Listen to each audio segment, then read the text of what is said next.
Итак, это была Илона Волынец о туризме в теме дня. Стало известно, какую сумму собрали белорусы на республиканском субботнике. Точные цифры подсчитал Белстат. Так, в общем, вышло свыше 19 миллионов 600 тысяч рублей. Это больше, чем было на предыдущем субботнике весной, сразу на 6%. Всего в нем приняли участие немногим более 2 миллионов 300 тысяч человек. Белорусы работали на различных строительных объектах страны, наводили порядок на улицах, памятных местах, занимались озеленением, благоустройством и сажали лес. Напомню, что это второй республиканский субботник в этом году. Первый был в апреле. Больше всего приняли участие работники организации города Минска. И, соответственно, что больше всего было перечислено денежных средств организациями города Минска. И как ранее установил Совмин, половина вырученной суммы пойдет на строительство Национального исторического музея Беларуси и создание его постоянной экспозиции.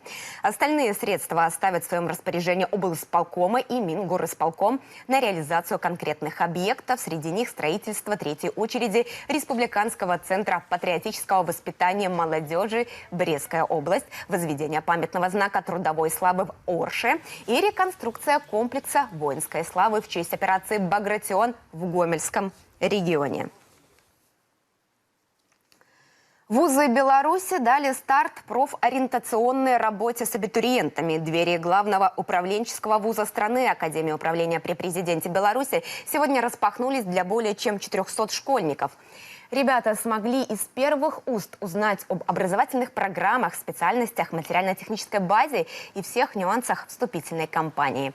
Также пообщались с руководством, профессорско-преподавательским составом, активистами студенческих организаций. Было интересно узнать о поступлении, о проведении дат, эссе, собеседования. Узнали мы отсюда, от поступающих сюда, от своих друзей, каких-то знакомых. В прошлом году я уже была на Дне открытых дверей, но в прошлом году я была 10 класс, в этом году 11, и поэтому сейчас уже, конечно же, целенаправленно приходишь сюда за определенной информацией, пообщалась со студентами. Для меня они являются как раз-таки главными источниками информации, и узнала больше о специальности. Я хочу поступать на экономику.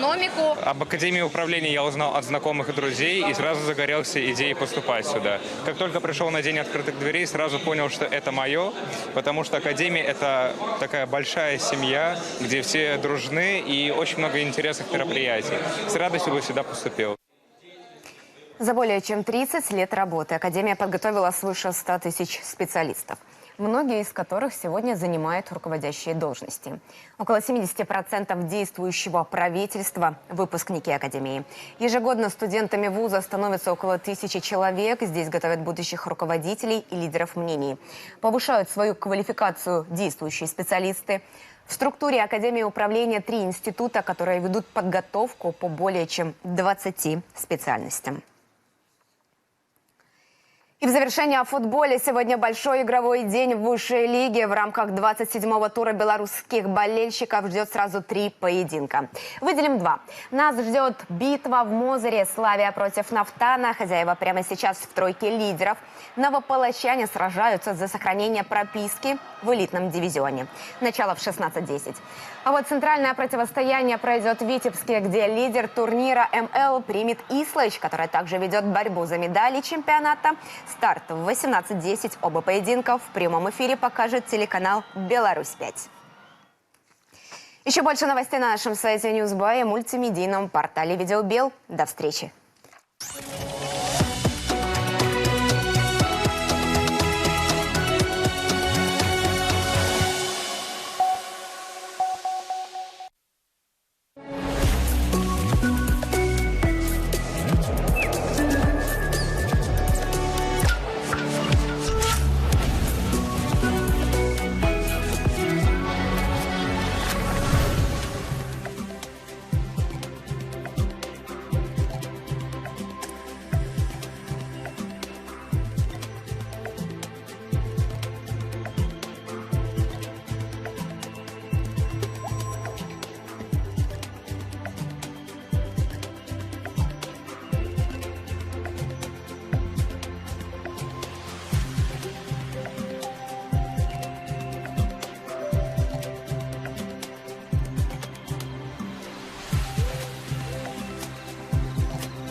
Привет, это Технополис. 21 октября на архипелаге Новая Земля Россия успешно испытала уникальную стратегическую крылатую ракету нового поколения «Буревестник». И это и правда как раз тот случай, когда можно применить фразу «не имеет аналогов в мире». Уникальность новинки в ядерном двигателе. Его используют вместо ракетного. Благодаря этому исчезли понятия дальности и время полета как таковые. Эти показатели бесконечные. И если с дальностью все понятно, буревестник может достичь любой точки планеты, то со временем полета все куда интереснее. Вечный двигатель позволяет держать ракету в воздухе неограниченно долго, ожидая команду для атаки конкретной цели. Буревестник сможет залететь с абсолютно любого направления, предугадать которое невозможно. Например, через Камчатку, выйти в Тихий океан, по широкой дуге обогнуть весь мир, подлететь к Южной Америке и с юга войти в воздушное пространство США через Мексику. И таких запутанных маршрутов могут быть тысячи. Военные эксперты американского журнала Military Watch Magazine заявляют, что буревестник положил конец всем классическим системам противоракетной обороны. Ракета способна годами скрытно летать у берегов США, а потом внезапно наносить удар там, где ее не ждут. Теоретически она может облететь планету 1000 раз перед тем, как выйти на боевой курс. Нью-Йорк Таймс подкидывает на вентилятор, утверждая, что такой удар не сможет перекрыть даже золотой купол, который недавно анонсировал Трамп. Точнее, в теории может и сможет, но для этого понадобятся все деньги мира, чтобы построить, закупить и сделать из этих систем забор на всем протяжении границ США. И то отследить ракету будет нелегко, так как двигается она на высоте до 50 метров, на которой радары не видят цели. Земля выступает как антипод, создавая сильные помехи. В общем, буревестник как бы намекает: давайте не обострять отношения, ведь обострялка у Путина несравнимо длиннее. Тяжело представить хотя бы один выпуск без темы про искусственный интеллект, но на этот раз речь пойдет про искусственный суперинтеллект. Более 700 деятелей науки, бизнеса, политики и культуры подписали открытое письмо с требованием остановить разработку сверхразума до появления гарантии безопасности. В тексте люди соглашаются с тем, что искусственный интеллект способен улучшить качество жизни. Проблема в том, что техногиганты хотят создать нейросеть, которая обгонит людей по всем когнитивным способностям. Именно это вызывает серьезные опасения. Издание Time пишет, что новая технология может занять еще больше рабочих мест, лишить прав человека, создать угрозы национальной безопасности и в самом худшем случае даже привести к вымиранию человечества. О том, что заявления эти не беспочвенны, говорит список подписантов. В их числе крестные отцы искусственного интеллекта Джеффри Хинтон и Йошуа Бенджо, а также соучредитель Apple Стив Возняк, основатель Virgin Group миллиардер Ричард Брэнсон и бывший советник Трампа Стив Беннон. Все они ссылаются на результаты социологического исследования, которое провел Американский институт изучения будущего. Так, согласно отчету, бурное и неконтролируемое развитие искусственного интеллекта поддерживает всего 5% населения. 64% считают, что сверхразум не должен быть создан вообще, или, по крайней мере, пока не будет доказано, что он безопасен. И подавляющее большинство, 73%, выступают за жесткий контроль и регулирование любого вида искусственного интеллекта. К слову, подобные открытые письма были и раньше. Например, в 2023-м их охотно подписывал Илон Маск, а разработчик одной из самых совершенных нейросетей ChatGPT Сэм Альтман высказывался за строгий контроль развития технологии. Однако после того, как компании этих бизнесменов получили контракты с американским правительством и Пентагоном, их подписи тут же пропали. Добавлю, по прогнозу того же Сэма Альтмана, искусственный суперинтеллект появится к 2030 году. В течение пары лет после этого до 40% интеллектуального труда перейдет к нейросетям.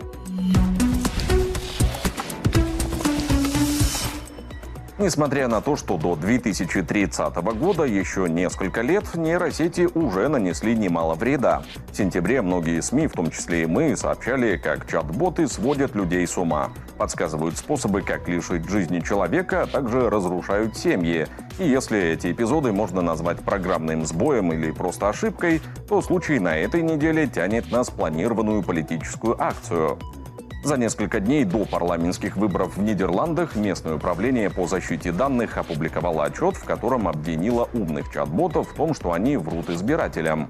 Эксперты протестировали 4 популярных чат-бота и заметили, что те на вопрос, за кого лучше отдать голос, в большинстве случаев советовали правую партию свободы Геерта Вилдерса, либо за левую коалицию, которой руководит бывший вице-председатель Еврокомиссии Франс Циммерманс.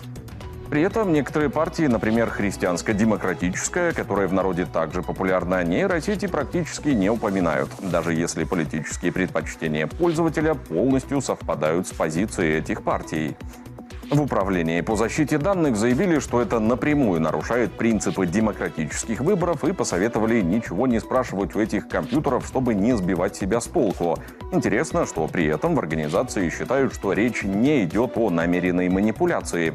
Ошибки связаны с тем, как устроены большие языковые модели, на которых работают чат-боты. Добавлю, это не первый случай, когда алгоритмы вмешивались в избирательный процесс. Во время последних выборов в США демократам в штате Нью-Гэмпшир звонил дипфейк Байдена. Голос, который скопировал искусственный интеллект, призывал их не участвовать в праймерис. Это был первый крупный инцидент использования нейросетей для вмешательства в выборы. Вы смотрели «Технополис». До встречи на Первом.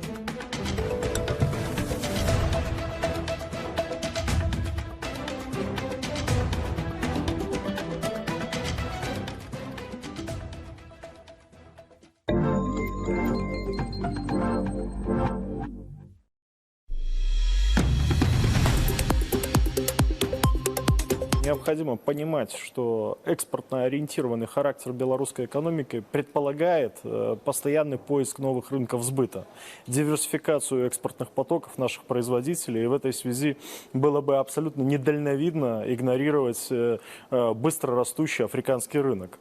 Нужно, конечно, сказать, что африканский континент по-прежнему сталкивается с большим количеством проблем, в том числе в сфере экономики. Однако тенденции таковы, что этот рынок, по мнению всех ведущих мировых экономистов, представляется весьма перспективным. Практически все, скажем так, сильные мира сего в той или иной степени присутствуют в Африке, конкурируют там. И было бы странно, если бы белорусские производители не стремились закрепиться на этом рынке. Но, конечно, это требует и определенных компетенций, понимания страновой специфики.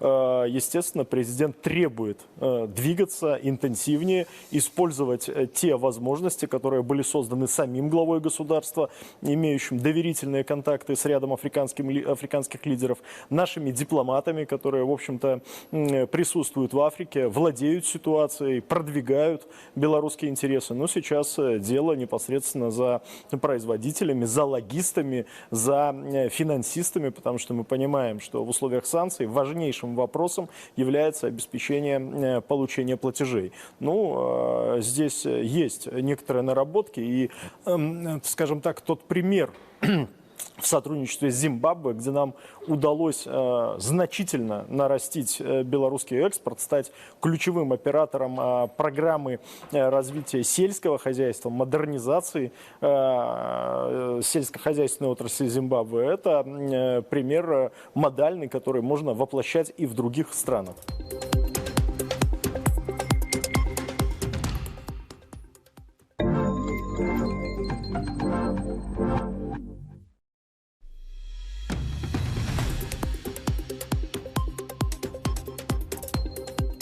Александр Лукашенко поручил по-хозяйски развивать территории заповедников и осмотрел деревню будущего.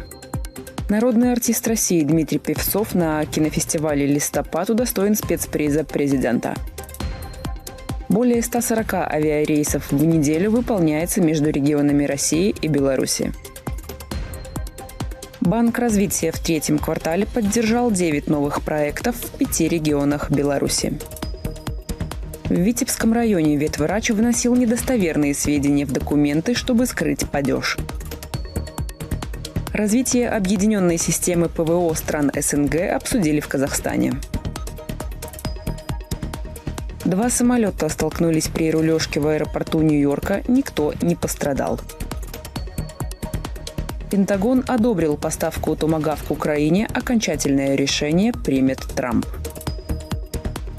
Китай запустил пилотируемый корабль «Шэньчжоу-21» с 3 космонавтами. Работа аэропорта Берлина была временно нарушена из-за обнаружения неизвестного дрона. За ночь над регионами РФ сбили 98 украинских беспилотников. Токио столкнется с дефицитом электроэнергии из-за выведения из эксплуатации старых электростанций. Китай увеличивает производство гуманоидных роботов. В Стамбуле пройдет заседание по перемирию в секторе Газа. Ураган Мелисса унес жизни 46 человек в странах Карибского бассейна. Сотни жителей Рио-де-Жанейро вышли на акцию протеста против полицейской операции в фавелах города. В Швеции рыбак обнаружил один из крупнейших серебряных кладов Средневековья. В октябре около 10 тысяч граждан Украины прибыли в Беларусь. В столице открыли движение по путепроводу между улицей Московской и проспектом Независимости. С 1 ноября выросли размеры госпособий семьям, воспитывающих детей. По факту травмирования рабочих на Беларуськалии возбуждено уголовное дело. В Беларуси в городских маршрутках введена обязанность использовать платежные терминалы.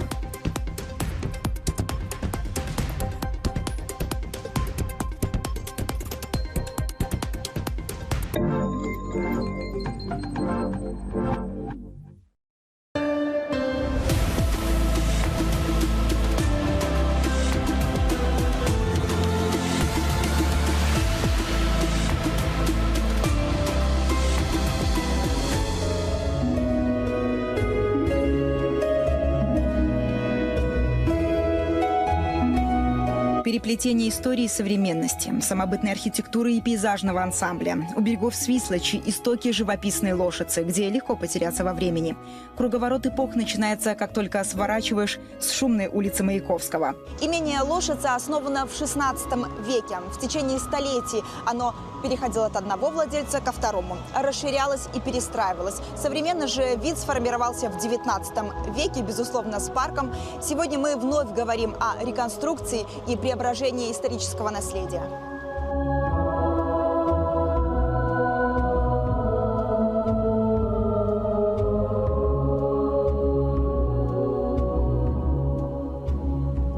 Итак, добро пожаловать в Лошицу. Это парадные въездные ворота на территорию Лошицкого имения. Сама аллея была заложена еще в XVIII веке, а уже в конце XIX века появились ворота. И сторожка и логистика была, в общем-то, удобно выстроена, потому что широкая аллея, разворотное кольцо вот за счет того, что такая вот сердцеобразной формы полянка. Летопись Лошицы связана с потомками Всеслава-чародея, Радзивиллами, графом Прушинским. Последние владельцы – семья Любанских. Евстафий превратил имение в одно из самых успешных в Минской губернии. Любанский, будучи предприимчивым человеком, идет дальше, он строит заводы. Отсюда появляется несколько мельниц. Причем не просто мельницы, а мельницы о 7-9 колесах, оснащенные современным оборудованием по тем временам. В доме появляется водопровод, канализация, ванная. Он пристраивает к одноэтажному дому двухэтажную часть. Появляется флигель. Изменилась и философия интерьера с анфиладой парадных, аристократическим лоском, сочетанием различных стилей. Английский в вестибюле, рококо в гостиной, ренессанс в библиотеке и столовой.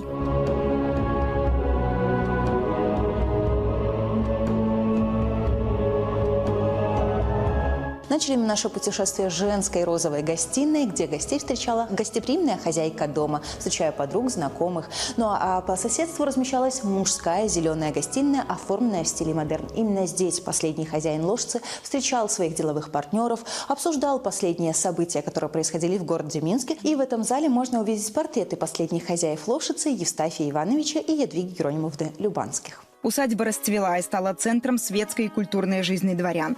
Любанский разбил парк по французскому образцу. Многочисленные саженцы доставляли из разных уголков мира. Горная и крымская сосна, сибирская и европейская пихта, американская береза и японская магнолия кобус. Некоторые из растений и сегодня достояние Лошадского сада. В парке внушительная аллея маньчжурского ореха, потому белки здесь частые гости.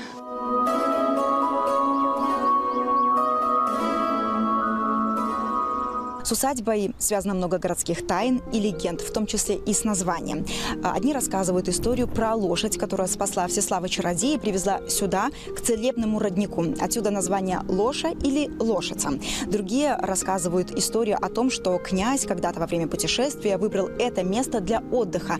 Так и прозвали «Княжеская ложа», что созвучно с современным названием «Лошица».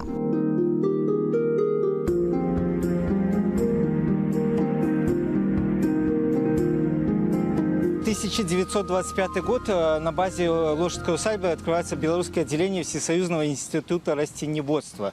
Именно сюда в сентябре 25 года приезжает сам Вавилов. Вот, что удивительно, ходил когда-то по этим дорожкам, где мы сейчас ходим. Закладывают яблоневый сад. В 70-е здесь работает Белорусский институт НИИ, плодоводства, овощеводства. И вся селекция начинается именно здесь. Например, все сорта пшеницы, которые сейчас выращиваются в Беларуси, начинались именно здесь. Усадьба и флигель стали домом для десятка семей, в том числе и сотрудников института. Залы, где когда-то вальсировали, приспособили под лаборатории. В коллективе ученых трудилась и бабушка минчанки Людмилы Борисевич, Едвига Иосифовна.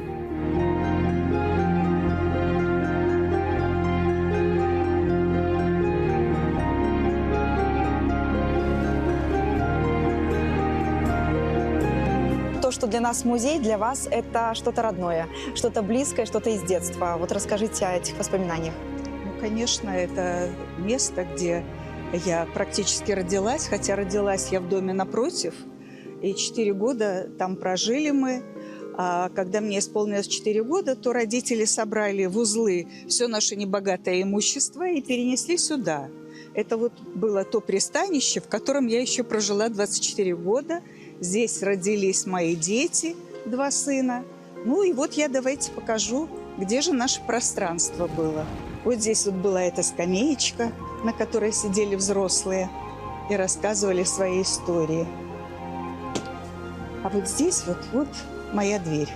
Сейчас это выставочное пространство, где воплощают музейные проекты и снимают кино. Людмила Борисевич же помнит семейный уклад.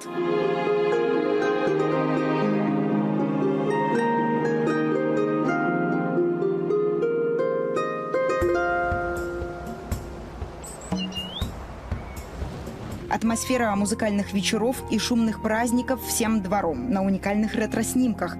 Сосед дядя Коля Осипенко умел поймать удачный кадр.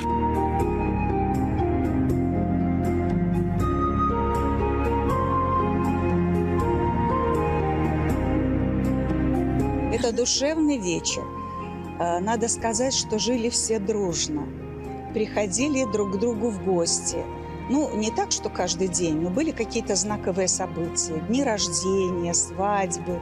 Но что касается праздников, особенно майских, 1 и 9 мая, это вот был один из праздников, запечатлен здесь.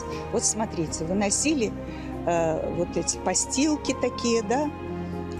Каждый готовил какие-то блюда. Соленья туда приносили, маринады какие-то. В семейном архиве и уникальные фото Лошицы 60-х годов. Приусадебный флигель тогда был без башни. Ее восстановили во время реконструкции в 2000-х. 10 лет назад после реставрации распахнула двери и усадьба. За основу реставрации был взят метод реставрационного зондажа. Нужно было узнать, как выглядели интерьеры, и вот то, что находили, это бралось в основу, и тогда восстанавливали интерьеры, архитектурные интерьеры.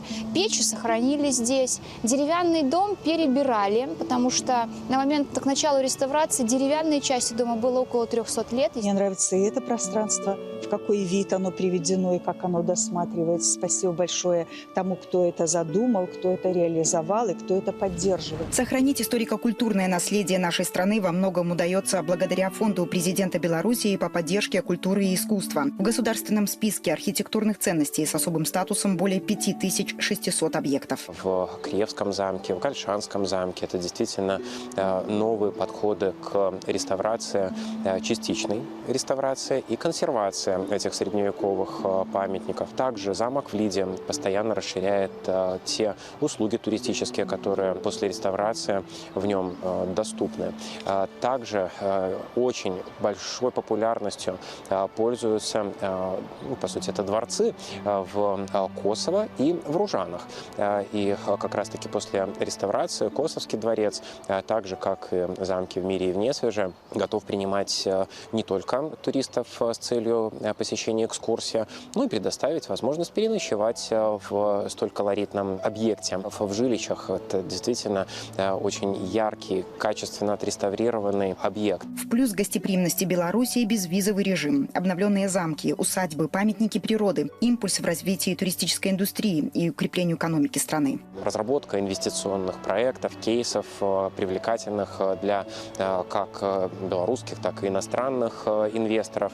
Для этого как раз-таки совместно с бизнесом необходимо определять те точки, где наиболее целесообразны подобные. В Беларуси трепетно относятся к сохранению и реконструкции исторических объектов. И комплекс Лошадский – один из таких примеров. 2 года ювелирной и кропотливой работы, чтобы возродить культурное наследие. Здание 19 века, винокуренный завод, фрагменты мельницы и хозпостройка обрели современный функционал под названием «Гостиный двор».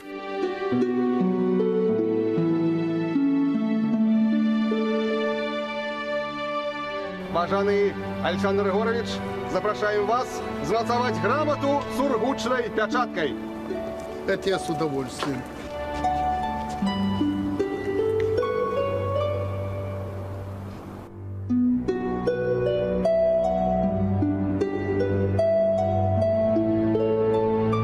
Я очень хочу, чтобы это место стало притяжением для наших людей.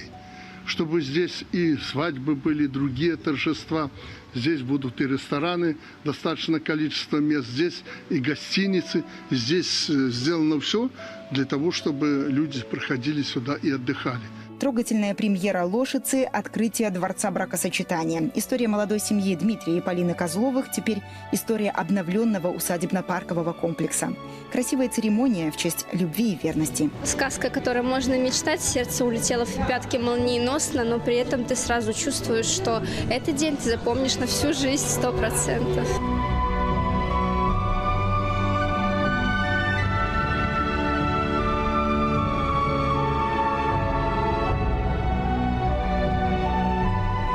Сейчас в аутентичном дворце постоянно играет марш Мендельсона. Торжественные аккорды пригласили в зал и семью Макаревич. Супруги Александр и Галина полвека вместе. Праздничная церемония в честь золотой свадьбы. Регистрация брака в исторических местах – это очень хорошая идея. Торжественно, во-первых. Во-вторых, это чему-то так обязывает. Молодым, которые будут здесь праздновать свои праздники, свое бракосочетание, я считаю, очень повезет. За время реконструкции площадь винокурни увеличили, пристройка крыло уравновесила пропорции, а в новом пространстве появилось кафе. Историческую каменную кладку очистили, где было необходимо, заново пересобрали. Стены тот самый непревзойденный оригинал из красного кирпича метровой толщины. При разработке проектной документации по воссозданию этих объектов, по их реконструкции, были применены современные технологии, связанные с их сохранением. Мы постарались максимально сохранить имеющиеся несущие конструкции, отличительные архитектурные элементы, для того, чтобы воссоздать здания в том первоначальном виде, в котором они были исторически более 100 лет назад.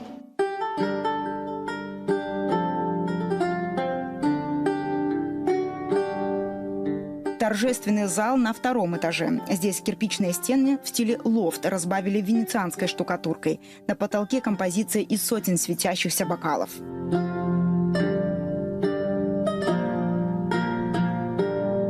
Воздушная галерея для музыкантов и мелодичного сопровождения. Стоит пройти через небольшой коридор, как сразу же попадаешь в гостиницу. Логистика в плюс к привлекательности. В шаговой доступности ресторан и мультипространство для деловых встреч, конференций и мастер-классов.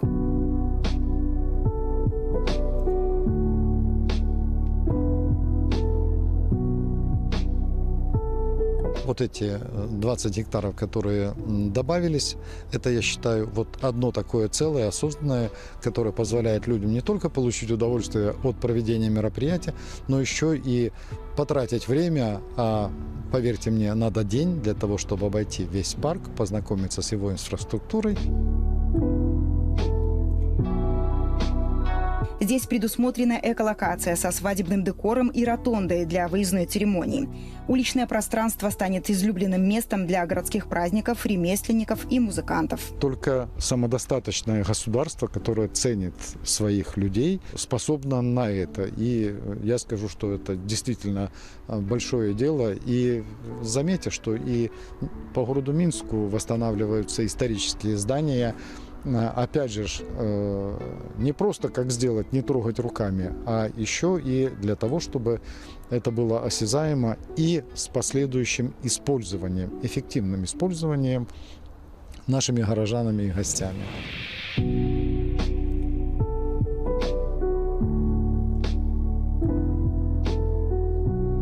Великолепие Лошицы и ее аутентику еще предстоит изучить. На очереди воссоздание еще 2 объектов с богатой историей.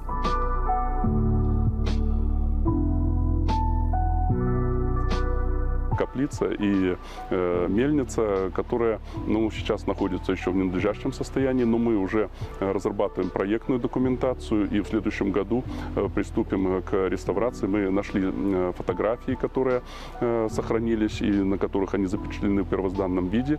И мы, конечно же, проведем реконструкцию. Сегодня у нас идет проектирование Пищаловского замка, потому что это действительно достопримечательность города Минска. Ему в этом году исполняется 200 лет. Исторические объекты в Лошадском парке с адресом по улице Чижевских. Это фамилия участниц Минского подполья Марии и ее дочери Елены. В годы Великой Отечественной в усадьбе находился штаб партизанского движения Беларуси.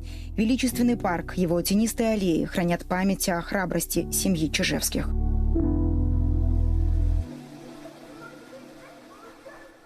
Пейзажный парк с памятниками архитектуры, современной инфраструктуры для семейного и спортивного отдыха простирается почти на 100 гектаров. Эти земли в особом статусе историко-культурной ценности. Одних деревьев здесь более 13 тысяч.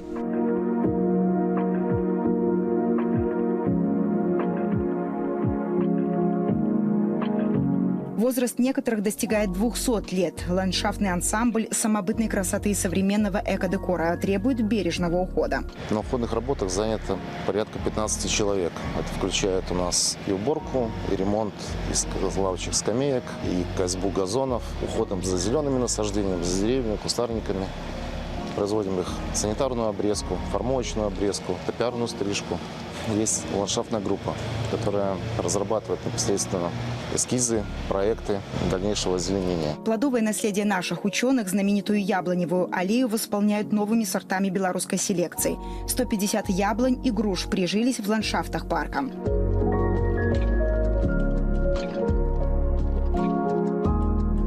Беларусь – страна замков, дворцов, парков. Беловежская пуща и геодезическая дуга Струвы. Мирский и Несвежский замки в списке всемирного наследия ЮНЕСКО. Памятники природы и архитектуры. Наша историческая сокровищница и культурный код сохранения и возрождения.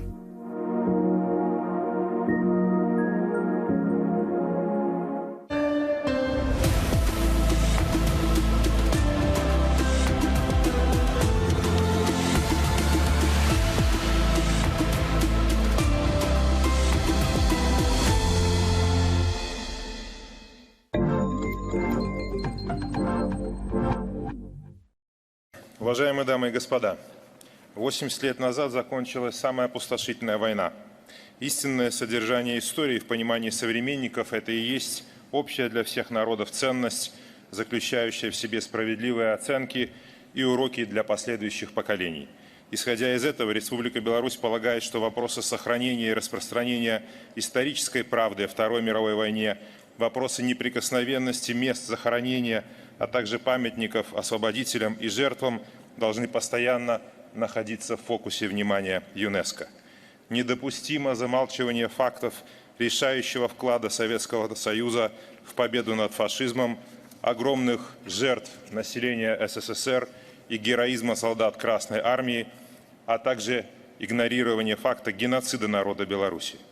В условиях конфликтов, сопровождающих формирование нового мирового порядка, внимание ЮНЕСКО к урокам самой страшной из войн прошлого является важнейшим условием реализации мандата организации.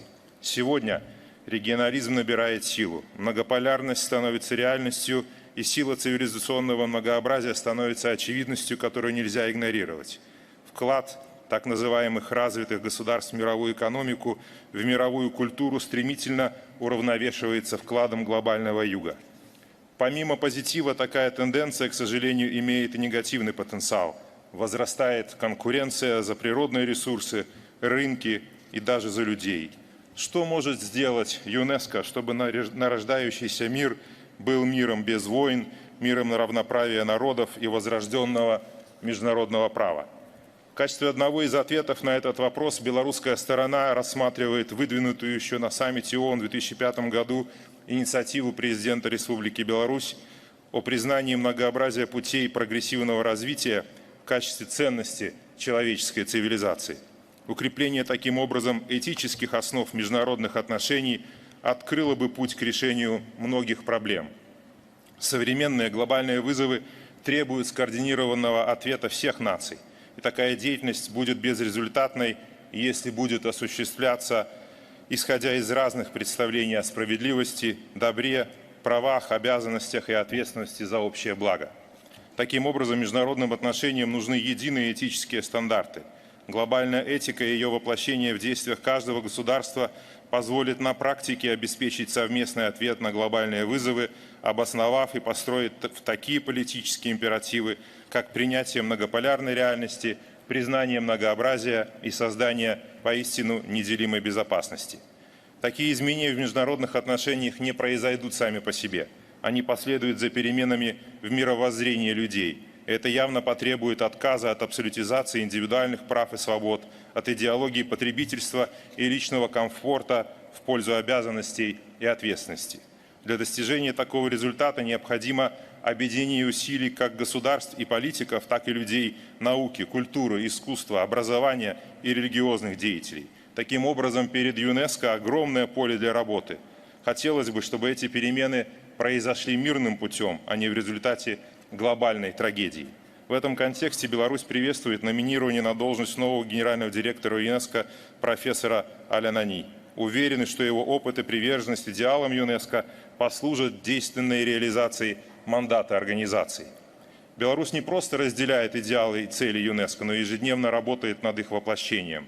Мы искренне приветствуем усилия государств, стремящихся сохранить и передать свое культурное наследие будущим поколениям, и с нетерпением ожидаем включения новых элементов в репрезентативный список ЮНЕСКО, в том числе неглюбских текстильных традиций Гомельской области нашей страны. Образование остается стратегическим приоритетом для Беларуси. Мы рассматриваем инвестиции в человека как ключ к устойчивому развитию. Особое внимание Беларусь уделяет обеспечению всеобщего доступа к качественному образованию на протяжении всей жизни. Хочу привлечь внимание к тому, что университеты Беларуси предоставляют качественное и доступное образование иностранным гражданам.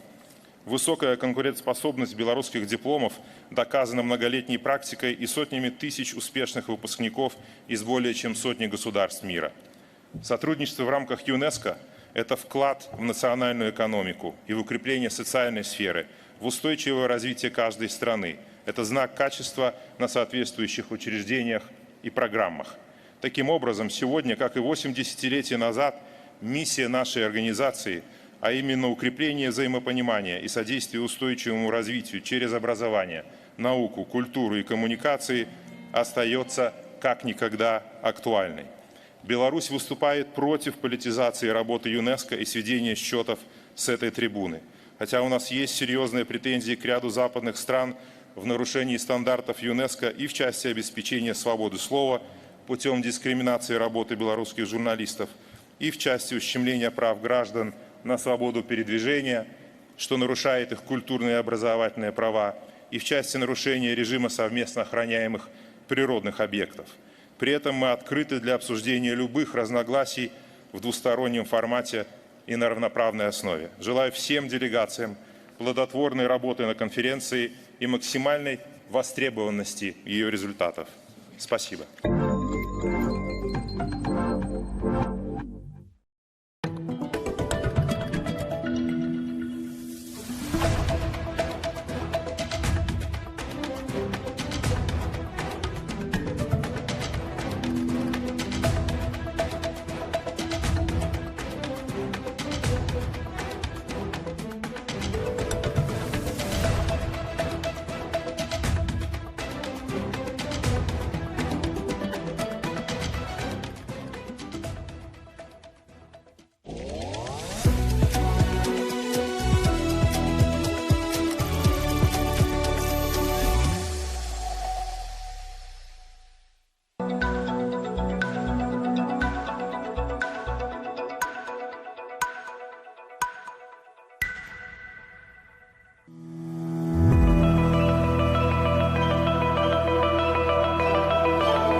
Краткая палитра мировой политики в Телеграм. Мы ищем для вас новости. Вы экономите время. Вспомним важное. Литовские социологи бьют тревогу. В последнее время скрывать тот факт, что страна катится куда-то не туда, все сложнее. Вот и свежие опросы граждан подтверждают очень и очень тревожные для Литвы тренды. Опрос показал, что 69% жителей уверены, ситуация в стране ухудшается. Об улучшении высказались только 29% респондентов. Всего за один месяц число недовольных подскочило сразу на 4%. И эта Литва пока не ощутила последствий закрытия белорусской границы и постепенного зажимания бюджетных гаек своими властями, пытаясь угнаться за тотемной цифрой в 5% на оборону по требованию НАТО. Реалии Латвии от Раймонда Пауса. Латвия стала глухой и никому не нужной провинцией. Это плата за вхождение Латвии в глобальный англосаксонский мир и за роль, отведенную ей в этом мире, которая выражается в сдерживании России, отказ от всего русского и полный разрыв многолетних связей. Разрыв связей с Россией привел Латвию к глубочайшему упадку. Страна растеряла свою идентичность и культуру, превратившись в глухую окраину Евросоюза. Не только в географическом положении, но и именно в глубинном глобальном понимании. Уже много лет Евросоюз выкачивает из Латвии все молодые и перспективные людские ресурсы, ничего не давая взамен, кроме скромных подачек в вечно дефицитный республиканский бюджет. Экс-офицер корпуса морской пехоты США, сотрудник Госдепа Мэтью Хо о виновниках эскалации конфликта на Украине. У власти находятся люди, будь то окружение Дональда Трампа, члены Конгресса, представители СМИ, а также их аналоги в Европе, которые просто не осознают реальное положение вещей. Они заблуждаются. Их ослепляет либо собственное высокомерие, либо тщеславие, либо примитивное восприятие мира, либо жадность. Что бы это ни было, они продолжают проводить разрушительную политику, которая с каждым днем становится все хуже. И не только для народа Украины, но и для всего региона, а возможно и для всего мира. Эскалация этой войны – это просто ужас. Мы понимаем, кто находится у власти, как в США, так и в Европе. Это люди, которым попросту все равно. Они считают, что война на Украине и в более широком смысле война против России выгодна им. Будь то по политическим, экономическим или просто идеологическим причинам. Итальянская пресса про коррупцию в украинской армии. Первая полоса итальянской газеты «Il Fatto Quotidiano» вышла под таким заголовком: «Украина. Украдены или потеряны 500 000 автоматов, винтовок и пистолетов». Газета пишет, ссылаясь на данные украинского МВД.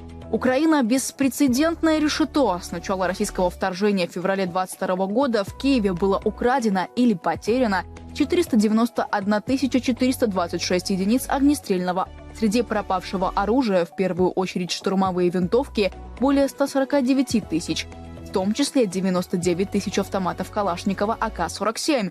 Охотничьи ружья, более 135 тысяч, карабины, пистолеты, 21 тысяча пистолетов Макарова, а также пулеметы и гранатометы.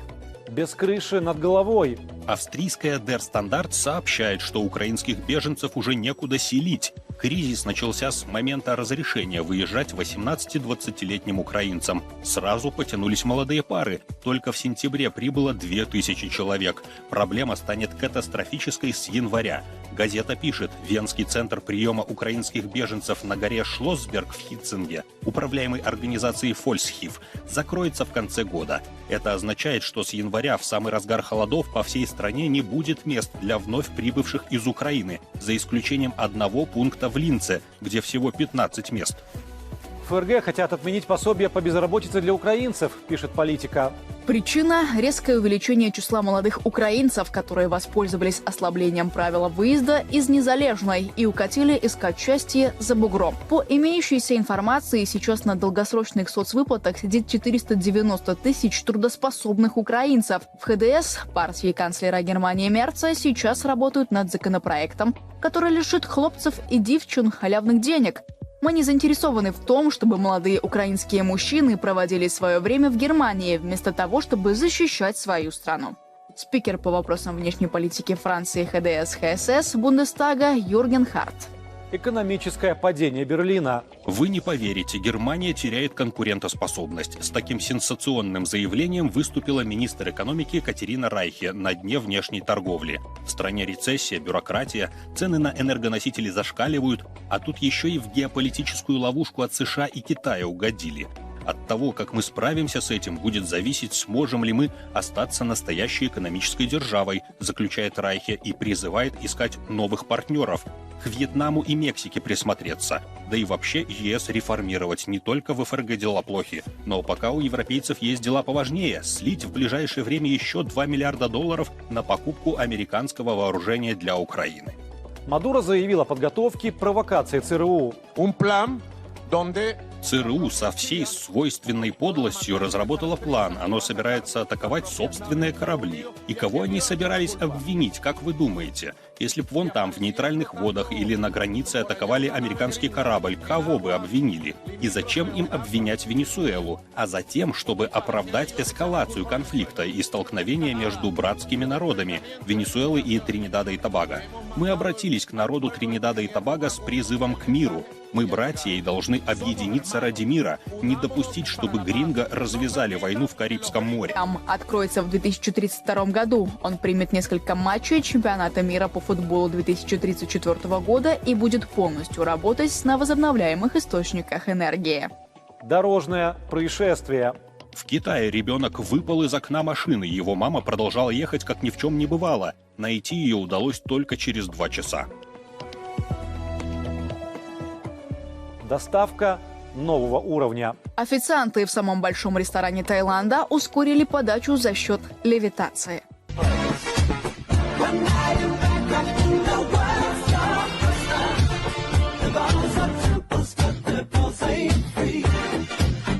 И еще несколько поступков и мнений, которые показались нам интересными. Рейтинг одобрения Макрона упал до рекордно низкой отметки – 11%, потеряв за месяц 5 пунктов. Итоги опроса компании Verian опубликовала газета «Ле Фигаро». Это самый низкий показатель, когда-либо зафиксированный компанией. Мигранты совершили в Германии более 2,8 миллионов преступлений с 2015 года. Такие данные предоставило немецкое правительство в ответ на запрос фракции «Альтернатива для Германии» в Бундестаге. Авиакомпания Люфтганза намерена сократить число рейсов в Германии из соображений экономии. Прибыль автоконцерна Mercedes-Benz сократилась на 50,3%, и это за 9 месяцев 2025-го. Причины по версии самого автопроизводителя – высокие тарифы, снижение объема продаж, расходы на меры по повышению эффективности. Paramount уволит около 1000 сотрудников в рамках первого этапа сокращений. Лукашенко. Политический капитал в Африке нужно монетизировать во взаимовыгодные проекты. Почти 100 тысяч молодых украинцев покинули страну с конца августа после того, как Украина отменила ограничения на выезд для мужчин. Жестко раскритиковала Зеленского. Украина рискует потерять демократию. Итальянская газета пишет, что Украина подрывает свою демократическую легитимность. Договоренность между властью и обществом дала трещину. Народ и правительство больше не доверяют друг другу. Россия догнала Великобританию по числу долларовых миллиардеров в 2024 году, поднявшись на 4-е место в мировом рейтинге, следует из отчета Billionaire Census 2025. За год число российских миллиардеров выросло на 8,5% до 128 человек. Россия подала заявку на проведение Евро-2032 на фоне опасения о том, что итальянские стадионы не будут готовы принять турнир, сообщает газета Daily Mail. Азербайджанская сторона ликвидировала представительство BBC в стране и аннулировала аккредитацию его сотрудников, передает местное агентство АПА со ссылкой на сообщение юридического отдела Агентства по развитию медиа республики. Крупный скандал в сфере образования Польши. Задержаны директора частных школ. Следователи установили, что практически по всей Польше годами фальсифицировали данные о численности учащихся. Об этом говорится в материале польского издания «Факт». Напоследок, по традиции, несколько актуальных цифр. Франция переживает рекордный уровень энергетической бедности. 36% домохозяйств за последние 12 месяцев сталкиваются с трудностями оплаты электричества и газа. Опрос Института Бикамин. От 7 до 14 миллиардов долларов могут безвозвратно потерять США из-за шатдауна. Такие цифры озвучили в управлении Конгресса по бюджету. Рекордные 72% составляет уровень недовольства жителей Германии работой канцлера Мерца. Это самый высокий показатель с момента его вступления в должность. Опрос социологической службы Форса. Экстремальная жара ежегодно уносит 550 тысяч жизней по всему миру. Об этом говорится в ежегодном отчете медицинского журнала The Lancet. Почти 63 тысячи работников Беларуси накапливают дополнительную пенсию с поддержкой государства. О чем пишут и что говорят в Телеграм, мы собираем для вас новости. Вы экономите время. Увидимся.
Юрий – автомеханик с 11-летним стажем, хотя свой путь во взрослую жизнь начинал с работы на стройке.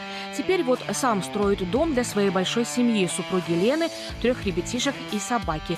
В Мариной Горке его хорошо знают, потому как работу свою старается делать честно и качественно. Да, мама страдала всегда, потому что в садике я все машинки ломал у чужих. Самая, конечно, классика это была «Жигули» копейка. Над ней вот прямо в дороге чинил, там мог салимблоки поменять, все. Хороший конструктор для начинающего водителя. В гараже проводят все свое не только рабочее, но и свободное время, ведь по соседству с подъемником стоит главное увлечение не только Юрия, но и его сына. Поддержим пока интригу. Ну да, история интересная. Пришел я в 5 лет. Начал смотреть просто видео, папе показывать. Вот смотри, я тоже так хочу. Папа заинтересовался и решили попробовать. Как ни странно, я папу привел, а не папа меня. Всем добрый день. Вы находитесь у меня в мастерской. Мастерская у меня находится в деревне, около моего дома. И здесь я делаю различные деревяшки. Вот мое первое изделие. Я резцами в школе, наверное, в 4-м или... Нет, когда труды у нас начались? В 6 классе я вырезал вот этого медведя. Мне мой трудовик его вернул через 20 лет. И я его теперь вот храню. После школы Максим, правда, отучился в университете на инженера-строителя. Какое-то время отработал по специальности, но вовремя понял, что дело всей жизни совсем в другом. Теперь его эксклюзивные тумбочки, например, по цене дорогого сотового телефона. В детстве у нас было экстремальное, мы росли в 90-х, мне 36 лет, если что, да. И я это все прожил, все эти наши миллион способов пытаться умереть, но при этом играя. Поэтому все было. Экстрима было очень много, и адреналина было. Хорошо, что мои родители не сильно знали, чем я занимаюсь. Юрий и Максим – люди абсолютно разных профессий, но часть одной большой компании единомышленников.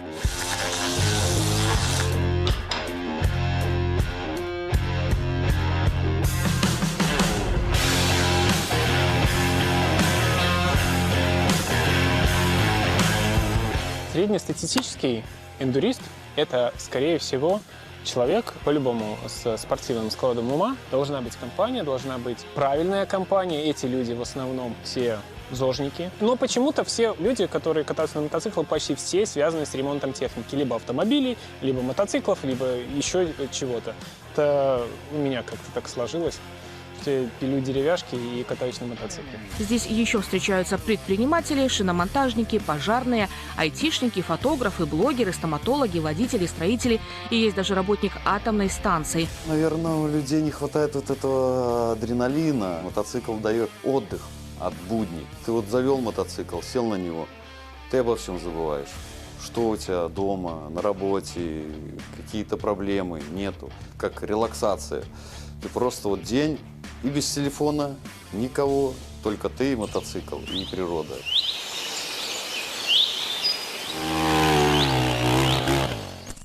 Поехали кататься.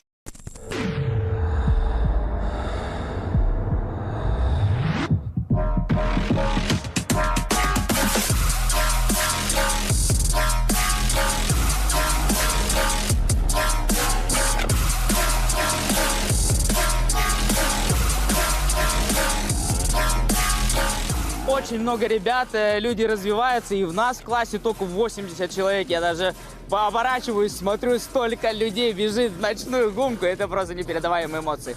Вообще все красавцы, это здоровый вид спорта и очень такой конкурентный, с адреналином, поэтому всем спорт и очень рад, что сообщество развивается в родной для нас уже Беларуси. Ну, вот если обернуться назад, если этот объектив полетит туда, то видно, что 400 человек здесь не просто так, 400 участников. Плюс поддержка семьи, ну 1000 будет. 1000 людей удивительно помешанных на своем деле. А у белорусских и не только белорусских эндуристов есть свой особенный чемпионат Four Seasons. Какое испытание ожидает этих любителей экстрима на каждом этапе, всегда загадка, вплоть до последнего дня. Главный дирижер здесь Алексей Машок, супруга Евгения и их дружная команда. А на заключительном старте в Логойске к ним присоединилась еще и погода, щедро одаряя всех и все проливным дождем.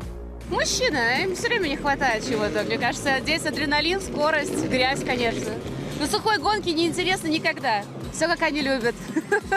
А любят ли на самом деле, узнаем в конце этого специального репортажа. Самым многочисленным классом уже по традиции стал Open Hobby. Это исключительно любители. Всего 115 человек мотоцикла. За гонками этих парней, признаюсь честно, наблюдать очень интересно и весело. 15 человек заявились в профи. Впервые в рамках Four Seasons организаторы устроили гонку для юниоров. А теперь внимательно посмотрите на эти счастливые лица. Такими чистыми в этом репортаже вы их больше не увидите.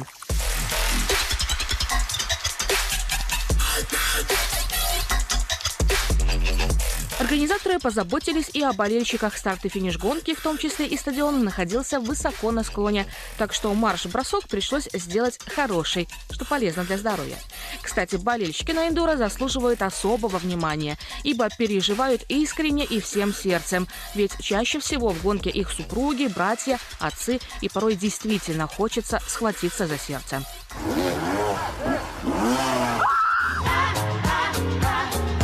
На старте настолько сжимается сердце, и только на финише оно отпускает. А как, если твой муж, сын стартует, преодолевает все вот эти препятствия, как это можно не полюбить, потому что твой любимый человек там едет?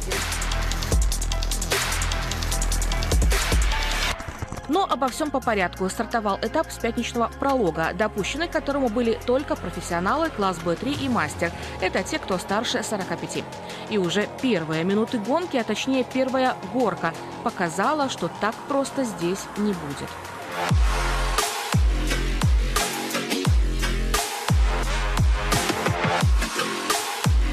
Естественное препятствие в виде поваленных деревьев, образовавшийся стихийно ручеек, дно которого составляли огромные булыжники, и заброшенное здание с узкими проемами и крутыми лестницами. Все это перед стадионом из пары десятков бревен. уложенных в различные конфигурации. И самое главное, все это действо происходило ночью. Очень красиво в лесу ехать. Едешь как по взлетке, разметка шикарная. Организаторы постарались прямо на 10 баллов, на 100. Вот, лес в связи с погодными условиями скользковат, но приемлемо ехать. Бревнышки хорошие, они нам сюрпризики сделали. Ну, все проходило, все отлично. Были моменты, обозначения слова «эндуро» в голове понимал полностью, но боролся с собой. А уже в субботу ночная дружная компания свои заезды проводила с утра, чтобы дать возможность всем остальным прочувствовать все прелести белорусского эндуро. На 4 часа дня был назначен самый массовый заезд. Забегая вперед, хоть мастерства у участников класса Open Hobby поменьше, чем у профессионалов, упорства им не занимать. На маршрут отправились также леди классы B1 и B2. А теперь вспомним, что накануне тут всю ночь шел проливной дождь. Если бы было сухо, было бы неинтересно. Вот прям класс сейчас. Очень тяжело, но и очень круто. Большие бревна, такие по пояс, и горки. Там просто все в болоте, поэтому неудобно ездить. А так, в целом все круто. 4 сезона молодцы. Это самое лучшее, что может быть. Соревнования — это просто вот лайф. Занимайтесь спортом, это все самое лучшее. За счет того, что сегодня было очень грязно, было и очень весело.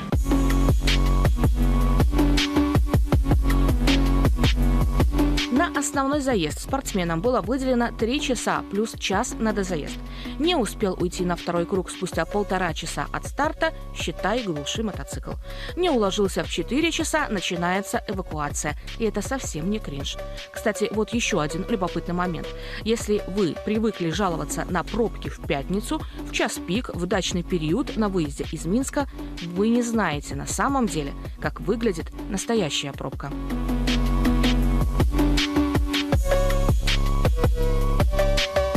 И вот она, главная прелесть заезда. Стартовали ребята днем, а спустя час плавно въехали в ночь. В этот момент ты уже все-таки начинаешь включать фару, начинаешь включать дополнительный свет, начинаешь все-таки более внимательно ехать, вглядываться. Ну вот здесь основной момент, что ты начинаешь осторожничать. Где-то это тебя бережет, а где-то наоборот ты начинаешь совершать ошибки из-за паники, из-за страха ты начинаешь снижать скорость. А когда ты снижаешь скорость, ты попадаешь в колею, и всегда в колее происходят ненужные падения, ошибки. И вот тут-то на стадионе начало твориться невообразимо прекрасное. В болельщиков из-под колес мотоциклов летели копья грязи, и казалось, они от этого только счастливы. Мотоциклы убегали от своих хозяев, взмывая вверх. Эндуристы, не взявшие с первого раза препятствия, совершив круг почета, шли на 2-ю, 3-ю, 4-ю попытки или попросту тянули своих железных коней руками. Порой ребятам помогали. Правилами это не запрещено, но не сдавался никто. Вот когда смотришь, он уже устал. И ты, когда сам эндурист, вот хочется ему прийти и помочь вытянуть. Вот чуть-чуть не хватает, буквально вот немножко. А упирается рамой картером, и он его один не преодолеет, пока не откатится хорошо, либо боком не перетащит его. Давай, газу, газу, газу! Вот, видите? И дал больше импульса, и переднее ему сейчас легче. И сейчас надо прямо отсюда сходу просто заехать его. Давай, давай, давай, давай. Вот. Почти, чуть-чуть, вот, чуть-чуть не хватило. В целом, да, но бывают участки, когда ты можешь терять надежду. Вот, тогда, конечно, на помощь приходят болельщики или друзья, за что им огромное спасибо. Просто счастье. Это настоящее пацановское счастье, которое, ну, ни с чем не сравнить. Это преодоление себя и потом взрыв эмоций. Я не знаю, сейчас пойду и потом вообще буду самый счастливый. Отлично, ну что эмоции на финише, что вот это? Наконец-то это закончилось. Очень тяжело, посередине гонки сломался мотоцикл, минут 20. Сам не механик, но нашел, в чем причина. Я тут думаю, поеду спокойно дальше, спокойно не получается. Азарт, адреналин, это же гонка, это же мы не просто в лесу катаемся. И неважно, каким ты едешь, тебе все равно хочется быстрее. И вот этот вот внутренний критик пинает, давай, давай, давай, давай. А сил нет, все, и вот такой вот доезжает. У него есть будущее. Раньше, лет 5 назад, если взять, я вообще даже не слышал, не знал, ну, это что такое, даже мотик, это эндуро-мотик. Я даже не представлял, как он выглядит. Думал, как турист какой-то или что. Но за последние годы он сильно спорт шагнул вперед. Я сам пришел, наверное, в 23-м году это все, или 24-м. В 23-м купил китайца, что-то там понравилось, ну вот так. И вот даже за этот промежуток времени, просто я там помню, гонки были там 200 человек, 180. Сегодня уже, это в этом году, вот на этом этапе, тут 480 было заявленных, не знаю, сколько доехало. И первый этап, который был зимний, он был не сильно большой, второй тоже почти 500 человек не дотянули. 500 участников, мне кажется, для нашей страны это какой-то космос для такого спорта. Финальный день выпал на воскресенье. Он-то и расставил все по своим местам. Лучшим в классе профи стал Артем Концевич. Победу в Б3 увез в Смоленск добрый друг белорусских эндуристов Ильдар Балагуддинов. Но я, как всегда, с любовью к Белоруссии. Каждый этап не пропускаю, еду стабильно сюда, на любимую Беларусь, родные земли. Также здесь братья встречают, друзья помогают, все болеют. Уже многие знают меня в Белоруссии. Вот, и у нас соседняя Смоленская область на пересечении Беларуси. Поэтому трек офигенный, соревнования, пушка. Всегда с любовью сюда еду. Ох, дорогая медалька, конечно. Супер. Самая сложная гонка. Ты едешь, как корова на льду, вот так. Ты пытаешься постоянно держать мотоцикл в балансе. И на это уходит столько сил. Если по сухому ты едешь, просто птичек слушаешь туда-сюда, а тут борьба с мотоциклом постоянная. В Б1 первенствовал Виктор Гриб. Лучшим среди юниоров стал Тимур Стешкин. Но каждый из добравшихся до финиша вместе с медалью получил то самое удовлетворение, которое, наверное, нельзя сравнить ни с чем.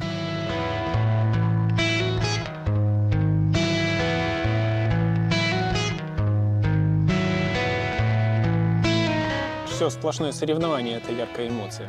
Прилег на бачок, поднял мотоцикл, ты уж довольно счастливый. А если это кто-то еще на видео заснял, и потом еще показали кому-то, как ты упал, еще это прикольно получилось, как там мотоцикл делал сальто. Ну, у нас такие очень ценятся кадры.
Существует огромное количество сил, людей, я не знаю, течений, которые нам видны, которые нам не видны, которые делают ставку, как это не абсурдно звучит, на агрессию, на войну, которые видят в конфликтах для себя питательную среду.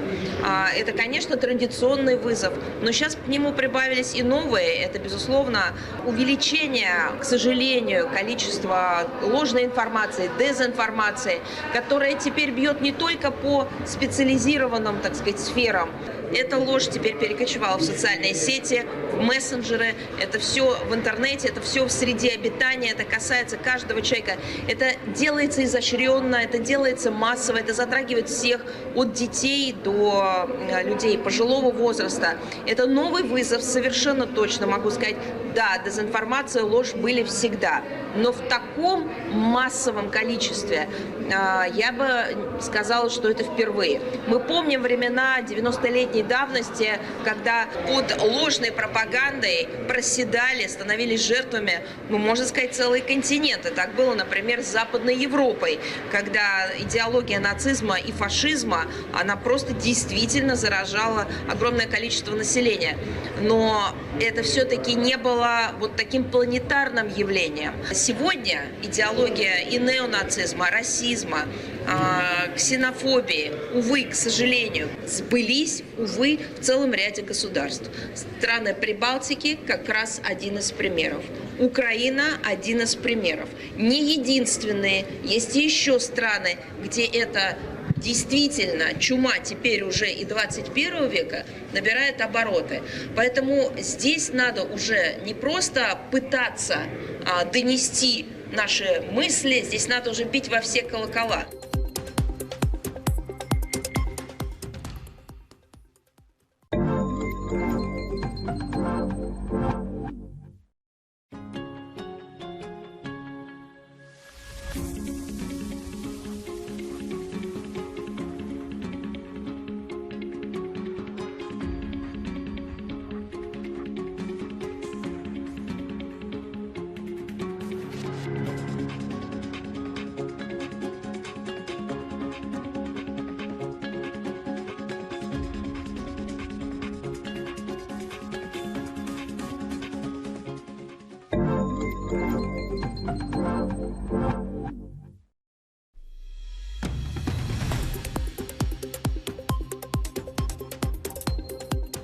Александр Лукашенко поручил по-хозяйски развивать территории заповедников и осмотрел деревню будущего.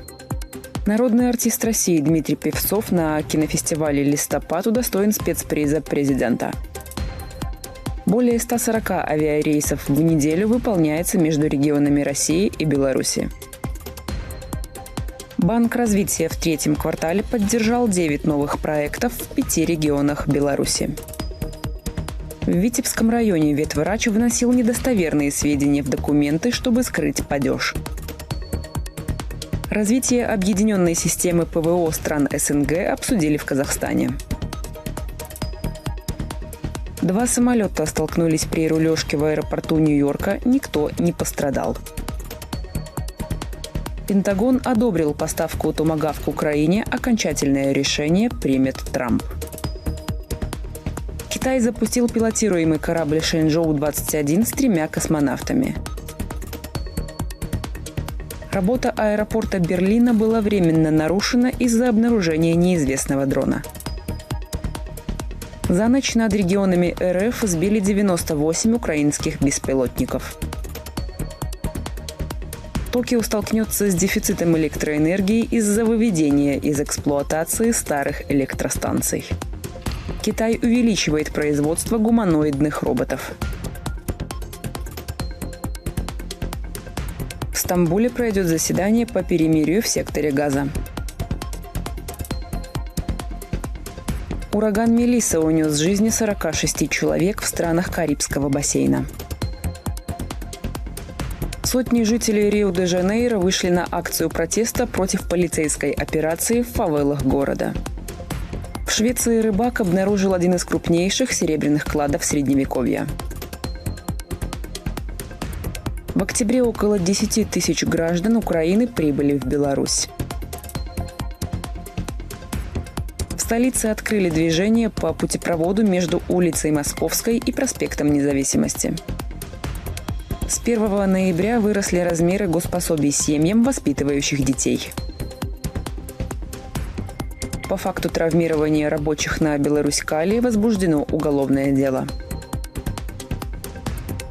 В Беларуси в городских маршрутках введена обязанность использовать платежные терминалы.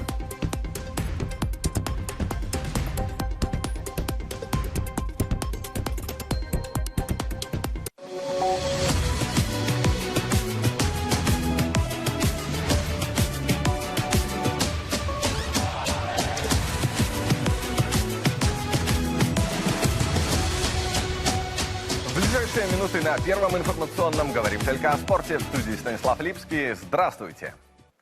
Начнем с приятных новостей из Албании. Диана Моисеевич выиграла золото чемпионата Европы по тяжелой атлетике по сумме двоеборья среди юниоров и молодежи. В весовой категории до 63 килограммов в рывке белоруска подняла штангу весом 100 килограмм, завоевав тем самым малую золотую медаль. А в лучшей попытке в толчке Диана справилась с весом 119 килограммов, тем самым став третьим в этой упражнении. Серебро у Айсель Оскан из Турции, Малин Мишель из Франции с бронзой. Сборная Беларуси по гандболу стартовала с победы над командой наших резервистов под руководством Олега Шарейка в рамках международного турнира, который проходит на Чижовка-арене. Дружина Юрия Шевцова отпраздновала победу со счетом 30-19. Самым результативным игроком встречи стал Артем Королек, оформивший 6 точных бросков. Хорошо играли, я этим доволен. Я доволен еще и молодежью, потому что это тоже наши ребята, и они сражались как могли, но, конечно, класс победил.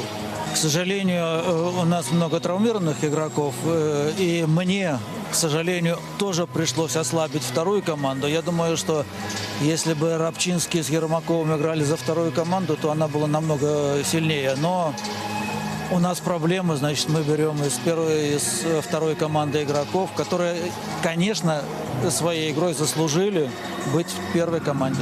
Конечно, мы проиграли, поэтому большого удовольствия нет. Но я думаю, что в некоторых моментах мы смотрелись не совсем плохо. Что бросилось в глаза, что немножко стушевались. Где-то отдали легко мяч, где-то бросили не очень хорошо, и поэтому такая разница. Уже сегодня команда Олега Шарейка провела свой второй матч на турнире. В соперниках значилась сборная России. Белорусы уступили минимально 27-28. Иван Зинейкин в составе нашей команды забросил 8 мячей. Он самый результативный. В эти минуты дружина Юрия Шевцова встречается со сборной Ирака. В прямом эфире за игрой следите на телеканале «Беларусь-5». В 14:00 сегодня в Сморгоне продолжился 27-й тур чемпионата Беларуси по футболу в высшей лиге. Местный одноименный клуб принимает Витебск. Счет в этом поединке пока 0-0. А стартовал же 27-й тур поединка между Брестским «Динамо» и «Молодечно» накануне. Хозяева открыли счет уже на 10-й минуте. Егор Корцов отличился. Но больше голов и болельщики в матче не увидели. В турнирной таблице «Динамо» занимает 4-ю строчку с отставанием от «Славии» на 2 балла. Однако мазыряне уже сегодня дома примут Новополоцкий «Нафтан» и могут увеличить отрыв. Этот поединок стартует в 16:15. А спустя еще 2 часа начнется встреча между лидером турнирной таблицы МЛ Витебском и Ислачью. Гомель побеждает Могилев после 2 периодов 3-1, а Неман на этом же отрезке выигрывает у Шахтера 2-1. Речь об экстралиге сегодня. А в центральном же матче 20-го тура «Молодечно» накануне вновь местная «Динамо» оказалась сильнее Лиды 3-0. Распечатали ворота соперников хозяева лишь в середине встречи. После паса Ивана Аношка забросил Денис Баранов. А в третьей 20-минутке Аношка отличился уже сам. Точку в игре поставил Сурков. Настоящий триллер своим болельщикам преподнесли «Металлург» и «Славутич», которые доигрались до буллитов. Стальвары вели по ходу матча с преимуществом в 3 шайбы, однако Славутич сумел сравнять счет. Овертайм получился безголевым, а в буллитной перестрелке удачливее оказались гости 4-3. Игра получилась такой немножко импульсивной, нервной. Первый период соперник владел инициативой, поэтому я думаю, что закономерный был счет, что они повели. Мы где-то перехватили середину второго периода, взяли игру под контроль и дальше владели полностью и по игрой, и шайбой. Поэтому я думаю, что да, буллитная серия, закономерный результат. И то, что победили, спасибо ребятам, что выдержали, что бились до конца и самое главное друг за друга. В других матчах игрового дня Брест добыл 2-ю победу подряд над «Химиком». На сей раз со счетом 8-1, а Витебск переиграл «Авиатор» 2-0. На этом у нас пока все. Любите спорта, мы вам о нем расскажем в 16:35. До встречи!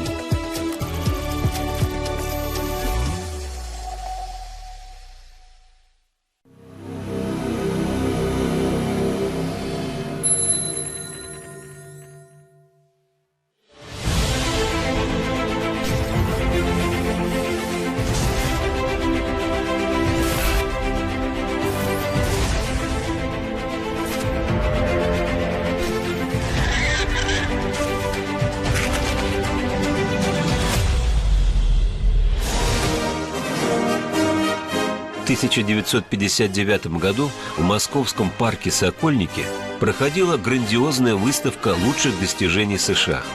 Глава экспозиции, посвященной телекоммуникациям, всемирно известный изобретатель цветного телевидения Владимир Зворыкин неожиданно выразил желание побывать в Московском институте связи. В одной из лабораторий Зворыкин увидел на стене портрет человека с глубокими умными глазами и бородкой, какие носили ученые начала XX века. Зворыкин остановился перед полотном, долго стоял молча и, наконец, произнес: «Мой учитель».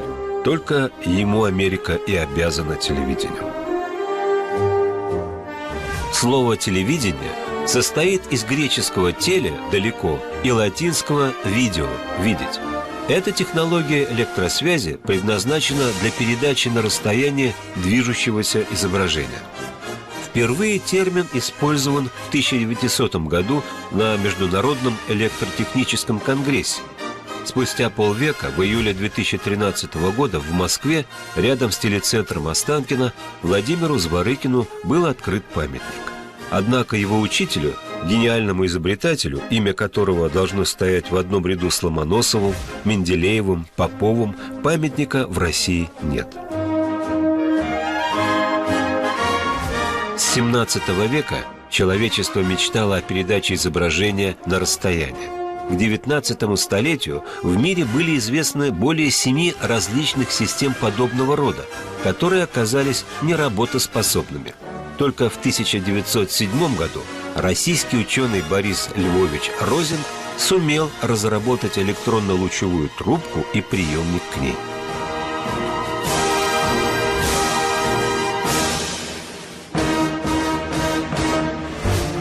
Электронно-лучевая трубка – вакуумный электронный прибор. В нем поток электронов, концентрированный в форме одиночного луча или пучка лучей, взаимодействует с неподвижной пространственной мишенью прибора. Трубка преобразовывает оптическую информацию в электрические сигналы. Далее происходит обратное преобразование электрического сигнала в оптический. Результатом является видимое телевизионное изображение. Борис Розин родился в 1869 году. Его предок Иван Розин происходил из так называемых аптекарских детей.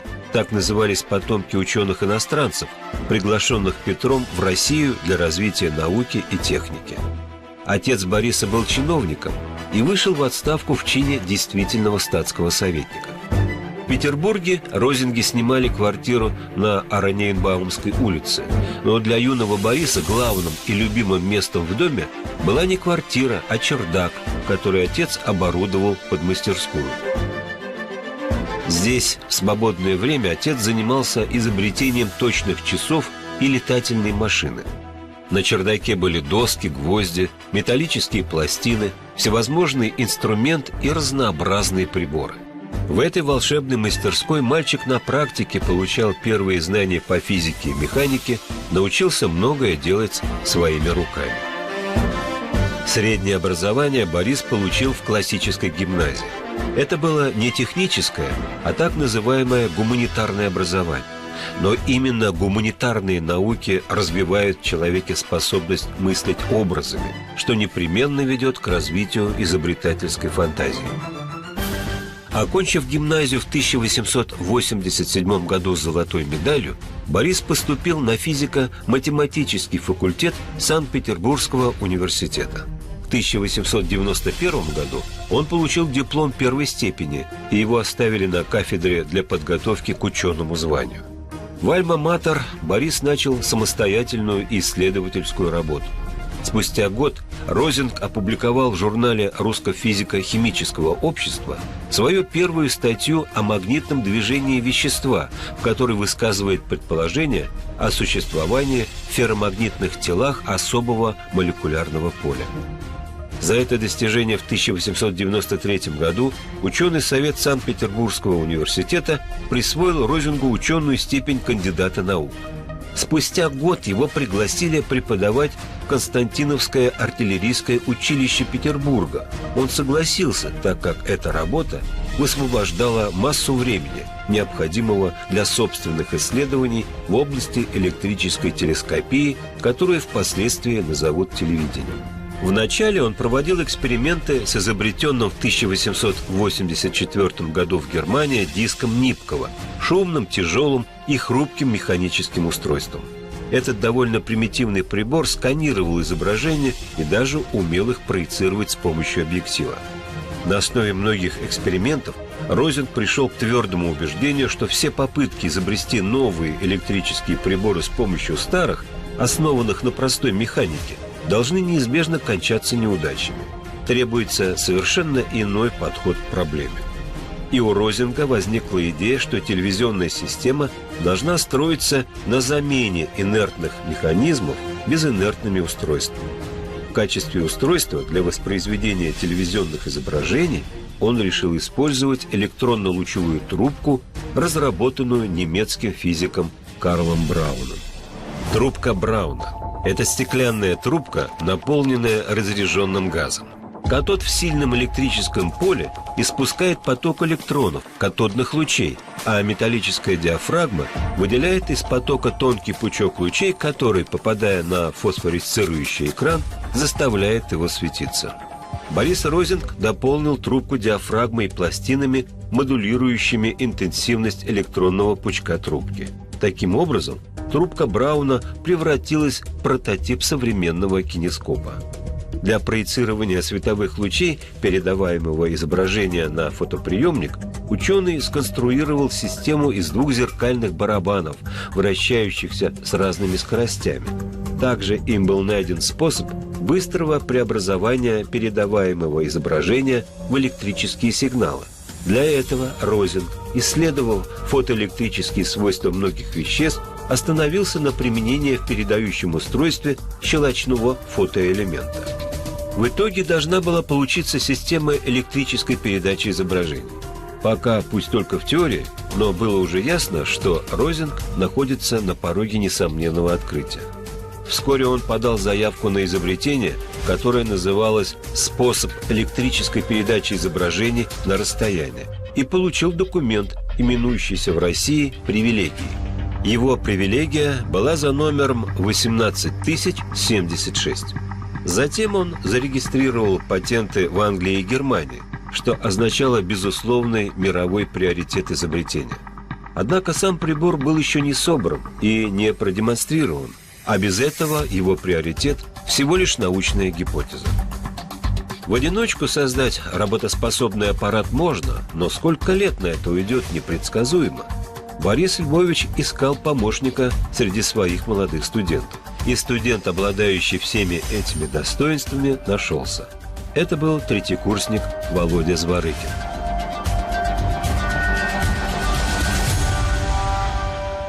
День 9 мая 1911 года навсегда вошел в историю. На первый публичный телесеанс собрались лучшие представители научной мысли России. Многие были настроены скептически. До сих пор передача изображений на расстояние означала простую пересылку почтой фотографической открытки. Розинг и Зворыкин начали передачу. Она происходила по проводам из одного помещения в другое. Когда на темном фоне приемного монитора засветились 4 белых полосы, это был фурор. Русское техническое общество аплодировало стоя. В 1914 году началась Первая мировая война, и тема телевидения отодвинулась далеко на задний план. Розингу пришлось переключиться на выполнение заданий военного ведомства. На рождественские каникулы 1917 года Борис Львович решил отвезти семью на Кавказское побережье. Вернуться в Петербург семья не смогла из-за хаоса первых лет революции и гражданской войны и застряла на Кубани. Неуемный Розинг и здесь нашел себе применение. Он основал в Екатеринодаре политехнический институт, где читал физику. Однако была одна существенная деталь.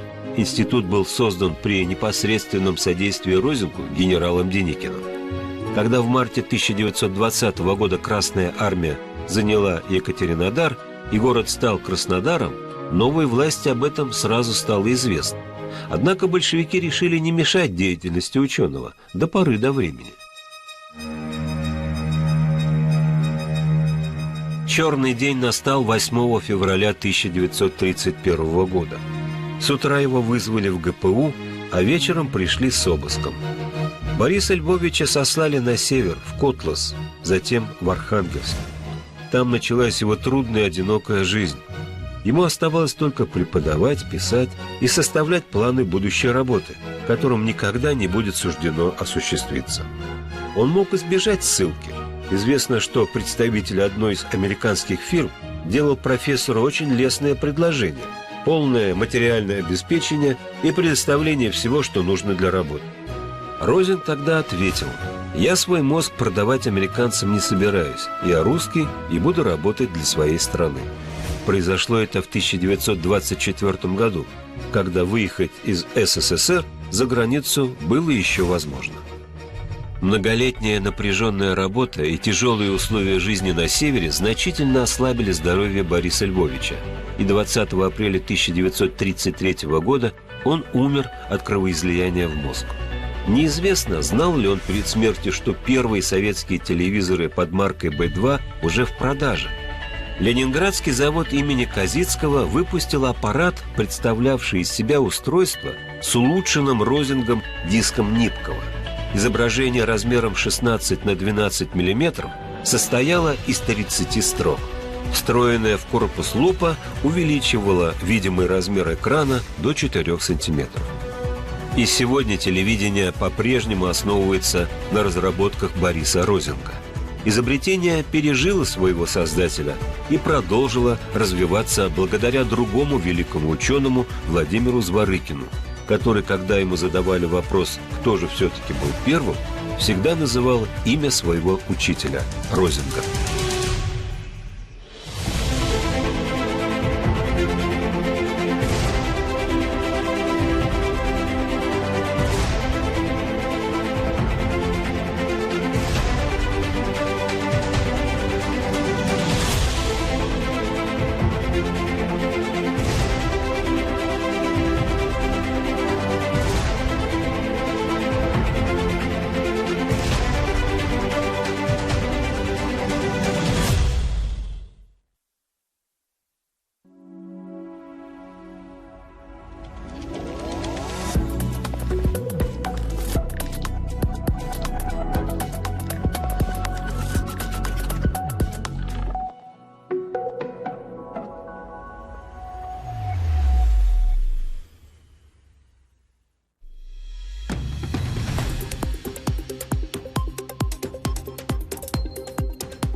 Если говорить сначала в целом вот по ситуации от тех данных, которые вы привели, здесь, наверное, несколько причин. Это и лучшее соотношение, наверное, цена-качество, которое есть в Беларуси, в Минске конкретно, относительно крупнейших городов. Если еще есть интерес что-то новое посмотреть, услышать об истории, посмотреть в то же время знакомые черты, такие советские, постсоветские, в то же время какую-то специфику такую, потому что на 700 километров западнее и чувствуется по-другому, как бы немного устроена жизнь, и россиянам в основном это очень нравится вот это почувствовать, мне кажется, потому что, ну, за всех сказать трудно, но мне кажется, вот в нашем сегодняшнем вот состоянии, как бы страны в целом, очень большой спрос вот получают как раз вот территории Беларуси, особенно вот, ну и пригороды Минска, понятно, там замками, если особенно неспешно их изучить, и особенно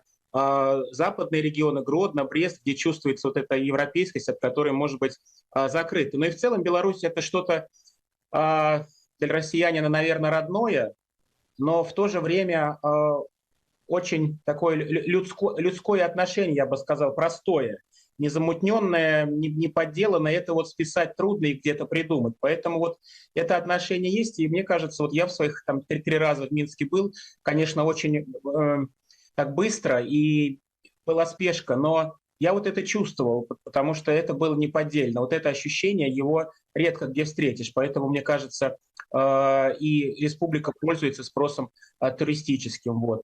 Почему мне лично бы тоже интересно возвращаться, сравнивать Сохранилась вот эта модель определенная и экономических, и социальных отношений, она развивается.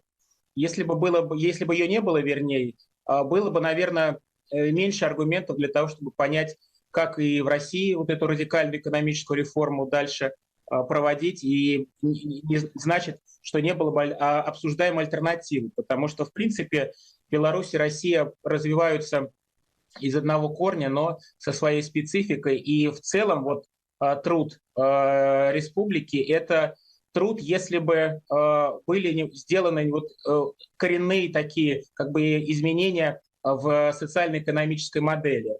Больше работы, меньше зависимости от нефтегазового большого вот этого нашего богатства, которое иногда работает и на структурные проблемы, чем на развитие. Здесь опыт и Беларуси приводился нашими коллегами, учеными, и вот нынешний союзный секретарь Сергей Юрьевич Глазьев говорит об опыте. Много коллег об этом писали, и, конечно, вот Беларусь это, конечно, дает такую оптимистическую альтернативу, что может быть и по-другому.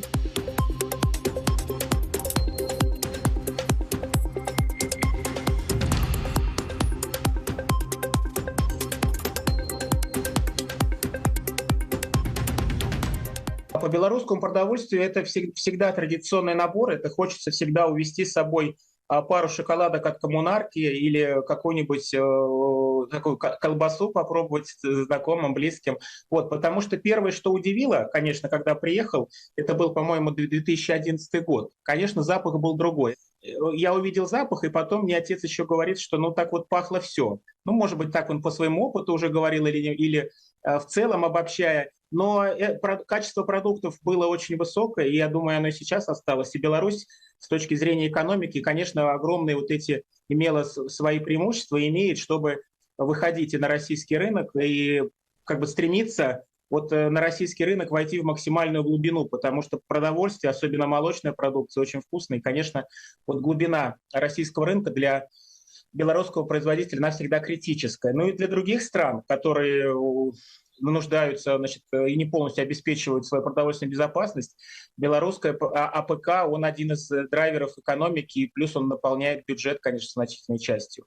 Поэтому и продукция, и она в плане личного потребления, и на экспорт — это ключевая, и здесь, мне кажется, это выигрыш любой страны. Главное, что мне еще импонирует, здесь вот после продукции, если говорить, как уже по экономике, вот я вижу, что удается так смотреть и отслеживать по новостям, что идут вот эти следующие слои в технологических цепочках, то есть не просто зерно, а создана у вас биотехнологическая корпорация, то есть идут дальнейшие разработки, то есть и здесь вот есть позитивные вот эти структурные изменения, то есть не просто удовлетворение тем, что мы производим, продаем там картофель, молочная продукция, то есть все время вот какой-то идет попытка сделать следующий технологический передел вот в этой международной конкуренции.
В эфире новости и в этом выпуске.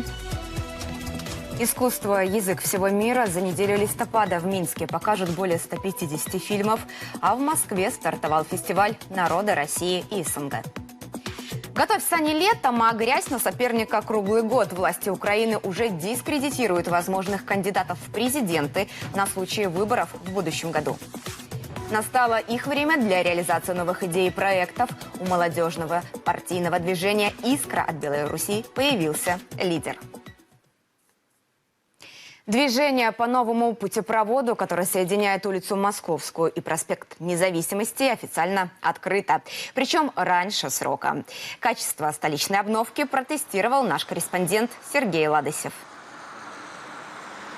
Помимо невероятной скорости строительства поражает и само обновление. Этот путепровод, целый комплекс инженерных решений. Здесь была использована самая современная техника. Мост был практически построен с нуля. Новые опоры, перекрытия, датчики износа. Конструкция осталась же прежней, 4 полосы движения. Изменилось покрытие пешеходных связей, была обновлена вся инфраструктура. Полностью смонтированы инженерные коммуникации. Дополнение всему установлены светодиоды.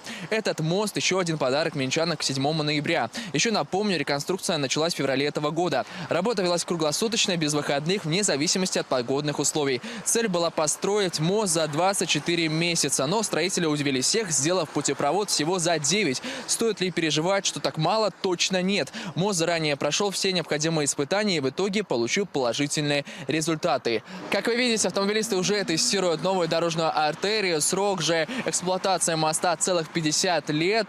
Так что теперь мост точно разгрузит центр города, и автомобилистам теперь будет намного легче и быстрее определять свои маршруты. Сергей Ладосев, Виктор Борисов, Первый информационный. Беларусь призывают принять многополярность мира и неделимость безопасности.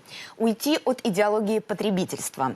Постоянный представитель Беларуси при ЮНЕСКО Юрий Амбразевич сегодня выступил на Генеральной конференции организации в Самарканде. Что услышал мир и в целом об основных посылах коллег по ЮНЕСКО продолжит тему Анастасия Бенедисюк. Работа в Конгресс-центре продолжается. Сегодня в третий день Генеральной конференции ЮНЕСКО на повестке общеполитические вопросы. Сегодняшний день называются политические дебаты. На то, чтобы донести свою позицию каждой страны, есть не более 6 минут. Беларусь, и это главное, против политизации ЮНЕСКО. Современные глобальные вызовы требуют общих усилий. Беларусь выступает за сохранение исторической правды, и особенно в 80-ю годовщину Великой Победы. Нельзя замалчивать вклад Беларуси и игнорировать геноцид нашего народа. Возрастает конкуренция за природные ресурсы, рынки и людей. И вот какой выход видит Беларусь. Белорусская сторона рассматривает выдвинутую еще на саммите ООН в 2005 году инициативу президента Республики Беларусь о признании многообразия путей прогрессивного развития в качестве ценности человеческой цивилизации. Укрепление таким образом этических основ международных отношений открыло бы путь к решению многих проблем. Современные глобальные вызовы требуют скоординированного ответа всех наций. Беларусь выступает против политизации работы ЮНЕСКО и сведения счетов с этой трибуны. Хотя у нас есть серьезные претензии к ряду западных стран в нарушении стандартов ЮНЕСКО и в части обеспечения свободы слова путем дискриминации работы белорусских журналистов, и в части ущемления прав граждан на свободу передвижения, что нарушает их культурные и образовательные права, и в части нарушения режима совместно охраняемых природных объектов. При этом мы открыты для обсуждения любых разногласий в двустороннем формате и на равноправной основе.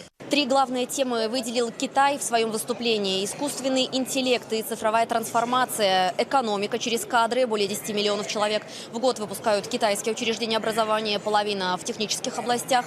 Глобальное управление и справедливая инклюзивная среда. 2 премии ЮНЕСКО тут отмечу для девочек и женщин и премия в области грамотности. Представитель Иордании начал свое выступление со слов «Да пребудет с нами мир», и здесь прежде всего речь о секторе Газа. Больше 10 тысяч человек погибли, в основном это женщины и дети. Огромное количество людей не имеет доступа к медицине и образованию. Критически важные объекты разрушены. В Иерусалиме страдают древние памятники, нарушены все международные нормы и правила. Турция. Член в исполнительном совете ЮНЕСКО будто вторит: наша главная задача – построить такой мир, где есть мир и справедливость. Соблюдение всех прав должно быть обеспечено в полном объеме. И еще одна цитата от Турции. Чрезвычайно важно поддерживать Газу. Несмотря на заключение мирного договора, гуманитарная помощь туда так и не поступает. Анастасия Бенедисюк, Владислав Лопатин, Первый информационный, Самарканд, Узбекистан. Вся подоплека истории с контрабандистскими шарами и реакцией Литвы. Что хотят соседи взамен на открытие границы? Кто пытался надавить на Лукашенко и каким был ответ президента Беларуси? Подведем политические итоги этой недели в проекте «Время первого». Новые подробности и инсайды смотрите завтра в главном эфире.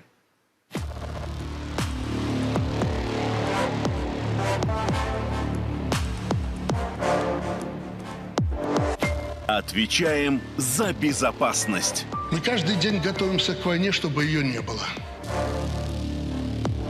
Граница с Литвой. Все? Лидеры Европейского Союза – это марионетки. Что будем делать? Надо идти на дальнюю дугу и там работать. Кто все решит? Ну, папа готов. Наш батька всегда. Пошли нах. За что мне извиняться? Дышим глубоко. В деревне будущего. Подсматриваем. Командировка в Алжир планируется. И подслушиваем. Они записывают, да? Потом покажут это на время первого. У меня все журналисты, которые пуле первого работают, сопровождают меня всегда. Это талантливые люди.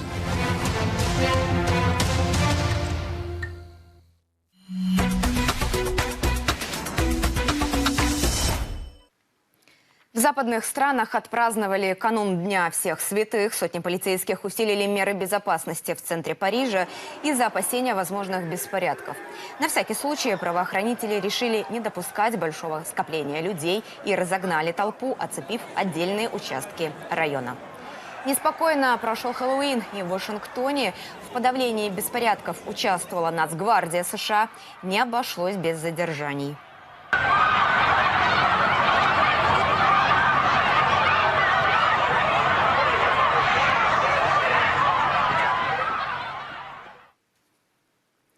Власти Украины готовятся к возможным выборам президента в 2026 году на случай, если будет заключен мир. Поэтому потенциальных кандидатов уже начали дискредитировать, пишет Политика. В украинской оппозиции считают, что законодательство используют для запугивания оппонентов, обвиняя в коррупции или связях с Россией. К примеру, экс-глава Укрэнерго был арестован, чтобы его можно было обвинить в провале энергобезопасности страны. Ждем, кто на очереди. Штаты не до конца учитывают интересы России в вопросе разрешения конфликта в Украине. Этот факт и стал ключевой причиной отмены переговоров в Будапеште и дальнейшей эскалации противостояния. Мнение эксперта. Основная причина, что США до сих пор не готовы на серьезные компромиссы по Украине, из-за этого встреча в Будапеште и отменена. Россия неоднократно заявляла свои требования о восстановлении своей территориальной целостности, освобождении из украинской оккупации Херсона и Запорожья и также получение гарантий безопасности в виде демилитаризации и денацификации Украины. США, по сути, не готовы гарантировать выполнение этих условий и, кроме этого, не готовы каким-то образом влиять на Киев и Брюссель, чтобы добиться прекращения агрессии против России. В этих условиях переговоры просто теряют базу. Было бы странно, если бы лидеры двух ведущих мировых держав ехали в другую страну, чтобы обменяться просто определенными заявлениями, которые не будут иметь каких-то последствий. Это легко можно сделать из дома. Поэтому отмена переговоров говорит о нежелании США учитывать интересы России в полной мере.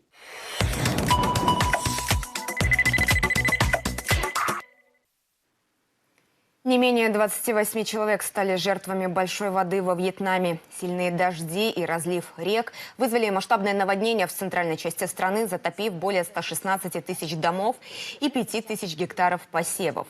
8 человек пропали без вести, и десятки тысяч были вынуждены покинуть свои дома.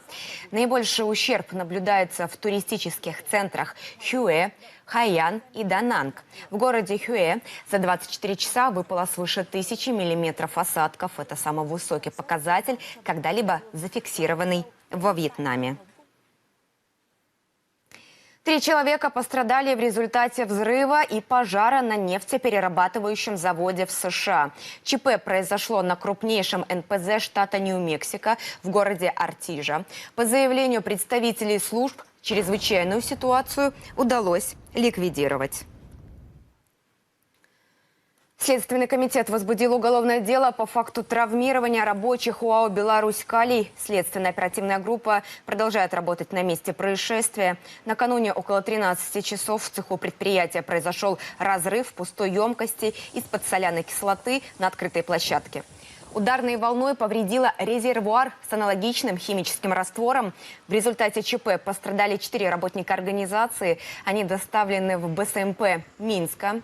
Их состояние оценивается как стабильно тяжелое. Природоохранные службы провели комплексный экологический мониторинг атмосферного воздуха в зоне распространения. Ситуация под контролем. Угрозы здоровью для жителей нет.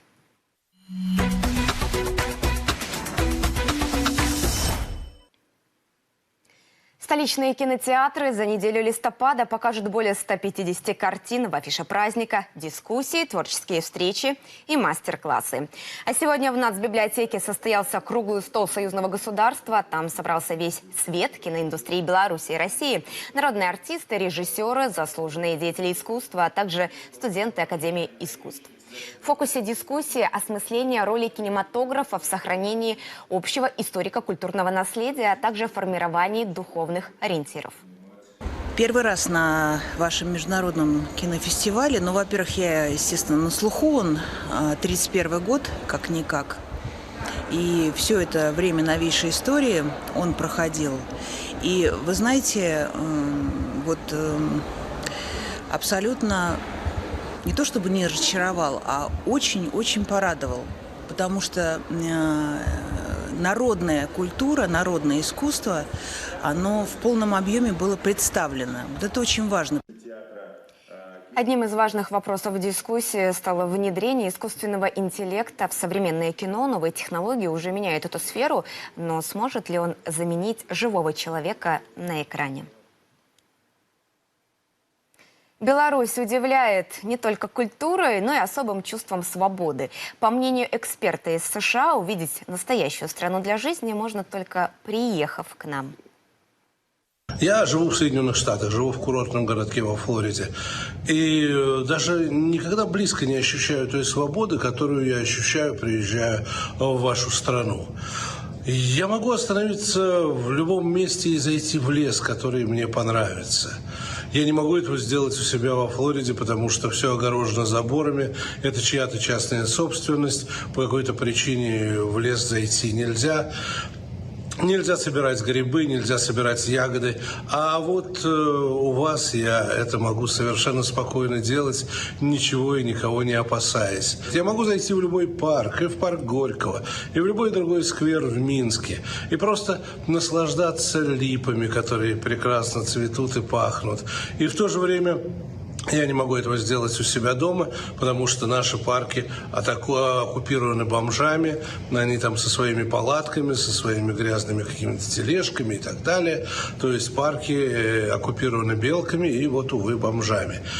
Ну, можно и многое другое очень говорить о том, какую свободу я ощущаю. И мое мнение разделяют все мои друзья и все мои коллеги, которые бывали в вашей прекрасной стране.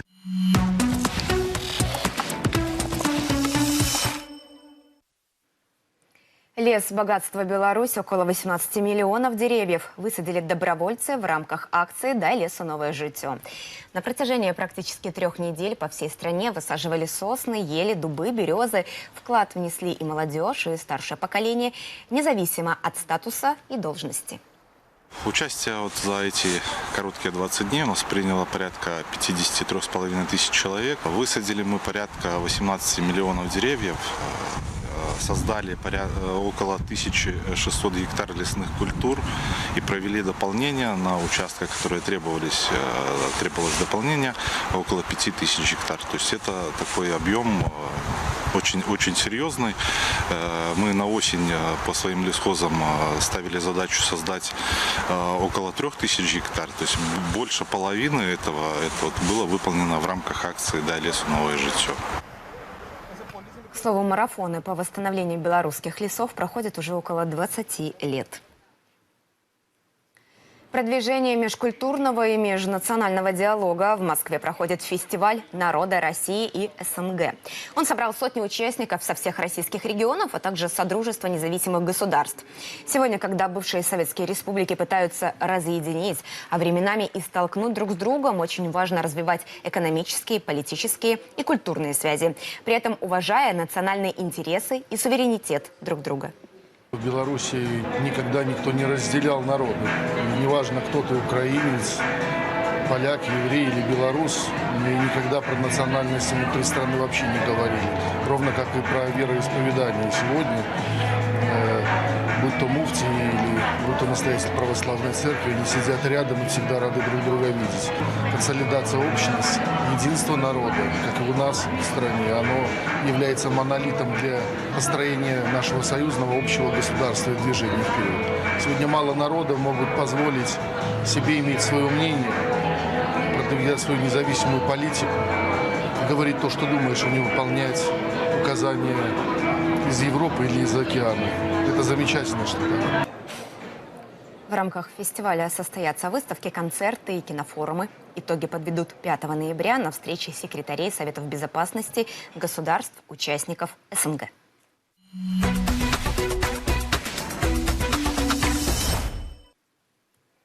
Пламя идеи, которое всегда разгорается, в белорусской партии «Беларусь» избрали президиум молодежного партийного движения «Искра».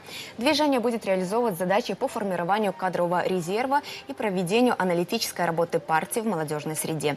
Председателем движения избран Ярослав Давыденко. Почему это важно? Потому что Белорусская партия «Беларусь» является общественно-политической силой, ведущей общественно-политической силой в нашей стране, партия народного большинства, представители которого присутствуют на всех уровнях государственной власти. И поэтому вопрос преемственности поколений в Белорусской партии «Беларусь», вопрос преемственности политики партийной – это гарантии, да, процветания и развития суверенитета Республики Беларусь. Поэтому мы все с вами понимаем, что это осознанный шаг, это дорога в жизнь молодежным инициативам, это новая система поддержки молодежи во всех ее начинаниях. Также в Доме молодежи дали старт информационно-просветительскому проекту «Открытое знание. Тренд Баттл». Это старт нового формата совместного проекта Белорусской партии «Беларусь» и Белорусского общества знаний. Вузы Беларуси дали старт профориентационной работе с абитуриентами. Двери главного управленческого вуза страны Академии управления при президенте Беларуси сегодня распахнулись для более чем 400 школьников. Ребята смогли из первых уст узнать об образовательных программах, специальностях, материально-технической базе и всех нюансах вступительной кампании. Также пообщались с руководством, профессорско-преподавательским составом, активистами студенческих организаций. Было интересно узнать о поступлении, о проведении дат, эссе, собеседования. Узнали мы отсюда, от поступающих сюда, от своих друзей, каких-то знакомых. В прошлом году я уже была на Дне открытых дверей, но в прошлом году я была 10 класс, в этом году 11. И поэтому сейчас уже, конечно же, целенаправленно приходишь сюда за определенной информацией, пообщалась со студентами. Для меня они являются как раз-таки главными источниками информации. И узнала больше о специальности, я хочу поступать на экономику. Об Академии управления я узнал от знакомых и друзей и сразу загорелся идеей поступать сюда. Как только пришел на День открытых дверей, сразу понял, что это мое, потому что Академия – это такая большая семья, где все дружны и очень много интересных мероприятий. С радостью бы сюда поступил. С каждым годом количество желающих учиться в кузнице управленческих кадров растет, а вместе с ним конкурсы, проходные баллы. Мы ориентируем на структуру прошлого приема, и поэтому можем говорить о том, что сегодня мы, сохраняя традиционную структуру, то есть можем прогнозировать, что на области государственного управления права, на область государственного управления экономика будет традиционно наиболее высокий балл. Все компетенции, которые сегодня предоставляет для овладения нашим студентам и слушателям Академия управления, они универсальны. Они охватывают область права, экономики, управления информационными ресурсами. И кроме этого, ту среду формируем, в которой формирует действительно личность, которая раскрывает свой творческий потенциал, свой научный потенциал. За более чем 30 лет работы Академия подготовила свыше 100 тысяч специалистов, многие из которых сегодня занимают руководящие должности. Около 70% действующего правительства – выпускники Академии управления. Еще больше новостей на нашем сайте Newsby и мультимедийном портале Видеобел. Хороших выходных!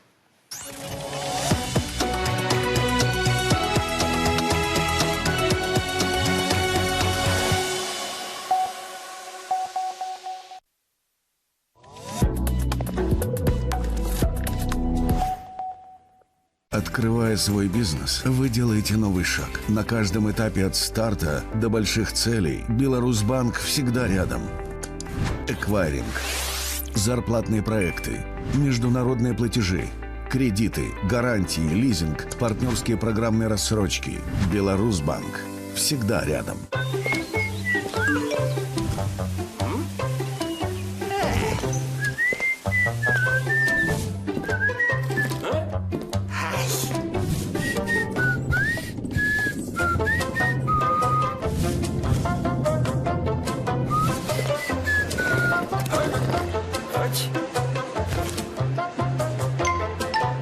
Не игнорируй долги, плати вовремя. Информация о возбужденном исполнительном производстве может содержаться в информационном ресурсе «Реестр задолженностей по исполнительным документам».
Алексей Александрович, здравствуйте. Дан старт 18-й белорусской антарктической экспедиции. Кто находится в составе полярников и как проходит их подготовка? Это только опытные сотрудники или есть новички? У нас никогда не стоит задачи подбирать конкретно либо новичков, либо бывалых, как мы их называем.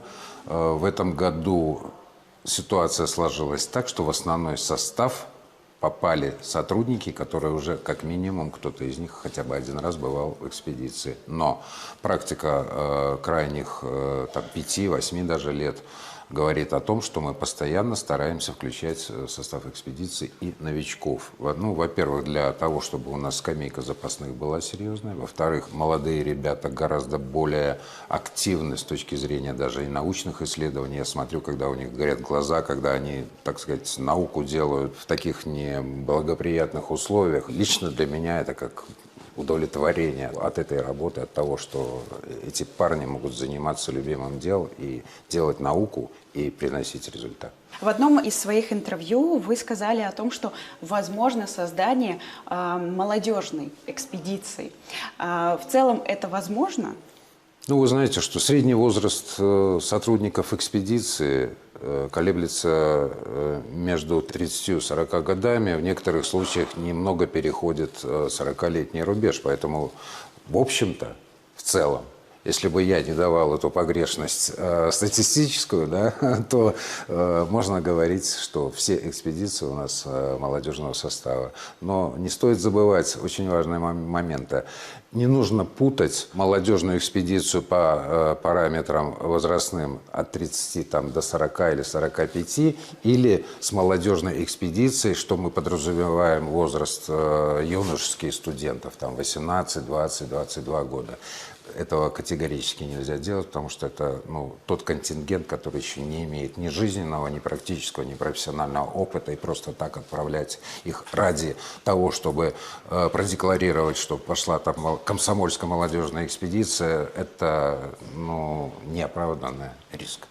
Влияют ли санкции на работу? Можно ли говорить о коллаборации, например, с другими странами? Санкции, я бы сказал, что с технологической или с приборной точки зрения в меньшей степени, потому что мы изначально ставили задачу опираться на разработки белорусские, на производство белорусское, на товары, продукты питания и так далее. Конечно, есть некая небольшая зависимость от международной логистики, но она сохраняется, никто на палки в колеса в этом плане здесь не вставляет. Есть, конечно, похолодание и некоторые проблемы с точки зрения реализации совместных научных программ.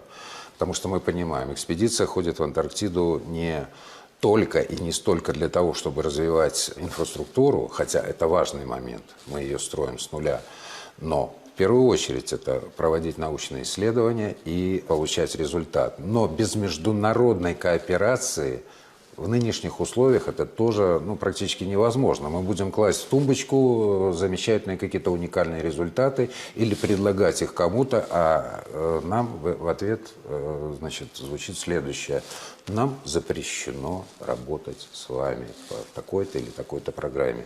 Это, к сожалению, имеет место. Но надо отдать должное, что крайние месяцы, годы, может быть, год-два, немножко эта ситуация начинает возвращаться в нормальное русло. Потому что все прекрасно понимают, те пазлы, которые вкладывают белорусские ученые в мировую науку, без них не будет полной картины. Никогда. А они на самом деле, без громких слов, достаточно ценные. А какие наработки были получены в предыдущих экспедициях и уже активно используются в производстве?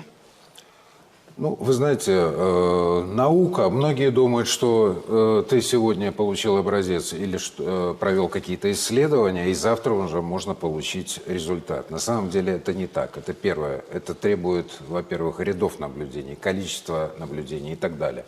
Во-вторых, это требует достаточно продолжительного, длительного времени для обработки. И не каждое научное исследование заканчивается обязательно успешным результатом. Но в это нужно вкладываться, в это перспектива. И весь мир, собственно говоря, и в нашей стране та же политика.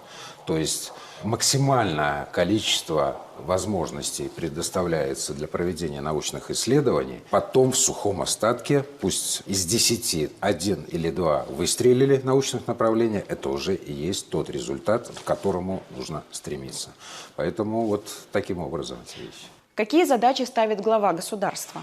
Глава государства очень мудро сказал: дорогие полярники, дорогие ученые, никто не требует от вас, я буквально своими словами пересказываю, никто не требует от вас завтра или послезавтра тонны полезных ископаемых, или баррели нефти.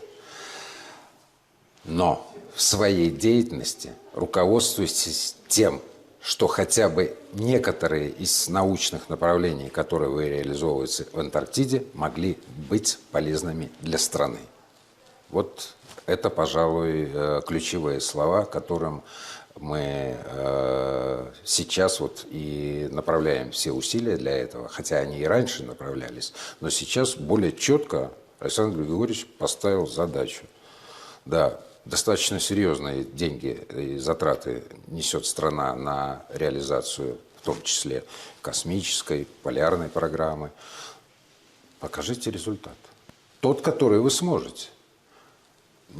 Описательные вещи, они нужны тоже. Фундаментальная наука нужна, потому что практической науки без фундаментальной быть не может. Но все равно, как в итоге алмаз образовывается, какой-то, из тысяч, сотен процессов природных, образуется некая драгоценность.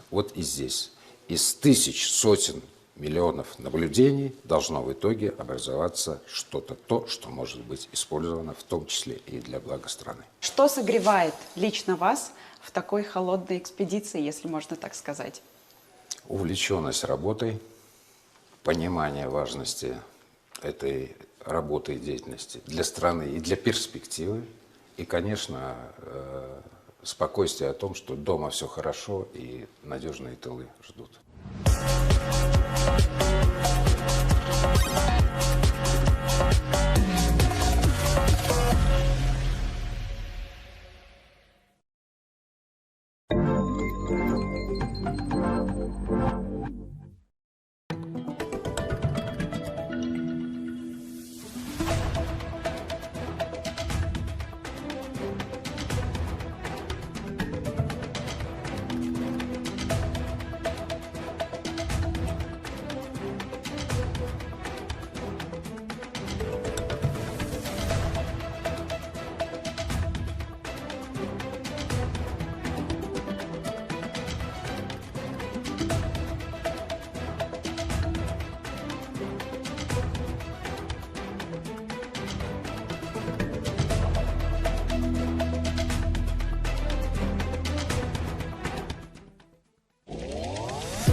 Я бы мог сейчас очень многое рассказать про Беларусь и сказать, чем она привлекательна для туристов. И я бы мог часами говорить о совершенно бесподобной нетронутой природе, о вот этих вот ландшафтах, о озерах, реках, Беловежской пуще. И я бы мог часами говорить о том, какая везде чистота и какое гостеприимство. Я мог бы очень много говорить о наслоении истории, о том, что вот именно тут пересекается восточнославянская культура и западноевропейская культура. Я бы мог говорить об этом часами. Я очень часто бываю в Республике Беларусь. Каждая такая поездка для меня самый настоящий праздник. Но я хочу сказать немножечко о другом. Все вот это вы уже и сами знаете. А я хотел сказать о том чувстве, которое испытываю я и которое испытывают многие мои друзья, которые приезжают, и коллеги в Республику Беларусь. Это чувство совершенно необыкновенной свободы. Я живу в Соединенных Штатах, живу в курортном городке во Флориде. И даже никогда близко не ощущаю той свободы, которую я ощущаю, приезжая в вашу страну. Я могу остановиться в любом месте и зайти в лес, который мне понравится. Я не могу этого сделать у себя во Флориде, потому что все огорожено заборами. Это чья-то частная собственность. По какой-то причине в лес зайти нельзя. Нельзя собирать грибы, нельзя собирать ягоды. А вот у вас я это могу совершенно спокойно делать, ничего и никого не опасаясь. Я могу поиграть в казино, и мне для этого не придется ехать за 1000 миль в пустыню Неваду, где я могу зайти в казино. Хотя я и не игрок, но тем не менее, вот это тоже очень интересный момент. Я могу зайти в любой парк, и в парк Горького, и в любой другой сквер в Минске, и просто наслаждаться липами, которые прекрасно цветут и пахнут. И в то же время я не могу этого сделать у себя дома, потому что наши парки оккупированы бомжами, они там со своими палатками, со своими грязными какими-то тележками и так далее. То есть парки оккупированы белками и вот, увы, бомжами. Ну, можно и многое другое очень говорить о том, какую свободу я ощущаю. Мое мнение разделяют все мои друзья и все мои коллеги, которые бывали в вашей прекрасной стране.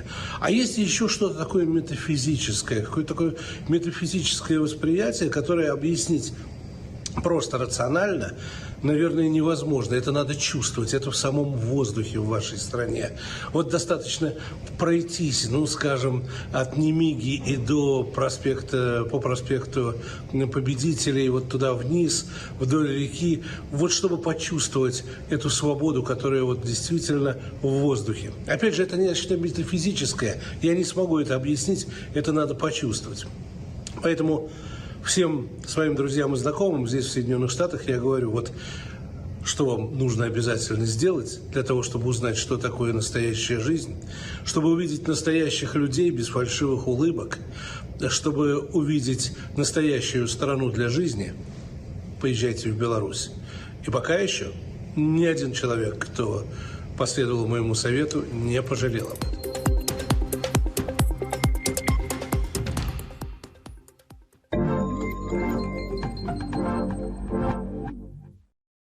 Действуем по плану А, но всегда в голове держим запасной. В мире творится полная Европа. Это не какие-нибудь домыслы, это точный расчет.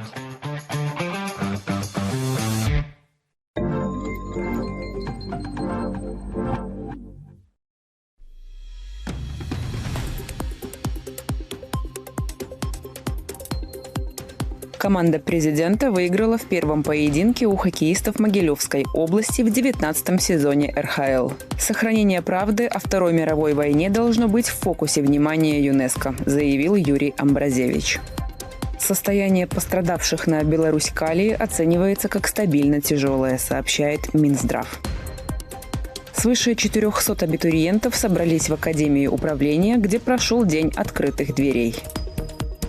В единый реестр пустующих домов внесено более 48 тысяч объектов. Конкурс фильмов для детской и юношеской аудитории «Листопадик» проходит в Минском кинотеатре «Пионер».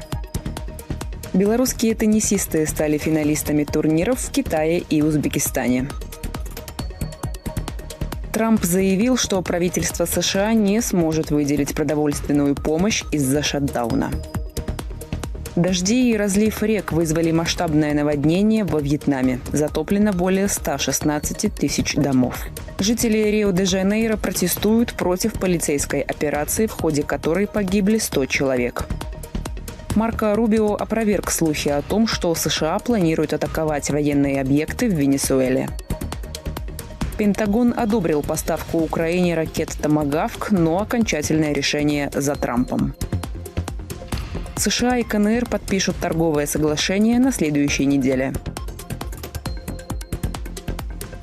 Драгоценности из Лувра хотели продать израильской фирме через Даркнет, сообщает Билд. В Великобритании волна дерзких ограблений. Преступники научились воровать в банкоматах. Трамп не согласился предоставить Венгрии исключение из нефтяных антироссийских санкций. Лидером молодежного движения «Искра» белорусской партии «Белая Русь» избран Ярослав Давыденко. В Гродно началась подготовка к 15-му фестивалю национальных культур. Движение по путепроводу между улицей Московской и проспектом Независимости в Минске открыто. Белорусский лидер подтвердил планы поставить в декабре на боевое дежурство «Орешник». Более 18 миллионов деревьев высажено в рамках акции «Дай лесу новое життя». Запрет на лов сома и сига чудского введен в Беларуси.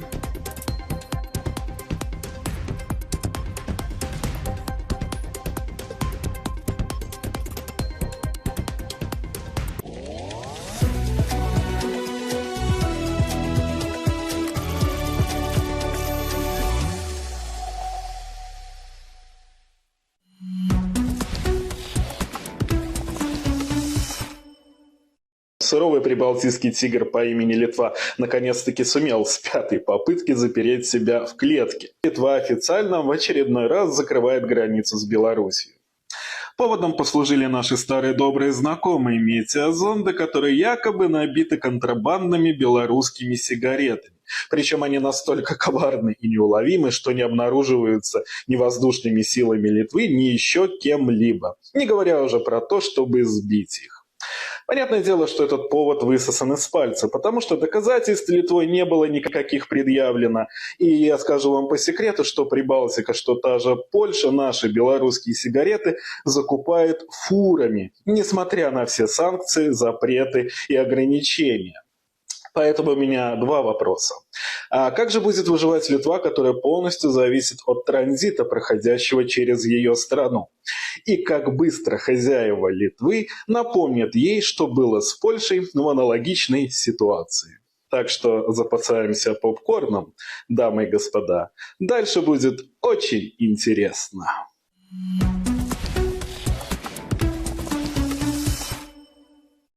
Короче, ну все, наверное, уже слышали, что у нас что летают? У нас летают баллоны. Ну, это шарики, воздушные шары, большие такие. И что они перекидывают в нашу страну? Я так понимаю, контрабандные сигареты. Сейчас по этому поводу наше правительство решило, что сделать, и уже сделало, закрыло границы. Мне только интересно, а как это повлияет на шары? Это вот шары до границы долетят, и потом скажут, упс, извините, закрытая граница. Мы полетели назад, что ли? Я это не могу понять, а? Ну и самое интересное, конечно, почему-то говорят уже у нас о закрытии транзита в Калининград. Интересно, при чем тут Беларусь, баллоны и Калининград транзит? А может, при том самом, а?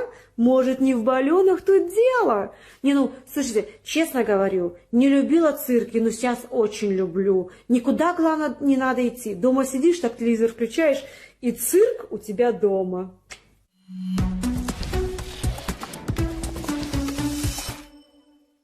Закрыли границу с Беларусью. Ну, кому они сделали плохо, если не Россия, не Китай, там, не Беларусь, да вообще на планете уже никто толком не воспринимает эту Литву серьезно, стараются с ними не иметь никаких дел и ничего не делать. А вот гражданам Литвы действительно не выехать больше ни на могилы родственников, не посетить врачей, не съездить в магазины нормальные, а сидеть осталось только в унылой Литве. Ну или можно еще съездить в умирающую Латвию или в Сувалки по двухполосной дороге постоять часов 5 на границе. Зачем тупые литовские власти это сделали, никто не знает. Типа ловят шарики, перекрыв землю.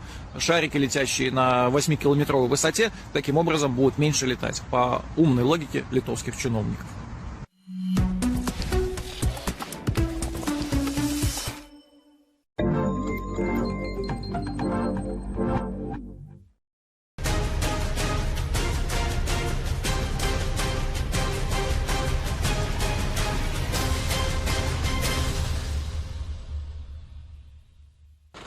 Сегодня мы записываем один из самых непростых выпусков из цикла «Война и мир». Мы сейчас находимся на одном из кладбищ недалеко от Северодонецка, это Луганская Народная Республика.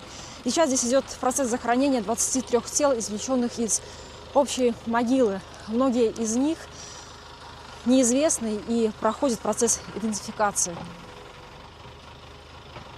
Эти люди погибли в 2022 году в результате обстрелов со стороны вооруженных сил Украины. Очень много этих людей – это пожилые люди, которые не смогли покинуть свои жилища, оставались у себя буквально дома и были застаты врасплох огнем противника. Мы 2014 года ведем очень скрупулезную работу по сбору доказательств преступлений военно-политического режима Украины против населения Донбасса. Были специально созданы даже специальная комиссия по сбору и фиксации доказательств военных преступлений военно-политического режима Украины против жителей Луганской Народной Республики. До этого работали в рамках общественного проекта «Не забудем, не простим», основная цель которого тоже была работа на территориях, сбор информации о погибших, о раненых, о разрушениях, о фактах жестокого обращения, о пытках, изнасилованиях. И, конечно же, места боев, самые кровопролитные, к сожалению, всегда оставляли следы в виде массовых захоронений стихийных. Потому что зачастую не было возможности хоронить на обычных кладбищах людей. И люди принимали спонтанное такое стихийное решение о том, что нужно предать человека земле, чтобы достойно все это было, чтобы, понятно, да, определенные процессы не происходили.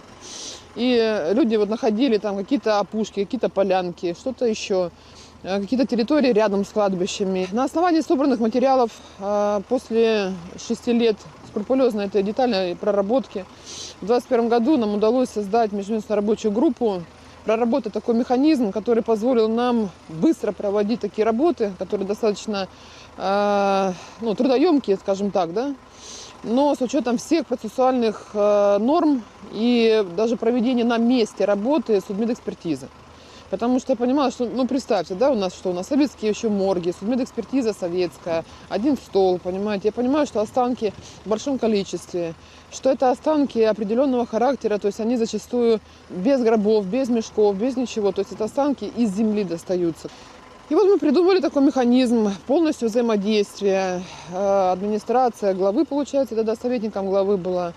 Леонид Иванович создал своим указом эту группу МВД, прокуратура, судмедэкспертиза, то есть Минздрав, органы, которые нам помогали. Нам даже волонтеры финансово помогали, потому что это сейчас у нас есть уже поисковая рота, которая пришла уже когда с более, скажем так, хорошим развитием работы в плане поиска без вести пропавших. Да. Раньше это была у меня гражданская группа волонтеров, которые мы собрали из жителей города Рубежное, которые сами еще до нас, самую горячую точку, своего марта 22-го, сами там сколотили свою команду из таких смелых мужчин, храбрых, и женщин тоже. И сами прихоранивали, потом они с нами начали работать, и они такой у нас прям коллектив дружный получился. В 2021 году одна команда была, мы работали по своей территории Луганской Народной Республики, мы же не могли подняться сюда на оккупированные. А с 2022 года уже здесь, на этих территориях, первый город Рубежное, потом Северодонецк, агломерация Северодонецка, Лисичанск. В данный момент у нас сформировано на территории 7 таких больших кладбищ. В принципе, то, что вы видите, этот участок, это наш участок, отведенный под перезахоронение именно Северодонецка. Как работает ваша группа и как вообще подбирали этих парней? Потому что работа на сама по себе такая непростая. Действительно, работа непростая. В начале 2024 года было принято решение о создании нашей поисковой роты. Люди, честно говоря, все, что вы видите здесь, в том числе и я, мы все принимали участие в боевых действиях и получили ранения. Отбора, в принципе, как такового большого не было. Отбирал я людей, исходя из просто физических возможностей и морально-деловых качеств. Человек более-менее здоровый, соответственно, морально-психически устойчив, соответственно, так он попадал в поисковую роту. Далее мы приехали сюда, в Луганскую Народную Республику. У нас был как таковой план работы, соответственно, по этому плану, в том числе эти трупы гражданских лиц, они находились в населенном пункте Лесная Дача.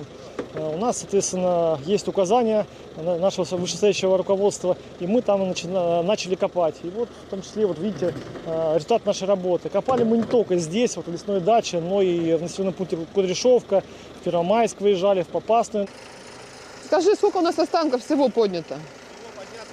Не, вообще нет, в целом, по нашей книге, регистрация. 1400. Сейчас какой идет там? Не, тут что, тут неправильно, тут правильно стоит. Чего? Больше 2000 сейчас уже получается у нас, да. Старик жил. Да, может, он в хороших условиях и дальше жил бы, да? Но пришла война, эти боевые действия, и у нас старики умирали с голоду, мы поднимали останки, лежачие, бросали родственники, лежачие старики умирали, без оказания медицинской помощи, от того, что связи нет, от того, что скорую помощь нельзя вызвать. Это же такие скоропостижные, которые под вопросом, понимаете? Скоропостижны ли они? Здесь все гражданские похоронены, да? Да, а при каких обстоятельствах большинство погибло? Это осколочная, минно-взрывная травма. Осколочные ранения и пулевые. В ходе извлечения каждого из останков внимательно осматривается состояние тела. Судебно-медицинским экспертом устанавливается прежде всего причина смерти каждого погибшего. А также осматривается одежда, в которой был одет человек. И порой мы обнаруживаем в ходе осмотров документы, какие-то личные вещи, по которым удается даже предварительно идентифицировать личность людей. Конечно, основным способом идентификации, именно процессуально-юридическое, является молекулярно-генетическое исследование, которое проводится уже непосредственно с биоматериалом каждого погибшего. Проводится сравнительный анализ с биоматериалом живых родственников, которые ищут пропавших без вести родных и близких. Вот таким вот образом удается прийти к пониманию, кому принадлежит каждое тело. Но кроме этого есть еще комплекс оперативно-розыскных мероприятий, которые проводятся органами внутренних дел. Суть этих мероприятий заключается в том, чтобы собрать информацию от любых свидетелей, очевидцев происходящего, о том, кто мог быть в конкретном захоронении. Последние останки обнаружены нами, 4 дома сгоревшие. Скорее всего, что-то Тербат зашел. Здесь они стояли тернопольские. Тербат. И у нас старика одного здесь замучили, мы это знаем уже. Мы подняли, извлекли останки, точно знаем про Селихова Ивана Владимировича, что они его, того, что там соседи рассказали, что 2 сына ушли воевать в 2014 году. Его в мае 22-го парализованного старика забили прикладами. Выстроили жители поселка оставшихся, забили прикладами, потом застрелили его в висок с автомата. И мы уже что-то опять, мы потом уехали, потом бродили, ходили, работали. А в один день просто, я говорю, поехали, Иван Владимирович, поднимем, я говорю. Начали поднимать, нашли документы на фуфайке его, а у него день рождения в этот день. Он как будто звал. Я не сильно религиозный, конечно, человек, но с этой работой, конечно, уже, знаете, много таких историй, которые заставляют задуматься иногда. А последний тоже, тут 4 дома, оказывается, скорее всего, застрелили семьи, там 4 дома и подожгли.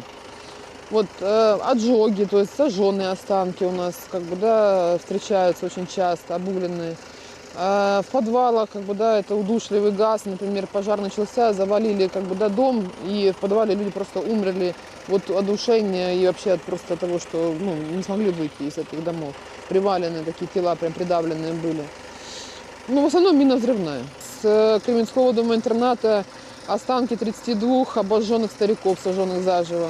Вот здесь, ну, не здесь, конечно, сейчас мы рубежно будем проезжать, между Рубежным и Кременной, там, в сторону уезжаешь. Их было 75 на момент, когда туда заходили эти уроды, и они им не позволили эвакуироваться. Живых в подвале закрыли внизу вместе с персоналом, которые ходить могли. И они потом убежали, смогли оттуда. Вскрыли дверь, вытолкнули и убежали. 50 с чем-то, да, человек сгорело. 22 год, да? 22 год, да, в марте, да. И из них, представьте, вот мы смогли собрать хотя бы, за что-то зацепиться, 32 останка только. У нас женщина одна задохнувшаяся была, скорее всего, встать не могла. Мужчина тоже пытался ползти к балкону, а все остальные лежащие были на кроватях в пепел просто. Просто пепел через решетку провалившихся были. Да.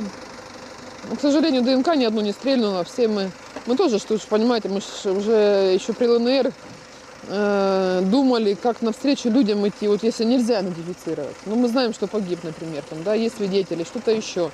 Или уже там захоронили, чтобы лишний раз как бы не дергать, там, да, если там скоропостижка была на кладбище, но без, например, там, вот, документов, там, да, просто свидетели, администрация подтверждает и выдается врачебное свидетельство о смерти.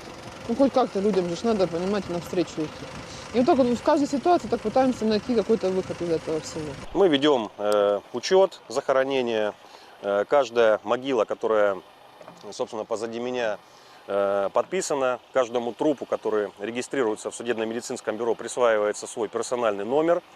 Кроме того, любая предварительная даже информация о том, кем может являться тело, заносится в нашу базу и, соответственно, переносится в эту карту. Мы работаем с родственниками, которые уже в процессе нашей деятельности обращаются с просьбой подсказать, где может быть могила их родного и близкого. Эта карта помогает нам быстро отыскать могилу, показать, где находится их родной человек. Руками копать это все очень долго. Так траншея готовится, но все равно могила формируется отдельно для каждого, получается. Я понимаю так, что группа ваша сформирована не только из местных ребят, но здесь вот ребята со всей России, да? Да, соответственно, все мы из разных регионов, соответственно, я из Рязанской области, ребята, как сейчас вам скажу, из Волгоградской области, Воронежской области, Липецкой, еще один из Рязанской области и парень из Московского региона один, но тоже бывший когда-то житель Макеевки. Вот это ребята, которые стоят за моей спиной.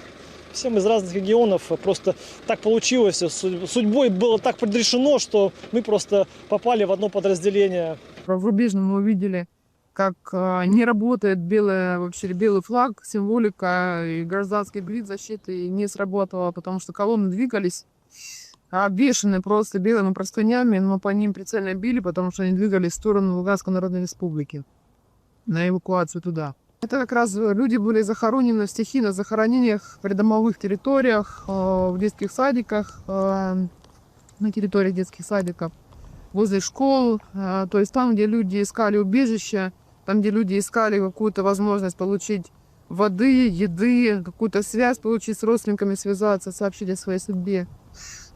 Вот, в принципе, это все воплотилось вот в это место.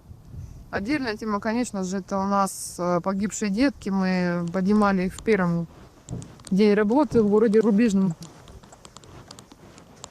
И погибли они одновременно вместе от одной мины, которая прилетела со стороны города Северодонецк. Были они захоронены в одной могиле, подняли, опознали. Родители присутствовали, переработали не самых тяжелейших дней, конечно, тогда было. Это не заживающие раны, потому что каждая могила — это потерянные наши люди, наши земляки, наши родные, близкие, наши друзья. Вечная память.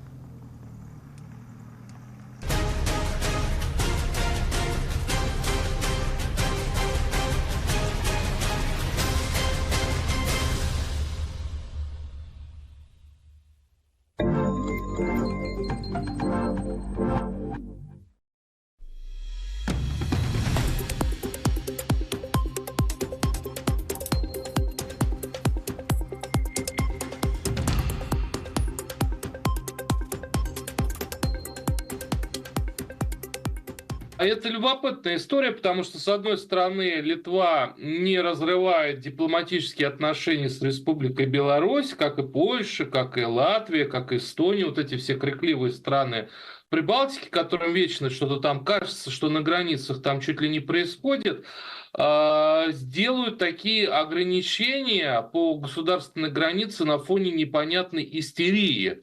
То есть вот этот вот польский синдром беспилотников, это самая абсурдная глупость, над которой, наверное, уже даже и Трамп смеется, и все в овальном кабинете Белого дома, привело к тому, что Литва сейчас заразилась примерно таким же схожим синдромом. Потому что, обратите внимание, какую нелепую дипломатическую формулировку они дали под закрытие государственных границ. Нам кажется, что в небе над нашими границами летают шары, которые снабжены непонятной контрабандой. То есть, вот напоминает, да, американскую истерию в свое время, когда ловили китайские дроны и забивали. Вот вся средства массовой информации США тогда говорила насчет формата X-Files 90-х годов, секретный материал. Все этот сериал смотрели, помним в этом отношении. И меньше говорили об Украине и Израиле. А теперь получается, что Прибалтика опять же меняет свой информационный фон на фоне падения экономических котировок, из-за того, что Евросоюз сейчас сильно проседает, а элита европейских стран не дают дополнительные кредиты или преференции Прибалтике, и они начинают искать крайних левых. Ага, у нас тут белорусская граница, а что там? А там стоят злые русские, которые делают контрабанду, там наркотики, табак, алкоголь и так далее, и так далее. То есть вот именно эта абсурдность, она приводит как раз к информационному шуму и еще большему охлаждению отношений между предпринимателями двумя странами. Потому что бизнес, ему абсолютно чихать, какая политика, ему нужно зарабатывать деньги, а закрытие государственных границ — это остановление вообще всей логистики товаров и нарушение хартии Европы о том, что товары должны свободно передвигаться и в тех странах, которые граничат с Европейским Союзом, это полностью ломает экономическую привычную картину заработка. Ну вот, будем ждать, как прибалтийские инвесторы и прибалтийская экономика за счет этих абсурдов, что злые русские идут, а с ними белорусы, да, вот потеряют в ближайшее время.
Строительство новой архитектуры безопасности, которая будет основана не на давлении, а на принципах равенства и справедливости, где вперевес рациональные, а не политизированные решения. Эти мотивы на неделе привели в Минск цивилизованную часть Евразии, в том числе страны БРИКС, ШОС и АСЕАН, где голос здравой части Европы тоже звучал. О ключевых посылах конференции евразийской безопасности и других событиях недели расскажу я, Юлия Алферова. Чего боится Литва, продолжая политику изоляции? Давно стоите? Сколько времени? В очередь 23 суток. Оттепель торговой войны, о чем договорились США и Китай. Китай в настоящее время проводник, хедлайнер процессов свободной рыночной экономики. Европа готовится к войне. ЕС и НАТО клепают план оперативной переброски тяжелой техники. И Макрон отправил французских военных в приграничье зоны конфронтации. Делегации из Британии, Азербайджана, Кореи, Мьянмы, Ирана, Индии, Омана. Это малая часть списка гостей, которая говорит о географии. Она вышла далеко за рамки евразийского континента. Каждое из государств выступает за развитие международных отношений в таком ключе, чтобы минимизировать существующие опасения насчет безопасности. Сегодня основы международной безопасности коренным образом пошатнули произвол и двойные стандарты США и их сателлитов. Ни одна страна не станет спокойно мириться с внешним давлением. И в Евросоюзе голос разума звучит все четче. Венгрия, Словакия, Чехия устали от псевдополитиков, коллег по ЕС, которые маскируют внутренние проблемы заботами об Украине. На конференции в Минске позицию Венгрии озвучил Петер Сиярто. Это как раз тот политик, который продвигает национальные интересы в противовес глобальным европейским решениям. Беларусь всегда играла важную роль в миротворчестве. Не стоит забывать, что первые мирные переговоры между Россией и Украиной состоялись именно здесь, в Беларуси. Мы всегда уважали тот факт, что соглашение об урегулировании первого подобного конфликта в регионе было названо в честь Минска. Поэтому для нас Минск — это мир или, по крайней мере, поиск мира.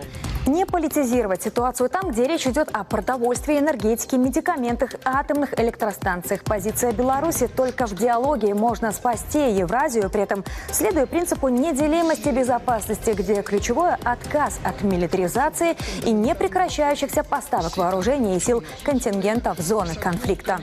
Мы никому не угрожаем, лишь обеспечиваем, как я сказал, свою безопасность. Более того, всегда открыты к конструктивному диалогу и взаимным шагам по снижению напряженности. Если наши партнеры на Западе к этому готовы, ни мы, ни Россия, убежден, в долгу не останемся.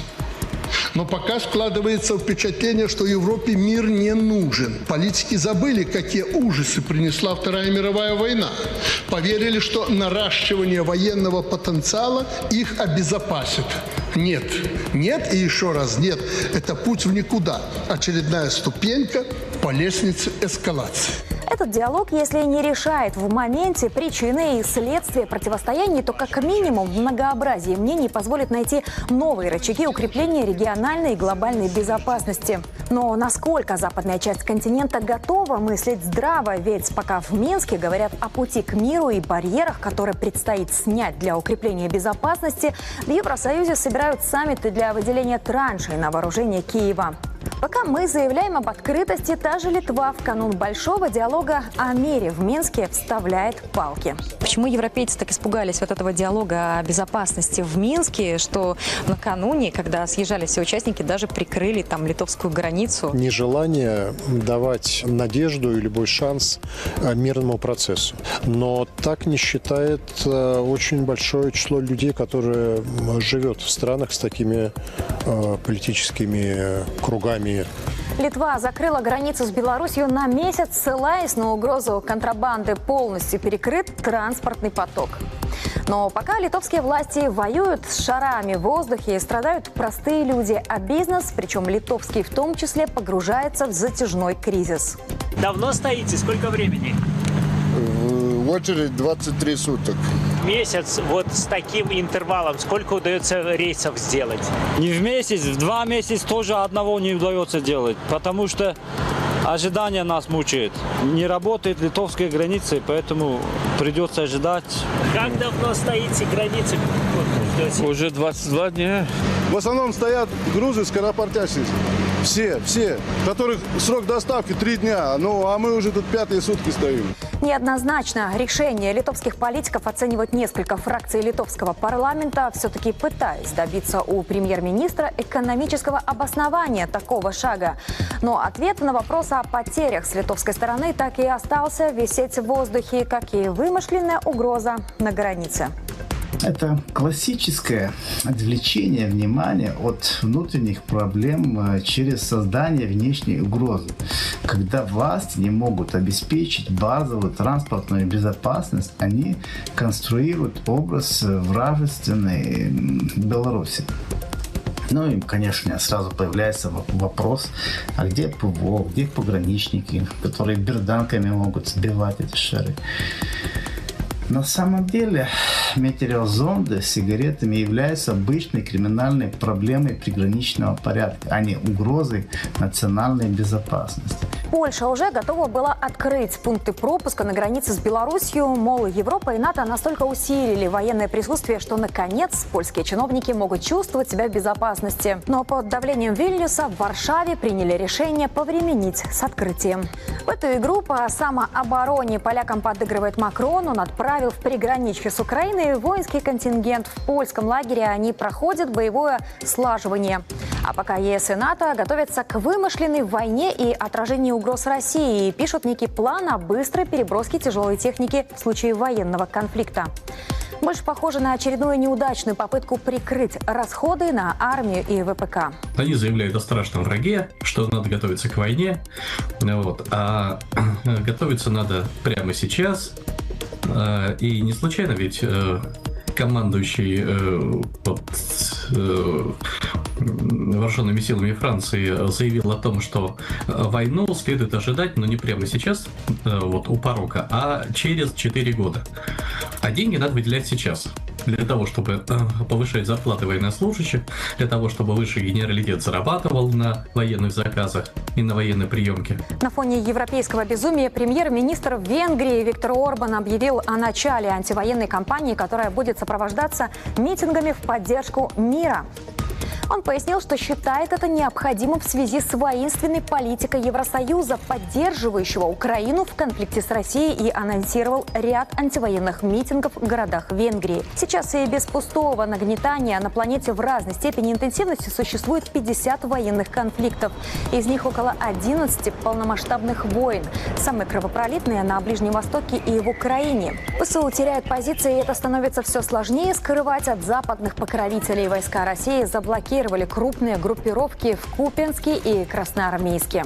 Они являются стратегически важными пунктами, то есть теми пунктами, освобождение которых может показать очень убедительно американцам, британцам, французам и европейцам, что до окончательной катастрофы Киева осталось очень немного. Сегодня в Украине повреждено до 60% объектов украинской газовой инфраструктуры, что в канун наступления зимних холодов можно приравнивать к катастрофе. Германия обещала до конца октября увеличить взносы в фонд поддержки энергетики Украины еще на 30 миллионов евро до 450 миллионов евро и поставить отопительные системы и трансформаторы. Но и сама не в завидном положении. Министр экономики Германии заявила о неконкурентоспособности экономических структур страны. Американские пошлины – настоящее бремя для экспортоориентированной экономики. Да и в США, когда продолжение шатдауна до конца ноября может обернуться убытками в 14 миллиардов долларов, уже не так категоричны. На встрече с Си Цзиньпином Трамп уступил в тарифах на фентанил. В будущем Штаты надеются на заключение торговой сделки с Пекином. В настоящий момент практически все страны мира, за исключением 2-3 стран, имеют больший товарооборот с Китаем, нежели с Соединенными Штатами. Китай в настоящее время проводник, хедлайнер процессов свободной рыночной экономики и глобализации, а Соединенные Штаты скорее страна, которая стремится вставлять палки в колеса. В условиях глобализации политика изоляции не работает. А санкции – это прямое нарушение международных отношений. Если убрать политическую подоплеку, а рассуждать с точки зрения экономики, санкционные пакеты нанесли больше вреда тем, кто их инициировал. И пока экономики всех стран растут, в ЕС сплошные проблемы. Беларусь же продолжает развивать географию сотрудничества и углублять уже имеющиеся контакты. На неделе в Баку белорусы подтвердили стратегический характер отношений и готовность работать вместе по самым разным направлениям от АПК и нефтехимии до промкооперации. У нас есть достаточно хорошее производство лифтов здесь. У нас есть сборочное производство тракторов. У нас большие проекты по промышленной кооперации, сборки пожарно-спасательной техники и техники на базе шасси МАЗ. Сегодня мы определились, и я думаю, коллеги нас услышат, они заинтересовались некоторыми новыми позициями по типу передвижного фельдшерского пункта тоже на базе шасси МАЗ. То есть вот этих передвижных различных и торговых точек, и точек общепита. Расширилась география белорусского присутствия и в Африке, но пока на африканские страны приходится немного, 2% от всего экспорта. Это рынок будущего, и сегодня необходимо приложить больше усилий, чтобы монетизировать политический капитал Южного континента во взаимовыгодные проекты, требует глава государства. Видятся перспективы в образовании и в здравоохранении. Мы, в отличие от США и Европы, делимся компетенциями и технологиями. Туда продаем сельхозтехнику, нефтепродукты, удобрения, молоко, гарантируя продовольственную безопасность. И аграрии сегодня продолжают работу в полях, чтобы накормить белорусов и заработать на излишках. В то время как в Европе ширится протестное движение фермеров, которые терпят убытки на фоне растущих цен на топливо и удобрения. А у нас аграрии добавляют к технической оснащенности и внедрению инноваций в ВПК. В этом году мы обновляем машино-тракторный парк, закупили порядка 8 единиц техники. Сейчас на госэкспертизе находится у нас проект на строительство молочно-товарного комплекса. То есть расширяемся, развиваемся, стараемся с каждым годом наращивать показатели. Вряд ли где-то больше, чем в Беларуси, столько внимания людям, труда, деревне и другим самым небольшим населенным пунктам. Комплексное решение, которое применили для развития деревни Домжирицы в Березинском биосферном заповеднике, может послужить примером для всей страны. Обновили производственную базу, создали цех переработки древесины. Восстановлен дом экологического просвещения, строится жилье и обновлена инфраструктура населенного пункта. Немало усилий вложено в туристические объекты. Такая территория – болото, леса. А это что? Кислород. Мы кому это дарим? Этим вонючим, грубо говоря, европейцам, которые нас душат каждый день. И подумал о том, ну, может, не в нашу жизнь, а вот у них, у детей наших оценят, что такое Беларусь. И платить будут за это нам. За то, что мы это сберегли все. Найди еще где-то, кроме России. Ну, в России людей. В Европе нет. Европу загадили. Такова картина этой недели. Увидимся в эфире Первого информационного.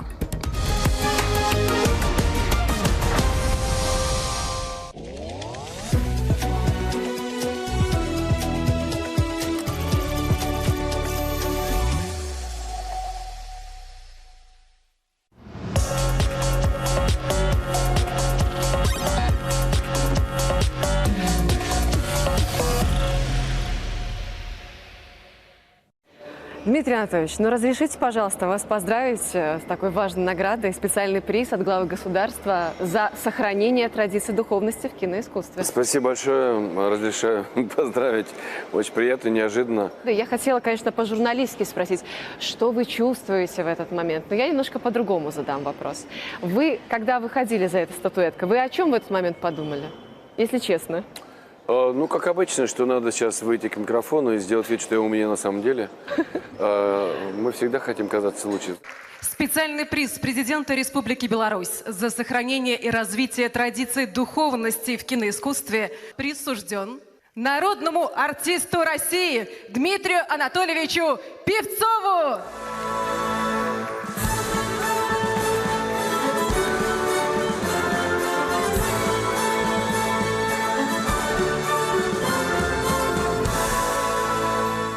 Знаете, мне уже за 60, и Мне это было приятно, конечно, но что я потом волновался, ой-ой-ой-ой.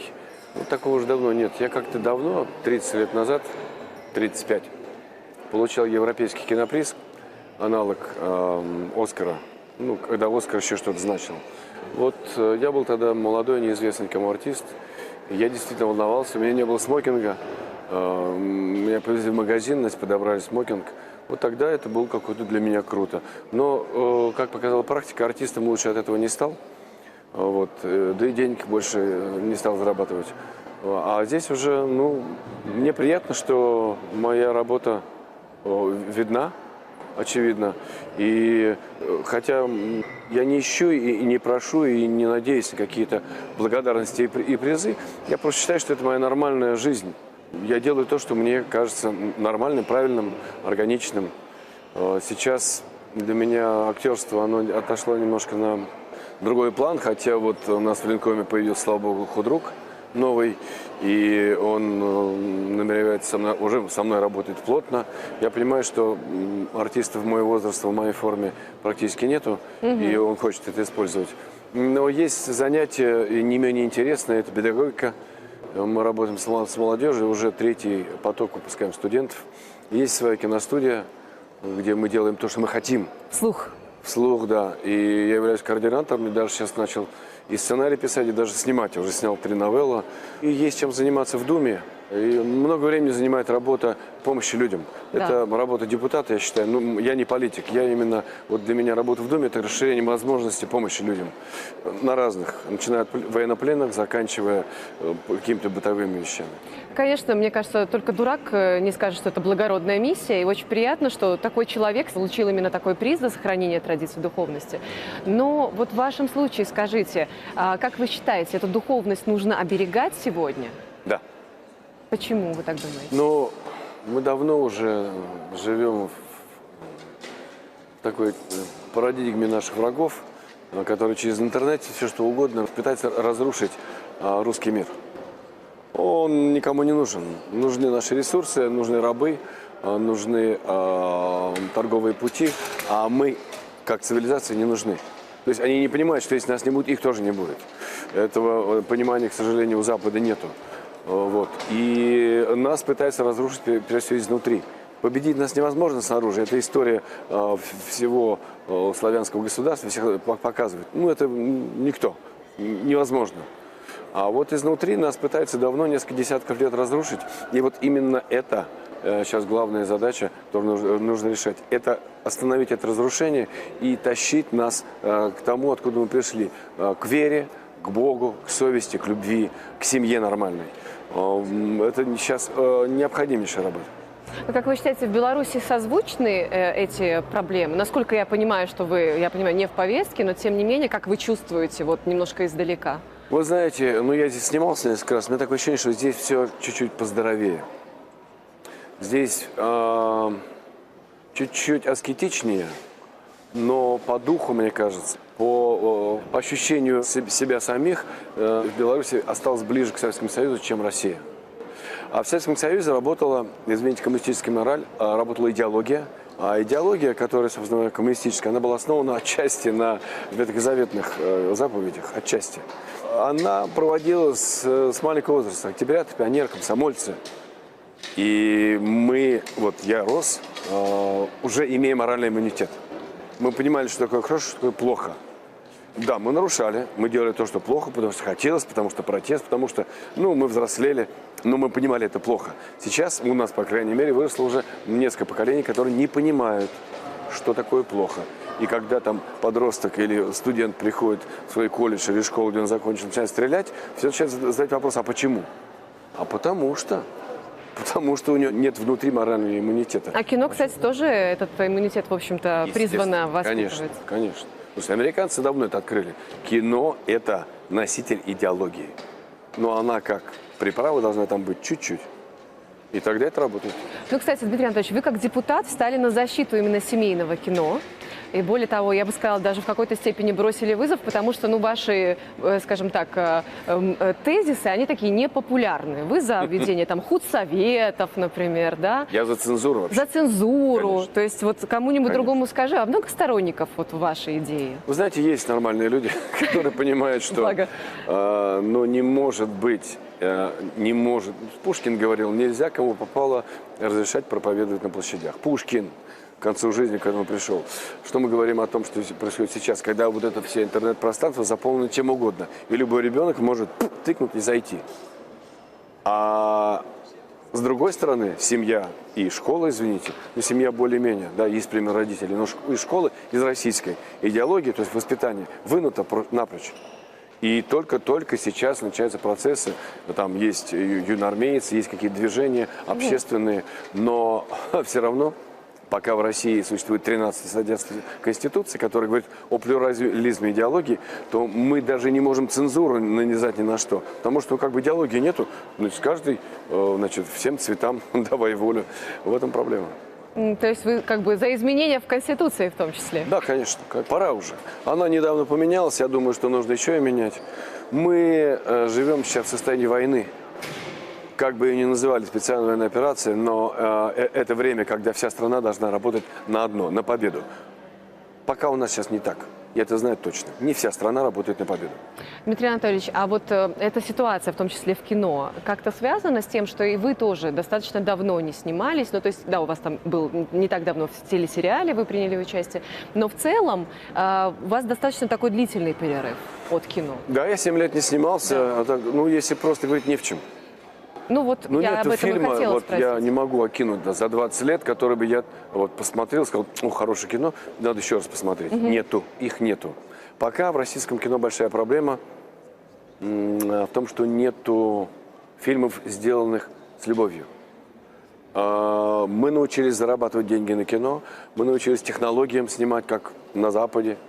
Но проблема в том, что в основном, в 99%, любой проект начинается с вопроса продюсера, на чем на этот раз заработаем бабла.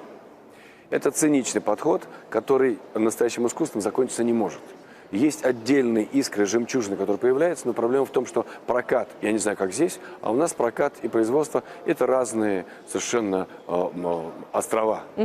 И пока не будет в российском прокате квоты на госпоказы, когда государство говорит, вот этот фильм, пожалуйста, ребята, показывайте. И как можно больше. Потому что это нужное кино. Вот до тех пор мы будем терять эти жемчужины. О фильме «Русских» слышали? Да. Ну вот видите, вы просвещенный человек. А у нас, я спрашивал аудитории, там 300 человек в зал, одна рука. Слышал, кто-то смотрел, счастливые люди. Но у нас пока так, ну я оптимист, я вижу, что есть и настоящие художники, и люди, которые неравнодушны, которые думают не о деньгах. Так что все будет хорошо. Не сразу, но будет. А потом, как это случилось в 50-е годы, когда в творческие вузы пришли в шинелях, в сапогах поступать будущие кинематографисты. Да. Вот сейчас, я думаю, ребят, которые будут сейчас с СВО, они будут делать в том числе и новое российское искусство. Дмитрий Анатольевич, я хотела вспомнить вашу театральную работу. Это спектакль «Лавр» по роману Евгения Водолазкина. Вы слышали о том, что Эмир Кустурица собирается экранизировать это?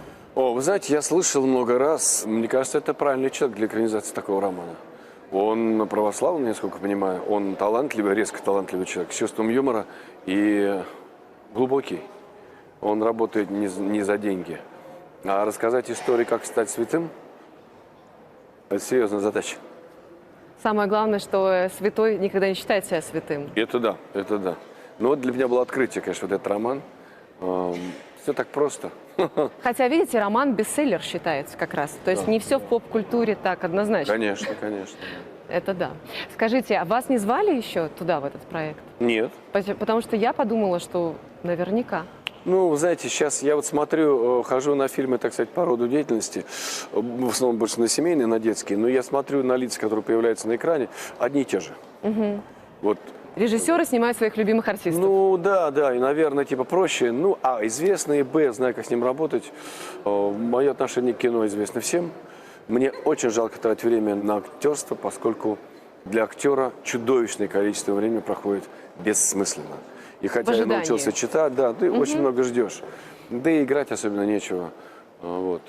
Я сейчас, если иду в кино, то только потому, что я вижу, что там есть идея, зерно, есть слово, есть мысль, к которой я готов присоединиться, потратить свое время. А просто что-то сыграть, я уже вот так наигрался за 40 лет с лишним. Мне неинтересно и некому показывать, какой я артист. Я знаю, какой артист. Дмитрий Анатольевич, спасибо вам за такой фундаментальный подход. Нам, правда, очень приятно, что вам вручили эту награду. Спасибо. По сути, справедливость восторжествовала. Что я имею в виду? В 2009 году, на листопаде, вам вручили награду от Союзного государства, от Постоянного комитета, за работу «Снайпер» Александра Ефремова, да? Да. Но вы тогда не смогли приехать. Вам статуэтку там уже передавали как-то там через людей. Да. И вот, наконец, вы вышли со своей заслуженной наградой. Вообще чудо, что я приехал, потому что у меня вчера спектакль, завтра у меня тоже в час уже репетиция. Ну, я вот как-то сказал, ладно, поедем, все. Но для нас это важно, что сегодня вы с нами, что вы здесь, в Минске, на международном фестивале. Я очень рад видеть столько красивых, извините, женщин. Смотрю на вас, думаю, спасибо, Господи, такая красота и талант, очевидно. Кому-то повезло. Да и вообще, вот я давно не был на фестивалях, здесь красиво одетые люди, празднично одетые люди. Действительно, люди пришли на праздник. Фестиваль – это праздник. И кинематографистам нужно иногда видеться, очевидно. Тоже. Почему нет? Да, посмотреть друг на друга. Я много ребят встретил, ребят разных. И девушек, женщин наших, с которыми, не знаю, лет 20 не виделся, 25. А здесь, бац, увиделись. Спасибо вам. Мы очень рады, что такая возможность появилась. И благодарю вас отдельно. Вам спасибо хочу сказать за то, что есть возможность посмотреть в ваши глаза. Благодарю. Спасибо.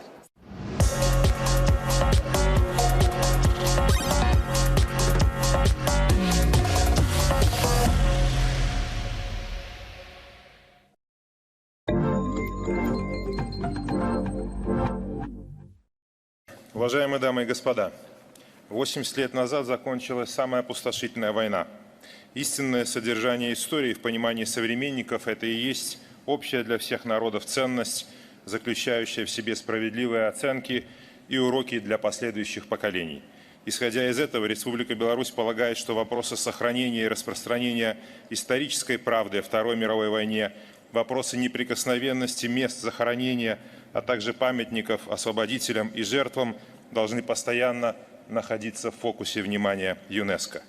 Недопустимо замалчивание фактов решающего вклада Советского Союза в победу над фашизмом, огромных жертв населения СССР и героизма солдат Красной Армии, а также игнорирование факта геноцида народа Беларуси. В условиях конфликтов, сопровождающих формирование нового мирового порядка, внимание ЮНЕСКО к урокам самой страшной из войн прошлого является важнейшим условием реализации мандата организации. Сегодня регионализм набирает силу, многополярность становится реальностью, и сила цивилизационного многообразия становится очевидностью, которую нельзя игнорировать.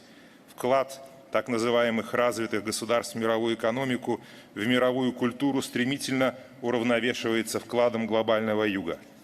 Помимо позитива, такая тенденция, к сожалению, имеет и негативный потенциал. Возрастает конкуренция за природные ресурсы, рынки и даже за людей. Что может сделать ЮНЕСКО, чтобы нарождающийся мир был миром без войн, миром равноправия народов и возрожденного международного права? В качестве одного из ответов на этот вопрос белорусская сторона рассматривает выдвинутую еще на саммите ООН в 2005 году инициативу президента Республики Беларусь о признании многообразия путей прогрессивного развития в качестве ценности человеческой цивилизации. Укрепление таким образом этических основ международных отношений открыло бы путь к решению многих проблем. Современные глобальные вызовы требуют скоординированного ответа всех наций. И такая деятельность будет безрезультатной, если будет осуществляться, исходя из разных представлений о справедливости, добре, правах, обязанностях и ответственности за общее благо. Таким образом, международным отношениям нужны единые этические стандарты.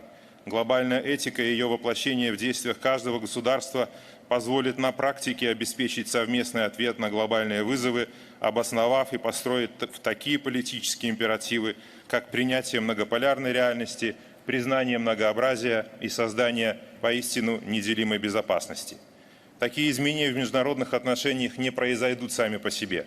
Они последуют за переменами в мировоззрении людей. Это явно потребует отказа от абсолютизации индивидуальных прав и свобод, от идеологии потребительства и личного комфорта в пользу обязанностей и ответственности. Для достижения такого результата необходимо объединение усилий как государств и политиков, так и людей науки, культуры, искусства, образования и религиозных деятелей. Таким образом, перед ЮНЕСКО огромное поле для работы. Хотелось бы, чтобы эти перемены произошли мирным путем, а не в результате глобальной трагедии. В этом контексте Беларусь приветствует номинирование на должность нового генерального директора ЮНЕСКо профессора Аль-Анани. Уверены, что его опыт и приверженность идеалам ЮНЕСКо послужат действенной реализации мандата организации. Беларусь не просто разделяет идеалы и цели ЮНЕСКо, но и ежедневно работает над их воплощением. Мы искренне приветствуем усилия государств, стремящихся сохранить и передать свое культурное наследие будущим поколениям, и с нетерпением ожидаем включения новых элементов в репрезентативный список ЮНЕСКо, в том числе неглюбских текстильных традиций Гомельской области нашей страны. Образование остается стратегическим приоритетом для Беларуси. Мы рассматриваем инвестиции в человека как ключ к устойчивому развитию. Особое внимание Беларусь уделяет обеспечению всеобщего доступа к качественному образованию на протяжении всей жизни. Хочу привлечь внимание к тому, что университеты Беларуси предоставляют качественное и доступное образование иностранным гражданам. Высокая конкурентоспособность белорусских дипломов доказана многолетней практикой и сотнями тысяч успешных выпускников из более чем сотни государств мира. Сотрудничество в рамках ЮНЕСКО – это вклад в национальную экономику и в укрепление социальной сферы, в устойчивое развитие каждой страны. Это знак качества на соответствующих учреждениях и программах. Таким образом, сегодня, как и 8 десятилетий назад, миссия нашей организации – а именно укрепление взаимопонимания и содействие устойчивому развитию через образование, науку, культуру и коммуникации остается как никогда актуальной. Беларусь выступает против политизации работы ЮНЕСКО и сведения счетов с этой трибуны. Хотя у нас есть серьезные претензии к ряду западных стран в нарушении стандартов ЮНЕСКО и в части обеспечения свободы слова путем дискриминации работы белорусских журналистов, и в части ущемления прав граждан на свободу передвижения, что нарушает их культурные и образовательные права, и в части нарушения режима совместно охраняемых природных объектов. При этом мы открыты для обсуждения любых разногласий в двустороннем формате и на равноправной основе. Желаю всем делегациям плодотворной работы на конференции и максимальной востребованности ее результатов. Спасибо.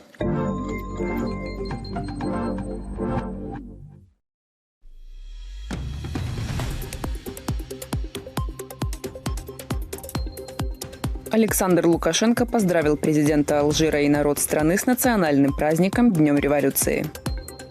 С 1 ноября в Беларуси увеличились возрастные доплаты к пенсиям. В Минске проходит 31-й международный кинофестиваль «Листопад». Серебро и бронзу завоевали белорусские команды на чемпионате мира по пожарно-спасательному спорту. В этом учебном году в Беларуси китайский язык изучают более 5500 человек. Трамп заявил, что США проведут некоторые тесты по ядерным испытаниям. В автопроме ФРГ может быть сокращено около 200 тысяч рабочих мест. Спонсирование Киева без активов РФ станет тяжким бременем для ЕС, считает Евроньюз. Китай запустил пилотируемый корабль Шэньчжоу-21 с 3 космонавтами. Работа аэропорта Берлина была временно нарушена из-за обнаружения неизвестного дрона. За ночь над регионами РФ сбили 98 украинских беспилотников. Токио столкнется с дефицитом электроэнергии из-за выведения из эксплуатации старых электростанций. Китай увеличивает производство гуманоидных роботов. В Стамбуле пройдет заседание по перемирию в секторе Газа. Ураган Мелисса унес жизни 46 человек в странах Карибского бассейна. Трамп не согласился предоставить Венгрии исключение из нефтяных антироссийских санкций. Лидером молодежного движения «Искра» белорусской партии «Белая Русь» избран Ярослав Давыденко. В октябре около 10 тысяч граждан Украины прибыли в Беларусь.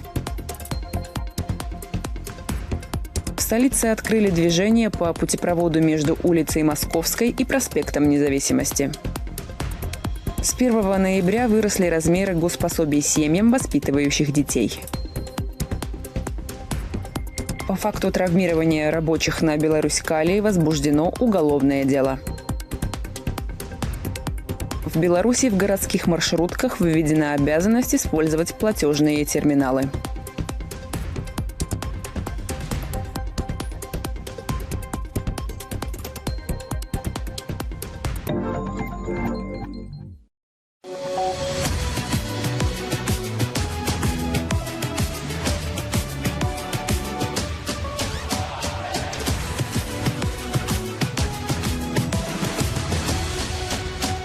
В ближайшие минуты на Первом информационном говорим только о спорте. В студии Станислав Липский. Здравствуйте. И начнем с победных новостей. Сборная Беларуси по гандболу не оставила шансов Ираку. 34-25. Международный турнир принимает в эти дни Чижовка-арена. В составе команды Юрия Шевцова самыми результативными стали Королек, Вайлупов и Алехин. На их счету по 4 мяча. Ну, это совсем другой гандбол, и они приехали к нам учиться. Много спрашивают, много разговаривают с нашим председателем федерации. Ясно, что я хочу сказать, что у них приехала не вся команда, у них много травмированных. Они в последнее время показывают неплохие результаты в азиатской лиге. Но, к сожалению, эта команда сегодня не может устоять ни перед Россией, ни перед нами. Что можно сказать по этой игре? Мы дали всем поиграть. С удовольствием каждый поиграл. Для нас это была разминка такая перед завтрашним финалом. Поэтому завтра будет основной матч. И я надеюсь, нас будут болельщики поддержать. Еще одна наша сборная сегодня, ведомая Олегом Шарейко, чуть ранее провела свой второй матч на турнире. Соперниках значилась сборная России. Белорусы уступили минимально 27-28. Иван Зинейкин в составе нашей дружины забросил 8 мячей. Он самый результативный на площадке сегодня. Напомним, что уже завтра нас ждет центральное противостояние всего турнира. Беларусь играет против России. Начало поединка в 14:30, который в прямом эфире покажет телеканал «Беларусь-5». Витебск обыграл Сморгонь в матче 27-го тура высшей лиги. Счет 2-0 в составе команды Сергея Гуренко забил Радиковский. Еще один мяч в сетку ворот хозяев отправил Кристиан Ролин. В его пассиве автогол. Таким образом, гости поднимаются на промежуточное 11 место в турнирной таблице. 30 баллов. Медведи 14-е, 24 очка. В следующем туре сразится Витебск с Торпедо Белас, а соперник Сморгони Ислач.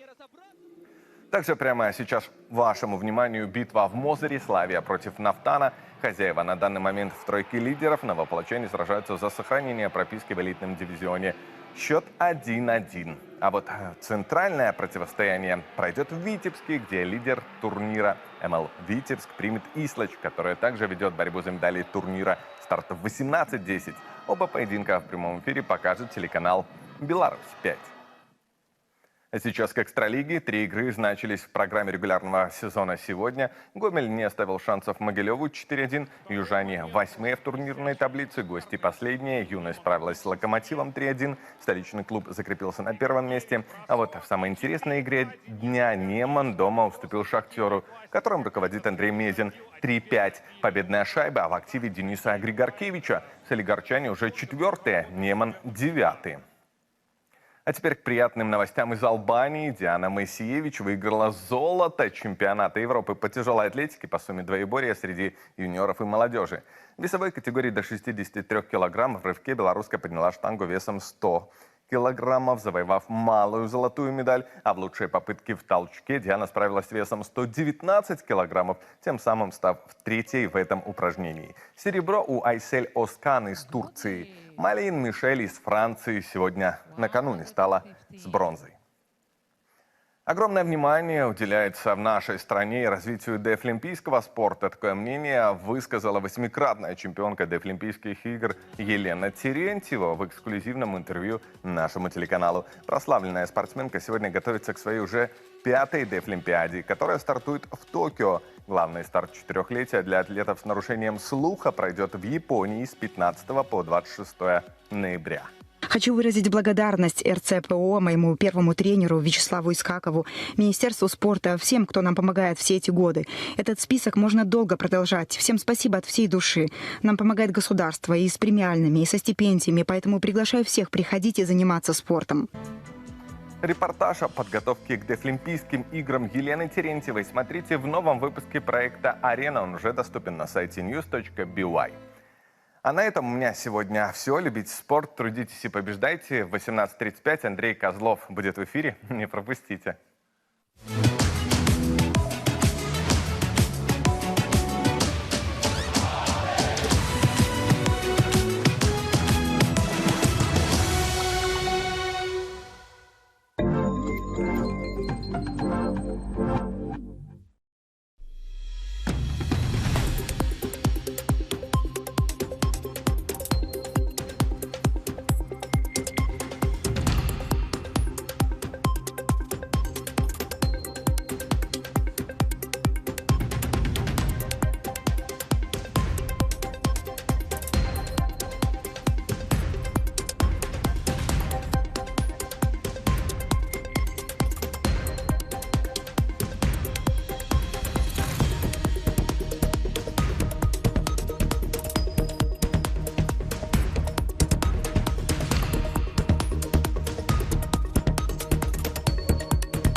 Трамп слетал в Китай, Макрон желает отправки своих солдат на Украину, а Израиль то соблюдает режим прекращения огня, то забывает про него. О том, что происходит в остальных уголках планеты, мы расскажем вам буквально за 10 минут. Детализацию новостной картины этого дня возлагаем на плечи нашей нейросети.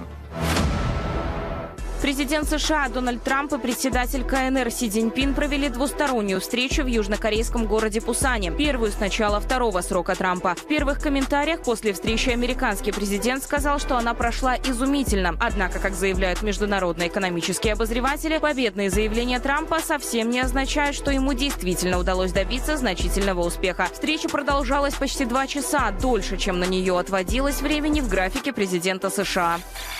Американский президент, сам того не подозревая, вернулся к актерской работе в блокбастере «Турне Трампа по Азии. Продолжение» и сыграл камео.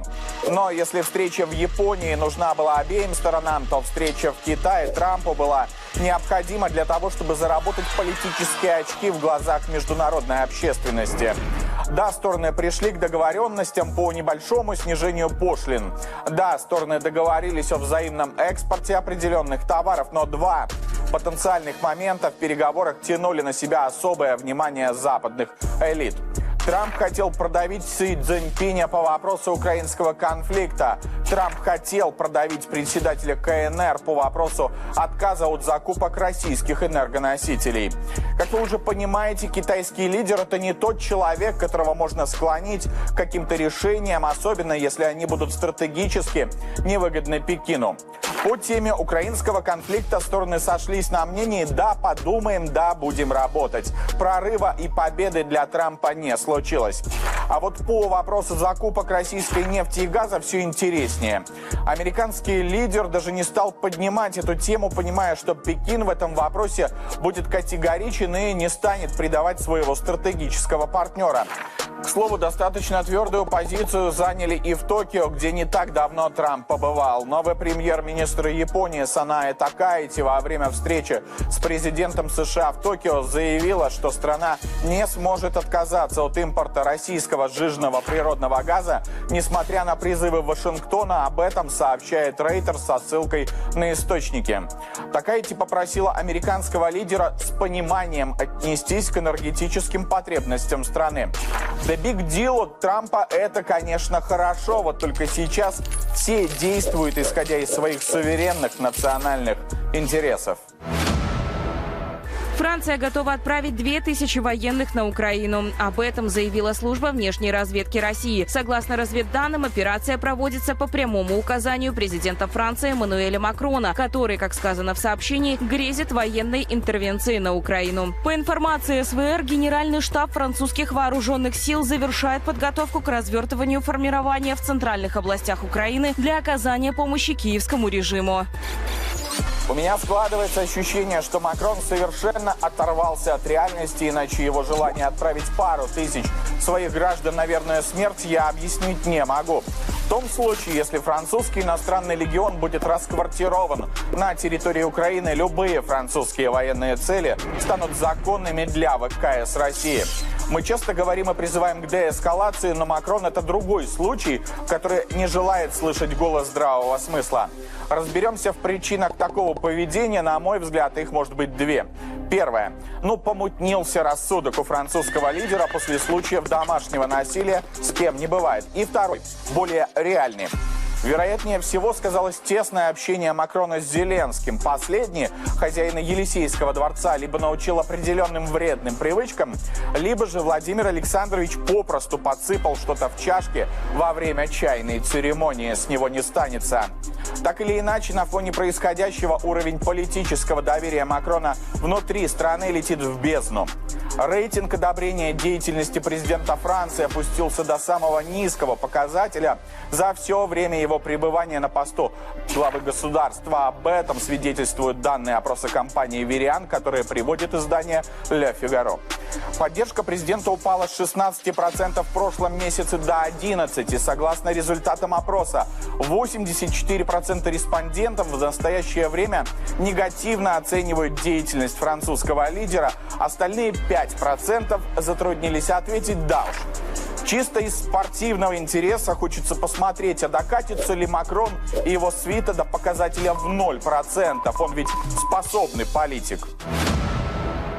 Палестинское движение «Хамас» заявило, что привержено соглашению о прекращении огня и обвинило Израиль в его нарушении. В заявлении для прессы «Хамас» заявил, что недавние удары Израиля по Газе свидетельствуют о его намерении подорвать соглашение о прекращении огня и навязать новые реалии силой при соучастии администрации США. Данное заявление было сделано на фоне взаимных обвинений Израиля и «Хамас» в нарушении перемирия в последние дни. Хамас понимает, что дальнейшее продолжение эскалации может стать поводом для Израиля сравнять весь сектор Газа с землей, хотя на деле в палестинском анклаве и так камня на камне не осталось. Да и давайте быть честными. Для возобновления боевых действий Нетаньяху конкретные поводы не нужны. Свежий пример. Израильские самолеты и танки в четверг, 30 октября, вновь нанесли удары по районам на востоке сектора Газа, сообщает Reuters со ссылкой на палестинских очевидцев. Это произошло на следующий день после того, как армия обороны Израиля заявила о возвращении к режиму прекращения огня после очередных ударов по объектам в анклаве. Как сказано в сообщении агентства, самолеты Израиля нанесли 10 авиаударов по районам к востоку от Хан-Юниса на юге сектора Газа, а танки обстреляли районы к востоку от города Газа. Сообщений о жертвах и пострадавших не поступало. Очень хочется верить в то, что эти сообщения и не поступят. За 2 года боевых действий миллионы палестинцев пострадали. Только по официальным данным, без малого 100 тысяч людей погибло. Нетаньяху пора понять, что эти цифры не статистика в сводках. Это жизни реальных людей. Польша перенесла на несколько недель запланированное на ноябрь открытие 2 дополнительных пунктов пропуска на границе с Беларусью. Об этом в четверг заявил министр внутренних дел и администрации Польши Мартин Кирвинский в эфире национального радио. Глава МВД пояснил, что на такое решение повлияло закрытие границы с Беларусью со стороны Литвы. На деле никто и не сомневался в том, что польское руководство само не знает, что делает. Не удивлюсь, что о словах Туска про открытие границ, а после о словах Кирвинского о переносе даты открытия президент Польши Навроцкий узнал из подконтрольных средств массовой информации. Но не принято у наших соседей четко выверять и согласовывать свои заявления. Иначе слова про террор в отношении российских энергетических объектов не получили бы ходу. Впрочем, определитесь, господа поляки, хотя бы с нашей границей. Ситуация меняется ежечасно. Польша объявила новые сроки открытия 2 КПП на границе с Беларусью. Об этом сообщил представитель правительства Польши Адам Шлапка. По словам представителя польского правительства, была достигнута договоренность, чтобы открыть 2 пункта пропуска на границе с Беларусью примерно в середине ноября. То есть снова никакой конкретики. Открытие границ – это, безусловно, плюс для всех сторон. Беларусь это всегда подчеркивает. Польша всегда на этом спекулирует. Такие разные национальные черты политического характера у соседей бывает. Послы стран Евросоюза на встрече в Брюсселе обсудили дальнейшие шаги по плану финансирования репараций Украине за счет доходов от российских замороженных активов. Существенного прогресса достигнуто не было, пишет Политика. После глава комиссии Урсула фон дер Ляйен вновь заявила, что использование российских активов остается юридически обоснованным предложением. Евросоюз рассчитывает принять окончательное решение по этому вопросу на декабрьском саммите. Ничего нового в чаяниях и делах Евросоюза нет, разве что поменялись названия. Раньше были пираты, теперь евродипломаты. Любые планы по действиям с замороженными российскими активами будут называться простым словом «грабеж». Ни больше, ни меньше. Если хотите что-то дать Украине и лично Зеленскому, то лучше потрясите банковские счета Урсулы. Уверен, что ноликов в графе «сумма» там больше 9. К слову, последнее все чаще говорит о финансовой войне против всего мира. Евросоюз может применить против Китая так называемую торговую базуку на фоне торгового противостояния с Пекином. Об этом заявила глава Еврокомиссии Урсула фон дер Ляйен, пишет Euractiv. Как сообщает портал, фон дер Ляйен ужесточила риторику, сравнив контроль Китая над редкоземельными металлами с прежней зависимостью Европы от российского топлива. Господа, прежде чем заряжать, как вы говорите, базуку против Китая, почитайте новости. Там хозяин Европы Трамп уже договорился. Новостная картина дня была проиллюстрирована нейросетью проекта «Новости сети». Михаил Садовский. Пока.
В Нью-Йорке отметили 64-ю годовщину появления в экспозиции картины Матисса «Лодка».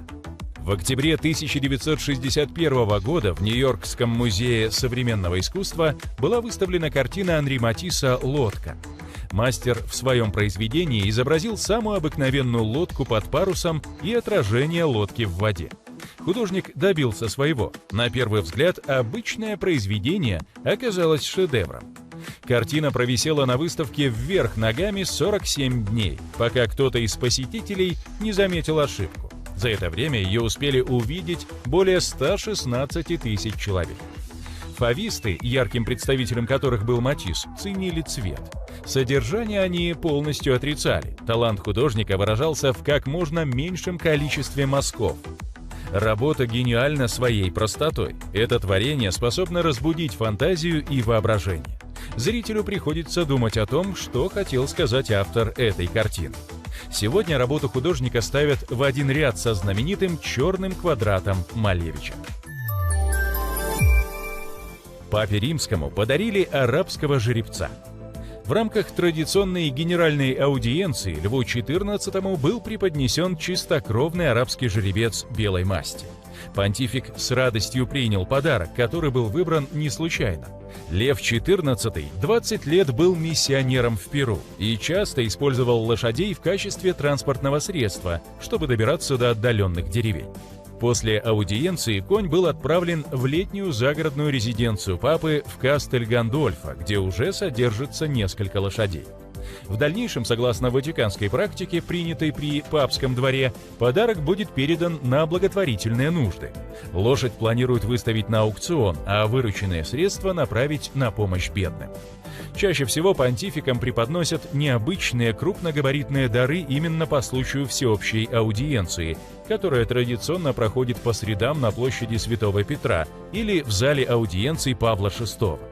Прошлый папа Франциск получал в подарок, среди прочего, 2 ослов и спортивный автомобиль «Ламборгини» в бело-желтых цветах Ватикана.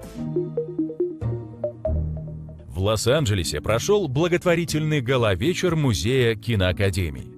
Это 5-й ежегодный прием, на котором собираются самые именитые актеры и исполнители современности, чтобы организовать сбор средств на поддержку музейных выставок, образовательных инициатив и общественных программ для жителей города. В прошлом году организаторам удалось собрать около 11 миллионов долларов. Свои лучшие наряды от топовых домов моды вышли показать не только организаторы гала-вечера, но и гости мероприятия. Среди них можно было заметить Зои Кравиц, Джейкоба Элорди и Эль Феннинг. Ким Кардашьян продемонстрировала песочное кутюрное платье с маской на голове от Мейсон Маргелла. Селена Гомес и Бенни Бланко впервые появились вместе после их шикарной свадьбы. А Мартин Скорсезе в очередной раз вышел на дорожку со своей дочкой Франческой. Более 7 тысяч зомби вышли на улицы Мехико. День мертвых в Мексике – один из самых любимых праздников в стране. В его преддверии повсюду проходят костюмированные марши. Традиция карнавальных шествий и перевоплощений в мертвецов накануне Дня мертвых уходит корнями в глубокое синкретическое прошлое Мексики.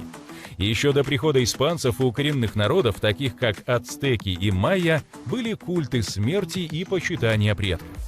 Древние жители Мексики верили в цикличность жизни и смерти и проводили ритуалы в честь богини загробного мира Миктлантиуатль.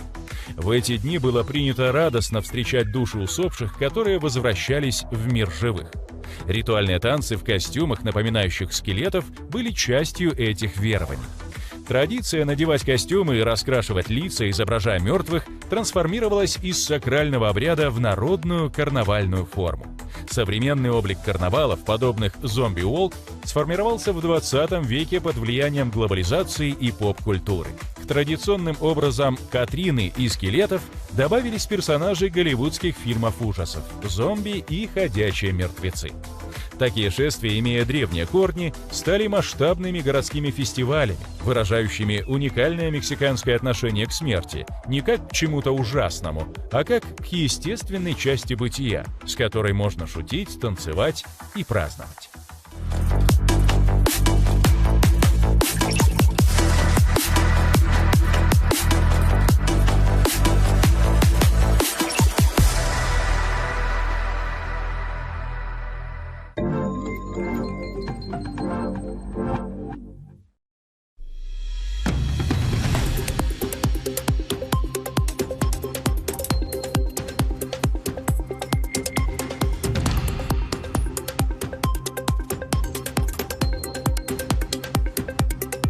Уникальность заключается в том, что по какой-то причине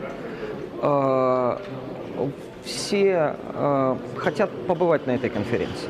Мы попали в конъюнктуру, и здесь есть определенная случайность, наверное, но есть и результат многолетних усилий и нашей дипломатии, и президента Беларуси по миротворчеству. И это сейчас привлекает. Сейчас действительно есть мода на участие в Минской конференции.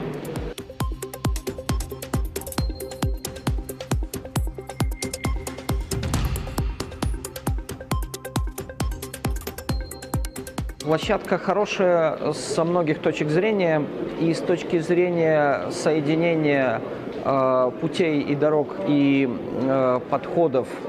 И президент говорил уже об этом с точки зрения отношения к любой из позиций и с точки зрения комфорта.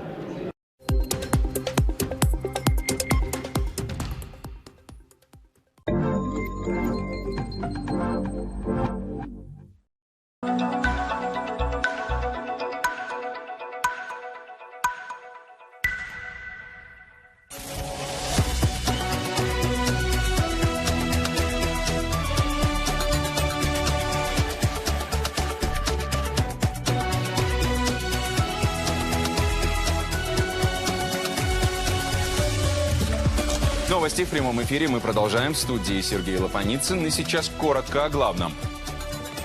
Борьба обещает быть серьезной. Команда президента уже с первой победой. Старт очередного сезона Республиканской хоккейной лиги.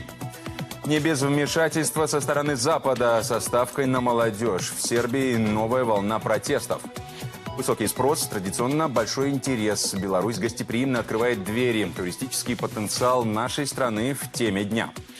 Пути к решению важных вопросов и к защите от угроз в совместном диалоге. Фестиваль «Народы России и СНГ» проходит в Москве.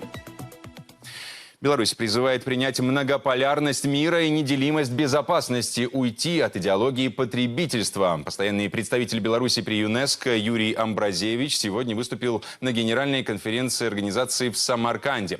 Что услышал мир и в целом об основных посылах коллег по ЮНЕСКО, ответы у Анастасии Бенедисюк.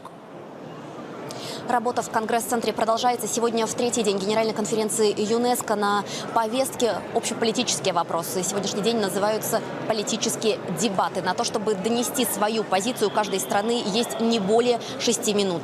Беларусь, и это главное, против политизации ЮНЕСКО. Современные глобальные вызовы требуют общих усилий. Беларусь выступает за сохранение исторической правды, особенно в 80-ю годовщину Великой Победы. Нельзя замалчивать вклад в Беларуси и игнорировать геноцид нашего народа.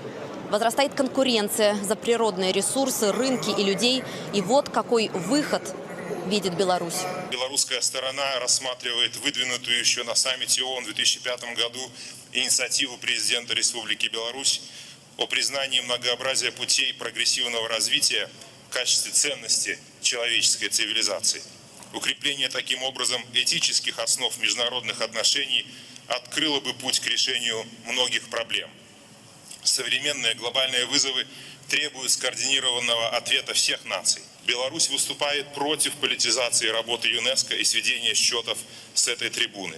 Хотя у нас есть серьезные претензии к ряду западных стран в нарушении стандартов ЮНЕСКО и в части обеспечения свободы слова путем дискриминации работы белорусских журналистов и в части ущемления прав граждан на свободу передвижения, что нарушает их культурные и образовательные права, и в части нарушения режима совместно охраняемых природных объектов.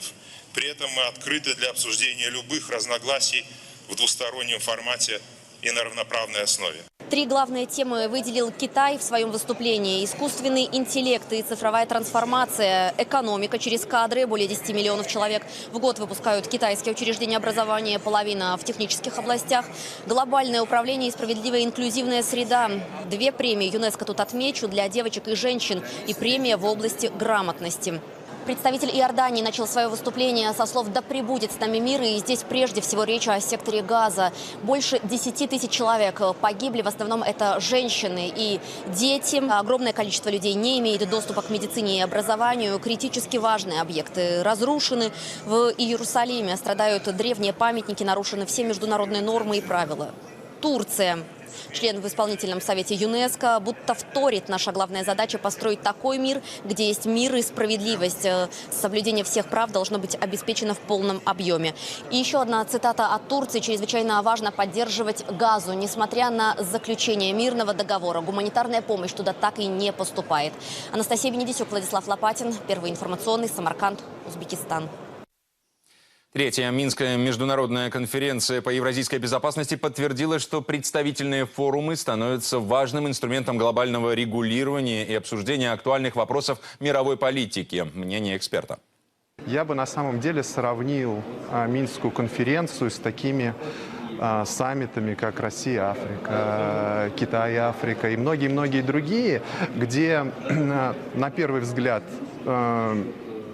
нет международной организации, да, которая принимает решения, а с другой стороны здесь участвуют ключевые международные организации и межгосударственные объединения, которые осуществляют свою деятельность на территории Большого острова, на территории Евразии. И поэтому здесь еще можно поспорить, какой формат лучше, императивный, да, или такой гибкий.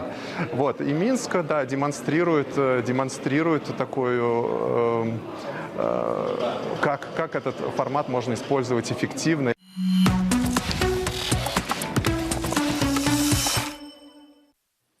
Запад не оставляет в покое Сербию. Там вновь вспыхнули протесты. Формальным поводом стала годовщина трагедии в городе Нови Сад, где в результате обрушения навеса на железнодорожном вокзале погибли 15 человек. На улице Белграда вышли несколько тысяч протестующих, звучат антиправительственные лозунги. Протесты в Сербии происходят регулярно, то на некоторое время затихая, то разгораясь с новой силой. Основную массу протестующих традиционно составляют студенты, которые требуют от властей страны проведения досрочных парламентских выборов.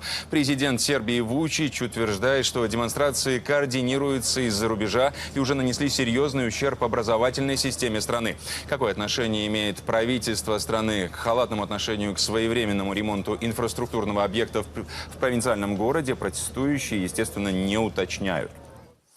Экономика ФРГ нуждается в срочном реформировании. Об этом заявила глава немецкого Минэкономики Катерина Райхе. По ее словам, проблемы сегодняшней Германии – засилие бюрократии, дорогая энергия и высокие налоги. Райхе считает, что экономика страны не выдерживает конкуренции на международном рынке. При этом выстроено социальное государство, которое в нынешних своих масштабах является бременем для рабочих мест и стоимости труда. Райхе также призвала немецкие компании расширять цепочки поставок, чтобы избежать односторонней зависимости от Китая. На этом фоне вниз летит рейтинг канцлера Мерца. Его работой сегодня недовольны 72% жителей страны. Это самый низкий показатель с момента вступления в должность. В рейтинге популярности политиков Бильд Мерц за неделю слетел с 13-го на предпоследнее 19-е место.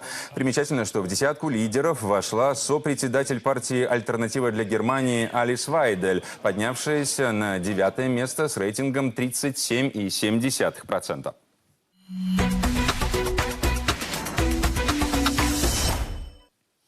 Событие, которого ждали хоккеисты, болельщики и настоящие ценители мужской игры. 19-й республиканский чемпионат на призы президентского спортивного клуба официально открыт.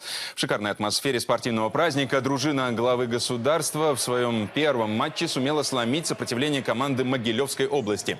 Несмотря на счет, игра получилась напряженной и невероятной по своему сценарию. Сразу 12 шайб увидели болельщики, заполнившие до отказа столичную Олимпик-арену. В заключительной трети матча Николай Лукашенко забросил свою вторую шайбу, а вслед за ним окончательный результат установил Олег Антоненко. 9-3. Действующий чемпион Республиканской хоккейной лиги с победы начинает защиту титула. С ними всегда тяжело играть. Они все в форме. Они могут сейчас заявиться и играть. Поэтому всегда тяжело с ними играть. У них хороший коллектив, поиграющие ребята, которые поиграли на хорошем уровне. Поэтому они не просто бегают, где попало, хороший хоккей показывают. Эмоции положительные, классные. Тяжеловато немножко, но самое главное, получаем удовольствие. Колоссальные эмоции, тем более так как связано с профессиональным прошлым. Очень этого не хватает, поэтому рады оказаться на льду в такой атмосфере. Каждая игра, много заброшенных шайб, интерес для зрителей, интерес для самих же нас, просто выйти, получить удовольствие, вспомнить прошлое. Команда президента Беларуси – многократный победитель турнира. Успех в прошлом сезоне стал 16-м для дружины. Продвижение межкультурного и межнационального диалога. В Москве проходит фестиваль «Народы России и СНГ». Он собрал сотни участников со всех российских регионов, а также Содружества независимых государств. Сегодня, когда бывшие советские республики пытаются разъединить, а временами и столкнуть друг с другом, очень важно развивать экономические, политические и культурные связи, при этом уважая национальные интересы и суверенитет друг друга. В настоящее время, когда мир все чаще разрывают межнациональные конфликты, нужно сохранить исторические связи, культурное богатство и общие духовно-нравственные ценности. В Беларуси никогда никто не разделял народы. Неважно, кто ты, украинец, поляк, еврей или белорус, мы никогда про национальности внутри страны вообще не говорили. Ровно как и про вероисповедание. Сегодня, будь то муфти или будь то настоятель православной церкви, они сидят рядом и всегда рады друг друга видеть. Консолидация общности, единство народа, как и у нас в стране, оно является монолитом для построения нашего союзного общего государства и движения вперед. Сегодня мало народов могут позволить себе иметь свое мнение, продвигать свою независимую политику, говорить то, что думаешь, а не выполнять указания из Европы или из океана. Это замечательно, что так. В рамках фестиваля состоятся выставки, концерты и кинофорумы. Итоги подведут 5 ноября на встрече секретарей Советов безопасности государств-участников СНГ. Такой формат помогает совместно вырабатывать меры по защите наших стран от внешних и внутренних угроз, а также эффективно решать другие важные сегодня вопросы. Россияне бешеными темпами выкупают туры в Беларусь. Некоторые туроператоры фиксируют трехкратный рост числа бронирований на зимние праздники. Чем синеокая привлекательна для туристов, обсудим в теме дня с Илоной Волынец. Да, Сергей, белорусское направление действительно хит новогодних продаж в российских турфирмах. Да и сами белорусы шутят. Но все, в санатории не попасть. Россияне опять все раскупили. Что наша страна может предложить зарубежному туристу? Сегодняшняя тема дня.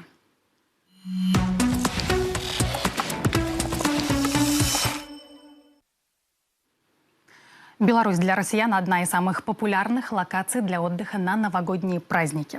На нашу страну приходится 47% купленных билетов на автобусы, поезда и самолеты. Мы с большим отрывом обогнали Казахстан, Армению, Турцию и даже Арабские Эмираты. По данным туроператоров, чаще всего у нас бронируют санатории. На этот сегмент приходится до 80% всех продаж. На втором месте по популярности экскурсионные программы. Путешественники активно бронируют как сити-тур по Минску, так и групповые маршруты по ключевым достопримечательностям, включая Мир, Несвеж, Брест и Гродно. Спрос отражается и на ценах, которые совсем не пугают отдыхающих. Интересные экскурсии, вкусная кухня, полезный шопинг, адекватная стоимость. Вот что говорят сами туристы. Хочется всегда увезти с собой пару шоколадок от коммунарки или какую-нибудь такую колбасу попробовать знакомым, близким. Вот, потому что первое, что удивило, конечно, когда приехал, это был, по-моему, 2011 год. Конечно, запах был другой. На самом деле белорусская молочка классная. Потом из непродовольственных товаров, скажем так, я помню, у нас был момент, когда вся наша компания пошла просто в магазин закупаться белорусской косметикой. Одежда из льна из Республики Беларусь, которую каждый раз, приезжая на славянский базар, обязательно ее покупаю. Минск – чистый и красивый город. Если бы вы знали, сколько лично я слышала эту фразу в интервью от иностранцев. Зарубежные туристы не скупятся на эпитеты, мол, Беларусь ухоженная, благоустроенная, безопасная страна. А мы, в свою очередь, Гостеприимно открываем двери для гостей. С начала года без малого 195 тысяч иностранцев посетили Беларусь без виз. Напомню, такая возможность есть у граждан 38 европейских государств. Большинство путешественников приехало из Литвы, Латвии и Польши. И это при всех страшилках про белорусскую вербовку и диктатуру. Всего же с 2022-го нашу страну посетило более 1 200 000 европейцев. I'm from Germany. Я приехал из Германии и влюбился в Беларусь. Могу сказать, что ваша страна лучшая в Европе. Я был здесь 3 недели и не впервые. Сервис везде на высшем уровне. Мне очень понравилось в Беларуси то, что здесь есть ценность семьи и традиций. Я чувствую здесь комфортно, спокойно и добрые люди. Сейчас особенно Беларусь растет вообще впереди, чем лучше там Европа сейчас. Чистый парк, что я дышу чисто, это кислород, который дает наша прекрасная природа.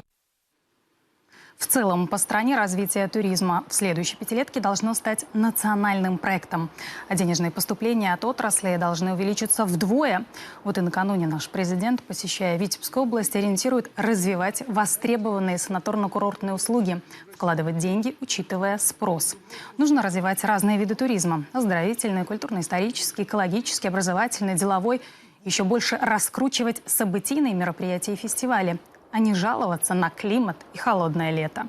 Очень важно сейчас найти те варианты монетизации продуктов, которые предлагаются здесь, без ущерба природе, без ущерба этим уникальным, важнейшим территориям, которые привлекают огромное количество туристов, но это требует очень такого планомерного развития туристической инфраструктуры. В первую очередь это объекты размещения, это те точки, где люди могут остановиться и продлить свое время пребывания в этих замечательных местах, оставив соответствующую сумму, которая позволяет развивать экономику района, которая позволяет концентрировать ресурсы для того, чтобы привлекать еще больше туристов и оказывать качественные услуги.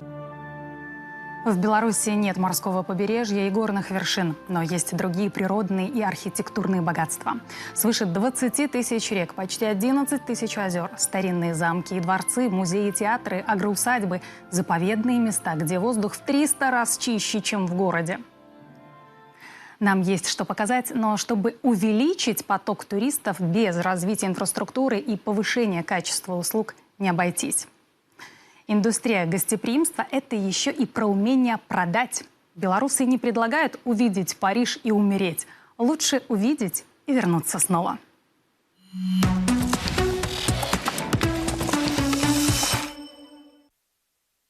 Все правильно, Илона. Вернуться снова и снова насладиться в очередной раз нашей страной, чему мы все будем только рады. Ведь мы открыты миру и любим принимать гостей. Это точно. Спасибо. Илона Волынец, тема дня.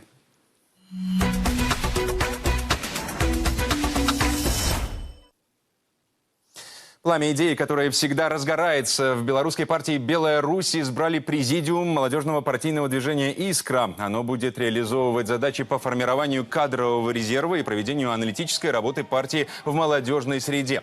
Председателем движения избран Ярослав Давыденко. Почему это важно? Потому что Белорусская партия «Беларусь» является общественно-политической силой, ведущей общественно-политической силой в нашей стране, партия народного большинства, представители которого присутствуют на всех уровнях государственной власти. И поэтому вопрос преемственности поколений в Белорусской партии «Беларусь», вопрос преемственности политики партийной – это гарантия, да, процветания и развития суверенитета Республики Беларусь. Поэтому мы все с вами понимаем, что это осознанный шаг, это дорога в жизнь молодежным инициативам, это новая система поддержки молодежи во всех ее начинаниях. Также в Доме молодежи дали старт информационно-просветительскому проекту «Открытое знание. Тренд Баттл». Это старт нового формата совместного проекта белорусской партии «Белая Русь» и Белорусского общества знания. Движение по новому путепроводу, который соединяет улицу Московскую и проспект Независимости, официально открыто, причем раньше срока. Планировали успеть за 2 года, но справились в итоге за 9 месяцев. Помимо невероятной скорости строительства, поражает и само обновление. Этот путепровод – целый комплекс инженерных решений. Здесь была использована самая современная техника. Мост построен фактически с нуля. Новые опоры, перекрытия, датчики износа. Конструкция моста осталась прежней – 4 полосы движения. Изменилось покрытие пешеходных связей и была обновлена вся инфраструктура. Полностью смонтированы инженерные коммуникации. Дополнение всему – установленные светодиоды. Этот мост – еще один подарок минчанам к 7 ноября. За последние выходные в сложных погодных условиях на дорогах страны произошло под 400 ДТП. Это связано с тем, что зачастую водители не справляются с управлением. На мокрой дороге тормозной путь значительно увеличивается, возникает опасность заносов, а мокрая опавшая листва на проезжей части снижает коэффициент сцепления колес с дорогой. В непогоду водителям также стоит озаботиться сменой шин на зимние. ГАИ вместе с транспортной инспекцией проводят больше рейдов. Дарья Рачко выехала вместе с ними. Будний день, час пик, маршрут Минск-Фаниполь. Сотрудники ГАИ и транспортной инспекции останавливают для осмотра и обычной проверки документов. В ходе выясняется, пассажиры не пристегнуты, некоторые едут стоя.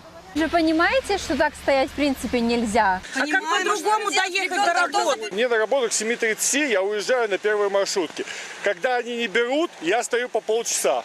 Автобусов нету. Первый автобус 6:30. Я опаздываю на работу. По-человечески понятно, когда нужно доехать домой и постоять те же 15 минут несложно и кажется недолго. Да и что может произойти? Но при такой погоде, когда плохое сцепление и быстро темнеет, ДТП на дорогах, это показывает статистика, становится больше. Осенью сложнее ездить в такую погоду? Ну, конечно, сложнее. Меньше видимость, все. Поток машин не уменьшается, но погодные условия ухудшаются. Самая главная дистанция. Остальное все. Хорошая резина, естественно, все проходило. И слушается транспортную инспекцию. Самое важное – это скорость, безопасность, чтобы люди были пристегнуты. И, конечно, машина, техническое состояние, ну и дорожные условия. Недавно громко прозвучавшая в сети авария под Светлогорском. Типичный пример. Водитель маршрутки столкнулся с трактором. После удара не справился с управлением и выехал на встречную полосу, где врезался во внедорожник. Трагедия унесла жизни 6 человек. Водителями допускаются нарушения правил дорожного движения, в том числе грубые.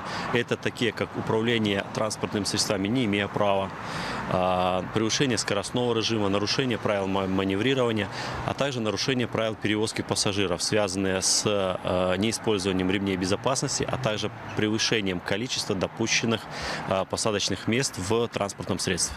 Еще на примере в деталях. Под Дзержинском водитель маршрутки сначала отвлекся на зеркало заднего вида, подбил знак, съехал в кювет. 5 человек пострадали, 1 в больнице. Все пострадавшие были осмотрены, обследованы лабораторно и рентгенологически, и 1 женщина была госпитализирована в хирургическое отделение под наблюдение. Предварительно с компрессионным переломом поясничного позвонка. В настоящее время состояние пациентки удовлетворительное, и она в ближайшее время готовится на выписку под амбулаторное наблюдение. В связи с этим ГАИ вместе с транспортной инспекцией проводят больше рейдов, проверяют не только страховку, техпаспорт, но и состояние водителя и пристегнуты ли пассажиры. Трасса – самый опасный участок дороги, поскольку в городе мы так или иначе ограничены потоком. Здесь все зависит от навыков и сознательности водителя. За несоблюдение правил для маршрутных такси на 1-й раз предупреждение, на 2-й штраф до 4 базовых.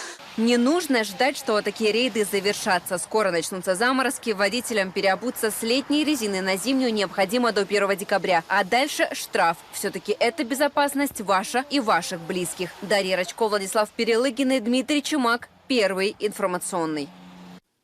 Больше новостей на нашем сайте Newsby и на мультимедийном портале Видеобел.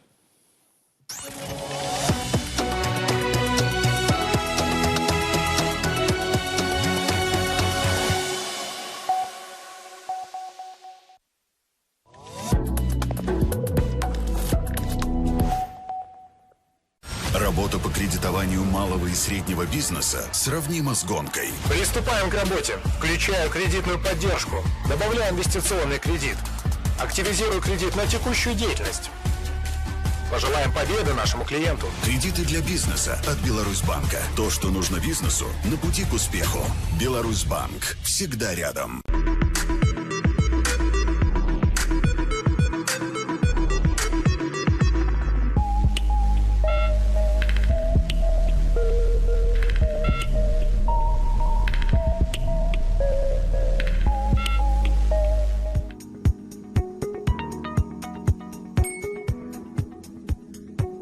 Для вашей безопасности и безопасности вашего ребенка соблюдайте правила размещения детской коляски в салонах транспортных средств.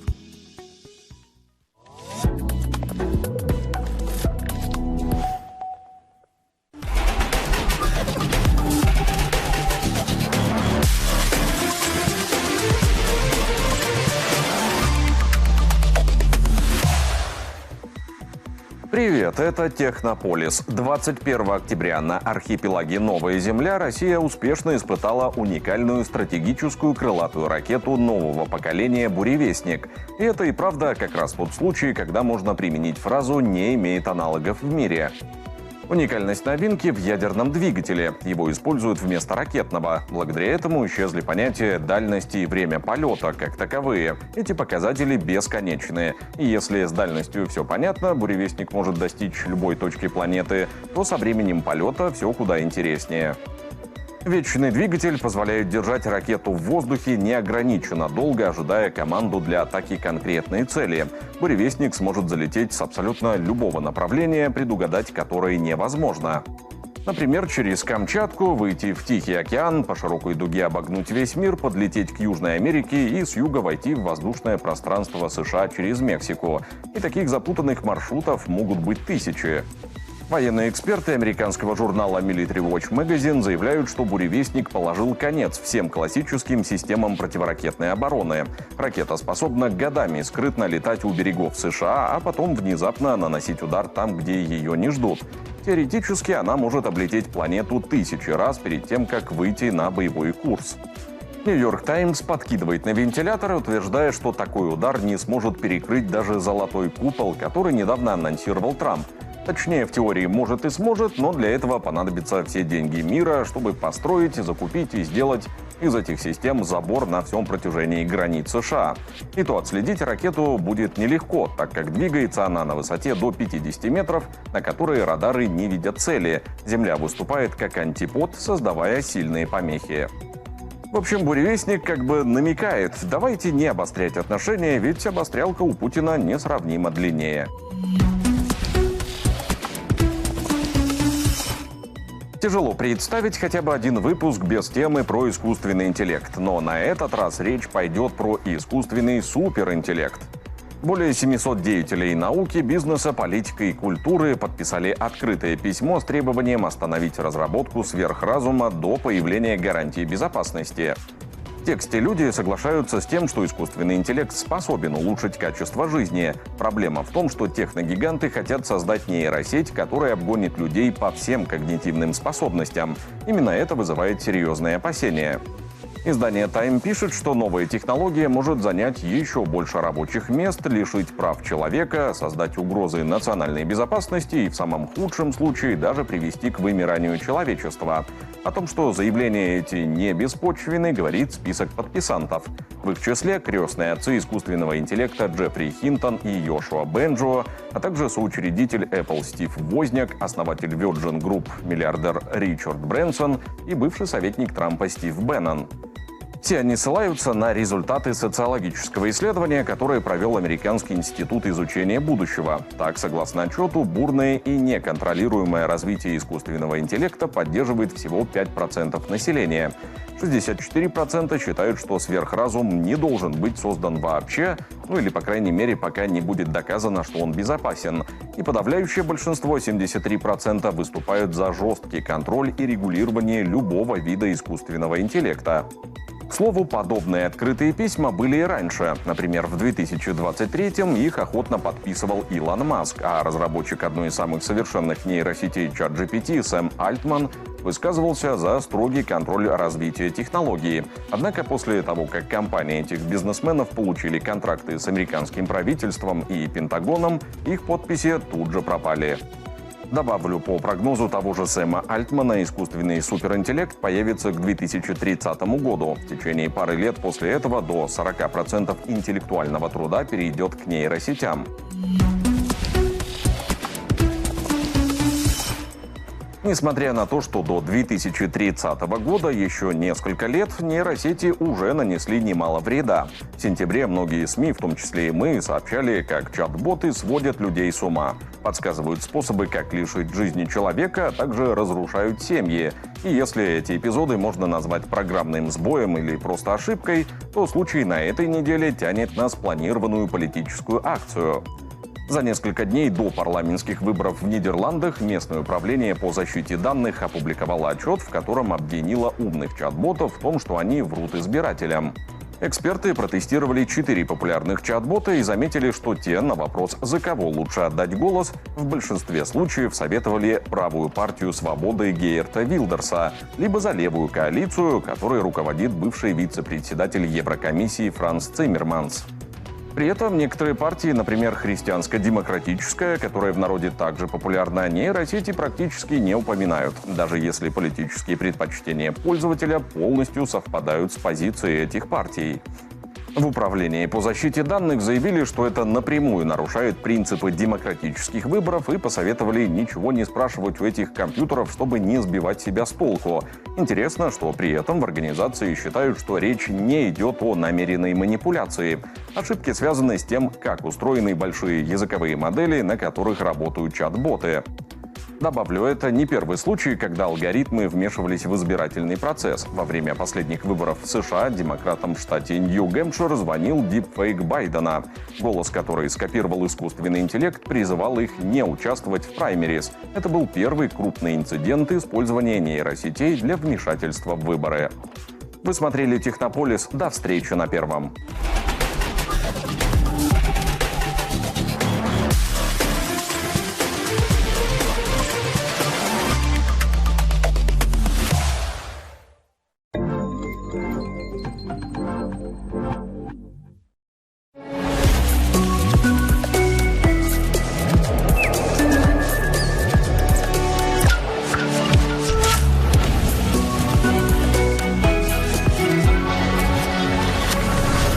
Месяц погодных сюрпризов, от заморозков до неожиданного возвращения солнца и тепла. По информации Белгидромета, 2 ноября сохранится влияние области повышенного атмосферного давления. Преимущественно без осадков. Лишь днем местами по северо-западу страны ожидаются кратковременные дожди. Ночью и утром в отдельных районах слабый туман. В эфире прогноз погоды. Здравствуйте. На юго-западе страны завтра будет преимущественно облачно, но довольно тепло. В Бресте ночью +6, а днем столбики термометров покажут 15 градусов тепла. В прогнозе южный ветер, без осадков. На северо-западе страны завтра сохранится пасмурная погода, пройдут небольшие дожди. В Гродно ночью 5 градусов тепла, в течение дня потеплеет до +11. Ветер переменных направлений, умеренные осадки возможны во второй половине дня. В Витебской области завтра в небе по-прежнему будет много облаков. В городе на Двине в ночное время суток столбик термометров покажет +6, а днем воздух прогреется до +9. Ветер южного направления умеренный, без осадков. На востоке страны в Могилевской области синоптики обещают пасмурную погоду. В Могилеве ночная температура составит 6 градусов тепла, а днем будет до +10. Ожидается умеренный ветер южного направления, без осадков. По юго-востоку страны завтра воздух останется влажным, а небо затянутым облаками. В Гомеле ночью до 6 градусов со знаком плюс, а днем столбик термометра покажет 10 градусов тепла. Ветер переменных направлений порывистый, без осадков. В Минской области завтра выглянет солнышко, ночью в столице +5. Дневные значения составят +9. Ветер переменных направлений без осадков. В странах Балтии воскресный день обещает быть влажным и ветреным. В Вильнюсе днем +10, дождь. В Риге на градус прохладнее и тоже дождь. В Таллине пасмурно, дождь и 7 градусов тепла. В Хельсинки сильный дождь, ветер и 8 с плюсом. Аномально теплая погода задержится на русской равнине по меньшей мере до конца ноябрьских праздников. Атлантические циклоны, смещающиеся по периферии очага высокого давления, продолжат закачивать в регион согретые гольфстримом воздушные массы. В Санкт-Петербурге завтра пасмурно, дождь и +8. В Смоленске тоже 8 градусов тепла, но без осадков. В Москве пасмурно и 7 с плюсом. В Брянске тоже пасмурно, но теплее, там +9. На Кавказе облаков станет меньше, обойдется без дождей, что поможет солнечным лучам хорошо прогреть воздушные массы. Температура на пару градусов превысит климатическую норму.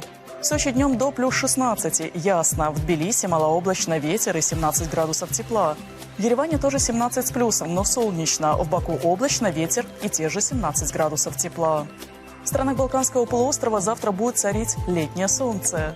В Белграде ясно и плюс 23. В Софии тоже ясно и 18 градусов тепла. В Афинах с переменной облачностью и 22 с плюсом. В Стамбуле солнечно и плюс 20. В странах европейского континента сохранится довольно комфортная осенняя погода. В Праге 12 градусов тепла, дождь. В Варшаве облачно и 16 с плюсом. В Вене аналогичные погодные условия. Облачно и плюс 16. В Будапеште ясно и плюс 21. В центральных регионах Европы и Скандинавии сохранится облачная погода. Местами пройдут небольшие дожди. В Берлине дождь и 13 градусов тепла. В Копенгагене пасмурно и 12 с плюсом. В Осло ясно и плюс 9. В Стокгольме с переменной облачностью и 11 градусов тепла. На юге Европы преобладает мягкое тепло, но в нем все больше ощущаются нотки осени. В Лиссабоне плюс 20, малооблачно. В Мадриде ясно и 17 с плюсом. В Париже ветер, дождь и до 14 градусов тепла. В Риме с переменной облачностью и плюс 21. Такой будет погода в ближайшие сутки на территории Беларуси, а также наших соседей. С вами была Анна Пантелеева. Пусть погода за окном радует вас, а настроение всегда остается солнечным, несмотря на прогноз.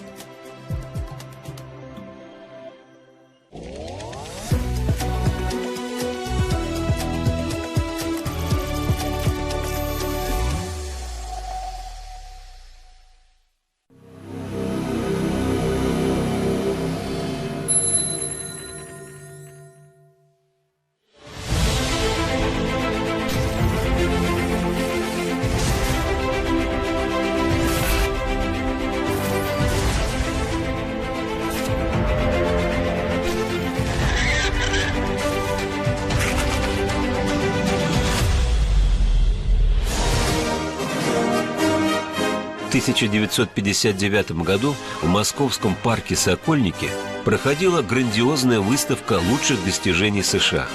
Глава экспозиции, посвященной телекоммуникациям, всемирно известный изобретатель цветного телевидения Владимир Зворыкин неожиданно выразил желание побывать в Московском институте связи. В одной из лабораторий Зворыкин увидел на стене портрет человека с глубокими умными глазами и бородкой, какие носили ученые начала 20 века. Зворыкин остановился перед полотном, долго стоял молча и, наконец, произнес: «Мой учитель». Только ему Америка и обязана телевидением. Слово «телевидение» состоит из греческого «теле» – далеко и латинского «видео» – видеть. Эта технология электросвязи предназначена для передачи на расстояние движущегося изображения. Впервые термин использован в 1900 году на Международном электротехническом конгрессе. Спустя полвека, в июле 2013 года, в Москве, рядом с телецентром Останкино, Владимиру Зворыкину был открыт памятник. Однако его учителю, гениальному изобретателю, имя которого должно стоять в одном ряду с Ломоносовым, Менделеевым, Поповым, памятника в России нет. С 17 века человечество мечтало о передаче изображения на расстояние. К 19 столетию в мире были известны более 7 различных систем подобного рода, которые оказались неработоспособными. Только в 1907 году российский ученый Борис Львович Розин сумел разработать электронно-лучевую трубку и приемник к ней.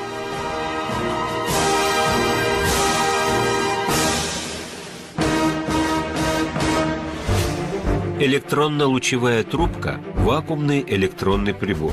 В нем поток электронов, концентрированный в форме одиночного луча или пучка лучей, взаимодействует с неподвижной пространственной мишенью прибора. Трубка преобразовывает оптическую информацию в электрические сигналы. Далее происходит обратное преобразование электрического сигнала в оптический. Результатом является видимое телевизионное изображение. Борис Розин родился в 1869 году. Его предок Иван Розин происходил из так называемых аптекарских детей.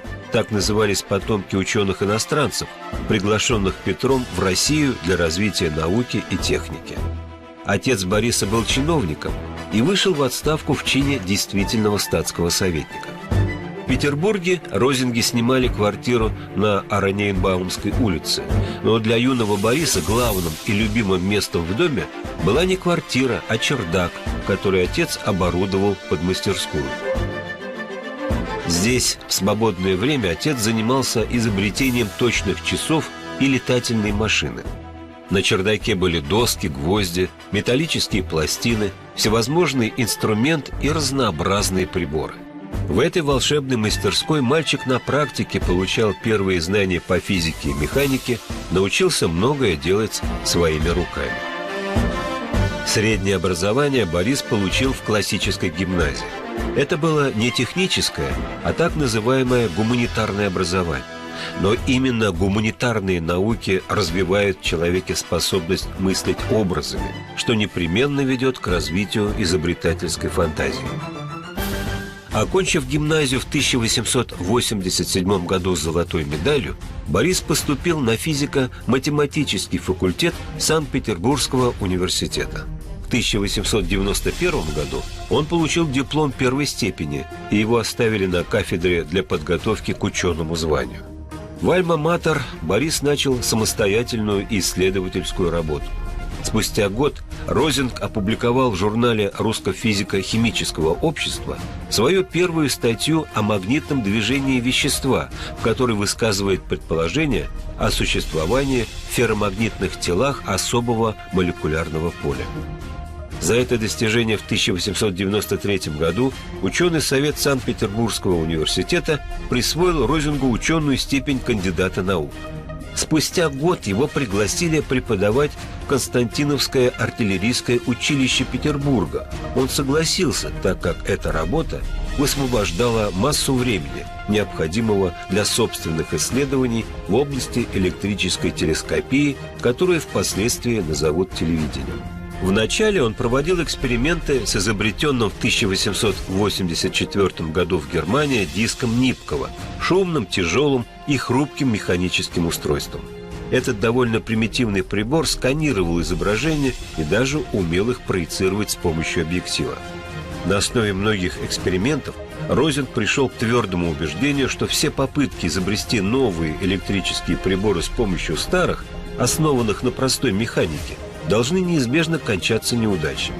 Требуется совершенно иной подход к проблеме. И у Розинга возникла идея, что телевизионная система должна строиться на замене инертных механизмов безинертными устройствами.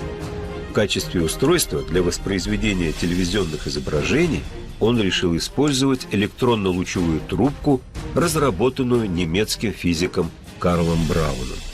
Трубка Брауна – это стеклянная трубка, наполненная разряженным газом.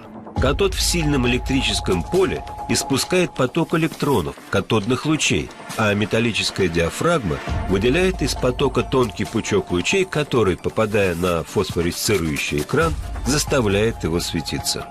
Борис Розинг дополнил трубку диафрагмой и пластинами, модулирующими интенсивность электронного пучка трубки. Таким образом, трубка Брауна превратилась в прототип современного кинескопа.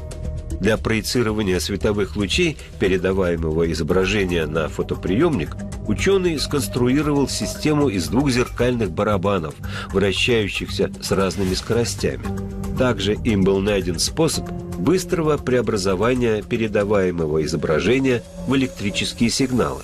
Для этого Розинг, исследовав фотоэлектрические свойства многих веществ, остановился на применении в передающем устройстве щелочного фотоэлемента. В итоге должна была получиться система электрической передачи изображений. Пока, пусть только в теории, но было уже ясно, что Розинг находится на пороге несомненного открытия. Вскоре он подал заявку на изобретение, которое называлось «Способ электрической передачи изображений на расстояние», и получил документ, именующийся в России «Привилегией». Его привилегия была за номером 18076. Затем он зарегистрировал патенты в Англии и Германии, что означало безусловный мировой приоритет изобретения. Однако сам прибор был еще не собран и не продемонстрирован, а без этого его приоритет всего лишь научная гипотеза. В одиночку создать работоспособный аппарат можно, но сколько лет на это уйдет, непредсказуемо. Борис Львович искал помощника среди своих молодых студентов. И студент, обладающий всеми этими достоинствами, нашелся. Это был третьекурсник Володя Зворыкин.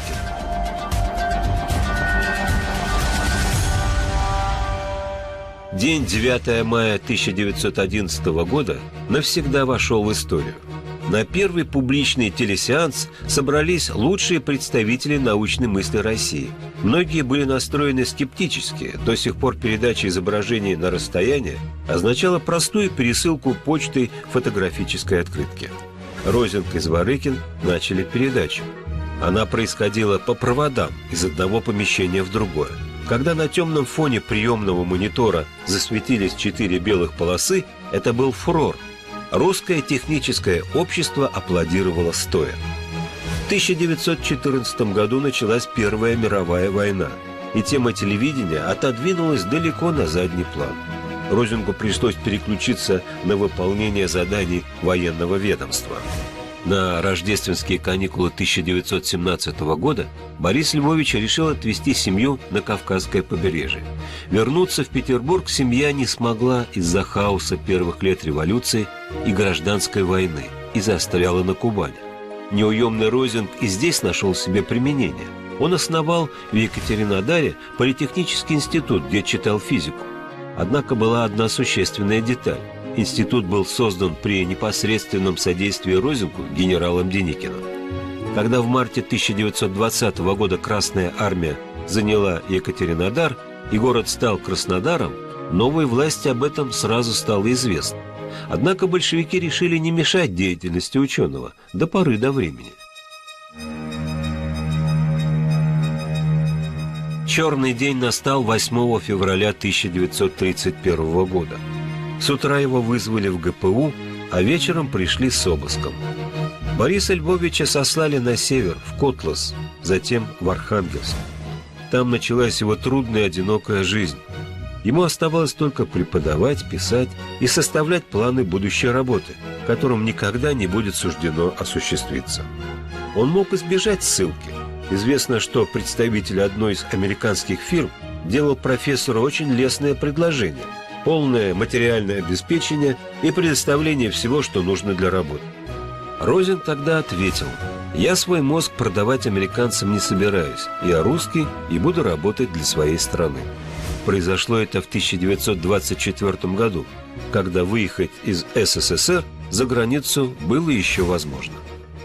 Многолетняя напряженная работа и тяжелые условия жизни на севере значительно ослабили здоровье Бориса Львовича, и 20 апреля 1933 года он умер от кровоизлияния в мозг.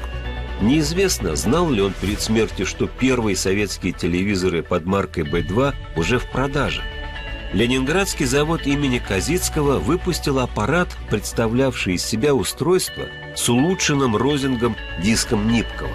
Изображение размером 16 на 12 мм состояло из 30 строк.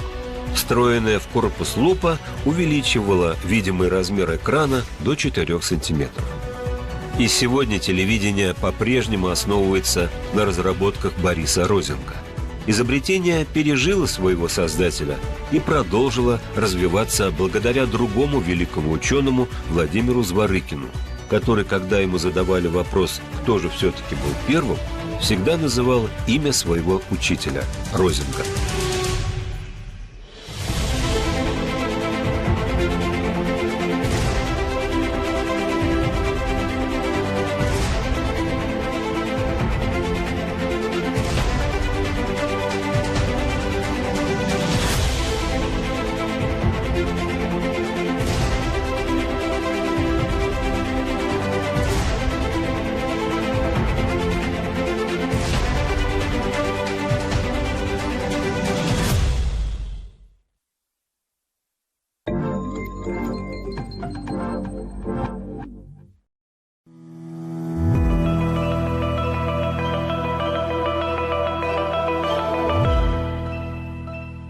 Краткая палитра мировой политики в Телеграм. Мы ищем для вас новости. Вы экономите время. Вспомним важное.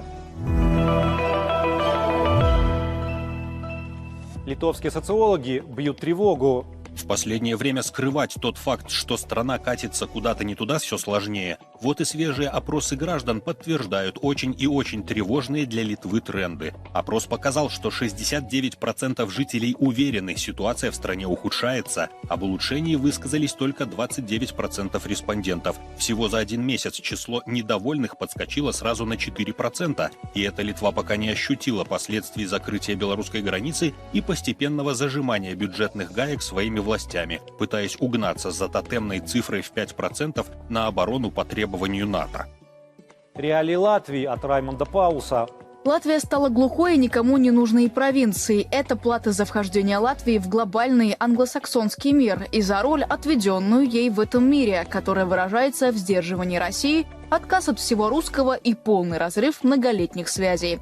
Разрыв связей с Россией привел Латвию к глубочайшему упадку. Страна растеряла свою идентичность и культуру, превратившись в глухую окраину Евросоюза. Не только в географическом положении, но и именно в глубинном глобальном понимании. Уже много лет Евросоюз выкачивает из Латвии все молодые и перспективные людские ресурсы, ничего не давая взамен, кроме скромных подачек в вечно дефицитный республиканский бюджет. Экс-офицер корпуса морской пехоты США, сотрудник Госдепа Мэтью Хо о виновниках эскалации конфликта на Украине.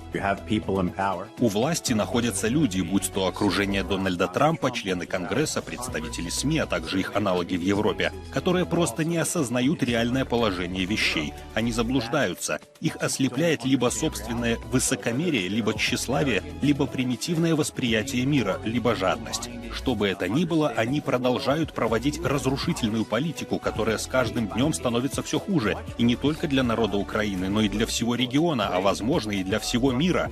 Эскалация этой войны – это просто ужас. Мы понимаем, кто находится у власти, как в США, так и в Европе. Это люди, которым попросту все равно. Они считают, что война на Украине и в более широком смысле война против России выгодна им. Будь то по политическим, экономическим или просто идеологическим причинам. Итальянская пресса про коррупцию в украинской армии. Первая полоса итальянской газеты «Il Fatto Quotidiano» вышла под таким заголовком: «Украина. Украдены или потеряны 500 000 автоматов, винтовок и пистолетов». Газета пишет, ссылаясь на данные украинского МВД. Украина – беспрецедентное решето. С начала российского вторжения в феврале 2022 года в Киеве было украдено или потеряно 491 426 единиц огнестрельного оружия. Эта цифра увеличилась более чем на 80% с сентября 2024 года. Среди пропавшего оружия в первую очередь штурмовые винтовки более 149 тысяч, в том числе 99 тысяч автоматов Калашникова АК-47. Охотничьи ружья более 135 тысяч, карабины, пистолеты, 21 тысяча пистолетов Макарова, а также пулеметы и гранатометы. Без крыши над головой. Австрийская Der Standard сообщает, что украинских беженцев уже некуда селить. Кризис начался с момента разрешения выезжать 18-20-летним украинцам. Сразу потянулись молодые пары. Только в сентябре прибыло 2000 человек. Проблема станет катастрофической с января. Газета пишет, Венский центр приема украинских беженцев на горе Шлоссберг в Хитцинге, управляемый организацией Фольксхив, закроется в конце года. Это означает, что с января в самый разгар холодов по всей стране не будет мест для вновь прибывших из Украины, за исключением одного пункта в Линце, где всего 15 мест. ФРГ хотят отменить пособие по безработице для украинцев, пишет Политика. Причина – резкое увеличение числа молодых украинцев, которые воспользовались ослаблением правила выезда из Незалежной и укатили искать счастье за бугром. По имеющейся информации, сейчас на долгосрочных соцвыплатах сидит 490 тысяч трудоспособных украинцев. В ХДС, партии канцлера Германии Мерца, сейчас работают над законопроектом, который лишит хлопцев и девчин халявных денег. Мы не заинтересованы в том, чтобы молодые украинские мужчины проводили свое время в Германии, вместо того, чтобы защищать свою страну. Спикер по вопросам внешней политики Франции ХДС-ХСС Бундестага Юрген Харт. Экономическое падение Берлина. Вы не поверите, Германия теряет конкурентоспособность. С таким сенсационным заявлением выступила министр экономики Катерина Райхе на дне внешней торговли. В стране рецессия, бюрократия, цены на энергоносители зашкаливают, а тут еще и в геополитическую ловушку от США и Китая угодили. От того, как мы справимся с этим, будет зависеть, сможем ли мы остаться настоящей экономической державой, заключает Райхе и призывает искать новых партнеров. К Вьетнаму и Мексике присмотреться. Да и вообще ЕС реформировать. Не только в ФРГ дела плохи. Но пока у европейцев есть дела поважнее. Слить в ближайшее время еще $2 миллиарда на покупку американского вооружения для Украины. Мадуро заявил о подготовке провокации ЦРУ. ЦРУ со всей свойственной подлостью разработала план. Оно собирается атаковать собственные корабли. И кого они собирались обвинить, как вы думаете? Если б вон там, в нейтральных водах или на границе атаковали американский корабль, кого бы обвинили? И зачем им обвинять Венесуэлу? А затем, чтобы оправдать эскалацию конфликта и столкновения между братскими народами Венесуэлы и Тринидада и Тобаго. Мы обратились к народу Тринидада и Тобаго с призывом к миру. Мы, братья, и должны объединиться ради мира, не допустить, чтобы гринго развязали войну в Карибском море. В Саудовской Аравии построят первый в мире стадион, парящий в небе. Стадион «Неам» откроется в 2032 году. Он примет несколько матчей чемпионата мира по футболу 2034 года и будет полностью работать на возобновляемых источниках энергии. Дорожное происшествие. В Китае ребенок выпал из окна машины. Его мама продолжала ехать, как ни в чем не бывало. Найти ее удалось только через 2 часа. Доставка нового уровня. Официанты в самом большом ресторане Таиланда ускорили подачу за счет левитации.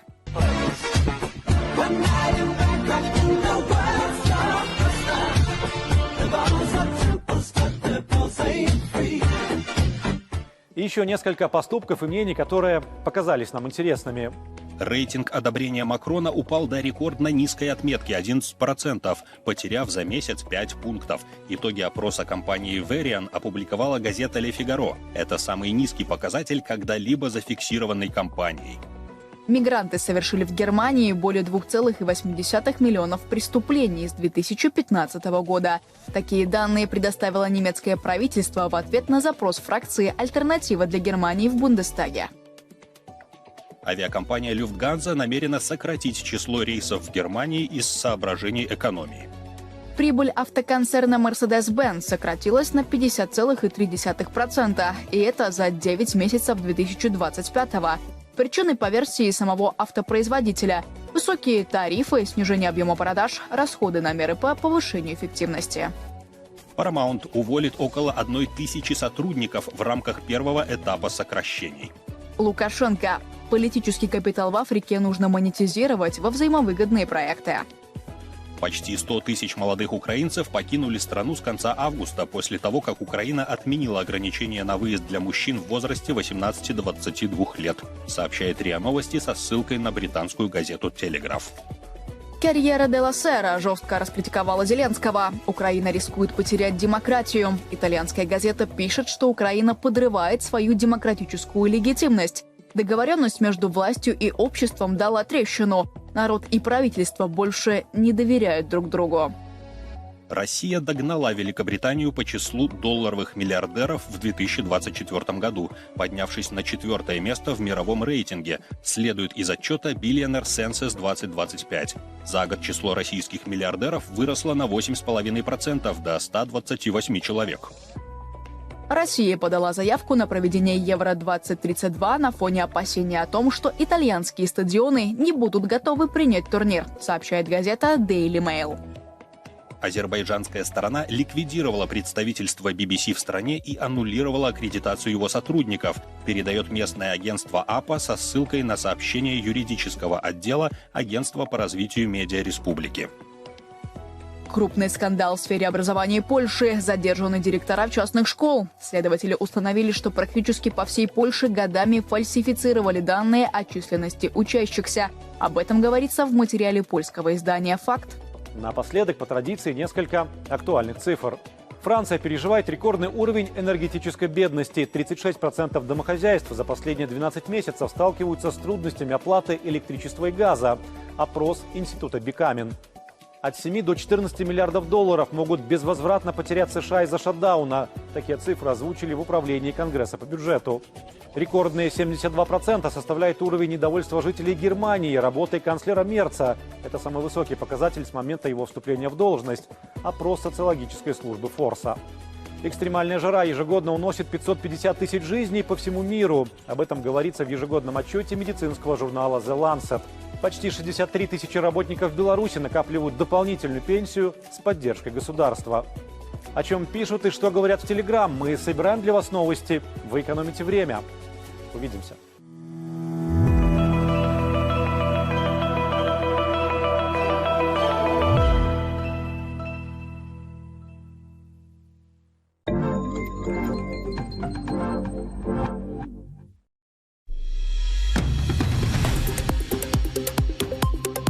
Конференция по безопасности, которая проходила в Минске, это уже авторитетная площадка. И мы видим по составу более 40 стран, 7 международных организаций, министры иностранных дел самых разных государств, Европейского Союза, России, из Азии, КНДР, Мьянма. Но не только представительства, важны те смыслы, которые там формируются. И, безусловно, речь президента уже стала резонансной, она широко обсуждается, каждый понял ее по-своему.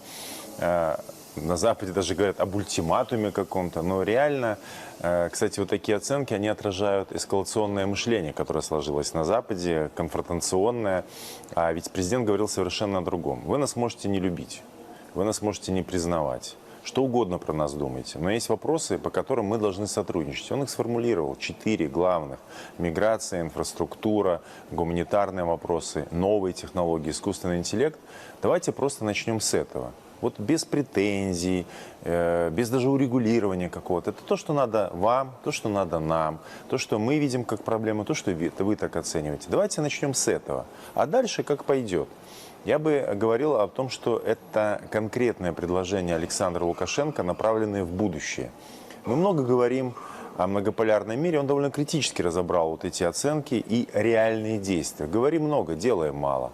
Президент предложил конкретные действия, и я думаю, это очень серьезный и самый существенный вклад вот в это формирование нового миропорядка.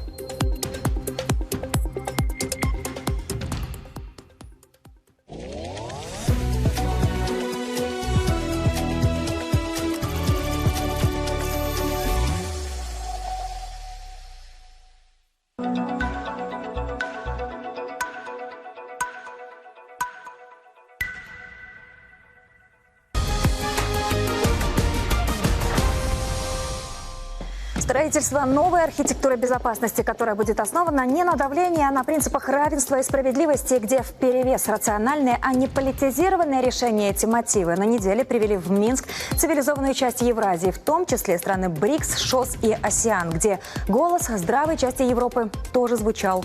О ключевых посылах конференции евразийской безопасности и других событиях недели расскажу я, Юлия Алферова. Чего боится Литва, продолжая политику изоляции? Давно стоите? Сколько времени? В очередь 23 суток. Оттепель торговой войны, о чем договорились США и Китай. Китай в настоящее время проводник, хедлайнер процессов свободной рыночной экономики. Европа готовится к войне. ЕС и НАТО клепают план оперативной переброски тяжелой техники. И Макрон отправил французских военных в приграничье зоны конфронтации. Делегации из Британии, Азербайджана, Кореи, Мьянмы, Ирана, Индии, Омана. Это малая часть списка гостей, которая говорит о географии. Она вышла далеко за рамки евразийского континента. Каждое из государств выступает за развитие международных отношений в таком ключе, чтобы минимизировать существующие опасения насчет безопасности. Сегодня основы международной безопасности коренным образом пошатнули произвол и двойные стандарты США и их сателлитов. Ни одна страна не станет спокойно мириться с внешним давлением. И в Евросоюзе голос разума звучит все четче. Венгрия, Словакия, Чехия устали от псевдополитиков, коллег по ЕС, которые маскируют внутренние проблемы заботами об Украине. На конференции в Минске позицию Венгрии озвучил Петер Сиярто. Это как раз тот политик, который продвигает национальные интересы в противовес глобальным европейским решениям. Беларусь всегда играла важную роль в миротворчестве. Не стоит забывать, что первые мирные переговоры между Россией и Украиной состоялись именно здесь, в Беларуси. Мы всегда уважали тот факт, что соглашение об урегулировании первого подобного конфликта в регионе было названо в честь Минска. Поэтому для нас Минск — это мир или, по крайней мере, поиск мира. Не политизировать ситуацию там, где речь идет о продовольствии, энергетике, медикаментах, атомных электростанциях. Позиция Беларуси: только в диалоге можно спасти Евразию, при этом следуя принципу неделимости безопасности, где ключевое — отказ от милитаризации и непрекращающихся поставок вооружений и сил контингентов зоны конфликта. Мы никому не угрожаем, лишь обеспечиваем, как я сказал, свою безопасность. Более того, всегда открыты к конструктивному диалогу и взаимным шагам по снижению напряженности. Если наши партнеры на Западе к этому готовы, ни мы, ни Россия, убежден, в долгу не останемся. Но пока складывается впечатление, что Европе мир не нужен. Политики забыли, какие ужасы принесла Вторая мировая война. Поверили, что наращивание военного потенциала их обезопасит. Нет. Нет и еще раз нет. Это путь в никуда. Очередная ступенька по лестнице эскалации. Этот диалог, если не решает в моменте причины и следствия противостояния, то как минимум многообразие мнений позволит найти новые рычаги укрепления региональной и глобальной безопасности. Но насколько западная часть континента готова мыслить здраво? Ведь пока в Минске говорят о пути к миру и барьерах, которые предстоит снять для укрепления безопасности, в Евросоюзе собирают саммиты для выделения траншей на вооружение Киева. Пока мы заявляем об открытости, та же Литва в канун большого диалога о мире в Минске вставляет палки. Почему европейцы так испугались вот этого диалога о безопасности в Минске, что накануне, когда съезжали все участники, даже прикрыли там литовскую границу? Нежелание давать надежду и любой шанс мирному процессу. Но так не считает очень большое число людей, которые живет в странах с такими политическими кругами. Литва закрыла границу с Беларусью на месяц, ссылаясь на угрозу контрабанды. Полностью перекрыт транспортный поток. Но пока литовские власти воюют с шарами в воздухе, страдают простые люди, а бизнес, причем литовский в том числе, погружается в затяжной кризис. Давно стоите? Сколько времени? В очередь 23 суток. Месяц вот с таким интервалом сколько удается рейсов сделать? Не в месяц, в 2 месяца тоже одного не удается делать, потому что ожидание нас мучает. Не работает литовская граница, поэтому придется ожидать. Как давно стоите границы? Уже 22 дня. В основном стоят грузы скоропортящие. Все, которых срок доставки 3 дня, ну а мы уже тут 5-е сутки стоим. Неоднозначно. Решение литовских политиков оценивают несколько фракций литовского парламента, все-таки пытаясь добиться у премьер-министра экономического обоснования такого шага. Но ответ на вопрос о потерях с литовской стороны так и остался висеть в воздухе, как и вымышленная угроза на границе. Это классическое отвлечение внимания от внутренних проблем через создание внешней угрозы. Когда власти не могут обеспечить базовую транспортную безопасность, они конструируют образ вражественной Беларуси. Ну и, конечно, сразу появляется вопрос, а где ПВО, где пограничники, которые берданками могут сбивать эти шары. На самом деле метеорозонды с сигаретами являются обычной криминальной проблемой приграничного порядка, а не угрозой национальной безопасности. Польша уже готова была открыть пункты пропуска на границе с Беларусью. Мол, Европа и НАТО настолько усилили военное присутствие, что, наконец, польские чиновники могут чувствовать себя в безопасности. Но под давлением Вильнюса в Варшаве приняли решение повременить с открытием. В эту игру по самообороне полякам подыгрывает Макрон. Он отправил в приграничье с Украиной воинский контингент. В польском лагере они проходят боевое слаживание. А пока ЕС и НАТО готовятся к вымышленной войне и отражению угроз России и пишут некий план о быстрой переброске тяжелой техники в случае военного конфликта. Больше похоже на очередную неудачную попытку прикрыть расходы на армию и ВПК. Они заявляют о страшном враге, что надо готовиться к войне, а готовиться надо прямо сейчас. И не случайно ведь командующий вооруженными силами Франции заявил о том, что войну следует ожидать, но не прямо сейчас, вот у порога, а через 4 года. А деньги надо выделять сейчас. Для того, чтобы повышать зарплаты военнослужащих, для того, чтобы высший генералитет зарабатывал на военных заказах и на военной приемке. На фоне европейского безумия премьер-министр Венгрии Виктор Орбан объявил о начале антивоенной кампании, которая будет сопровождаться митингами в поддержку мира. Он пояснил, что считает это необходимым в связи с воинственной политикой Евросоюза, поддерживающего Украину в конфликте с Россией, и анонсировал ряд антивоенных митингов в городах Венгрии. Сейчас и без пустого нагнетания на планете в разной степени интенсивности существует 50 военных конфликтов. Из них около 11 полномасштабных войн. Самые кровопролитные на Ближнем Востоке и в Украине. ВСУ теряют позиции, и это становится все сложнее скрывать от западных покровителей. Войска России заблокировали крупные группировки в Купянске и Красноармейске. Они являются стратегически важными пунктами, то есть теми пунктами, освобождение которых может показать очень убедительно американцам, британцам, французам и европейцам, что до окончательной катастрофы Киева осталось очень немного. Сегодня в Украине повреждено до 60% объектов украинской газовой инфраструктуры, что в канун наступления зимних холодов можно приравнивать к катастрофе. Германия обещала до конца октября увеличить взносы в фонд поддержки энергетики Украины еще на 30 миллионов евро до 450 миллионов евро и поставить отопительные системы и трансформаторы. Но и сама не в завидном положении. Министр экономики Германии заявила о неконкурентоспособности экономических структур страны. Американские пошлины – настоящее бремя для экспортоориентированной экономики. Да и в США, когда продолжение шатдауна до конца ноября может обернуться убытками в 14 миллиардов долларов, и уже не так категоричны. На встрече с Си Цзиньпином Трамп уступил в тарифах на фентанил. В будущем Штаты надеются на заключение торговой сделки с Пекином. В настоящий момент практически все страны мира, за исключением 2-3 стран, имеют больший товарооборот с Китаем, нежели с Соединенными Штатами. Китай в настоящее время проводник, хедлайнер процессов свободной рыночной экономики и глобализации, а Соединенные Штаты скорее страна, которая стремится вставлять палки в колеса. В условиях глобализации политика изоляции не работает, а санкции – это прямое нарушение международных отношений. Если убрать политическую подоплеку, а рассуждать с точки зрения экономики, санкционные пакеты нанесли больше вреда тем, кто их инициировал. И пока экономики всех стран растут, в ЕС сплошные проблемы. Беларусь же продолжает развивать географию сотрудничества и углублять уже имеющиеся контакты. На неделе в Баку белорусы подтвердили стратегический характер отношений и готовность работать вместе по самым разным направлениям, от АПК и нефтехимии до промкооперации.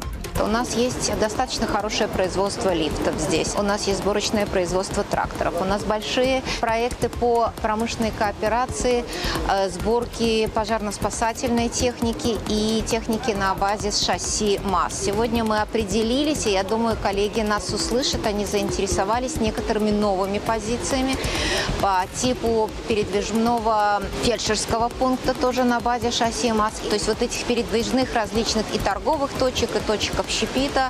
Расширилась география белорусского присутствия и в Африке, но пока на африканские страны приходится немного, 2% от всего экспорта. Это рынок будущего, и сегодня необходимо приложить больше усилий, чтобы монетизировать политический капитал Южного континента во взаимовыгодные проекты, требует глава государства.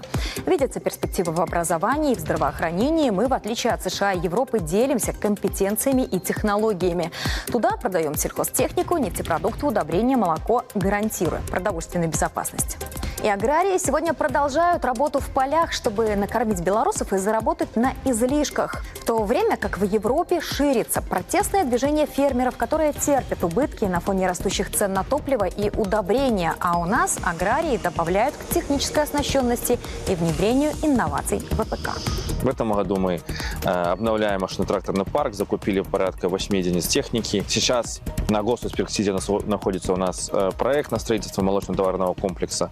То есть расширяемся, развиваемся, стараемся с каждым годом наращивать показатели. Вряд ли где-то больше, чем в Беларуси, столько внимания людям, труда, деревне и другим самым небольшим населенным пунктам.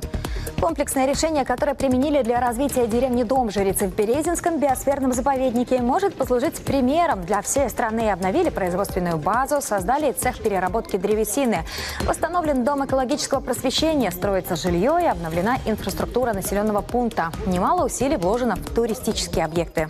Такая территория – болото, леса. А это что? Кислород. Мы кому это дарим? Этим вонючим, грубо говоря, европейцам, которые нас душат каждый день. И подумал о том, ну, может, не в нашу жизнь, а вот у них, у детей наших оценят, что такое Беларусь. И платить будут за это нам. За то, что мы это сберегли все. Найди еще где-то, кроме России. Ну, в России людей. В Европе нет. Европу загадили. Такова картина этой недели. Увидимся в эфире Первого информационного.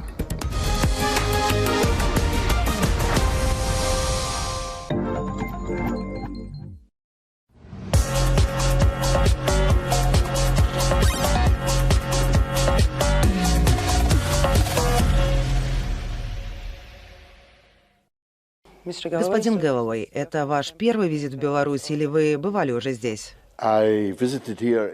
Я был здесь в советское время. Это мой первый визит в постсоветскую эпоху, и я очень впечатлен. Должен сказать, Минск поистине прекрасный европейский город. Гораздо красивее, безопаснее и чище, чем подавляющее большинство европейских столиц. Ну, за исключением Москвы. Зашел я и в торговый центр, где продавались исключительно белорусские товары. Все, от холодильников и телевизоров до очень красивой одежды. Купил жене новое зимнее пальто. Сделано в Беларуси.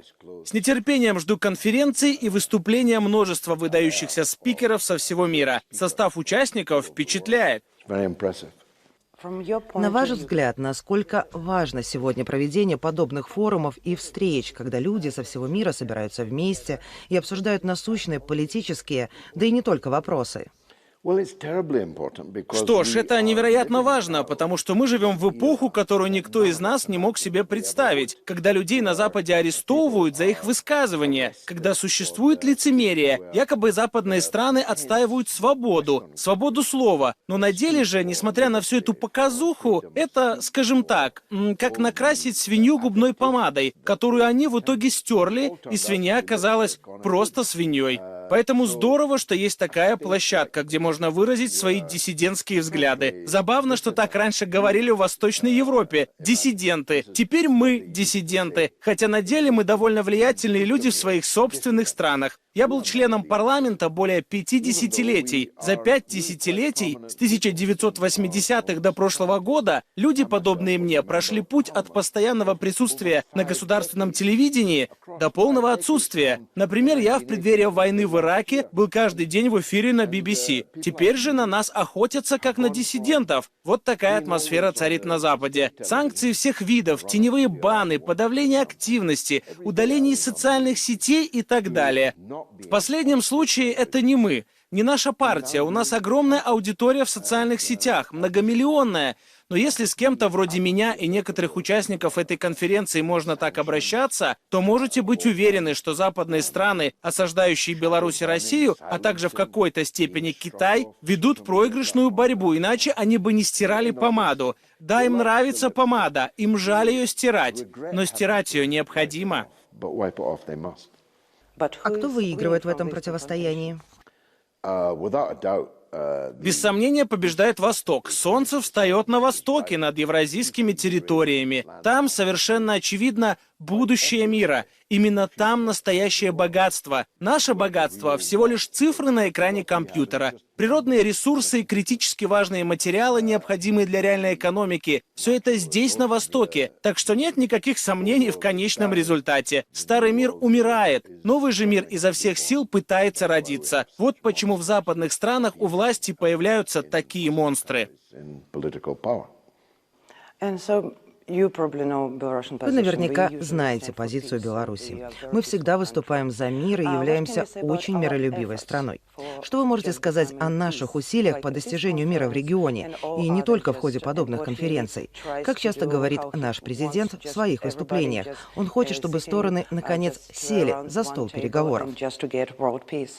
Да, и чтобы представили факты на стол, как он однажды сказал. У них проблемы с Белоруссией, потому что нет никаких мыслимых оправданий для санкций и гонения в отношении этой страны. Что Беларусь сделала кому-либо? Напротив, эта страна пострадала. Невероятные разрушения Второй мировой войны, невообразимые и совершенно несоразмерные страдания, а затем освобождение от нацизма. И, похоже, Запад им этого так и не простил, как сказал генерал-маршал Жуков. Но Беларусь — мирная и европейская страна, и в ней нет ничего чужого. Европа была такой раньше и говорит, что ей это нравилось. Вот и пытается сделать Беларусь врагом. Но на деле это очень сложно. А ваш президент такой харизматичный, добродушный. И кто захочет ненавидеть такого человека? Кто захочет ненавидеть такого лидера? Так что Беларусь — это как кость для них в горле.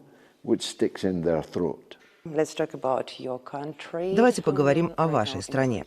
Что сейчас происходит в Великобритании? Насколько мне известно, вы немного опасаетесь возвращаться домой. В чем причина?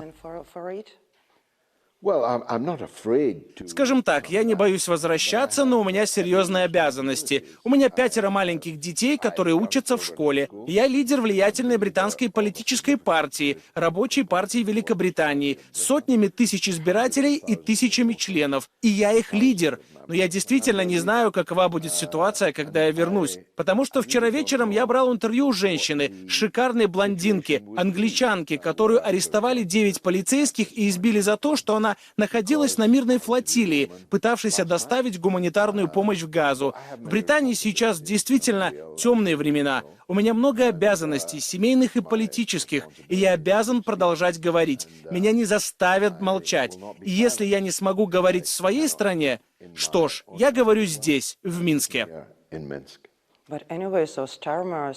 Стармер, ваш премьер-министр, он стремительно теряет свои позиции. Люди ему больше не верят, но почему-то он все еще у власти. Ну, в этом-то и суть. У него рейтинг одобрения 11%. Нет лидера в мире более непопулярного, чем британский премьер-министр. Но он все еще у власти, потому что представляет глубинное государство, военно-промышленный комплекс и политику Вашингтона, какой бы она ни была. Его проблема в том, что политика Вашингтона меняется каждый день. Он не совсем понимает, что президент Трамп скажет и сделает дальше. Но он полон решимости оставаться верным программе глубинного государства, которая заключается в войне и еще раз в войне. В Британии в глубинном государстве царит особая ненависть к России. И она существовала еще до Путина, еще до большевиков. Ей уже почти 200 лет. Крымская война все еще в головах британских властей. Они не могут смириться с тем, что кто-то находится вне их власти или вне диктата западной политики. И этот диктат иногда принимает либеральные обличия. ЛГБТ+,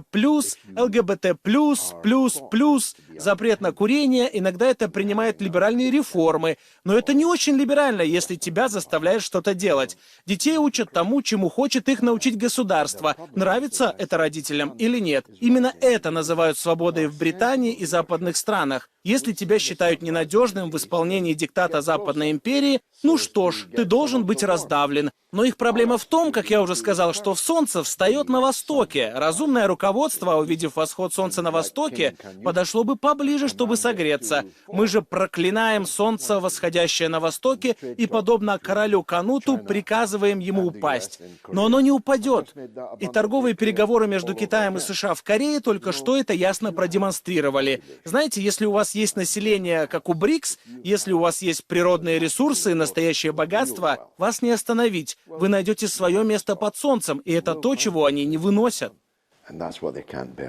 А как насчет украинской войны? И снова о вашем премьер-министре, да и не только о нем, еще и о Макроне, об Урсуле фон дер Ляйен.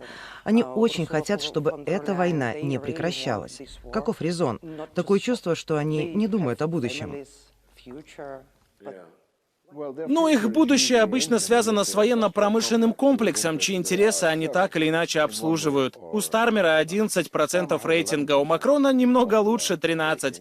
Так что война для них — это отвлекающий маневр. Это значит, что им есть о чем поговорить помимо собственной непопулярности. И они не знают, как выбраться из того положения, в котором оказались. Если говорить, например, о Германии, то немецкие заводы закрываются. Немецкая промышленная экономика разрушена. Десятилетиями, полвека они жили за счет поставок дешевой и надежной российской энергии. А потом они ее отключили. Сами себе нос отрезали. А теперь у них растут цены на энергоносители, падает спрос в Западной Европе, экономики которой находятся на грани рецессии или уже находятся в ней. Итак, раз уж они хотя бы отчасти ответственны за такое положение дел, как они собираются объяснить это своему народу, кроме как указать на человека в меховой шапке со снегом на сапогах, который только и ждет, чтобы захватить Лондон. Любой, кто видел Лондон в последние годы, знает, что никто в здравом уме не захочет захватывать Лондон. Но именно в такой ситуации мы и находимся. Они растеряны, их сбивает с толку совершенно ошеломляющая непредсказуемость Трампа.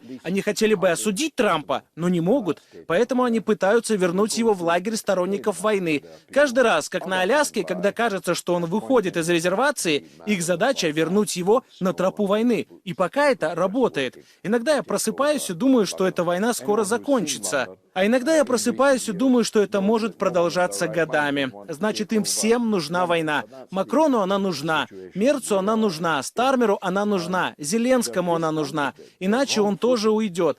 Поэтому они и продолжают. Им все равно, какой ущерб, который она наносит на то, что 1 миллион украинцев погиб, что 9 миллионов украинцев покинули страну как беженцы. Некоторые из них довольно обеспеченные беженцы на Порше, но все равно беженцы, оторванные от своей страны. Им все равно, и пока они остаются у власти, их друзья могут продолжать получать огромные прибыли из карманов собственного народа. Британия столько отдала денег, а Британия сейчас очень бедная страна, действительно бедная. Куда ни глянь, везде нищета, отчуждение. Мы отдали Зеленскому 30 миллиардов фунтов, и эти деньги нам самим были нужны для наших больниц, школ, где учатся 5 моих маленьких детей, как я уже говорил. Я прекрасно понимаю, насколько плохо обстоят дела с нашими государственными службами, насколько мизерны наши пенсии, насколько мизерны наши зарплаты. Я прекрасно понимаю это все. А потом я смотрю на деньги, которые мы отдали Зеленскому на войну, которая никогда не должна была начаться. Я имею в виду, вот я в Минске. Что случилось с Минскими соглашениями? Почему они их не выполнили? Если бы они их выполнили, войны бы на Украине не было. Кто был против их выполнения? Ну, они это признали. Госпожа Меркель и бывший президент Олланд признали, что Минские соглашения никогда не предполагалось выполнять. Они были способом выиграть время для военной машины, чтобы укрепить украинские силы. Так что из первых уст мы знаем, что они никогда не были искренни, никогда не были честны в этом вопросе, как и не были честны во всем этом с самого начала. И это, напомню, произошло еще в 2014 году, а не 3 года назад. А что насчет роли НАТО в этой ситуации? Что ж, НАТО — источник всех проблем. Альянс, предположительно, был создан для противодействия Варшавскому договору, хотя был создан за 5 лет до Варшавского договора. Именно это нам и продали. НАТО нужно нам, чтобы не допустить ни русских, ни Варшавский договор. Что ж, Советский Союз исчез 35 лет назад. Зачем до сих пор существует это НАТО? Зачем ему постоянно расширяться и вторгаться? Зачем ему постоянно угрожать? Я имею в виду, если бы у России или Китая были военные базы в Мексике или Канаде, как бы отнеслись к этому Соединенные Штаты? Достаточно просто задать этот вопрос, чтобы ответить. Они не допустили бы этого ни на секунду, а они собираются вторгаться в Венесуэлу, которая находится на другом субконтиненте. Так что НАТО — источник всех этих проблем. И, конечно же, у него своя собственная жизнь. Даже если американцы оплачивают 80% расходов, даже если бы началась война, американцам пришлось бы взять на себя 80% тяжелой военной работы. Бюрократия, центр НАТО в Европе, в Брюсселе, живет своей собственной жизнью. Альянс как монстр Франкенштейна. Его создали, и создатель больше не может его полностью контролировать. Диалог между Соединенными Штатами и Россией. Может ли кто-нибудь помешать ему? По логике, стороны рано или поздно должны договориться, и в целом, какова роль лидеров в переговорном процессе? Мы думали, с последним заявлением Трампа или с его предпоследним заявлением, он же вечно их опровергает. Он, кажется, намекнул, что они встретятся в Будапеште. Американцы попросили о встрече, и они выбрали это место, а потом отменили ее. Это бессмыслица. Но, конечно, либо эта война будет решена на поле боя, либо она будет решена за столом переговоров. Но если другая сторона не сядет за стол переговоров, разве что на совершенно надуманных условиях, а именно, что война должна быть заморожена там, где она есть, без каких-либо основополагающих причин для ее разрешения, она будет продолжаться. И чем дольше это будет продолжаться, тем меньше будет становиться Украина, тем больше русскоязычных жителей на востоке Украины будут освобождены. Великие города, такие жемчужины, как Одесса, им придется вернуть России. Так что, думаю, в итоге они получат позицию НАТО к западу от Днепра, а венгры, румыны и поляки будут требовать вернуть им свою собственность. В конце концов, Украина была создана Советским Союзом, и она была создана частично путем отторжения территорий у других народов и передачи части российских территорий Украине. В итоге настоящий бардак. Лучше решить это мирным путем, путем переговоров. Но это придется решить так или иначе. А какова роль нашего президента в этих переговорах? Ваш президент может сыграть ключевую роль. Честно говоря, он более приемлем, чем президент Путин, которого успешно демонизировала западная пропаганда. Я думаю, ваш президент может сыграть очень важную роль. Скажем так, я бы позволил своим детям брать с него пример. Он обаятельный, харизматичный, и для него определенно есть место на международной арене. На ваш взгляд, достаточно ли положить конец украинской войне, чтобы, наконец, установился окончательный мир на нашем континенте? Или же этого мало? Всегда будут конфликты.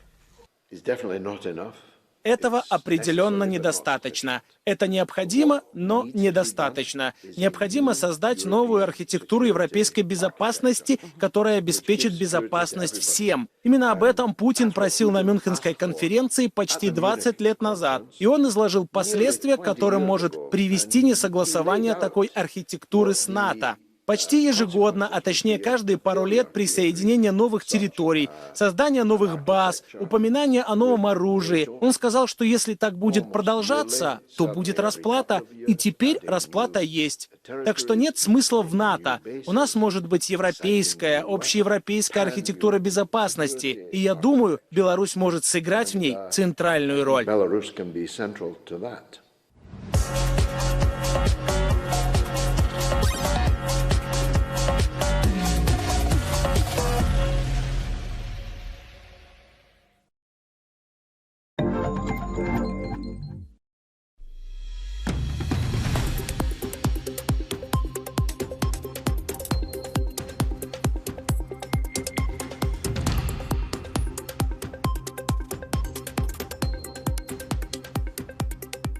Сохраненная и развитая инфраструктура, то есть то, что касается всяких оздоровительных учреждений, санаториев, там, домов отдыха, то, что можно было сохранить с советских еще времен, было сохранено и приумножено.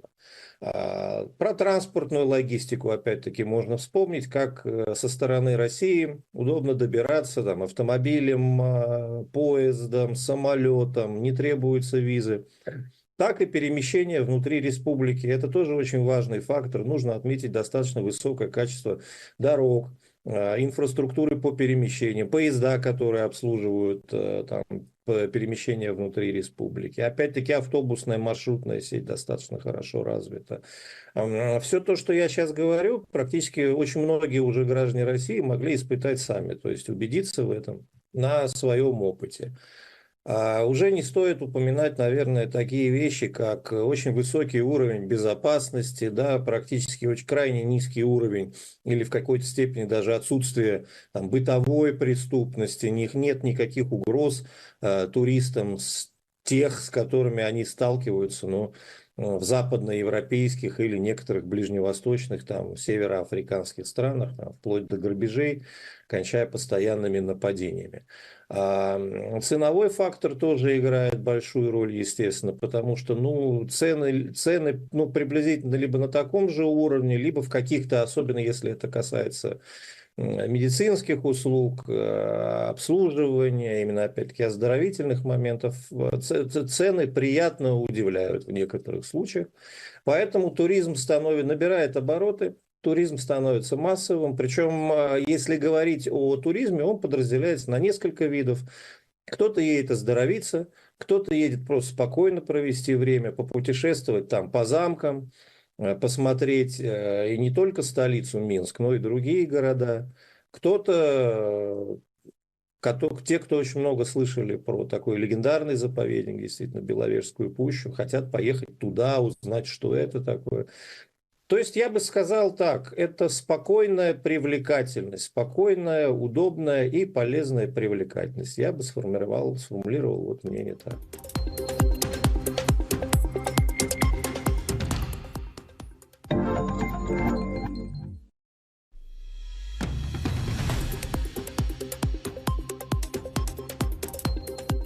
Александр Лукашенко поздравил президента Алжира и народ страны с национальным праздником Днем революции. С 1 ноября в Беларуси увеличились возрастные доплаты к пенсиям. В Минске проходит 31-й международный кинофестиваль «Листопад».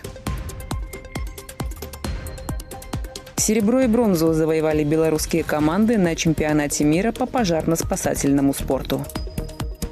В этом учебном году в Беларуси китайский язык изучают более 5500 человек. Трамп заявил, что США проведут некоторые тесты по ядерным испытаниям. В автопроме ФРГ может быть сокращено около 200 тысяч рабочих мест. Спонсирование Киева без активов РФ станет тяжким бременем для ЕС, считает Евроньюз. Китай запустил пилотируемый корабль Шэньчжоу-21 с 3 космонавтами. Работа аэропорта Берлина была временно нарушена из-за обнаружения неизвестного дрона. За ночь над регионами РФ сбили 98 украинских беспилотников. Токио столкнется с дефицитом электроэнергии из-за выведения из эксплуатации старых электростанций. Китай увеличивает производство гуманоидных роботов. В Стамбуле пройдет заседание по перемирию в секторе Газа. Ураган Мелисса унес жизни 46 человек в странах Карибского бассейна. Трамп не согласился предоставить Венгрии исключение из нефтяных антироссийских санкций. Лидером молодежного движения «Искра» белорусской партии «Белая Русь» избран Ярослав Давыденко. В октябре около 10 тысяч граждан Украины прибыли в Беларусь. В столице открыли движение по путепроводу между улицей Московской и проспектом Независимости. С 1 ноября выросли размеры госпособий семьям, воспитывающих детей. По факту травмирования рабочих на Беларусь-Калии возбуждено уголовное дело. В Беларуси в городских маршрутках введена обязанность использовать платежные терминалы.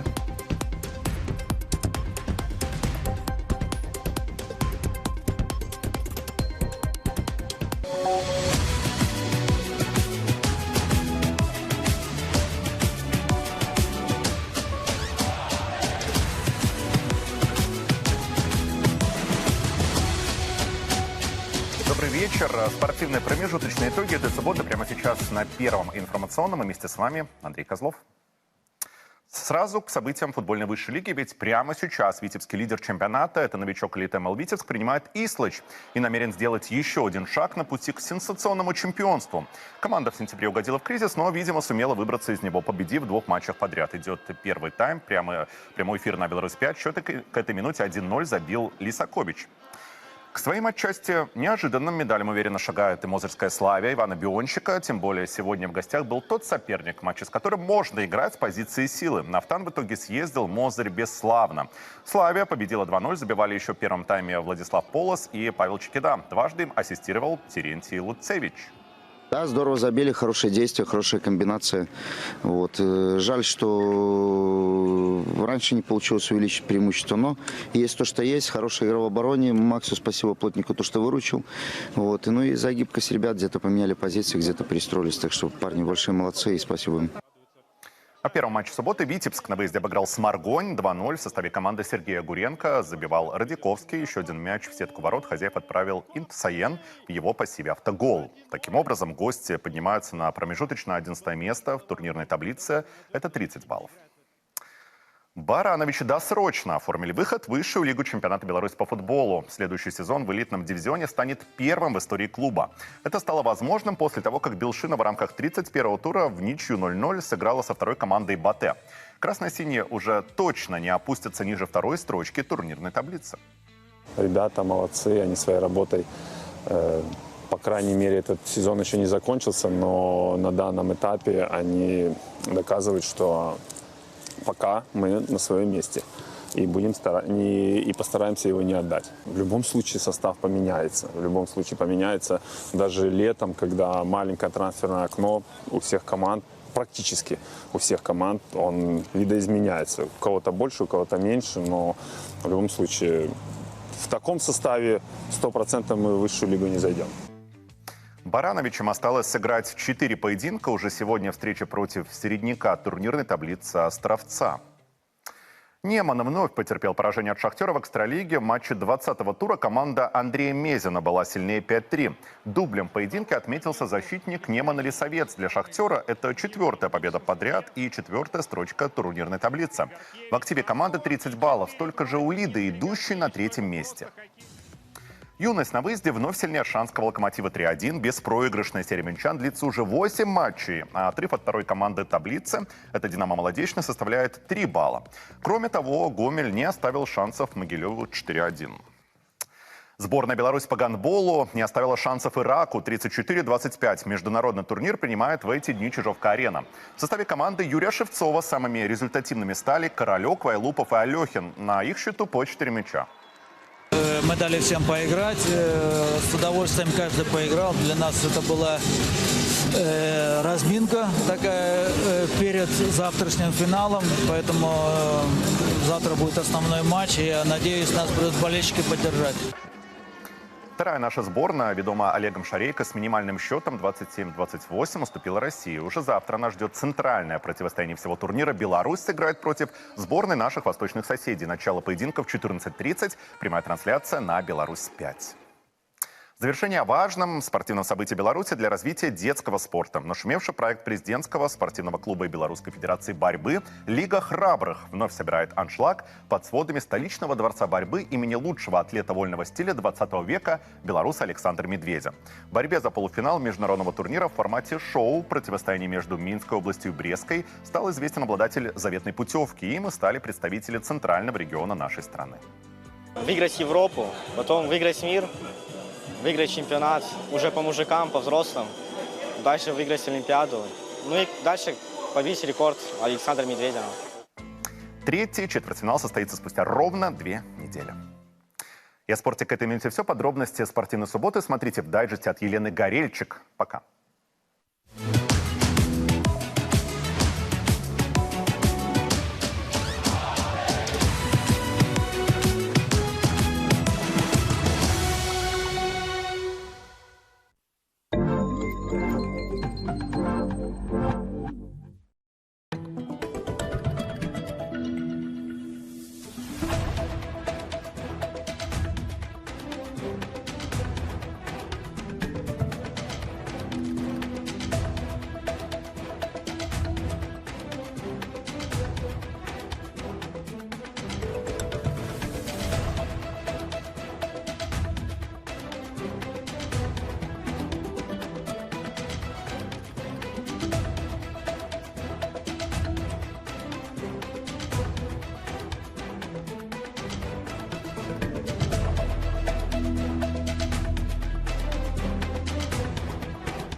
времена и в разных культурах людей притягивали и объединяли места, где они восстанавливались, получали жизненную энергию и силы, находили духовное исцеление и утешение. Таким источником света и мудрости для нашего народа духовной скрепой белорусов являются святые обители. И здесь неважно, какого ты вероисповедания – православный, католик, мусульманин или иудей. Двери храмов, какое бы название они ни носили, всегда открыты для каждого.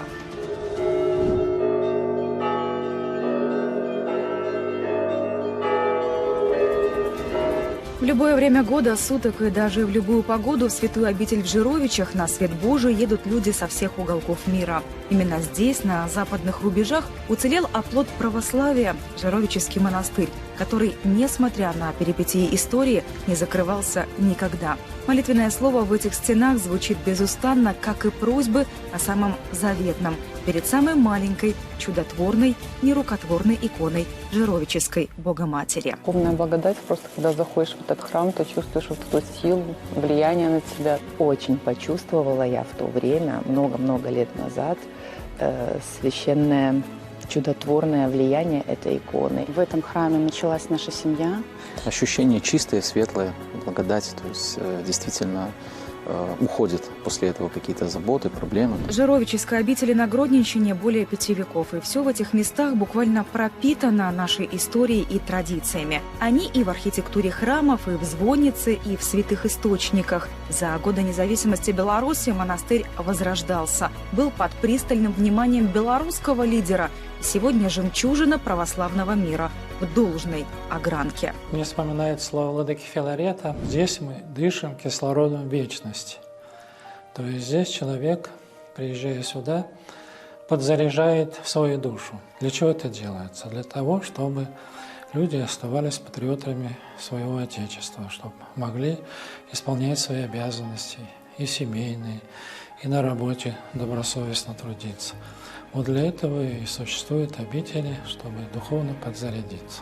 Сегодня Жировическая обитель – один из 5 духовных центров нашей республики. Создать такие места притяжения в стране – инициатива главы государства. Межконфессиональный мир – особая заслуга Беларуси. Сегодня на наших землях в мире и взаимопонимании без границ и условностей проживают представители 25 вероисповеданий. И укрепить этот фундамент – исключительная миссия мощнейших святынь республики. Я предлагаю и обещаю, если вы примете решение, мы должны нашим религиям, которые у нас существуют, создать соответствующие центры.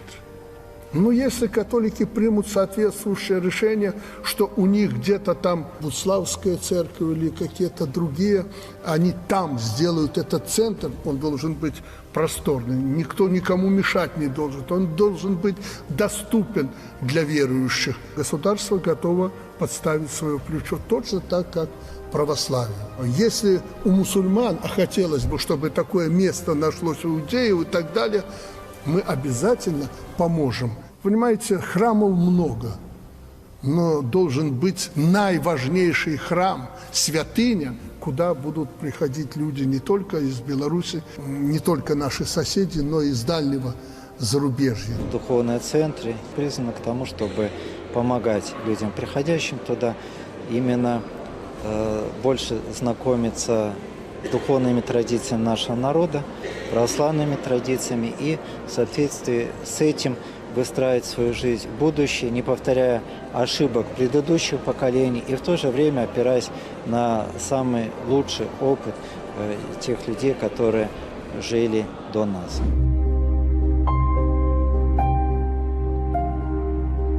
В монастырском комплексе 5 храмов и Минская духовная семинария, старейший вуз страны, духовная школа кузница кадров Белорусской православной церкви и место, где спустя века чтят традиции, сохраняется преемственность поколений. Зачастую духовные знания и силу здесь обретают целыми священническими династиями. У нас есть отделение церковных искусств, где 2 направления существуют. Что касается юношей, первое главное направление – это пасторско-богословское. Конечно, мы готовим будущих священнослужителей, людей, которые впоследствии будут наполнять наши храмы, совершать богослужения служить Господу и людям. Я окончил воскресную школу, ну и в возрасте 14 лет встретил священника, который в дальнейшем укреплял мой фундамент знаний к поступлению в духовную семинарию и поныне укрепляет мой стержень духовный. Что можно сказать про молодежь, которая к нам поступает, у нас учится? Все ребята в первую очередь показатели нравственности, примера для других, как вот можно сочетать современную жизнь и жизнь духовную. Здесь присутствует Бог явный. Вот я сейчас говорю, у меня прям мурашки по коже. Мой духовный отец, иерей Андрей Шишкин, он мне сказал, что тебе вот дорога открыта для продолжения учебы и по пути священства. Это удивительное место с особой атмосферой добра и единения природы и человека в 72 гектара на территории монастыря Эдемский сад, только на земле. В мире на протяжении вот уже 15 лет здесь уживаются лошади, верблюды, медведи, зайцы, барсуки. Они любимцы паломников и туристов. Мы попытались воссоздать то место, где человек бы отдыхал душой. И это было бы напоминание нам всем о Эдемском саде, где наши прародители Адам и Ева пребывали до своего грехопадения, где животные не боялись людей, а люди не боялись животных, потому что не чувствовали друг от друга угрозу для жизни, для здоровья. Намоленное место, впечатляющее красотой и величием, Спасо-Ефросиньевский женский монастырь, одна из самых посещаемых святынь в Беларуси. Сюда устремляется река паломников, и в 2024 году их было более 45 тысяч из разных стран мира, от России до Израиля. Наш монастырь посещают люди разных возрастов и профессий, в том числе школьники и студенты. Для всех наибольшую ценность представляет Спасо-Преображенская церковь XII века с уникальными сохранившимися фресками. Прикоснуться к самобытному, духовному и историко-культурному наследию, а в таком состоянии редкие росписи мало где сохранились, оставленному самой преподобной, будто поговорить с Богом. И неудивительно, что люди готовы преодолевать тысячи километров, чтобы испытать на себе это необыкновенное чувство Божией защиты. Это как духовная сопричастность к Богу больше, то есть через такие места происходит, которые имеют историческую ценность. 900 лет Полоцкая обитель независимо объединяет тысячи людей по всему миру. К мощам преподобной Ефросинии, небесной покровительницы Беларуси, сегодня едут поклониться даже из Америки и Ближнего Востока, потому что знают, преподобная обязательно услышит и исполнит молитвы просящих. Вот эта сила, которая дается через благословение от преподобной, она одухотворяет, укрепляет, радость дает. И человек преображенный уходит от нашей матушки преподобной Ефросинии. А это, казалось бы, неприметное на первый взгляд местечко в Мядельском районе еще в XVI веке Богородица избрала как место, где люди могли бы обращаться к Богу и получать благодати. Божественное чудо, история и архитектура воедино переплелись в Буцлаве, сердце католического костела. Здесь, в небольшом агрогородке, находится один из 4 храмов в нашей стране, который носит уникальный титул «Малая базилика». Каждый уголок костела пропитан не только молитвами, но и судьбами людей, причастных к его появлению. Место или храм – это судьба человека, душа человека, жизнь человека. Кто-то тоже строил это такой духовную основу. Надо, чтобы была душа.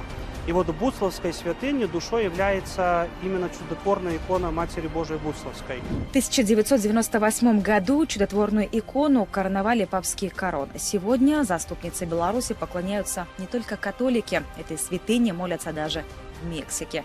А ежегодно летом вместе силы собираются тысячи людей, чтобы преклониться перед Матерью Божией. Традиционный Буцлавский фестиваль включен в список нематериального всемирного наследия ЮНЕСКО. Люди едут в Буцлав на протяжении круглого года именно не для того, чтобы посмотреть как на произведение искусства, на эту икону, а потому что они там встречают Матерь Божию, мать нашего Искупителя Иисуса Христа, которая помогает нам получать те благодати, которые нам нужны в повседневной нашей жизни.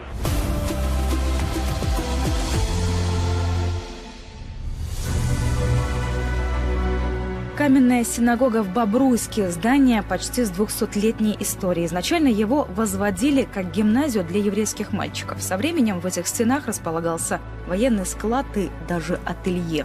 Свое же первозданное предназначение синагога обрела в 2002-м, когда по поручению главы государства ее передали иудейской религиозной общине. Начали реставрировать того, что мы могли. Например, можно видеть, да, вот эта стена, что она частично вот настоящий кирпич, а здесь где-то, уже докладанный, да, потому что здесь окошечко была стеклянная, например. А здесь, на этой стенке, можно видеть, что сохранились именно старые арки, которые были исторические. И здание выглядело двухэтаж разных форм. Сегодня иудейская община в Бобруйске насчитывает около 700 человек. Всего же в городе проживает порядка 2500 иудеев. И синагога их главное место силы и веры. В этом молитвенном зале проводят богослужения, читают молитвы Богу трижды в день, а в пятницу, перед субботой и еврейскими праздниками этот молитвенный зал наполняется светом и теплом. Здесь обязательно зажигают свечи, как символ соединения с Высшим.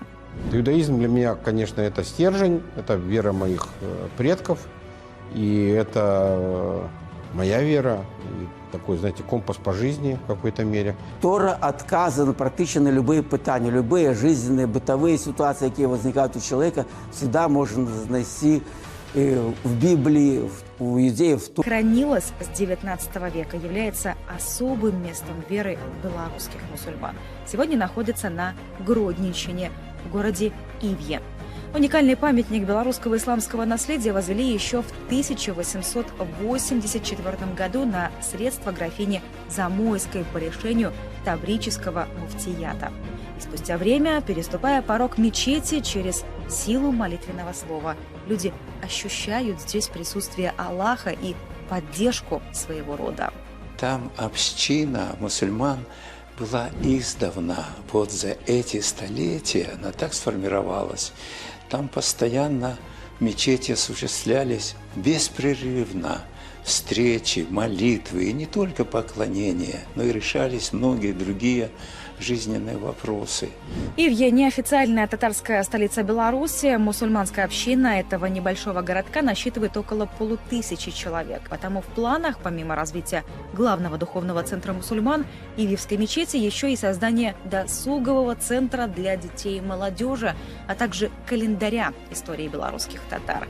Ведь их прошлое, как и настоящее, на наших землях богатое.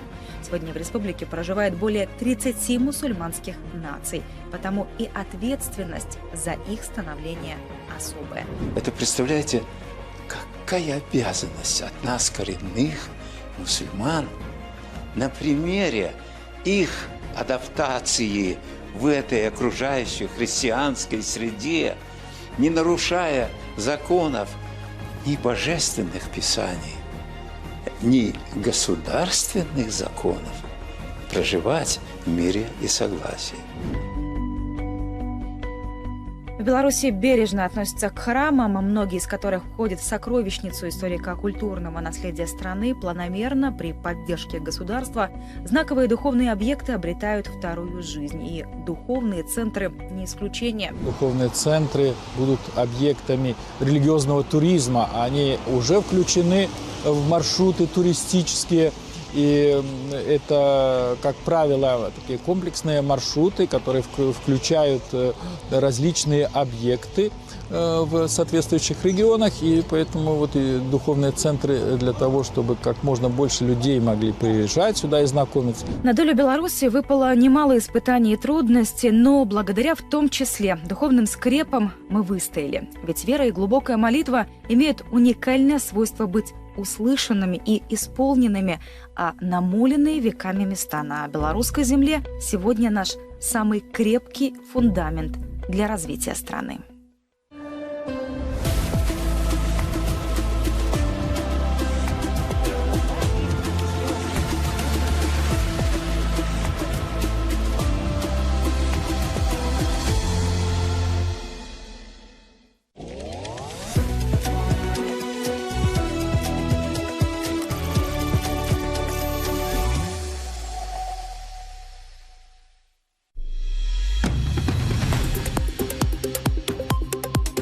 Всероссийская конференция по безопасности прошла на высоком уровне. Это отмечают и наши зарубежные коллеги. Нужно сказать, что формат, безусловно, устоялся, потому что третья конференция, и от раза к разу повышается качество аналитического обеспечения этой конференции и присутствие экспертов, государственных деятелей из разных стран. Уже порядка 50 государств, 48 представители которых приняли участие в конференции по безопасности.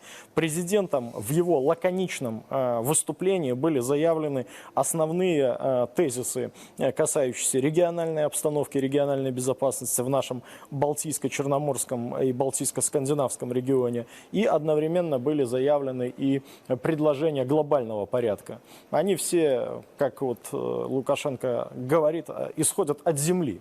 То есть это предложение здравого смысла.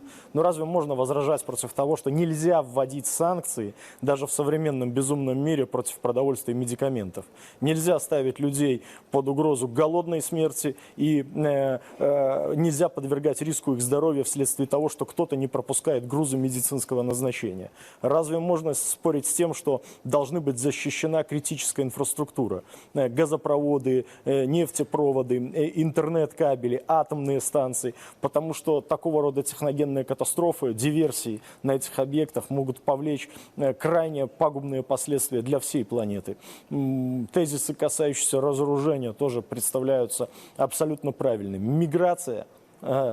Ну, это не проблема Беларуси, но, тем не менее, по касательной нас этот вопрос затрагивает, нас обвиняют в каких-то действиях по стимулированию миграции. Но это же глупости. Значит, западные страны, вмешиваясь, навязывая свою модель управления различным государствам мира, разрушили систему безопасности в Африке, на Ближнем Востоке. Идут миграционные потоки. Давайте сообща подумаем, каким образом эти миграционные потоки остановить, как помочь людям. Потому что очевидно, что любой человек на самом деле хочет жить у себя дома. Бегут не от хорошей жизни, потому что подвергается их жизнь угрозе. Вот. В этой связи и здесь у Беларуси есть определенные предложения, и мы используем такие международные площадки, сами их организуем для донесения нашей точки зрения по актуальным злободневным вопросам международной повестки.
В эфире новости Prime Time. Мы продолжаем. В студии Сергей Лопаницын. Фестиваль «Листопад» накануне ярко стартовал в столице. И сегодня в первый конкурсный день слово индийскому кино. В Минске доктор Биджу. В афише творческая встреча с режиссером, сценаристом и продюсером из Индии. Биджу Кумар Дамодаран – один из самых влиятельных режиссеров современного индийского кино. Как рождаются истории в кино и в чем секрет визуальных образов? Ответы на эти вопросы сегодня получили в Белорусской государственной академии искусств. К слову, для фестиваля маэстро привез фильм «Папа Бука», который покажут уже завтра в основном конкурсе игрового кино в кинотеатре «Центральный».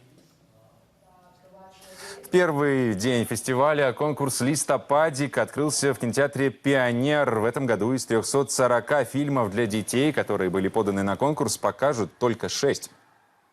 когда я была председателем зрительского жюри в листопадике, и тогда вместе со зрителями определяла лучший фильм. Сейчас мне доверили такую важную, я считаю, роль. В этом году я в составе международного жюри листопадика, уже непосредственно как член жюри. И я считаю, что вообще с детства нужно воспитывать хороший вкус к хорошему кино. И надеюсь, что в конкурсной жюри листопадика у нас в этом году представлены самые лучшие фильмы. И мы будем жюрить строго, но справедливо. И мне кажется, выберем самый-самый лучший фильм. Листопадное движение продлится до 7 ноября. Кинозабег по столичным кинотеатрам продолжится завтра. Основной конкурс игровых и неигровых фильмов состоится в кинотеатрах «Москва» и «Центральный». Также в воскресной киноафише «День кинематографии Италии».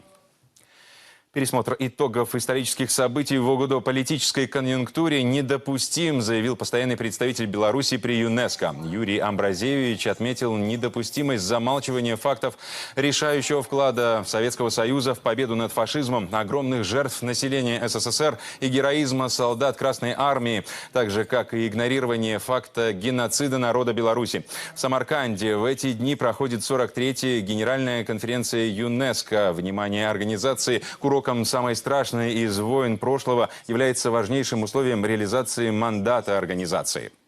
Постарались действительно сохранить максимально конструктивным тон нашего выступления и обозначили, что любые двусторонние вопросы, которые у нас, естественно, существуют в отношениях, в том числе с целым рядом европейских государств, западных государств, мы готовы решать на двусторонней основе. То, как неоднократно заявляла глава нашего государства и министр иностранных дел, у нас есть собственные интересы, есть четкое понимание тех красных линий с нашей стороны, наших интересов, есть стремление к возобновлению отношений на этой основе.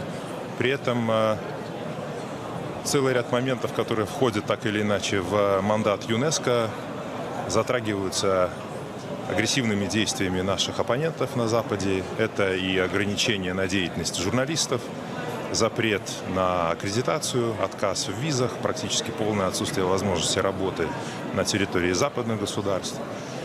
Достаточно также вспомнить все возможные ограничения, которые существуют на участие в спортивных мероприятиях.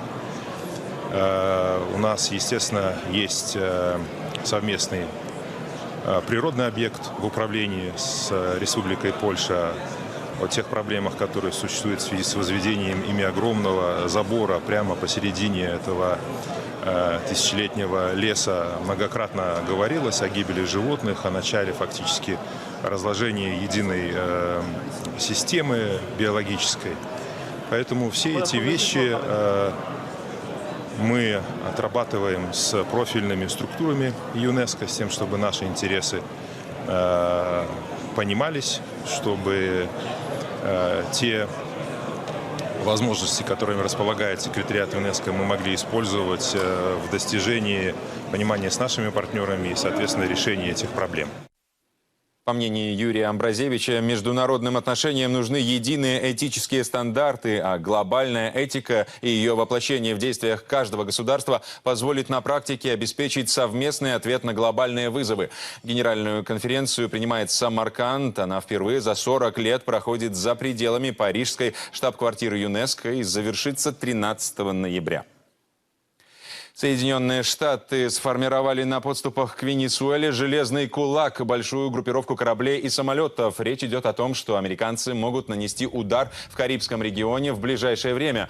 На этом фоне президент Венесуэлы Николас Мадуро обратился к России, Китаю и Ирану за военной помощью. Об этом сообщила американская газета «Washington Post» со ссылкой на внутренние документы властей США. У Москвы Мадуро, например, якобы запросил поставки ракет, радаров и модернизированных самолетов. И, как заявили в МИД России, Москва выразила готовность реагировать на обращение Венесуэлы с учетом потенциальных угроз.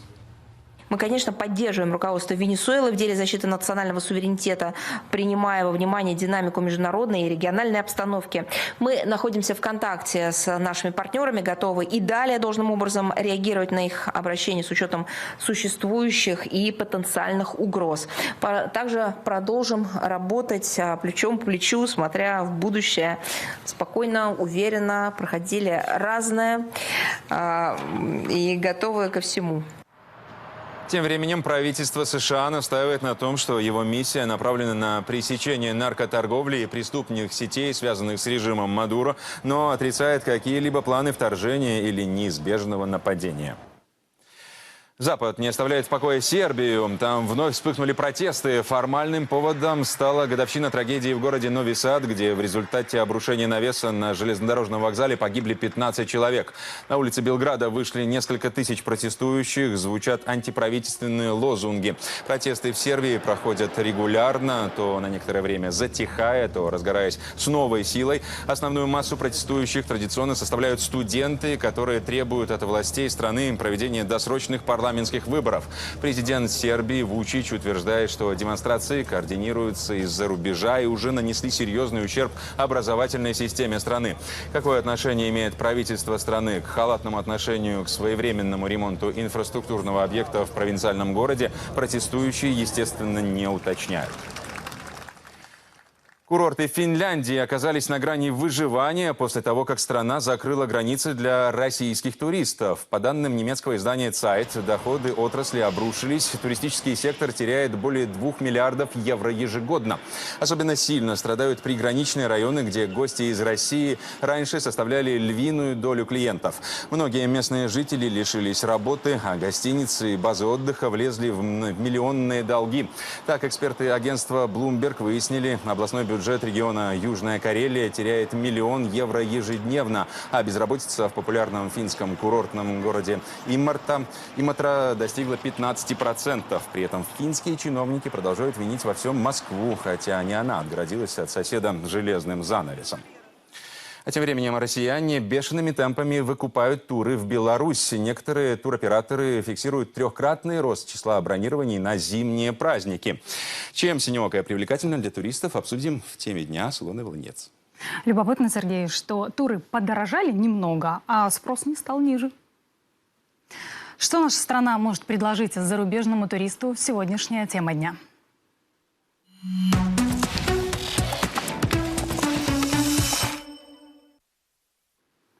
Беларусь для россиян – одна из самых популярных локаций для отдыха на новогодние праздники. На нашу страну приходится 47% купленных билетов на автобусы, поезда и самолеты. Мы с большим отрывом обогнали Казахстан, Армению, Турцию и даже Арабские Эмираты. По данным туроператоров, чаще всего у нас бронируют санатории. На этот сегмент приходится до 80% всех продаж. На втором месте – экскурсионные программы. Путешественники активно бронируют как сити-туры по Минску, так и групповые маршруты по ключевым достопримечательностям, включая Мир, Несвеж, Брест и Гродно. Спрос отражается и на ценах, которые совсем не пугают отдыхающих. Интересные экскурсии, вкусная кухня, полезный шопинг, адекватная стоимость. Вот что говорят сами туристы. Хочется всегда увезти с собой пару шоколадок от коммунарки или какую-нибудь такую колбасу попробовать знакомым, близким. Вот, потому что первое, что удивило, конечно, когда приехал, это был, по-моему, 2011 год. Конечно, запах был другой. На самом деле белорусская молочка классная. Потом из непродовольственных товаров, скажем так, я помню, у нас был момент, когда вся наша компания пошла просто в магазин закупаться белорусской косметикой. Одежда из льна из Республики Беларусь, которую каждый раз, приезжая на Славянский базар, обязательно ее покупаю. Минск – чистый и красивый город. И если бы вы знали, сколько лично я слышала эту фразу в интервью от иностранцев. Зарубежные туристы не скупятся на эпитеты, мол, Беларусь – ухоженная, благоустроенная, безопасная страна. С начала года без малого 195 тысяч иностранцев посетили Беларусь без виз. Напомню, такая возможность есть у граждан 38 европейских государств. Большинство путешественников приехало из Литвы, Латвии и Польши. И это при всех страшилках про белорусскую вербовку и диктатуру. Всего же с 2022 нашу страну посетило более 1 200 000 европейцев. I'm from Germany. Я приехал из Германии и влюбился в Беларусь. Могу сказать, что ваша страна лучшая в Европе. Я был здесь 3 недели и не впервые. Сервис везде на высшем уровне. Мне очень понравилось в Беларуси то, что здесь есть ценность семьи и традиций. Я чувствую здесь комфортно, спокойно и добрые люди. Сейчас особенно Беларусь растет вообще впереди, чем лучше там Европа сейчас. Чистый парк, что я дышу чисто, это кислород, который дает наша прекрасная природа. В целом, по стране развитие туризма в следующей пятилетке должно стать национальным проектом. А денежные поступления от отрасли должны увеличиться вдвое. Вот и накануне наш президент, посещая Витебскую область, ориентирует развивать востребованные санаторно-курортные услуги, вкладывать деньги, учитывая спрос. Нужно развивать разные виды туризма. Оздоровительный, культурно-исторический, экологический, образовательный, деловой. Еще больше раскручивать событийные мероприятия и фестивали, а не жаловаться на климат и холодное лето. Очень важно сейчас найти те варианты монетизации продуктов, которые предлагаются здесь без ущерба природе, без ущерба этим уникальным, важнейшим территориям, которые привлекают огромное количество туристов, но это требует очень такого планомерного развития туристической инфраструктуры. В первую очередь это объекты размещения, это те точки, где люди могут остановиться и продлить свое время пребывания в этих замечательных местах, оставив соответствующую сумму, которая позволяет развивать экономику района, которая позволяет концентрировать ресурсы для того, чтобы привлекать еще больше туристов и оказывать качественные услуги. А вот промышленный туризм уже давно что-то большее, чем просто удивленные ахи путешественников. Сегодня это инструмент имиджа, инвестиций и профориентации. Почти 100 наших предприятий уже принимают экскурсии. Посетителей все больше. В 2024-м почти 267 000 человек. Это на четверть больше, чем годом ранее. Но штатных специалистов по промтуризму единицы. Чаще всего этим занимаются кадровики, маркетологи или идеологи, для которых экскурсии – дополнительная нагрузка. Как думаете, с каким энтузиазмом такие экскурсоводы будут водить вас по цехам? На базе Минского тракторного завода планируют создать Центр развития промышленного туризма. Здесь займутся подготовкой специалистов и разработкой образовательных программ. Основная задача этого центра – это как раз-таки знакомить сотрудников промышленных предприятий с успешными практиками Минского тракторного завода, потому что этот завод является одним из таких как раз-таки успешных примеров развития промышленного туризма. И этот центр компетенции направлен на как раз-таки переподготовку сотрудников предприятий, на повышение квалификации именно в рамках промышленного туризма. То есть вот это для того, чтобы решать вот эту кадровую проблему, чтобы на предприятиях были свои люди, которые могут работать с туристами. В Беларуси нет морского побережья и горных вершин, но есть другие природные и архитектурные богатства. Свыше 20 000 рек, почти 11 000 озер, старинные замки и дворцы, музеи, театры, агроусадьбы, заповедные места, где воздух в 300 раз чище, чем в городе. Нам есть что показать, но чтобы увеличить поток туристов без развития инфраструктуры и повышения качества услуг, не обойтись. Индустрия гостеприимства – это еще и про умение продать. Белорусы не предлагают увидеть Париж и умереть. Лучше увидеть и вернуться снова.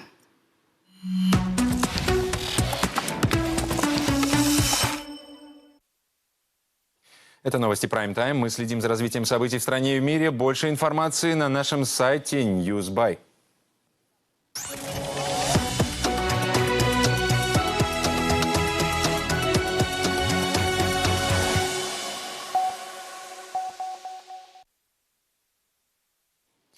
Сохраненная инфраструктура, удобная логистика, высокая безопасность и разнообразие видов туризма. По мнению эксперта, туристическая привлекательность Беларуси формируется сочетанием огромного количества положительных факторов. Здесь играет роль целый ряд факторов. Первый – это близость не только территориальная, но и культурная, и языковая, и духовная, и там, ментальная. То есть, это ближе найти кого-то сложно. Второе, конечно же, сохраненная и развитая инфраструктура, то есть то, что касается всяких оздоровительных учреждений, санаториев, там, домов отдыха, то, что можно было сохранить с советских еще времен, было сохранено и приумножено. А все то, что я сейчас говорю, практически очень многие уже граждане России могли испытать сами, то есть убедиться в этом на своем опыте. Уже не стоит упоминать, наверное, такие вещи, как очень высокий уровень безопасности, да, практически очень крайне низкий уровень или в какой-то степени даже отсутствие там, бытовой преступности, нет никаких угроз туристам с которыми они сталкиваются, в западноевропейских или некоторых ближневосточных, там, североафриканских странах, там, вплоть до грабежей, кончая постоянными нападениями.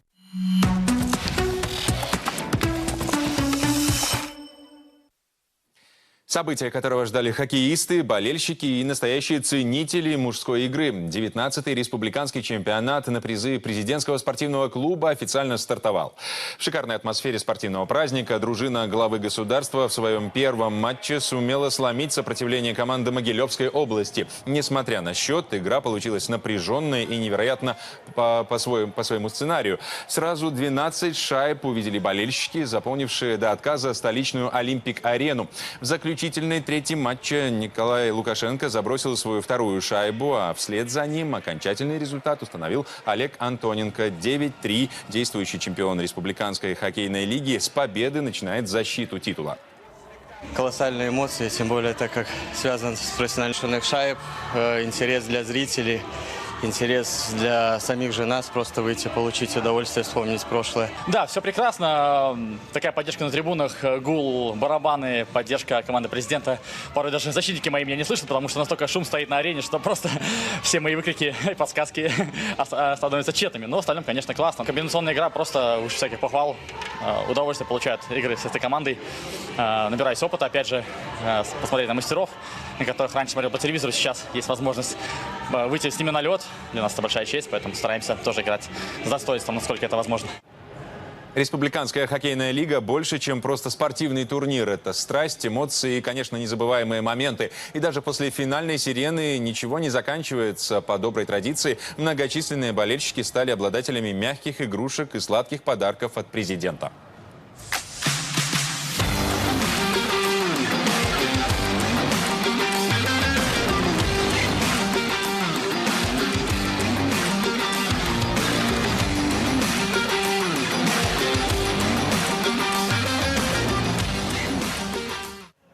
Напомним, что команда президента Беларуси – многократный победитель турнира. Успех в прошлом сезоне стал 16-м для дружины. Нашумевший проект президентского спортивного клуба и Белорусской федерации борьбы «Лига храбрых» вновь собирает аншлаг под сводами столичного дворца борьбы имени лучшего атлета вольного стиля 20 века белоруса Александра Медведя. В борьбе за полуфинал международного турнира в формате шоу в противостоянии между Минской и Брестской областями стал известен обладатель заветной путевки. Кто же это, прямо сейчас с места событий расскажет Андрей Козлов. Я думаю, логично сразу внести фактическую ясность, информацию в наш эфир. В полуфинал Лиги храбрых 4-го сезона входит команда Минской области. Но то, какой накал борьбы, вот такой, знаете, жару, яркость противостояния здесь создают ребята, которые участвуют в этом турнире при поддержке президентского спортивного клуба, его развивает Белорусская федерация борьбы, заставляет нас вот покинуть ненадолго это здание. Вот, казалось бы, небольшое спортивное сооружение в одном из районов белорусской столицы, на самом деле дворец борьбы. Дворец, который носит имя нашего великого Александра Медведя. А вот ребята, мальчишки, девчонки, которые участвуют в Лиге храбрых, в этом ярком проекте в формате шоу, они как раз таки наследники наших больших, удивительных, да фантастических белорусских спортивных традиций.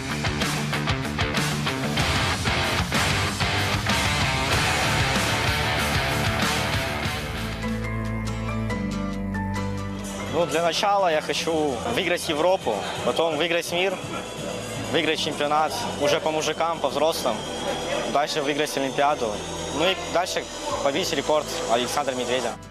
Лига храбрых обрела такой системный характер, то есть постоянно у нас практически каждый этап это аншлаг, несмотря на то, что не все команды с Минска приезжают с регионов, болеют, поддерживают. Вот таким образом Лига храбрых совершенно образцовый для ребят и юношей турнир. Это ни в коем случае не преувеличение.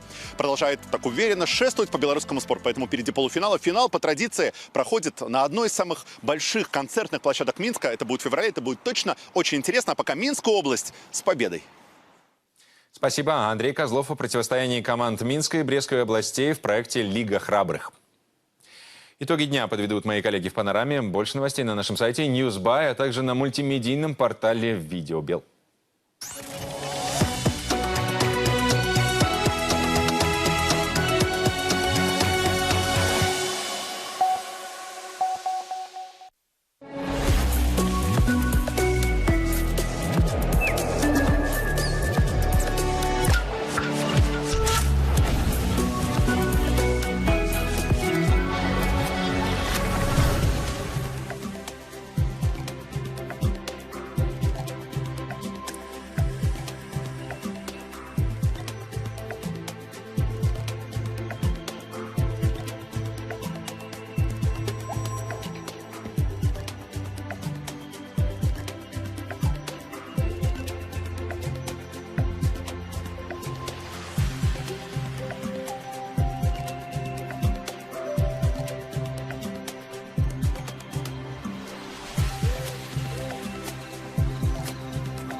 Внимание, внимание, говорит и показывает. Трамповские векторы от России до Китая. Как заставить всех дружить самым разрушительным образом и при этом не забыть про селфи?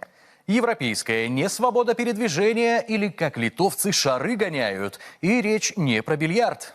Искусство и жизнь во времена Рембрандта. Мост между эпохами для жителей американского юга. Это «Вокруг планеты» в студии Дарья Тарасова и Евгений Белоусов. Расскажем о самом важном и интересном. Здравствуйте.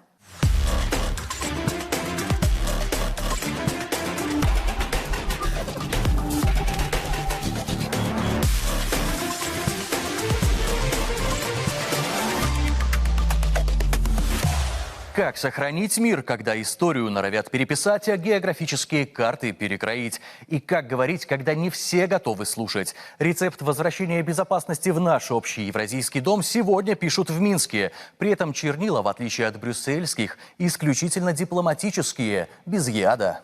И пусть в нынешних геополитических обстоятельствах усадить за один стол представителей Запада, Востока и Юга задача не из простых. Минск, как опытный шеф, с этой задачей справился и сумел создать атмосферу, где можно говорить откровенно. Здесь не спорят, здесь слушают и обсуждают без давления и предвзятости. Пробуют на вкус концепции, основанные на взаимном уважении и доверии. Третья Минская международная конференция по евразийской безопасности в сюжете Яны Менделевой. Осенью, когда природа замирает, в столице Беларуси оживает диалог. Минская международная конференция по евразийской безопасности вновь собрала экспертов, дипломатов и политиков. На этот раз из более чем 40 стран за одним столом. Мероприятие стало важной осенней традицией, которая уже укоренилась в евразийской почве. Глобальный беспорядок и евразийская головоломка – так звучала официальная тема сессии высокого уровня. И, надо признать, она вполне отражала настроение зала. В мире, где геополитика все чаще напоминает шахматную партию с перевернутой доской, Минск предложил сыграть по новым правилам. Без ультиматумов, но с аргументами. Во-первых, где еще открыто и честно обсуждать фундаментальные вопросы безопасности на нашем общем континенте? В Мюнхене? Возможно, но там хотят видеть и слышать только тех, кто прошел через идеологическое сито, в чем нас упрекают. Была бы их воля в следующем году, наверное, исходя из того, что мы видели на прошлой конференции, и американцев бы туда не пустили. Вдруг те снова скажут правду про европейский сад, про утраченные ценности, иждивенчество, лицемерие, цензуры и двойных стандартах. Во-вторых, в сфере безопасности, к сожалению, по-прежнему остается колоссальное количество проблем, требующих обсуждения и, самое главное, поиска путей решения. За последнее время удалось выйти на развязки, я очень надеюсь, долгосрочные, по нескольким застарелым конфликтам. Типа Азербайджан, Армения подписали мирное соглашение, остановилась двухлетняя война в Газе, но это только начало, надеемся, что хорошее начало. В остальных горячих точках проблесков надежды нет.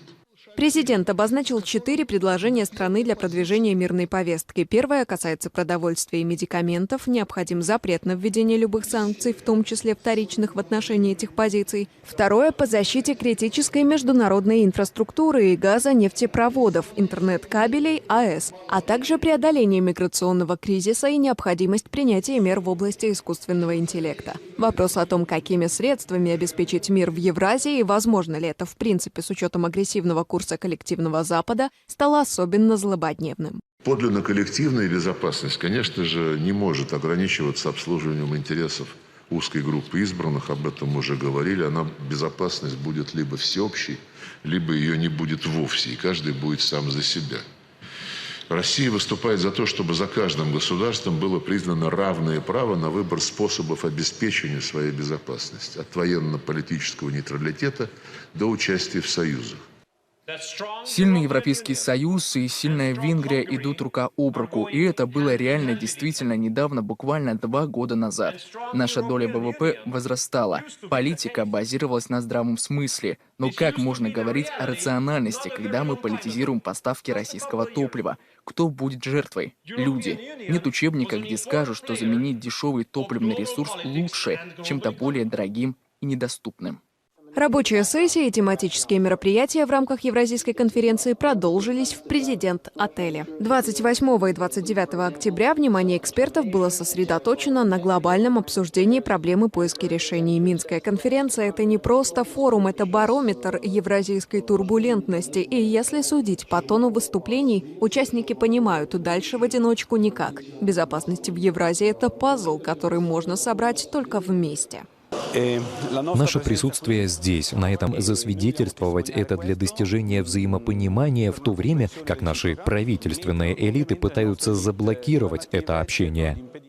Стамбул для нас — это первый аэропорт, где встречаются Запад и Восток. Когда вы летите на Запад, перед вами Европа, которая рушится во всех формах общества. Ценности, экономика, политика, как вы знаете. А с другой стороны, на Востоке у нас есть мир, который с нетерпением ждет общего, сплоченного и мирного будущего, которое так прекрасно. И так мы видим, что страны растут, мы видим, что возможна альтернатива западному коллапсу. И это так прекрасно, потому что это яркий свет для многих людей. Очень важно, чтобы европейцы знали, что у них может быть другая точка зрения.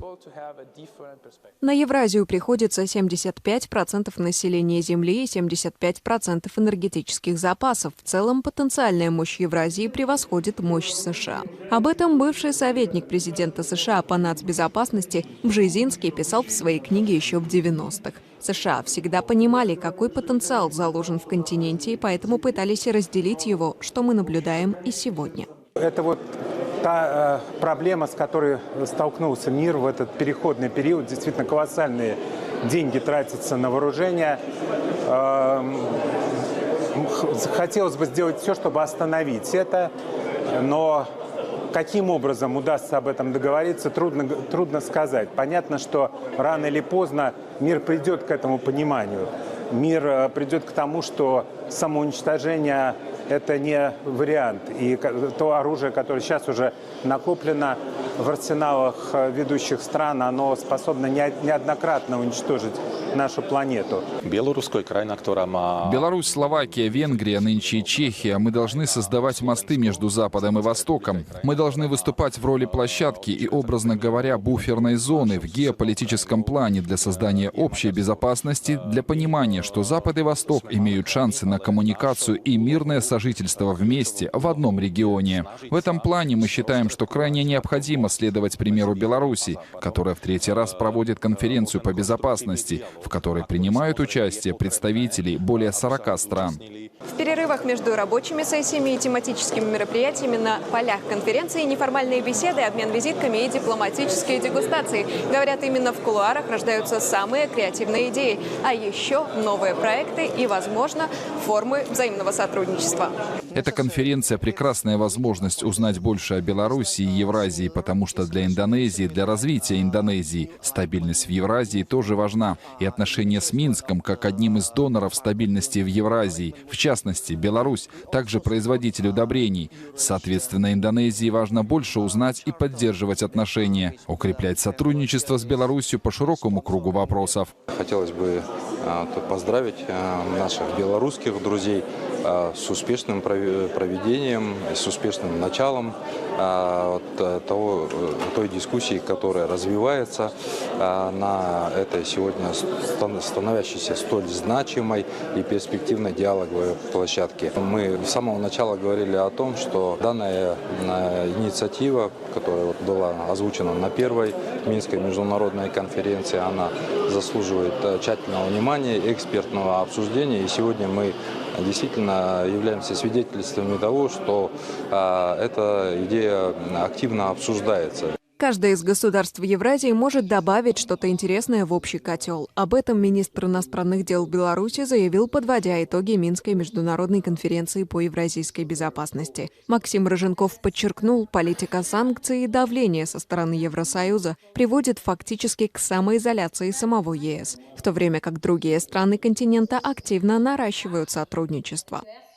Участие высокопоставленных лиц из разных стран показывает, насколько эта конференция сейчас актуальна и важна для всех. Из Исламской Республики Иран участие принял заместитель министра иностранных дел, а также руководитель Центра политических исследований МИД. Поскольку сейчас все взгляды направлены, в частности, на евразийский континент, мы увидим, что эта конференция может играть очень весомую важную роль. Международная система, международный порядок сейчас находится на переходном этапе, а роль Евразии в этом переходном периоде значима.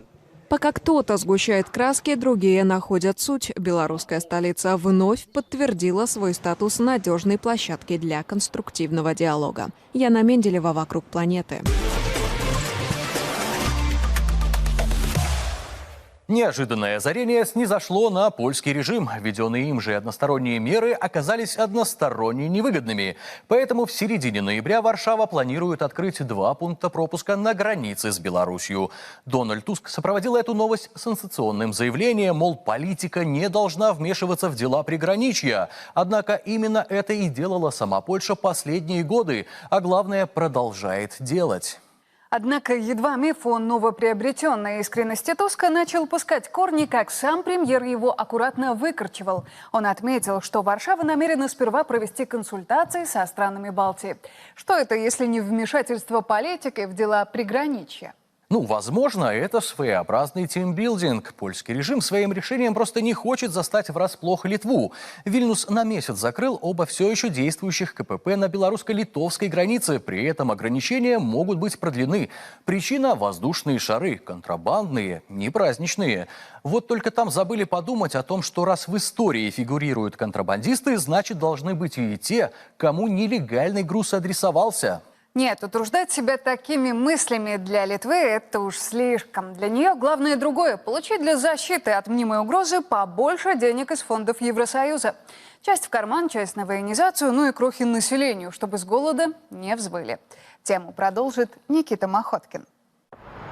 Мы это уже проходили. С таким заявлением выступил МИД Беларуси. После визита высоких представителей ЕС на польскую границу, громких речей о катастрофической ситуации и закрытии после этого КПП, в Варшаве выделили кредит на милитаризацию в более чем 43 миллиарда евро. Той же схемой решила воспользоваться Литва. На свой лад выдумала предлог. Критики он не выдерживает. В белорусском внешнеполитическом ведомстве по этому поводу отметили. Разумеется, проблема контрабанды характерна для большинства границ во всем мире. Однако даже генеральный прокурор Литвы целенаправленно избегает формулировок об организованном характере и гибридной атаки как раз ввиду отсутствия каких-либо доказательств. Если литовская сторона и стоящий за ней Евросоюз действительно хотят решить проблему контрабанды, необходимо предпринимать совместные действия. Для этого требуется наладить нормальное взаимодействие, в том числе по оперативным вопросам, требующим должного обмена информацией между соответствующими службами. Преступников, контрабандистов следует в первую очередь искать на литовской стороне. Литовские же политики решили воспользоваться ситуацией и переложить всю вину на Беларусь, прикрывая собственную неспособность или нежелание найти заказчиков контрабанды у себя. Попутно закрыв в качестве так называемой ответной меры наземные пункты пропуска, они наглядно продемонстрировали свое реальное отношение к европейским ценностям свободы передвижения. Весьма прискорбно, что Европейская служба внешних действий решила публично благословить такое попрание государствам-членам ЕС.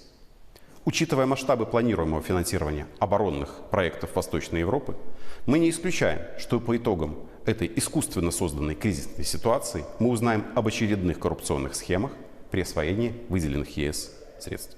Их же трата планируется расточительная, настоящий пир с посудой из оружейной стали и порохом вместо закусок. Европейский Союз переживает беспрецедентную военизацию. 4 года назад страны ЕС тратили на вооружение и армию на 60% меньше, чем сейчас. Участие имеет и НАТО. Этим летом на саммите Альянса в Гааге европейские государства, входящие в военный блок, приняли решение поднять расходы до 5% ВВП. Иными словами, чуть больше, чем 2 десятка стран Евросоюза, которые входят в НАТО, обязались довести ежегодные финансовые показатели милитаризации до 635 миллиардов евро. Теперь снова обратимся к статистике. За меру возьмем те же 4 последних года и тоже сравнение расходов, но пересчитаем с условием принятых 5% трат. Итого, в ЕС военные расходы вырастут на 200%. Но это далеко приблизительные цифры. Притом близятся они не к меньшему, а стремятся к много большему. Ведь, кроме всего, на основании плана, что в переводе значит перевооружение Европы, ЕС к 2029 году наберет кредитов и соберет взнос из частного сектора на армейские нужды еще на 800 миллиардов евро. Существует и военный бюджетный план Европейского сообщества. Сейчас в него заложено 25 миллиардов евро. Но в 2026 году, когда предоставится возможность изменить и подготовить новый, Брюссель планирует увеличить бюджет 5-кратно, до 131 миллиарда. Функционируют также многочисленные, но меньшие по масштабам сметы, однако и их увеличение говоряще. Например, фонд военной мобильности, вложения в который будут увеличены 10-кратно, почти до 18 миллиардов евро. Во внимание стоит взять и специализированный фонд по поддержке производства боеприпасов. О нем главное сказать, что к концу этого года страны ЕС намерены достигнуть цели выпустить конвейера 2 миллиона снарядов, что в 7 раз больше, чем за предыдущий временной период. Если раньше эту ответственность за вооружение того же Киева, за милитаризацию Европы, безопасность Европы отвечали Соединенные Штаты Америки, то сегодня мы видим, что у Соединенных Штатов Америки этого желания нет, потому что на это уходят миллиарды долларов, миллиарды евро. И сегодня эти миллиарды должен будет дать европейский налогоплательщик за счет урезания социальных выплат. И они уже, кстати, в Европе идут полным ходом. Цены повышаются, цены на коммунальные услуги тоже повышаются. Это, конечно же, не нравится населению, которое проживает в Европейском Союзе. Да, они выражают свое несогласие. Еще один атрибут исторической милитаризации ЕС – это увеличение площадей ВПК. На основании спутниковых снимков было определено, что за последние 4 года темпы строительства заводов по производству вооружений увеличились в 3,5 раза. Новый завод Rheinmetall открыт в Германии. Немецкий оружейный концерн планируется к постройке в Прибалтике. В Дании вновь открывают ранее закрытые мощности. Крупнейшая оборонная компания Великобритании на своем заводе в Глайскуде увеличила объемы производства в 16 раз. В Польше строятся 3 новых производства по изготовлению снарядов. После их введения в эксплуатацию выпуск боеприпасов страной увеличится минимум 5-кратно. Тотальная милитаризация сопровождается массовыми военными маневрами. С января на территории Польши и Прибалтики отгремело более десятка учений. «Железный волк» с почти 4000 военных и с 7 сотнями единиц техники, «Быстрый ответ» с 2000 солдат и офицеров, «Прочный щит», где задействовали свыше 1000 человек, «Грозовая крепость» с 8000 военных, «Северные берега» с 3000 и 40 кораблями, «Хрустальная стрела», в которых было задействовано около 3000 военнослужащих и свыше 1000 единиц техники из 12 стран НАТО, учения «Барсук», в ходе которых маневры отрабатывали 16 тысяч военных, «Железный защитник», в которых задействовано было 30 тысяч военных и 600 единиц тяжелой техники, «Молния Грифома», «Штормовой защитник», «Балтоп», «Сквадрига», «Громовой бастион», «Восточный часовой», десятки и десятки тысяч солдат и офицеров.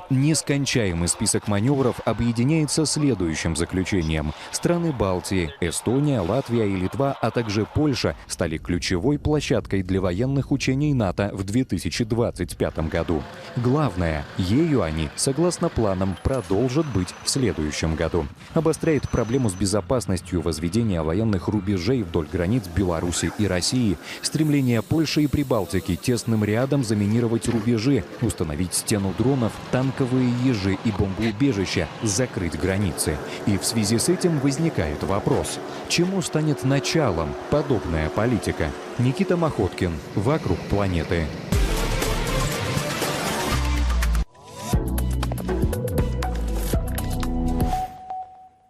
Открывая свой бизнес, вы делаете новый шаг. На каждом этапе от старта до больших целей Беларусьбанк всегда рядом.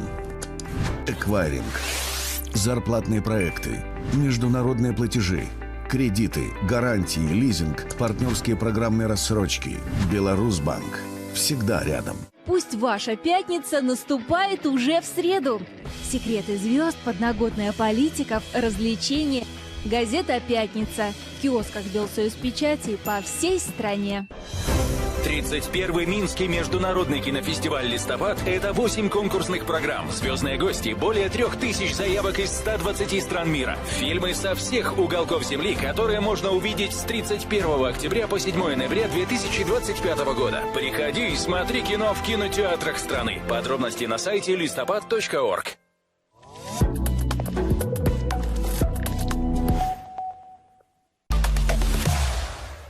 Войска России тем временем добились значительного тактического успеха в зоне СВО. Заблокированы крупные группировки ВСУ в Купянске и Красноармейске. Однако Киев все отрицает. В МВД Украины полный отказ признать поражение. Видимо, ждут, когда статистика боевых потерь начнет говорить сама.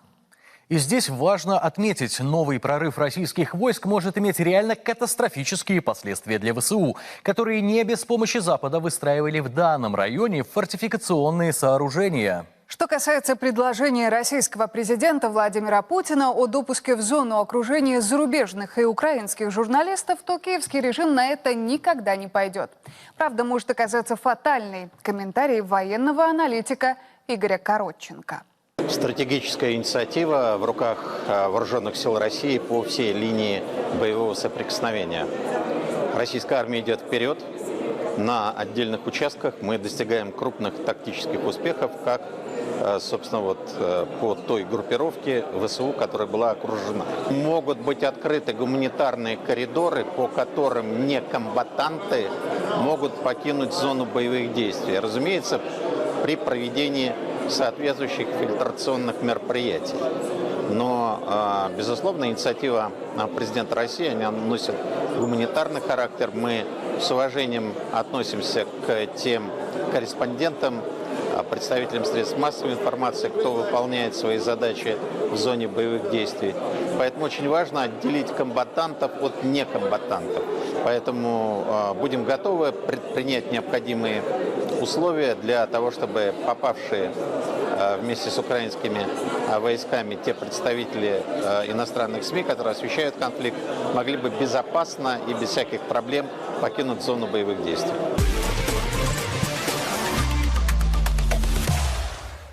Американский президент Дональд Трамп день ото дня ввязывается в конфликты на все большем количестве фронтов. Результат ожидаемый. Мирные соглашения заключаются каждое утро, а уже к вечеру от них остается одно воспоминание, чтобы на следующий день их пришлось заключать снова. Так, например, случилось с урегулированием в секторе Газа и на тайландско-камбоджийской границе. Если считать повторное утихомиривание драчунов, то Трамп теперь обер-миротворец планеты. Количество его пацификаций пошло на второй десяток, хотя, по правде говоря, стрелять стали меньше только совсем чуть-чуть. На двух главных для Трампа фронтах, российском и китайском, ситуация немногим лучше. После его вмешательства дела идут не весь как, не хуже и не лучше. Но при этом американскому президенту пришлось объявить о скором возобновлении ядерных испытаний. Наверное, потому и для того, чтобы мир стал еще крепче. Слово Олегу Романову. Это, наверное, тяжкое наследие дикарской древности. Ожидать, что такой узел проблем и самые запутанные конфликты можно разрешить в единый миг. Пещерное по своему происхождению магическое сознание неистребимо, неизживаемо и заставляет нас верить в чудеса. Именно их весь мир, затаив дыхание, ожидал от встречи американского и китайского лидеров. Две страны, если не являются в точном смысле слова гегемонами, то, несомненно, оказывают самое серьезное влияние на глобальные политические и экономические процессы. Даже первобытный все еще папуас с фалокриптом и тот грызет шанхайские чипсы да цыганит у туристов доллары. От встречи в Пусане ждали решения не американских или китайских проблем, но проблем человечества в целом. Пляшут цены на нефть, газ, золото, страны ведут между собой санкционные войны, мировая торговля полупарализована тромбами тарифов, Европа, Азия, Африка кровоточат конфликтами, которые никак не прекратятся, и миллиарды землян немо вопрошали, а нельзя ли все это в единый миг урегулировать, уважаемый председатель Си и президент Трамп? Увы, похоже, нельзя, что ничуть не лишает Трампа привычного самодовольного оптимизма. Думаю, мы обсудили все то, что требовало обсуждения, и довольно подробно. Подробности будут в специальном заявлении, но если оценивать по шкале от 0 до 10, я бы оценил встречу на 12 баллов. Сколько было успешных встреч, невероятное количество полезных для нашей страны встреч. За последние 4 дня в нашу страну потекли буквально сотни миллиардов, да что там, триллионы долларов, о которых я договорился на этих встречах. Но это действительно триллионы долларов. Скажем, Toyota построит заводы на 10 миллиардов. Да, я мог бы перечислять разные компании бесконечно, так что не только моя последняя встреча, вся поездка была невероятной. Информация о встрече в Пусане позволяет заключить, что проблемы не решены, но вновь отложены, приблизительно на год. Тарифы на товары из КНР, поставляемые в Штаты, снижены, но все равно составляют огромные 47%. Учитывая, что в Штатах, почитай, все в магазинах китайское, объемы поставок вряд ли серьезно снизятся, а вот цены в рознице вырастут точно. Китайские ограничения на экспорт редкоземов приостановлены на год. Американцы тоже отказываются от экспортного контроля и санкций против китайского судостроения, грузоперевозок и других отраслей. Правда, опять же, на год. По Украине, закупкам китайцами российской нефти и прочим чувствительным для Трампа вопросам подвижек нет в помине. В общем, встречу можно бы оценить на 12 баллов, только если Трамп ожидал скандала, и, по счастью, обошлось без него. Экономики двух стран давно срослись, и это образование принято называть «чаймерикой». Она зиждется на китайском промышленном и американском финансовом потенциалах. Моментально разделить два хозяйственных организма невозможно. Трамп пытается, но случись подобное, дело закончилось бы катастрофой. И китайское начальство старается прежнюю систему кооперации сохранить, пусть лишь на время. Операцию разделения следует проводить с осторожностью, чтобы отключение бунтующего американского желудка, который потребляет производимые Китаем блага, не привело к быстрой и мучительной смерти всего единого организма. Международная ситуация меняется, односторонние действия и протекционизм серьезно повлияли на глобальный экономический и торговый порядок. Многие страны столкнулись с необыкновенно высокими пошлинами. Политика силы, принуждения, запугивания, конфронтации не приносит никакой пользы, но позволяет внешним силам разделить и манипулировать нами. Только углубляя сотрудничество, мы будем способствовать устойчивому экономическому росту. Китай пытается создать единый фронт стран, которым Штаты грозят пошлинами. Трамп, в свою очередь, заключает одно за другим соглашения о тарифах.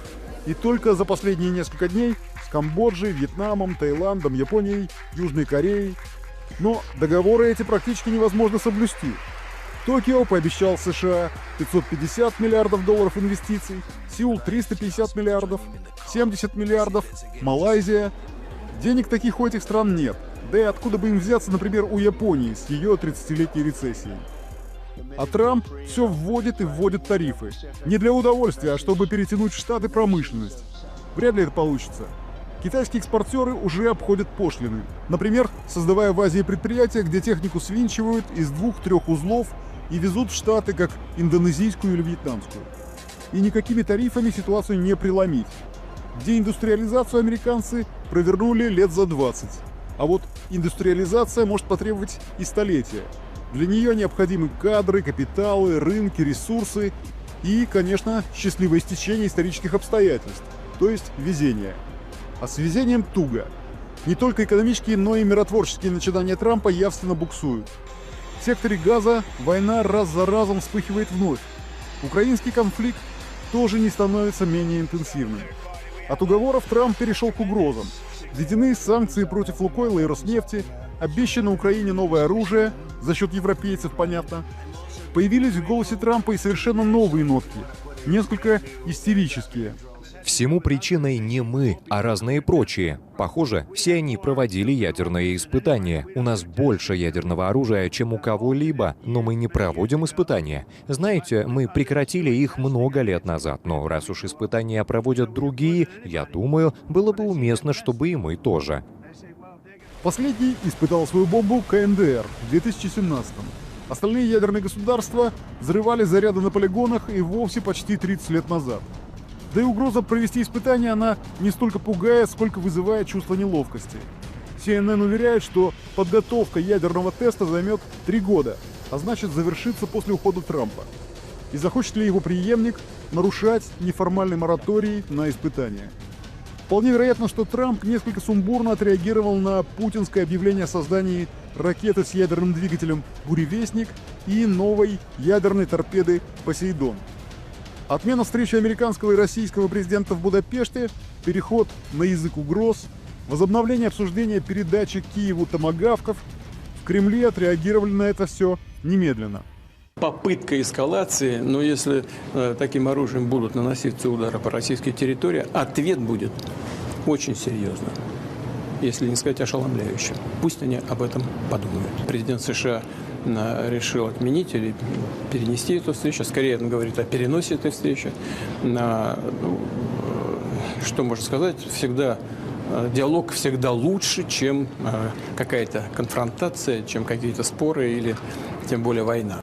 Неделя для Трампа выдалась не самой удачной. 12-бальной, но скорее в сейсмическом отношении. Мощь штатов, хотя и велика, но идет на убыль. Зато растет сила тех, кому США стараются диктовать. А мир, под фундаментом которого кипит раскаленная магма противоречий и вражды, не может быть устойчивым. Война в секторе Газа, хотя и остановленная Трампом, несколько раз вспыхивала вновь. Украино-российский конфликт кровоточить не переставал.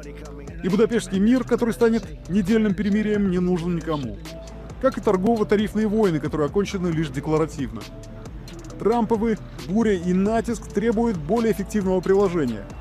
В противном случае, единственным итогом правления американского президента станут десятки провалившихся мирных договоров и снос половины Белого дома. Но вряд ли Трамп мечтает о такой славе. Олег Романов, «Вокруг планеты».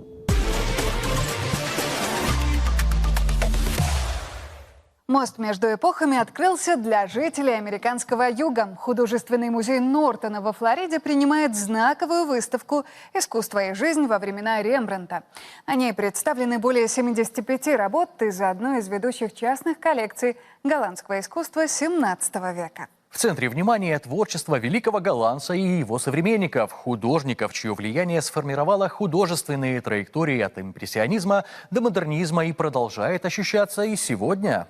Выставка предлагает взглянуть на жизнь Нидерландов XVII века. Это многочисленные портреты, отражающие социальные устремления и индивидуальность горожан той эпохи. А эпоха была яркой. В частности, голландцы не только преуспели в живописи, но в 1624 году основали в Новом Свете на острове Манхэттен поселение под названием Новый Амстердам, позже переименованный в Нью-Йорк. Получается, что это еще и мост между первооткрывателями и их потомками. Сама выставка организована в рамках празднования 400-летия Большого Яблока, но привезенные полотна представляют из себя нечто гораздо большее, чем художественное свидетельство прошлого. Это как Инстаграм 17 века, только без фильтров. Рассказ Татьяны Волковой. Искусство Золотого века голландской живописи пришло во Флориду, музей искусств Нортона. Выставка, сердцем которой стало творчество Рембрандта ван Рейна, собрала работы 27 его современников и учеников. Экспонатами стали картины частной лейденской коллекции. Она прослеживает жизнь Амстердама XVII века. От портретов купцов и богинь до скромных семейных трапез в бедных голландских домах. Наша выставка называется «Искусство в жизни во времена Рембрандта». Шедевры из лейденской коллекции. Мы рассматриваем 76 картин, охватывающих 17 век. Все они написаны Рембрандтом и его современниками, а также людьми из его круга, которых он учил. Большинство из полотен были написаны после 1631 года в Амстердаме, куда Рембрандт ван Рейн переехал из родного Лейдена, чтобы открыть художественную студию. Здесь живописец обрел подлинную творческую свободу и нашел собственный оригинальный стиль, перевернувший предыдущие представления об искусстве. Благодаря виртуозной технике светотени он мастерски изображал человеческие характеры, добиваясь реалистичности и драматизма. И не только оставил богатое творческое наследие, но и вдохновил других. Геррита Доу, Яна Стена, Арта де Гелдера. Вся выставка – наглядное доказательство, как творческий поиск гения может определить жанровое разнообразие и стиль целого поколения живописцев. Рембрандт ван Рейн был одним из самых влиятельных художников в истории искусства. Он хорошо известен тем, что привносил в свои композиции чувство реализма, в то время как творцы до него были гораздо более сосредоточены на идеях идеализма или изображении совершенной человеческой формы. Рембрандт как бы отбросил все это и сказал: «Я буду писать людей такими, какими мы их видим».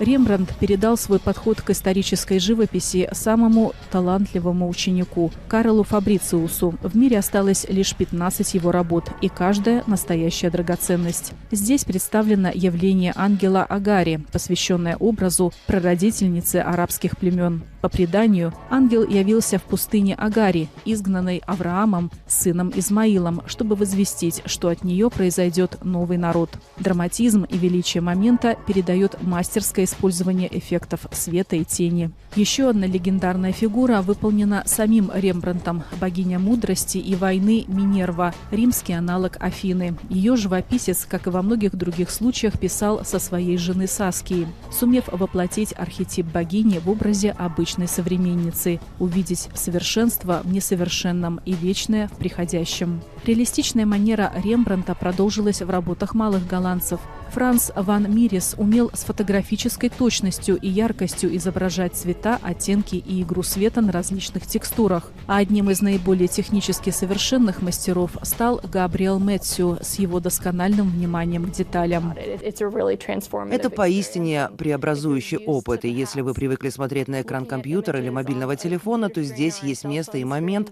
когда вы можете перенестись в реальную жизнь и создать своего рода портал в прошлое, где вы понимаете: вау, так много изменилось, и в то же время так много осталось неизменным. Изменилось действительно многое. В частности, в 1624 году на южной оконечности острова Манхэттен на восточном побережье Нового Света было основано голландское поселение Новый Амстердам, позже переименованное в Нью-Йорк. Именно в честь 400-летия этого события и была организована выставка, как часть национальной биографии самих американцев. Так что это не просто культурное мероприятие, это настоящая связь народов и эпох, ставшая возможной благодаря гению великого голландца. Татьяна Волкова, «Вокруг планеты». 4 десятилетия он служил подмостком Московского театра сатиры. Пробелы в дикции сделал своим козырем. Но рассмотрели самобытного комика с душой трагика еще в ГИТИСе. Народный артист Советов мог сыграть все. От Лёлика в «Бриллиантовой руке» до генерала Серпилина в «Живых и мертвых». В роли последнего драматический талант приобрел всесоюзную славу. В одном герое сошлись и сила духа, и человечность. Госпремия не заставила себя ждать. Рекомендовал актера сам автор трилогии Симонов. Сериалы в дуэте с Мироновым «Берегись автомобиля» и «12 стульев» комедийной истории со статусом культовых. Одна из самых заметных ролей народного артиста – военная драма «Белорусский вокзал». Играть фактически не пришлось. Парень из Вязьмы знал все об ужасах войны и сам бывал на передовой. Сперва командовал зенитной батареей и дослужился до старшего сержанта. В 1942-м попал на Юго-Западный фронт, и там без ранений не обошлось. Но это не помешало универсальному солдату. Снялся в 70 фильмах. 50 образов явил на сцене театра сатиры. На слух его можно узнать по голосу волка из «Ну, погоди», юмористические обороты с 1 по 18 серии, его тембродела. Дата недели – 31 октября, день рождения актера, щедрого на талант и истинную порядочность, любимого всеми Анатолия Папанова. Вы смотрели программу «Вокруг планеты». Спасибо, что были и остаетесь с нами. Заходите на сайт news.by и смотрите любимые проекты в режиме онлайн. До встречи! Меня не отпускают в высокохудожественный театр. А я устал, я хочу жить спокойно. Кого я здесь играю? Кого? Злодеев? Что я характерный актер? Звания не дают, ставка все та же, но это бог с ним. Я готов даром. Удовлетворите только мой творческий интерес. Ну а там? А там меня займут новой пьесе. Роль будет специально для меня, бессеребренник, идеалист. Мечтатель. Это же свинство. Ты срываешь нам все гастроли. Друг мой, художник, имеет право подумать о себе. О!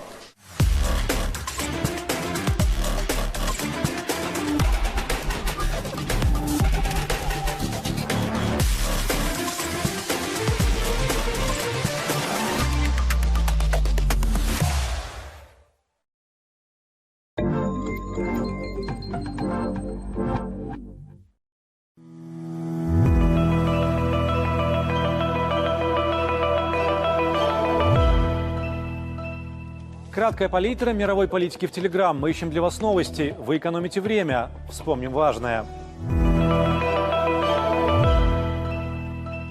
Литовские социологи бьют тревогу.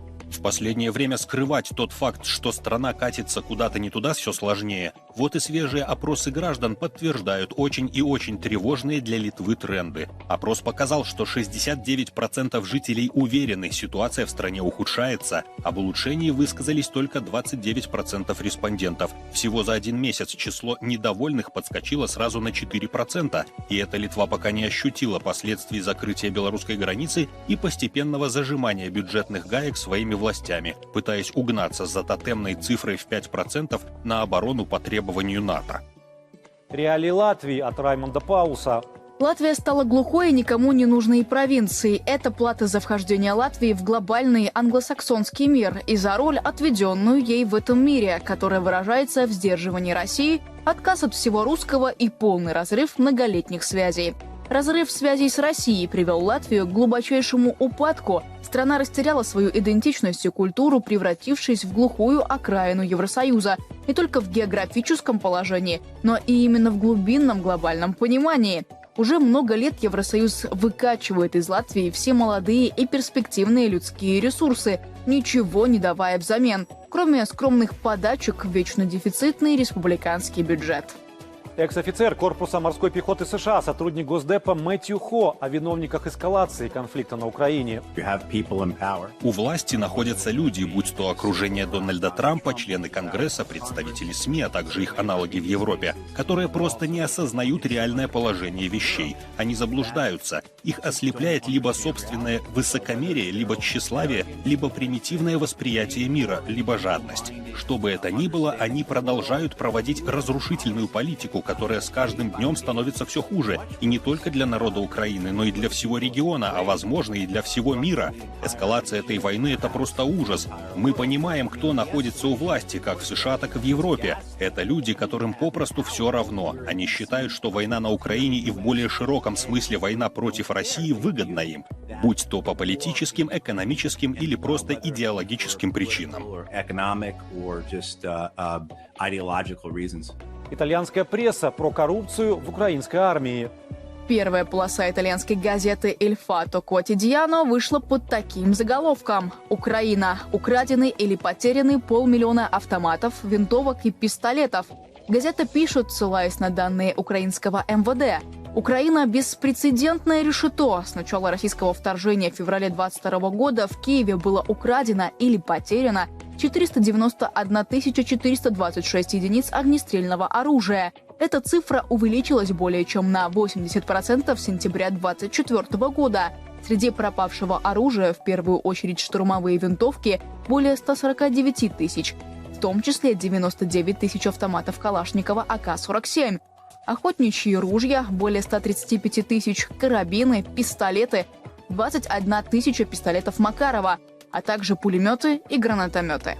Без крыши над головой. Австрийская Der Standard сообщает, что украинских беженцев уже некуда селить. Кризис начался с момента разрешения выезжать 18-20-летним украинцам. Сразу потянулись молодые пары. Только в сентябре прибыло 2000 человек. Проблема станет катастрофической с января. Газета пишет, Венский центр приема украинских беженцев на горе Шлоссберг в Хитцинге, управляемый организацией Фольксхив, закроется в конце года. Это означает, что с января в самый разгар холодов по всей стране не будет мест для вновь прибывших из Украины, за исключением одного пункта в Линце, где всего 15 мест. ФРГ хотят отменить пособие по безработице для украинцев, пишет Политика. Причина – резкое увеличение числа молодых украинцев, которые воспользовались ослаблением правила выезда из Незалежной и укатили искать счастье за бугром. По имеющейся информации, сейчас на долгосрочных соцвыплатах сидит 490 тысяч трудоспособных украинцев. В ХДС, партии канцлера Германии Мерца, сейчас работают над законопроектом, который лишит хлопцев и девчин халявных денег. Мы не заинтересованы в том, чтобы молодые украинские мужчины проводили свое время в Германии, вместо того, чтобы защищать свою страну. Спикер по вопросам внешней политики Франции ХДС-ХСС Бундестага Юрген Харт. Экономическое падение Берлина. Вы не поверите, Германия теряет конкурентоспособность. С таким сенсационным заявлением выступила министр экономики Катерина Райхе на дне внешней торговли. В стране рецессия, бюрократия, цены на энергоносители зашкаливают, а тут еще и в геополитическую ловушку от США и Китая угодили. От того, как мы справимся с этим, будет зависеть, сможем ли мы остаться настоящей экономической державой, заключает Райхе и призывает искать новых партнеров. К Вьетнаму и Мексике присмотреться. Да и вообще ЕС реформировать. Не только в ФРГ дела плохи. Но пока у европейцев есть дела поважнее. Слить в ближайшее время еще $2 миллиарда на покупку американского вооружения для Украины. Мадуро заявил о подготовке провокации ЦРУ. ЦРУ со всей свойственной подлостью разработала план. Оно собирается атаковать собственные корабли. И кого они собирались обвинить, как вы думаете? Если б вон там, в нейтральных водах или на границе атаковали американский корабль, кого бы обвинили? И зачем им обвинять Венесуэлу? А затем, чтобы оправдать эскалацию конфликта и столкновения между братскими народами Венесуэлы и Тринидада и Тобаго. Мы обратились к народу Тринидада и Тобаго с призывом к миру. Мы, братья, и должны объединиться ради мира, не допустить, чтобы гринго развязали войну в Карибском море. В Саудовской Аравии построят первый в мире стадион, парящий в небе. Стадион Неам откроется в 2032 году. Он примет несколько матчей чемпионата мира по футболу 2034 года и будет полностью работать на возобновляемых источниках энергии. Дорожное происшествие. В Китае ребенок выпал из окна машины. Его мама продолжала ехать, как ни в чем не бывало. Найти ее удалось только через 2 часа. Доставка нового уровня. Официанты в самом большом ресторане Таиланда ускорили подачу за счет левитации.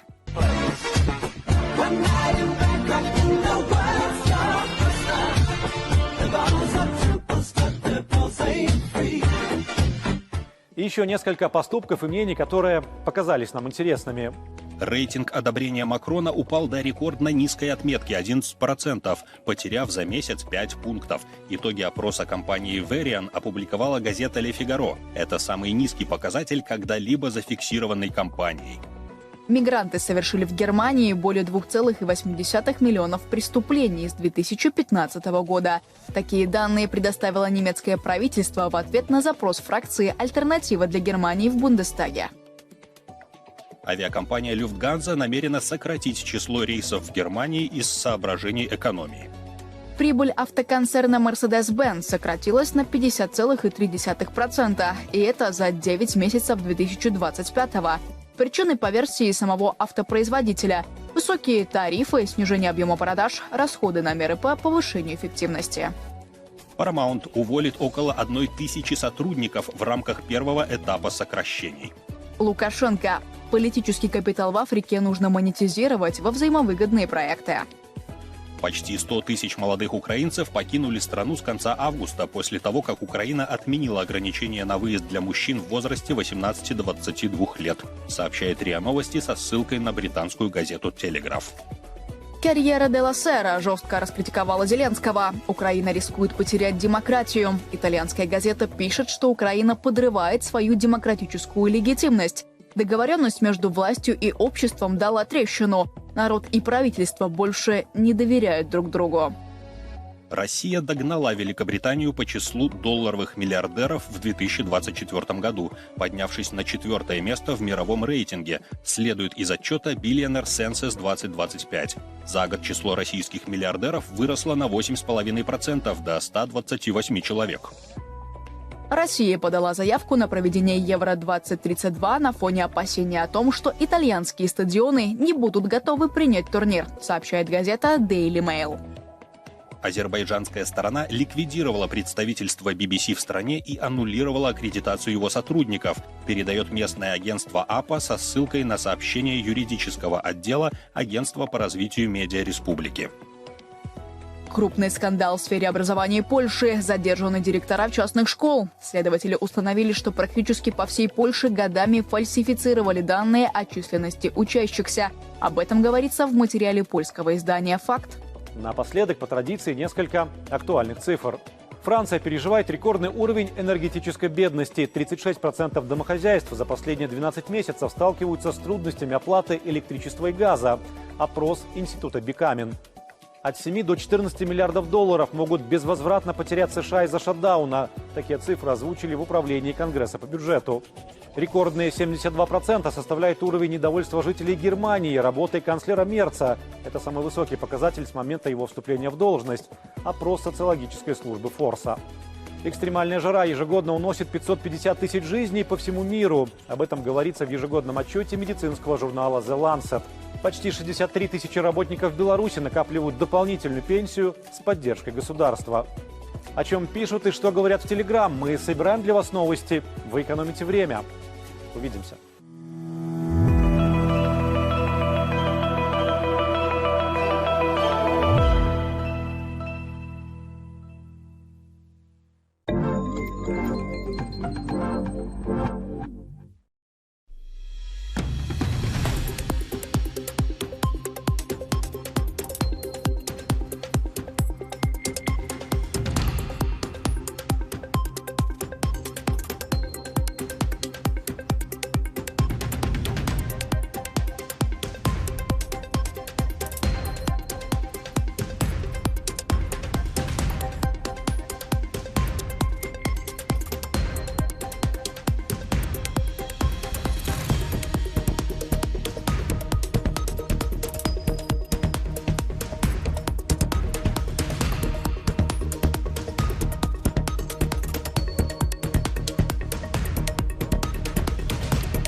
Работа по кредитованию малого и среднего бизнеса сравнима с гонкой. Приступаем к работе. Включаю кредитную поддержку.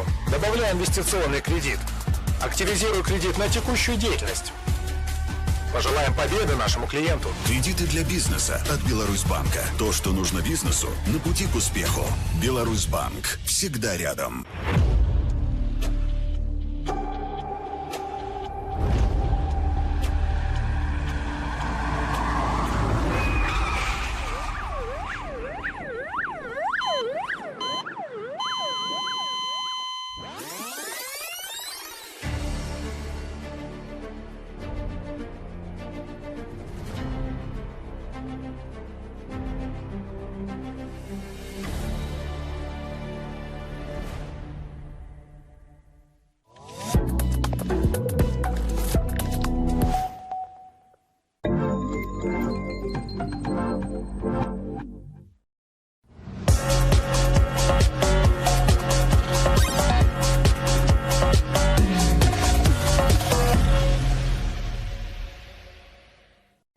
Какие ключевые вызовы сегодня стоят перед системой евразийской безопасности?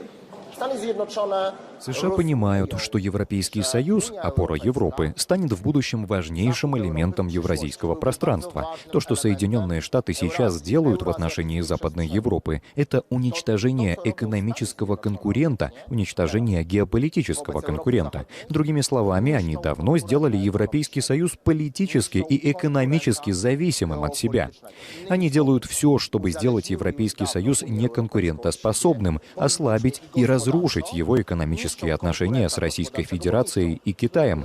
Что он теряет? Volkswagen закрывает свои заводы, Германия теряет свою экономику, и Запад теряет свою экономику из-за всего этого. Война используется для устранения конкуренции. Соединенные Штаты устранили российскую конкуренцию на энергетическом рынке. Они сказали Европе: вы не можете, вы не должны покупать нефть и газ у России, покупайте только у нас. А то, что в 4 раза дороже, вы знаете, Россия — это зло, так и должно быть, товарищи, так и должно быть.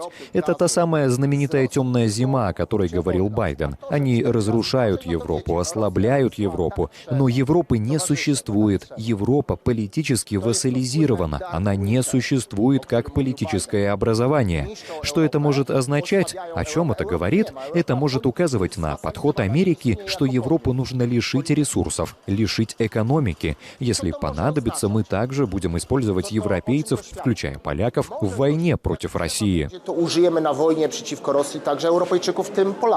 Тема беженцев, от которых Польша и Прибалтика якобы защищают Европу, активно эксплуатируется этими странами. Мы видим забор, который построила Польша, он не привел ни к чему хорошему.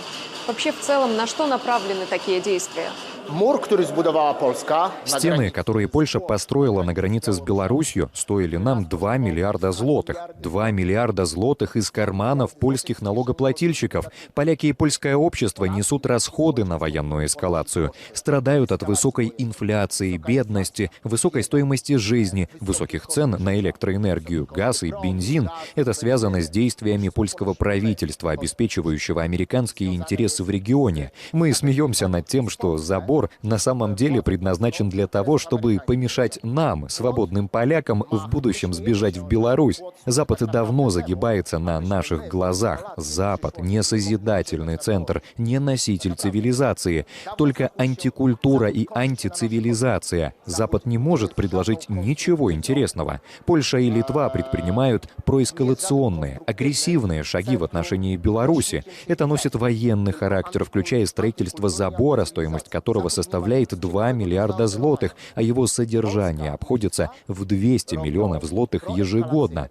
К тому же строительство сети укреплений и сосредоточение войск на границе с Белоруссией и Калининградской областью, объявленное так называемым польским правительством, имеет полное право беспокоить и тревожить как Москву, так и Беларусь. Сосед с добрыми намерениями так не поступает. У Варшавы нет добрых намерений в отношении Беларуси, и это беспокоит не только белорусов, но и самих поляков. Поляки устали от высокой инфляции, поляки устали от высокой стоимости жизни. И вдруг поляки забеспокоились, что, боже мой, нам, возможно, придется начать войну. Это вызывает беспокойство у поляков. Действия Вильнюса и Варшавы совершенно не соответствуют интересам как Литвы, так и Польши, потому что это наносит ущерб нашим экономическим интересам. Польша и Беларусь должны процветать и получать выгоду от выгодного геополитического положения друг друга. В конце концов, главный маршрут из Китая пролегает через Беларусь и Польшу. Господин Сикорский, этот человек когда-нибудь сядет в тюрьму за то, что он делает. Недавно он закрыл польско-белорусскую границу с Туском. Зачем этот клоун это сделал? Потому что несколько дней спустя министр иностранных дел Китая приехал в Польшу. То, что Польша сделала, закрыв границу с Беларусью, не было шагом против Беларуси. Это тоже, но не в первую очередь. Это был шаг, недружественный жест в сторону Китая. Туск сказал, что мы откроем границу, только если вы освободите так называемых политических заключенных. Через несколько дней он все равно открыл границу. И зачем он это сделал? Потому что ему позвонили из Вашингтона и Берлина и сказали: хватит этого цирка. Ребята, открывайте границу. Мы должны помнить, что польская политика — это не субъективная политика. Это всего лишь инструмент в политике США. Тем не менее, ответственность, и вы правы, ответственность за эти агрессивные шаги лежит на Варшаве и Польше, на так называемых польских властях. За последние 10 лет Варшава разрушила практически все, что можно было разрушить в наших белорусско-польских отношениях. И только огромное терпение Минска и дипломатическая культура Минска предотвратили полный разрыв отношений. Зачем Запад раскачивает маховик войны? Мы видим, как НАТО активно милитаризуется, и в частности Польша, она в лидерах тех, кто тратит наибольший процент ВВП на оборону, и как, в частности, к этому относятся польские жители, что их средства налогоплательщиков пускают на эти цели. Россия загрожает целой галактике. Это угрожает всей галактике. Они хотят напасть на Европу, возможно, даже захватить Луну и Марс. Поэтому некоторые глупцы, накормленные антироссийской пропагандой, скажут, что это здорово, очень хорошо, польско-американская дружба, нам нужно вооружиться. Но другая часть поляков, осознающая угрозу и серьезность ситуации, этим недовольна. Почему мы должны платить 5% ВВП из собственных денег на защиту американских интересов? Почему мы должны платить 600 миллионов долларов ежегодно за Starlink для бандеровцев? Зачем нам содержать бандеровцев? Зачем нам держать бандеровцев на нашей территории, на наши собственные деньги? Почему мы даем им гражданство? Почему мы позволяем им жить за наш счет? Почему мы помогаем этим киевским бандитам, этим киевским гангстерам, этим геноцидным убийцам из Киева, которые по американскому приказу уничтожили почти целую страну? У Зеленского руки в крови. Зеленский и Ермак — геноцидные бандиты, руки которых в крови. Что осталось от Украины? Нет ни государства, ни нации. Большинство украинцев бежали, разбросанные по всему миру. Они живут хорошо и мирно. Украинцы находчивые. Они научились эксплуатировать польских, шведских, американских и ирландских налогоплательщиков. Здесь не знаю, как у вас, но в Польше украинцы богатые, обеспеченные люди. Предприниматели, миллионеры открывают компании и рестораны в Польше. Они живут хорошо. Поляки тоже это видят, и они этому совсем не рады. Растет разочарование в отношении украинцев, и это правильно. Мы не забыли Волынь. Украинцы нам не друзья. Пропаганда говорит нам, что мы должны помогать украинцам, но мы помним кошмар прошлого, так же, как и вы. Поляки не забыли Волынь, и мы помним, что украинцы нам не друзья. И погодите-ка, еще кое-что. Украинцы, те, что в Польше, нас совсем не любят. Вы могли бы спросить меня, благодарны ли украинцы за помощь, которую оказывают поляки? Нет, им все равно. Поляки должны нам служить. По американскому приказу вы должны нас поддерживать. Вы должны давать нам деньги. Ляхи относятся к нам с презрением. Конечно, среди этой массы есть украинцы, возможно, готовые много работать. Они приехали, работают, им плевать на политику. Хорошо, я понимаю, но как поляк я не хочу их на своей территории. Среди вас есть демократы, которые хотели бы, чтобы Беларусь была похожа на Европейский Союз. Я призываю вас посмотреть на пример Польши. У нас демократия с 1989 года. Что осталось от нашей собственности после 35 лет этой так называемой демократии? Кто мы на своей собственной территории? Я отвечу вам здесь. Рабы и нищие. У нас нет своей промышленности, у нас нет своих заводов, у нас нет своей собственности. Все, что можно было украсть и уничтожить, было украдено. В 1989 году к нам пришли англосаксы. У нас была наша земля, а у них была демократия. Они научили нас повторять истины о демократии с закрытыми глазами, наизусть, и они научили нас, что с закрытыми глазами мы прекрасные поляки, научились говорить о демократии.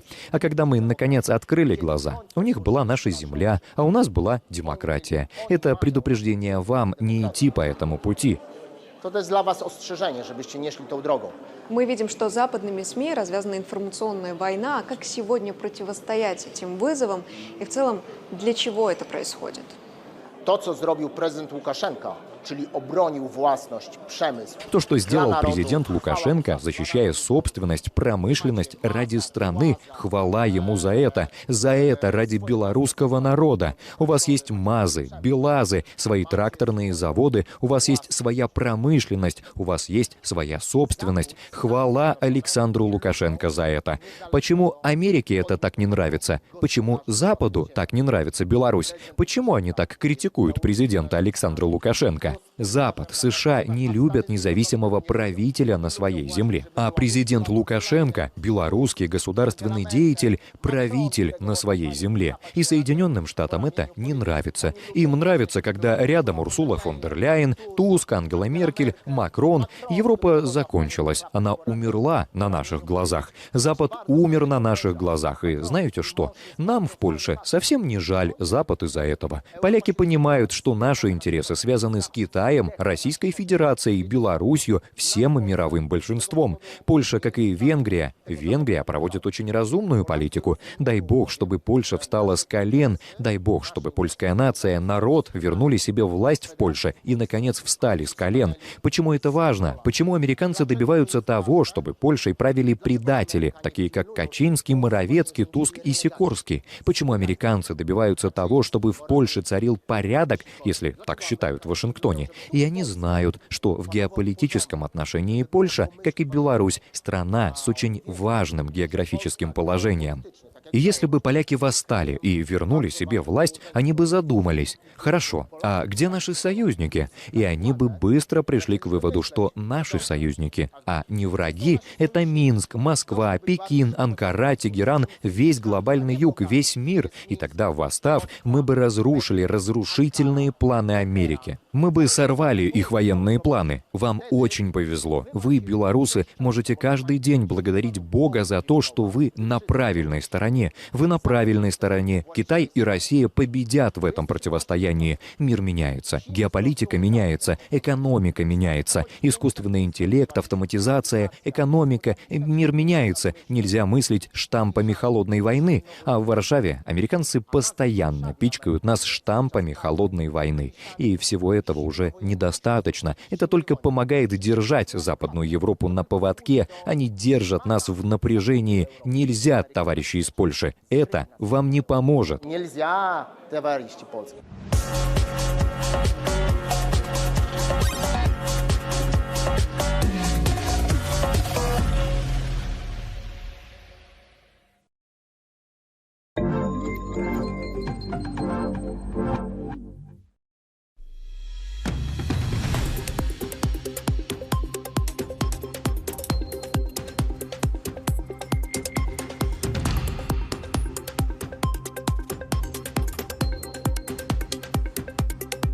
В 1960 год – это год Африки.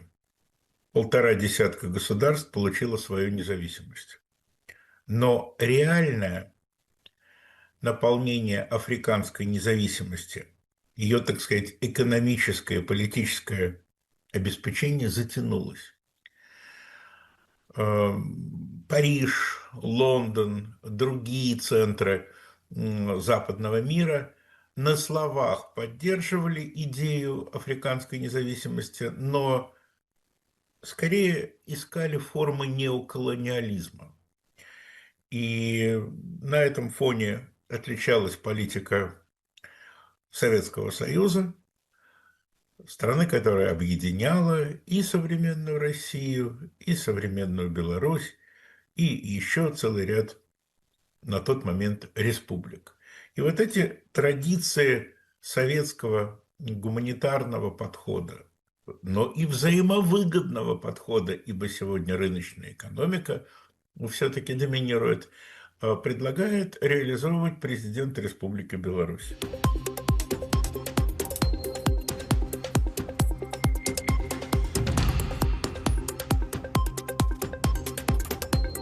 Сегодня Африка развивается неоднородно, но быстро. То есть, если представить себе некую среднюю температуру по Европе, то она примерно одинаковая, примерно. А в Африке есть страны, которые стремительно развиваются, есть, которые существенно отстают. Но это дает нам возможность выбора. Направление кооперации. Они достаточно очевидны, президент об этом сказал достаточно подробно и хорошо. Есть трудности. Первый момент. Сегодня вот Европа, она работает в режиме ситуационной реакции. Что-то зачесалось, начали чесать. Инвестиции и сотрудничество с Африкой требуют долгого исторического внимания. То есть, условно говоря, то, что сейчас будет решаться в администрации президента, да, то, что будет делать МИД Республики Беларусь, даст эффект через годы.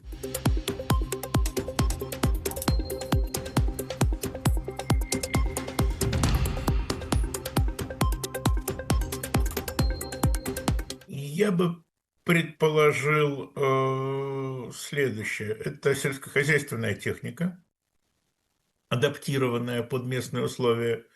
То есть, условно говоря, обогреватель ставить не надо, а вот кондиционер поставить придется. Но какой-то такой, не самый дорогой, не самый японский, потому что наша техника должна быть конкурентоспособна. Второй момент – это военная техника. Но опять же, всякая? Нет, не всякая. Понимаете, какая вещь? В Африке еще не велик технологический уровень обслуживания сложной военной техники, да? То есть, короче говоря, Африка уже ушла от автомата Калашникова, ну, то есть, как бы переросла автомат Калашникова, но продавать туда что-то сложное на уровне, ну, скажем, ну, хорошо, полонеза, как пример, да, еще невозможно, ну, или почти невозможно. Поэтому, конечно, по номенклатуре экспортных поставок надо думать, надо договариваться. Ну, у Министерства иностранных дел есть чем заняться. И, конечно, это образование, да, инженерно-технические специальности особенно.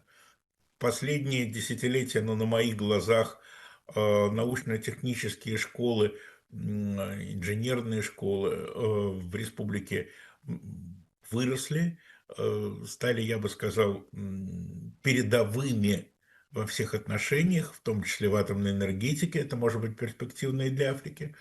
Ну что ж, пришла пора делиться накопленным потенциалом.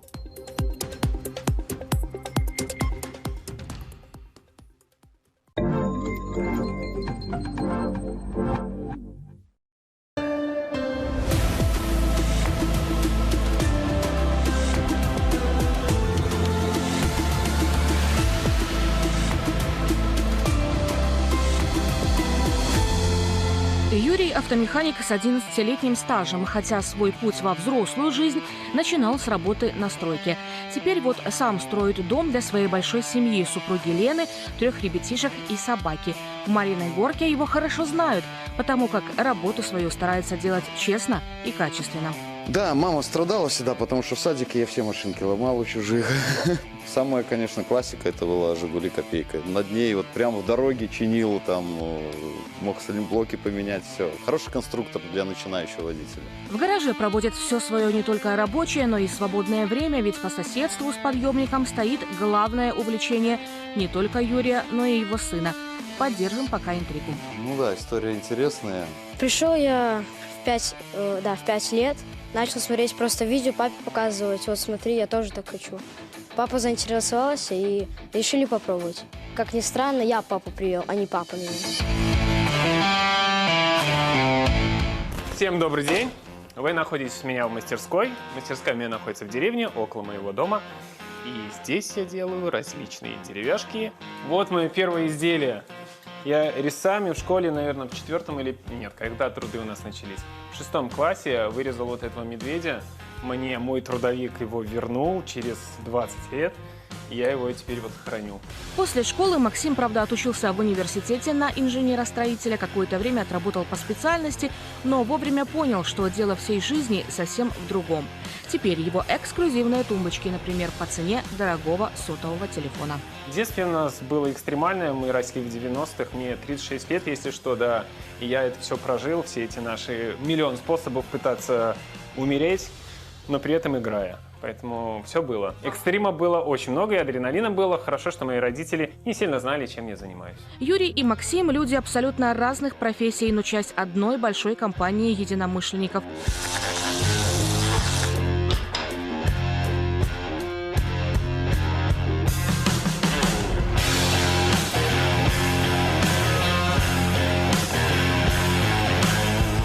Среднестатистический эндурист – это, скорее всего, человек, по-любому, с спортивным складом ума. Должна быть компания, должна быть правильная компания. Эти люди в основном все зожники. Но почему-то все люди, которые катаются на мотоциклах, почти все связаны с ремонтом техники. Либо автомобилей, либо мотоциклов, либо еще чего-то.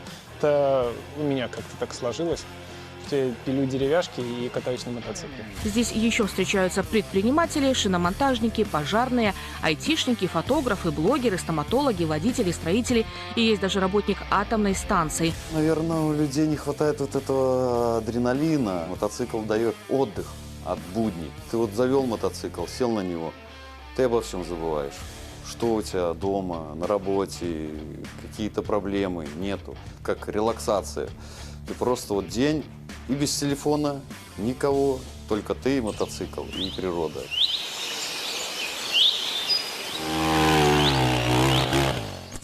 Поехали кататься.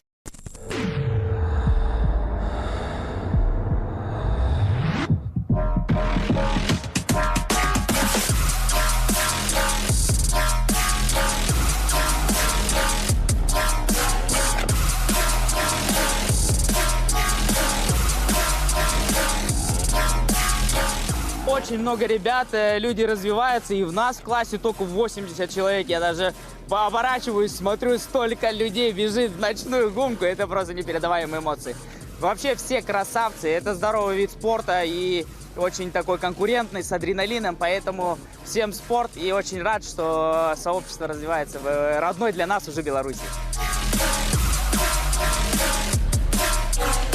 Ну, вот если обернуться назад, если этот объектив полетит туда, то видно, что 400 человек здесь не просто так, 400 участников. Плюс поддержка семьи, ну 1000 будет. 1000 людей удивительно помешанных на своем деле. А у белорусских и не только белорусских эндуристов есть свой особенный чемпионат Four Seasons. Какое испытание ожидает этих любителей экстрима на каждом этапе, всегда загадка, вплоть до последнего дня. Главный дирижер здесь Алексей Машок, супруга Евгения и их дружная команда. А на заключительном старте в Логойске к ним присоединилась еще и погода, щедро одаряя всех и все проливным дождем. Мужчина, им все время не хватает чего-то. Мне кажется, здесь адреналин, скорость, грязь, конечно. На сухой гонке неинтересно никогда. Все, как они любят. А любят ли на самом деле, узнаем в конце этого специального репортажа. Самым многочисленным классом уже по традиции стал Open Hobby. Это исключительно любители. Всего 115 человек о мотоциклах. За гонками этих парней, признаюсь честно, наблюдать очень интересно и весело. 15 человек заявились в профи. Впервые в рамках Four Seasons организаторы устроили гонку для юниоров. А теперь внимательно посмотрите на эти счастливые лица. Такими чистыми в этом репортаже вы их больше не увидите.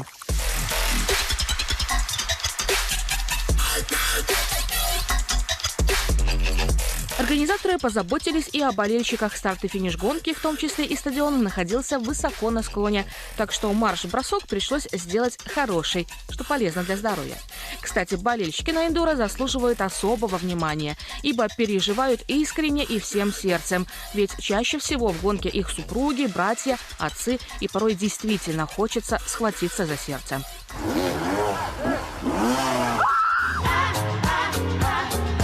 На старте настолько сжимается сердце, и только на финише оно отпускает. А как, если твой муж, сын стартует, преодолевает все вот эти препятствия, как это можно не полюбить, потому что твой любимый человек там едет? Но обо всем по порядку. Стартовал этап с пятничного пролога, допущены к которому были только профессионалы, класс Б3 и мастер. Это те, кто старше 45. И уже первые минуты гонки, а точнее первая горка, показала, что так просто здесь не будет.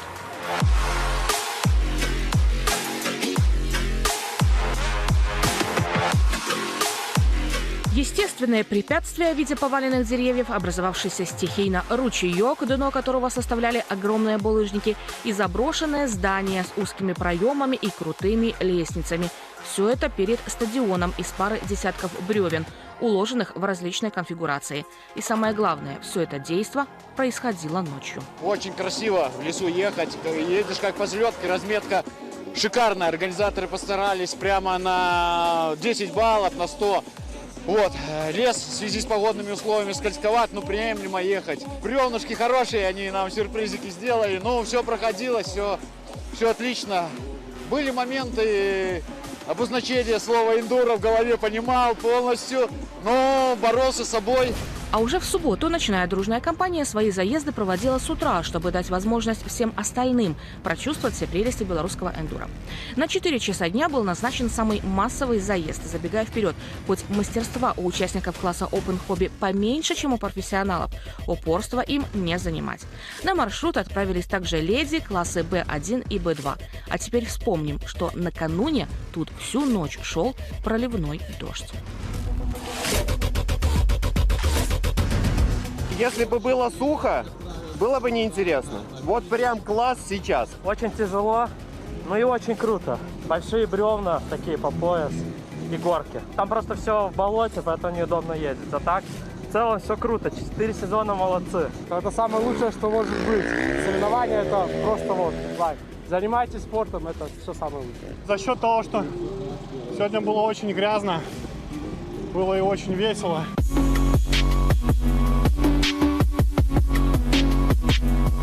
На основной заезд спортсменам было выделено 3 часа плюс час на дозаезд. Не успел уйти на второй круг спустя 1,5 часа от старта, считай, глуши мотоцикл. Не уложился в 4 часа, начинается эвакуация. И это совсем не кринж. Кстати, вот еще один любопытный момент. Если вы привыкли жаловаться на пробки в пятницу, в час пик, в дачный период на выезде из Минска, вы не знаете на самом деле, как выглядит настоящая пробка.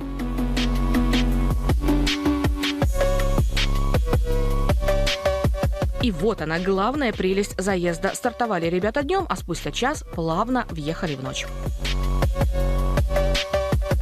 В этот момент ты уже все-таки начинаешь включать фару, начинаешь включать дополнительный свет, начинаешь все-таки более внимательно ехать, вглядываться.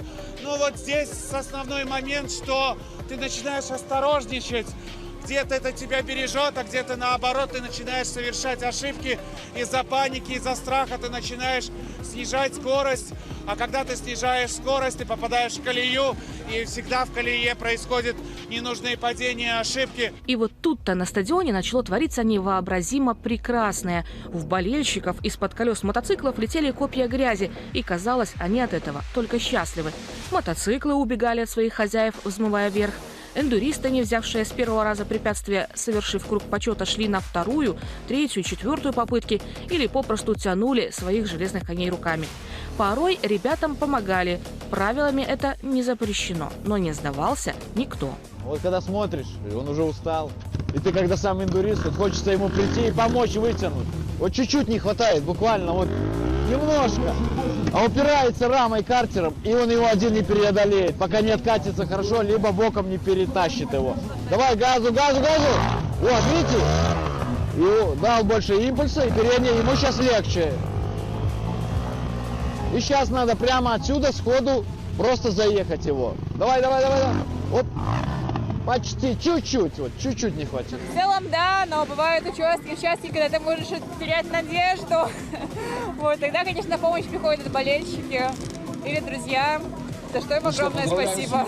Просто счастье. Это настоящее пацановское счастье, которое, ну, ни с чем не сравнить. Это преодоление себя и потом взрыв эмоций. Я не знаю, сейчас пойду и потом вообще буду самый счастливый. Отлично, ну что эмоции на финише, что вот это? Наконец-то это закончилось. Очень тяжело, посередине гонки сломался мотоцикл, минут 20. Сам не механик, но нашел, в чем причина. Я тут думаю, поеду спокойно дальше, спокойно не получается. Азарт, адреналин, это же гонка, это же мы не просто в лесу катаемся. И неважно, каким ты едешь, тебе все равно хочется быстрее. И вот этот вот внутренний критик пинает, давай, давай, давай, давай. А сил нет, все, и вот такой вот доезжает. У него есть будущее. Раньше, лет 5 назад, если взять, я вообще даже не слышал, не знал, ну, это что такое, даже мотик, это эндуро-мотик. Я даже не представлял, как он выглядит. Думал, как турист какой-то или что. Но за последние годы он сильно спортом шагнул вперед. Я сам пришел, наверное, в 23-м году это все, или 24-м. В 23-м купил китайца, что-то там понравилось, ну вот так. И вот даже за этот промежуток времени, просто я там помню, гонки были там 200 человек, 180. Сегодня уже, это в этом году, вот на этом этапе, тут 480 было заявленных, не знаю, сколько доехало. И первый этап, который был зимний, он был не сильно большой, второй тоже почти 500 человек не дотянули. 500 участников, мне кажется, для нашей страны это какой-то космос для такого спорта. Финальный день выпал на воскресенье. Он-то и расставил все по своим местам. Лучшим в классе профи стал Артем Кунцевич. Победу в Б3 увез в Смоленск добрый друг белорусских эндуристов Ильдар Балагуддинов. Но я, как всегда, с любовью к Беларуси. Каждый этап не пропускаю, еду стабильно сюда, на любимую Беларусь, родные земли. Также здесь братья встречают, друзья вот помогают, все болеют. Уже многие знают меня в Беларуси. Вот, и у нас соседняя Смоленская область на пересечении Беларуси. Поэтому трек офигенный, соревнования, пушка. Всегда с любовью сюда еду. Ох, дорогая медалька, конечно. Супер. Самая сложная гонка. Ты едешь, как корова на льду, вот так. Ты пытаешься постоянно держать мотоцикл в балансе. И на это уходит столько сил. Если по сухому ты едешь, просто птичек слушаешь туда-сюда, а тут борьба с мотоциклом постоянная. В Б1 первенствовал Виктор Гриб. Лучшим среди юниоров стал Тимур Стешкин. Но каждый из добравшихся до финиша вместе с медалью получил то самое удовлетворение, которое, наверное, нельзя сравнить ни с чем.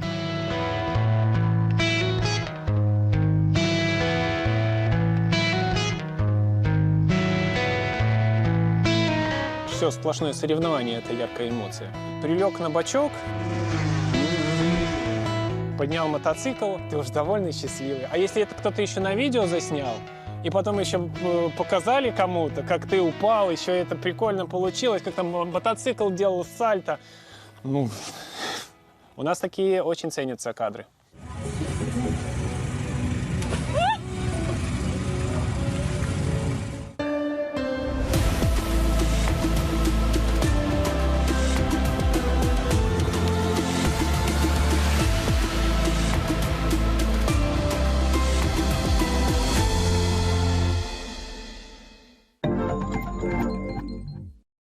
Уважаемые дамы и господа, 80 лет назад закончилась самая опустошительная война. Истинное содержание истории в понимании современников – это и есть общая для всех народов ценность, заключающая в себе справедливые оценки и уроки для последующих поколений. Исходя из этого, Республика Беларусь полагает, что вопросы сохранения и распространения исторической правды о Второй мировой войне, вопросы неприкосновенности мест захоронения, а также памятников освободителям и жертвам должны постоянно находиться в фокусе внимания ЮНЕСКО. Недопустимо замалчивание фактов решающего вклада Советского Союза в победу над фашизмом, огромных жертв населения СССР и героизма солдат Красной Армии, а также игнорирование факта геноцида народа Беларуси. В условиях конфликтов, сопровождающих формирование нового мирового порядка, внимание ЮНЕСКО к урокам самой страшной из войн прошлого является важнейшим условием реализации мандата организации. Сегодня регионализм набирает силу, многополярность становится реальностью, и сила цивилизационного многообразия становится очевидностью, которую нельзя игнорировать. Вклад так называемых развитых государств в мировую экономику, в мировую культуру стремительно уравновешивается вкладом глобального юга. Помимо позитива, такая тенденция, к сожалению, имеет и негативный потенциал. Возрастает конкуренция за природные ресурсы, рынки и даже за людей. Что может сделать ЮНЕСКО, чтобы нарождающийся мир был миром без войн, миром равноправия народов и возрожденного международного права?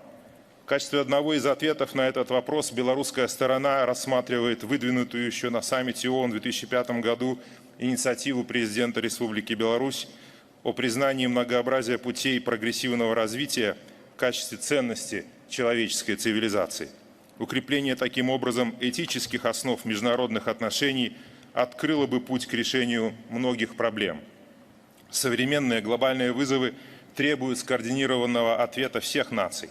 И такая деятельность будет безрезультатной, если будет осуществляться, исходя из разных представлений о справедливости, добре, правах, обязанностях и ответственности за общее благо. Таким образом, международным отношениям нужны единые этические стандарты. Глобальная этика и ее воплощение в действиях каждого государства позволит на практике обеспечить совместный ответ на глобальные вызовы, обосновав и построить такие политические императивы, как принятие многополярной реальности, признание многообразия и создание поистину неделимой безопасности.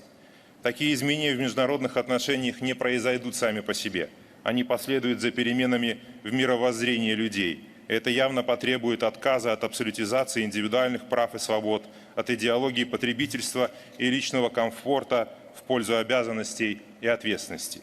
Для достижения такого результата необходимо объединение усилий как государств и политиков, так и людей науки, культуры, искусства, образования и религиозных деятелей. Таким образом, перед ЮНЕСКО огромное поле для работы.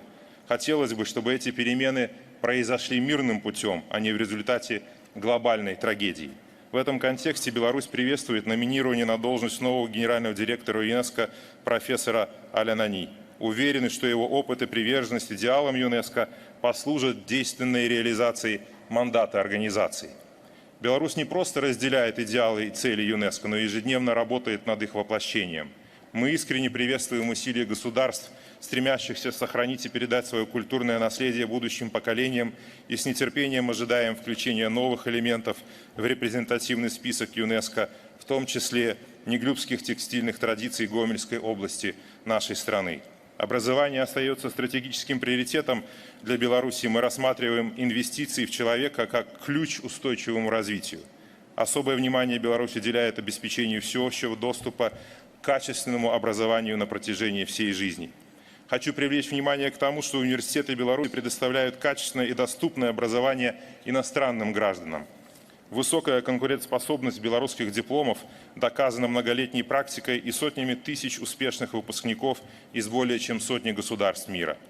Сотрудничество в рамках ЮНЕСКО – это вклад в национальную экономику и в укрепление социальной сферы, в устойчивое развитие каждой страны. Это знак качества на соответствующих учреждениях и программах. Таким образом, сегодня, как и 8 десятилетий назад, миссия нашей организации, а именно укрепление взаимопонимания и содействие устойчивому развитию через образование, науку, культуру и коммуникации, остается как никогда актуальной. Беларусь выступает против политизации работы ЮНЕСКО и сведения счетов с этой трибуны. Хотя у нас есть серьезные претензии к ряду западных стран в нарушении стандартов ЮНЕСКО и в части обеспечения свободы слова путем дискриминации работы белорусских журналистов, и в части ущемления прав граждан на свободу передвижения, что нарушает их культурные и образовательные права, и в части нарушения режима совместно охраняемых природных объектов. При этом мы открыты для обсуждения любых разногласий в двустороннем формате и на равноправной основе. Желаю всем делегациям плодотворной работы на конференции и максимальной востребованности ее результатов. Спасибо.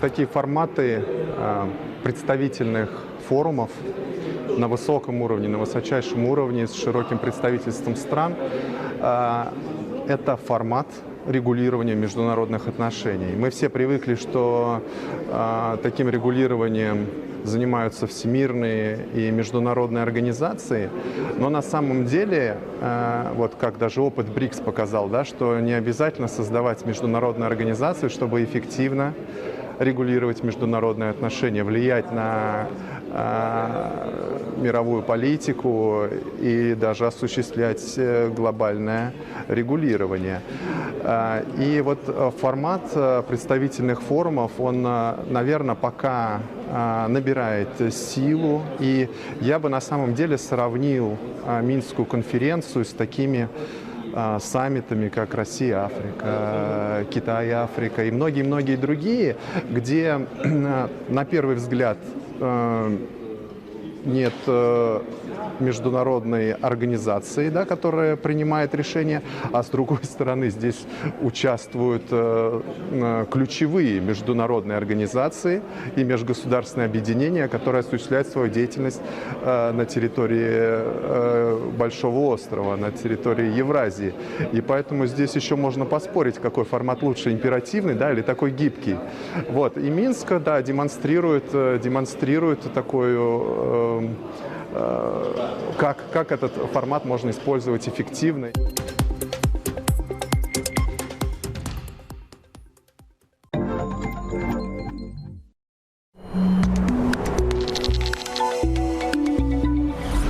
Пересмотр итогов исторических событий в угоду политической конъюнктуре недопустим, заявил постоянный представитель Беларуси при ЮНЕСКО. Юрий Амбразевич отметил недопустимость замалчивания фактов решающего вклада Советского Союза в победу над фашизмом, огромных жертв населения СССР и героизма солдат Красной Армии, так же, как и игнорирование факта геноцида народа Беларуси. В Самарканде в эти дни проходит 43-я Генеральная конференция ЮНЕСКо. Внимание организации к урокам «Самый страшный из войн прошлого» является важнейшим условием реализации мандата организации.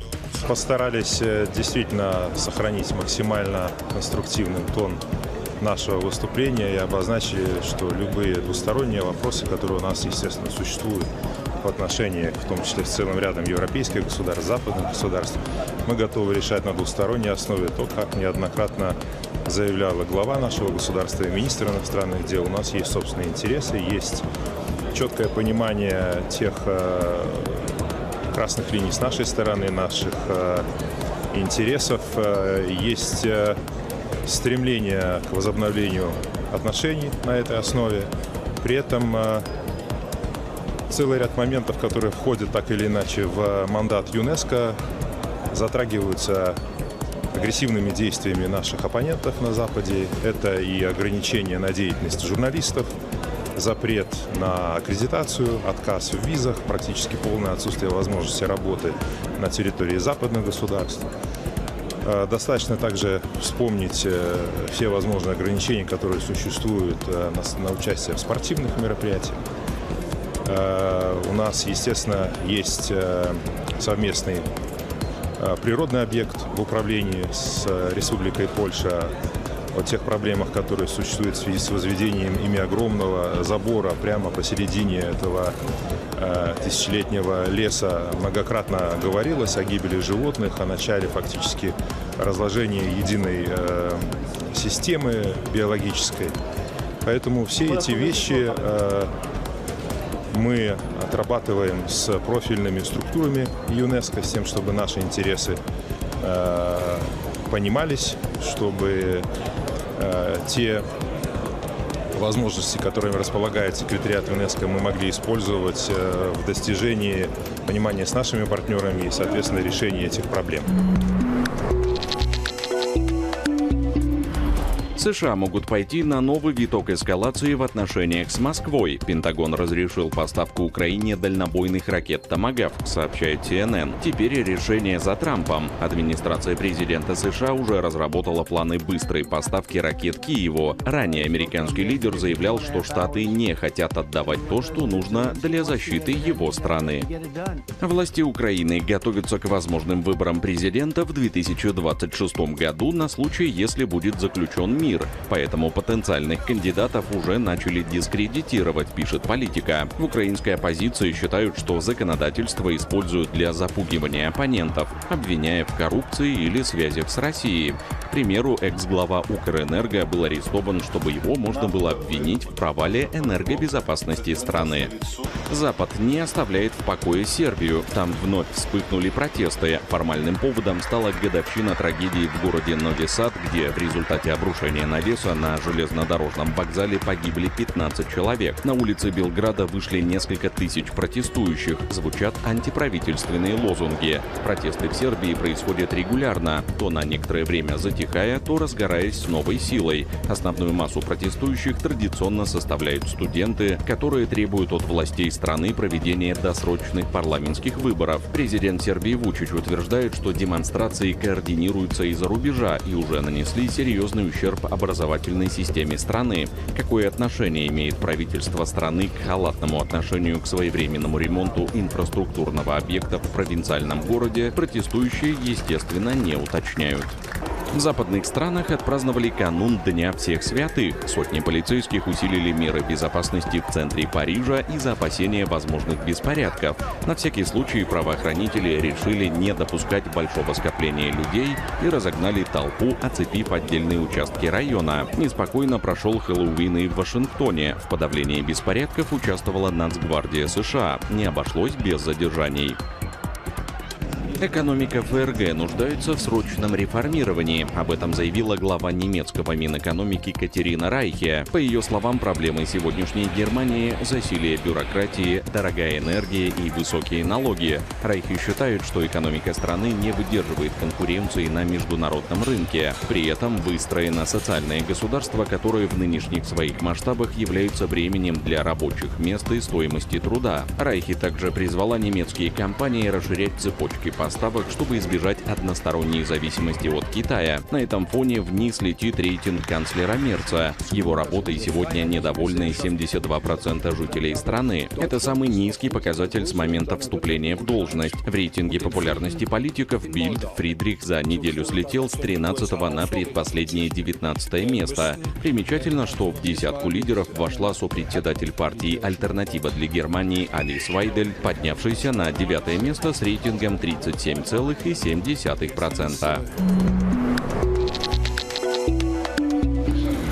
Продвижение межкультурного и межнационального диалога. В Москве проходит фестиваль «Народы России и СНГ». Он собрал сотни участников со всех российских регионов, а также Содружества независимых государств. Сегодня, когда бывшие советские республики пытаются разъединить, а временами и столкнуть друг с другом, очень важно развивать экономические, политические и культурные связи, при этом уважая национальные интересы и суверенитет друг друга. В Беларуси никогда никто не разделял народы. Неважно, кто ты, украинец, поляк, еврей или белорус, никогда про национальности внутри страны вообще не говорили. Ровно как и про вероисповедание. Сегодня, будь то муфти или будь то настоятель православной церкви, они сидят рядом и всегда рады друг друга видеть. консолидация общности, единство народа, как и у нас в стране, оно является монолитом для построения нашего союзного общего государства и движения вперед. Сегодня мало народов могут позволить себе иметь свое мнение, продвигать свою независимую политику, говорить то, что думаешь, а не выполнять указания из Европы или из океана. Это замечательно, что так. С 1 ноября белорусов ожидают экономические инновации. Повышается размер бюджета прожиточного минимума в среднем на душу населения. Новый показатель чуть более 490 рублей. С начала года БПМ увеличился более чем на 12%. Выросли и возрастные доплаты к пенсиям. Для тех, кому от 75 до 79 заплатят чуть более 90 рублей, а для людей 80+, почти 185 рублей. Увеличились и пособия для семей, которые воспитывают детей. При рождении первого ребенка родителям положены 10 бюджетов прожиточного минимума, а второй и последующих 14. С сегодняшнего дня в городских маршрутках доступна оплата проезда банковской картой, а также по QR-коду. Сохранится расчет наличными. Кроме того, до 17 ноября включительно необходимо уплатить имущественные налоги за недвижимость, транспорт и землю. С прошлого года это можно сделать единым платежом. Стало известно, какую сумму собрали белорусы на республиканском субботнике. Точные цифры подсчитал Белстат. В общем, вышло свыше 19 миллионов 600 тысяч рублей. Это больше, чем было на предыдущем субботнике весной сразу на 6%. Всего в нем приняли участие немногим более 2 миллионов 300 тысяч человек. Белорусы работали на различных строительных объектах страны, наводили порядок на улицах, памятных местах, занимались озеленением, благоустройством и сажали лес. Напомню, что это второй республиканский субботник в этом году. Первый был в апреле. Больше всего приняли участие работники организации города Минска. И, соответственно, что больше всего было перечислено денежных средств организациями города Минска. И, как ранее установил Совмин, половина вырученной суммы пойдет на строительство Национального исторического музея Беларуси и создание его постоянной экспозиции. Остальные средства оставят в своем распоряжении облисполкомы и Мингорисполком на реализацию конкретных объектов. Среди них строительство третьей очереди Республиканского центра патриотического воспитания молодежи в Брестской крепости, возведение памятного знака трудовой славы в Орше и реконструкция комплекса воинской славы в честь операции «Багратион» в Гомельском регионе. Около 18 миллионов деревьев высадили добровольцы в рамках акции «Дай лесу новое життё». На протяжении практически 3 недель по всей стране высаживали сосны, ели, дубы и березы. Вклад внесли и молодежь, и старшее поколение, независимо от статуса и должности. Участие вот за эти короткие 20 дней у нас приняло порядка 53,5 тысяч человек. Высадили мы порядка 18 миллионов деревьев. Создали около 1600 гектар лесных культур и провели дополнения на участках, которые требовалось дополнения, около 5000 гектар. То есть это такой объем очень серьезный. Мы на осень по своим лесхозам ставили задачу создать около 3000 гектар. То есть больше половины этого было выполнено в рамках акции «Дай лесу новое життё». В белорусской партии «Белая Русь» избирали президиум молодежного партийного движения «Искра». Движение будет реализовывать задачи по формированию кадрового резерва и проведению аналитической работы партии в молодежной среде. Председателем движения избран Ярослав Давыденко. Почему это важно? Потому что Белорусская партия «Беларусь» является общественно-политической силой, ведущей общественно-политической силой в нашей стране, партии народного большинства, представители которого присутствуют на всех уровнях государственной власти. И поэтому вопрос преемственности поколений в Белорусской партии «Беларусь», вопрос преемственности политики партийной – это гарантии процветания и развития суверенитета Республики Беларусь. Поэтому мы все с вами понимаем, что это осознанный шаг, это дорога в жизнь молодежным инициативам, это новая система поддержки молодежи во всех ее начинаниях. Вузы вуза Беларуси дали старт профориентационной работе с абитуриентами. Двери главного управленческого вуза страны Академии управления при президенте Беларуси сегодня распахнулись для более чем 400 школьников. Ребята смогли из первых уст узнать об образовательных программах, специальностях, материально-технической базе и всех нюансах вступительной кампании. Также пообщались с руководством, профессорско-преподавательским составом, активистами студенческих организаций. С каждым годом количество желающих учиться в кузнице управленческих кадров растет, а вместе с ним конкурсы и проходные баллы.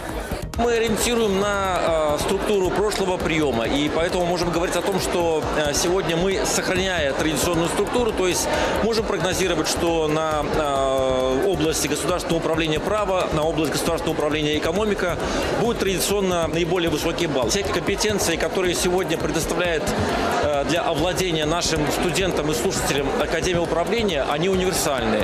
Они охватывают область права, экономики, управления информационными ресурсами.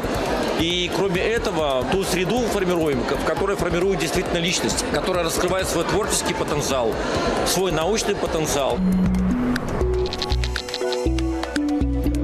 Столичные кинотеатры за неделю листопада покажут более 150 картин. В афише праздника – дискуссии, творческие встречи и мастер-классы. В Национальной библиотеке состоялся круглый стол союзного государства. Там собрался весь свет киноиндустрии Беларуси и России. Народные артисты, режиссеры, заслуженные деятели искусства, а также студенты Академии искусств. В фокусе дискуссии – осмысление роли кинематографа в сохранении общего историко-культурного наследия, а также в формировании духовных ориентиров. Одним из важных вопросов дискуссии стало внедрение искусственного интеллекта в современное кино. Новые технологии уже меняют эту сферу, но сможет ли он заменить живого человека на экране?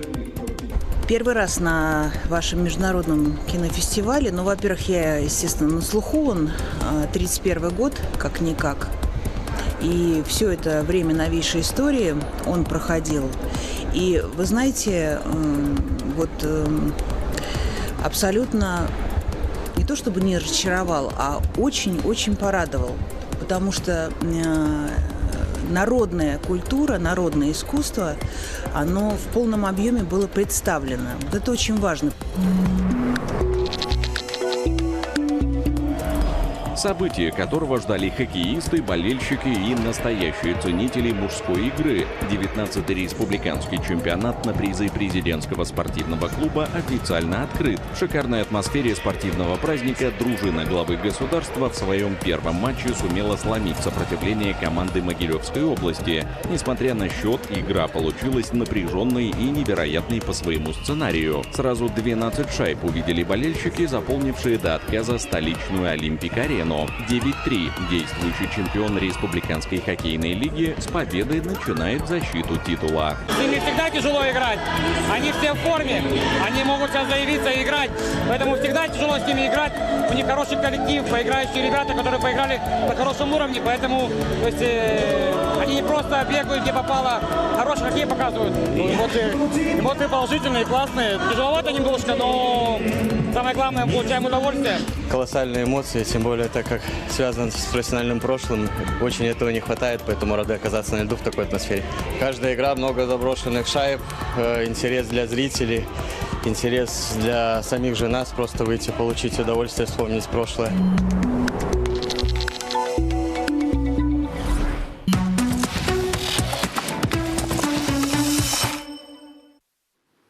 Беларусь для россиян – одна из самых популярных локаций для отдыха на новогодние праздники. На нашу страну приходится 47% купленных билетов на автобусы, поезда и самолеты. Мы с большим отрывом обогнали Казахстан, Армению, Турцию и даже Арабские Эмираты. По данным туроператоров, чаще всего у нас бронируют санатории. На этот сегмент приходится до 80% всех продаж. На втором месте экскурсионные программы. Путешественники активно бронируют как сити-туры по Минску, так и групповые маршруты по ключевым достопримечательностям, включая Мир, Несвеж, Брест и Гродно. Спрос отражается и на ценах, которые совсем не пугают отдыхающих. Интересные экскурсии, вкусная кухня, полезный шопинг, адекватная стоимость. Вот что говорят сами туристы.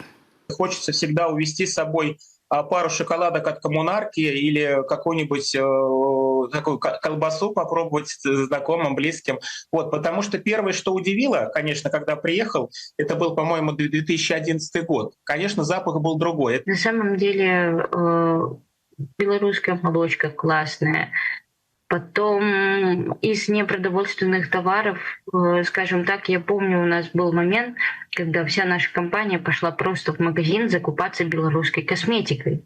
Одежда из льна из Республики Беларусь, которую каждый раз, приезжая на Славянский базар, обязательно ее покупаю. Минск – чистый и красивый город. И если бы вы знали, сколько лично я слышала эту фразу в интервью от иностранцев. Зарубежные туристы не скупятся на эпитеты, мол, Беларусь – ухоженная, благоустроенная, безопасная страна. С начала года без малого 195 тысяч иностранцев посетили Беларусь без виз. Напомню, такая возможность есть у граждан 38 европейских государств. Большинство путешественников приехало из Литвы, Латвии и Польши. И это при всех страшилках про белорусскую вербовку и диктатуру. Всего же с 2022 нашу страну посетило более 1 200 000 европейцев. I'm from Germany.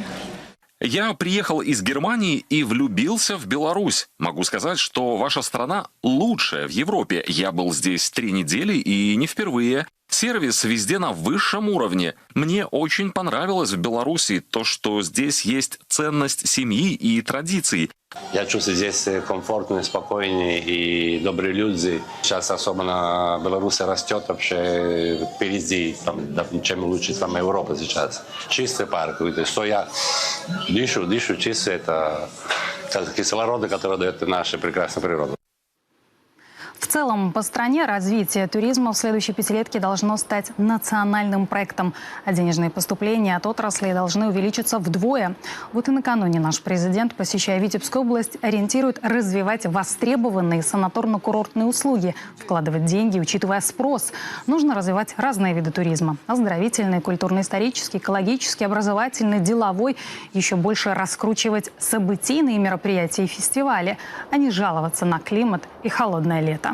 Очень важно сейчас найти те варианты монетизации продуктов, которые предлагаются здесь, без ущерба природе, без ущерба этим уникальным, важнейшим территориям, которые привлекают огромное количество туристов, но это требует очень такого планомерного развития туристической инфраструктуры. В первую очередь это объекты размещения, это те точки, где люди могут остановиться и продлить свое время пребывания в этих замечательных местах, оставив соответствующую сумму, которая позволяет развивать экономику района, которая позволяет концентрировать ресурсы для того, чтобы привлекать еще больше туристов и оказывать качественные услуги. А вот промышленный туризм уже давно что-то большее, чем просто удивленные ахи путешественников. Сегодня это инструмент имиджа, инвестиций и профориентации. Почти 100 наших предприятий уже принимают экскурсии. Посетителей все больше. В 2024-м почти 267 тысяч человек. Это на четверть больше, чем годом ранее. Но штатных специалистов по промтуризму единицы. Чаще всего этим занимаются кадровики, маркетологи или идеологи, для которых экскурсии – дополнительная нагрузка. Как думаете, с каким энтузиазмом такие экскурсоводы будут водить вас по цехам? На базе Минского тракторного завода планируют создать Центр развития промышленного туризма. Здесь займутся подготовкой специалистов и разработкой образовательных программ. Основная задача этого центра – это как раз-таки знакомить сотрудников промышленных предприятий с успешными практиками Минского тракторного завода, потому что этот завод является одним из таких как раз-таки успешных примеров развития промышленного туризма. И этот центр компетенции направлен на как раз-таки переподготовку сотрудников предприятий, на повышение квалификации именно в рамках промышленного туризма. То есть вот это для того, чтобы решать вот эту кадровую проблему, чтобы на предприятиях были свои люди, которые могут работать с туристом. В Беларуси нет морского побережья и горных вершин, но есть другие природные и архитектурные богатства. Свыше 20 тысяч рек, почти 11 тысяч озер, старинные замки и дворцы, музеи, театры, агроусадьбы, заповедные места, где воздух в 300 раз чище, чем в городе. Нам есть что показать, но чтобы увеличить поток туристов без развития инфраструктуры и повышения качества услуг, не обойтись. Индустрия гостеприимства – это еще и про умение продать. Белорусы не предлагают увидеть Париж и умереть. Лучше увидеть и вернуться снова. —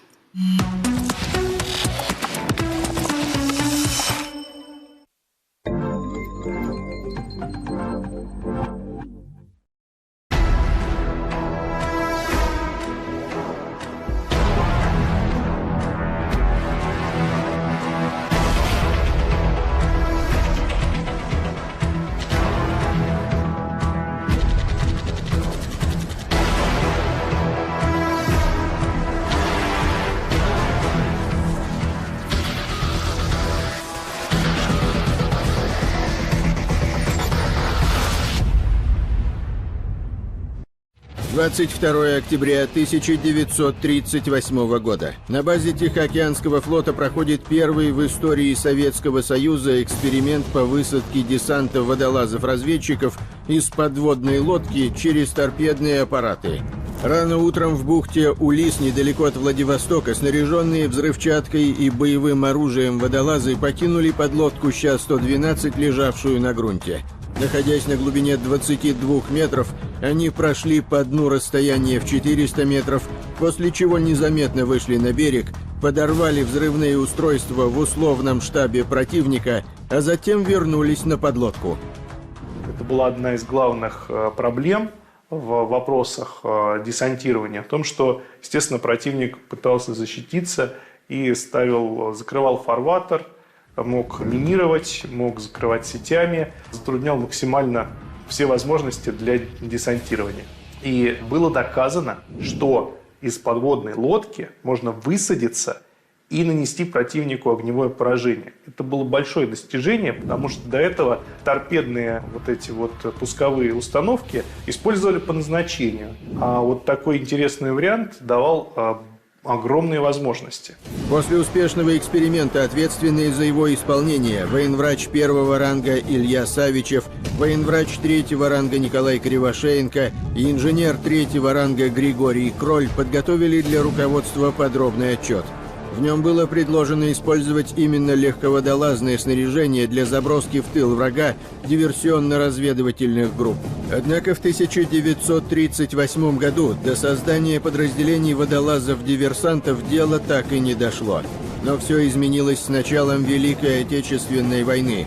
Уже летом 1941 года был сформирован первый отряд уникальных военных специалистов – советских морских дьяволов. Советское командование, вспомнив успешный эксперимент 1938 года по высадке подводного десанта, принимает решение создать роту особого назначения, или сокращенно РОН. Из личного состава первой особой бригады морской пехоты было отобрано 40 человек, которые в августе 1941 года начали курс легководолазной подготовки на базе Балтийского флота. Это решение сыграет ключевую роль в судьбе блокадного Ленинграда. Ведь именно боевые пловцы РОН проведут множество диверсионных операций, направленных на оборону города, а также спасут тысячи жизней, защищая дорогу жизни, соединяющую блокадный Ленинград с Большой землей.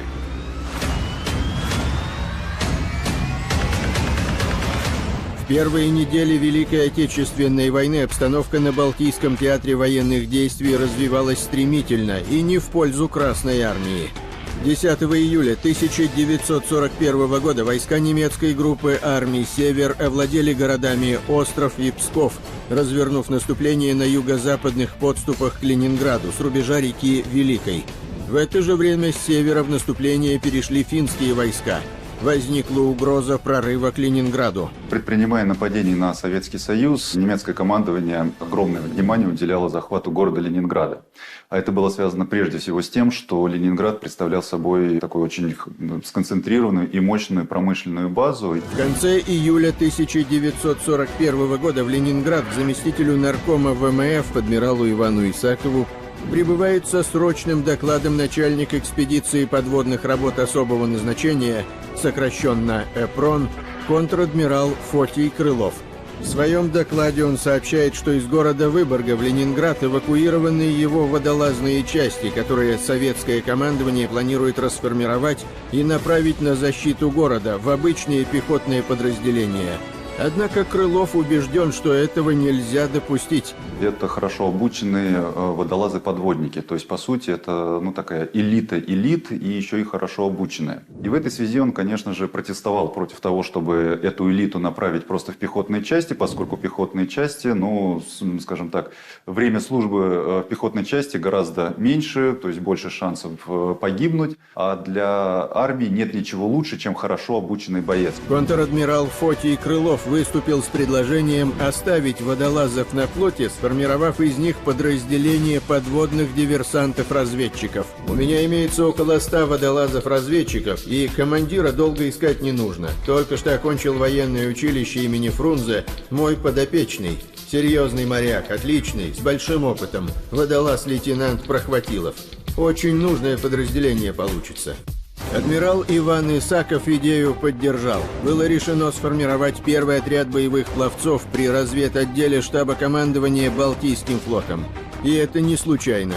Во-первых, акватория Балтики имела небольшие глубины и сложные фарватеры, которые идеально подходили для работы в легком водолазном снаряжении.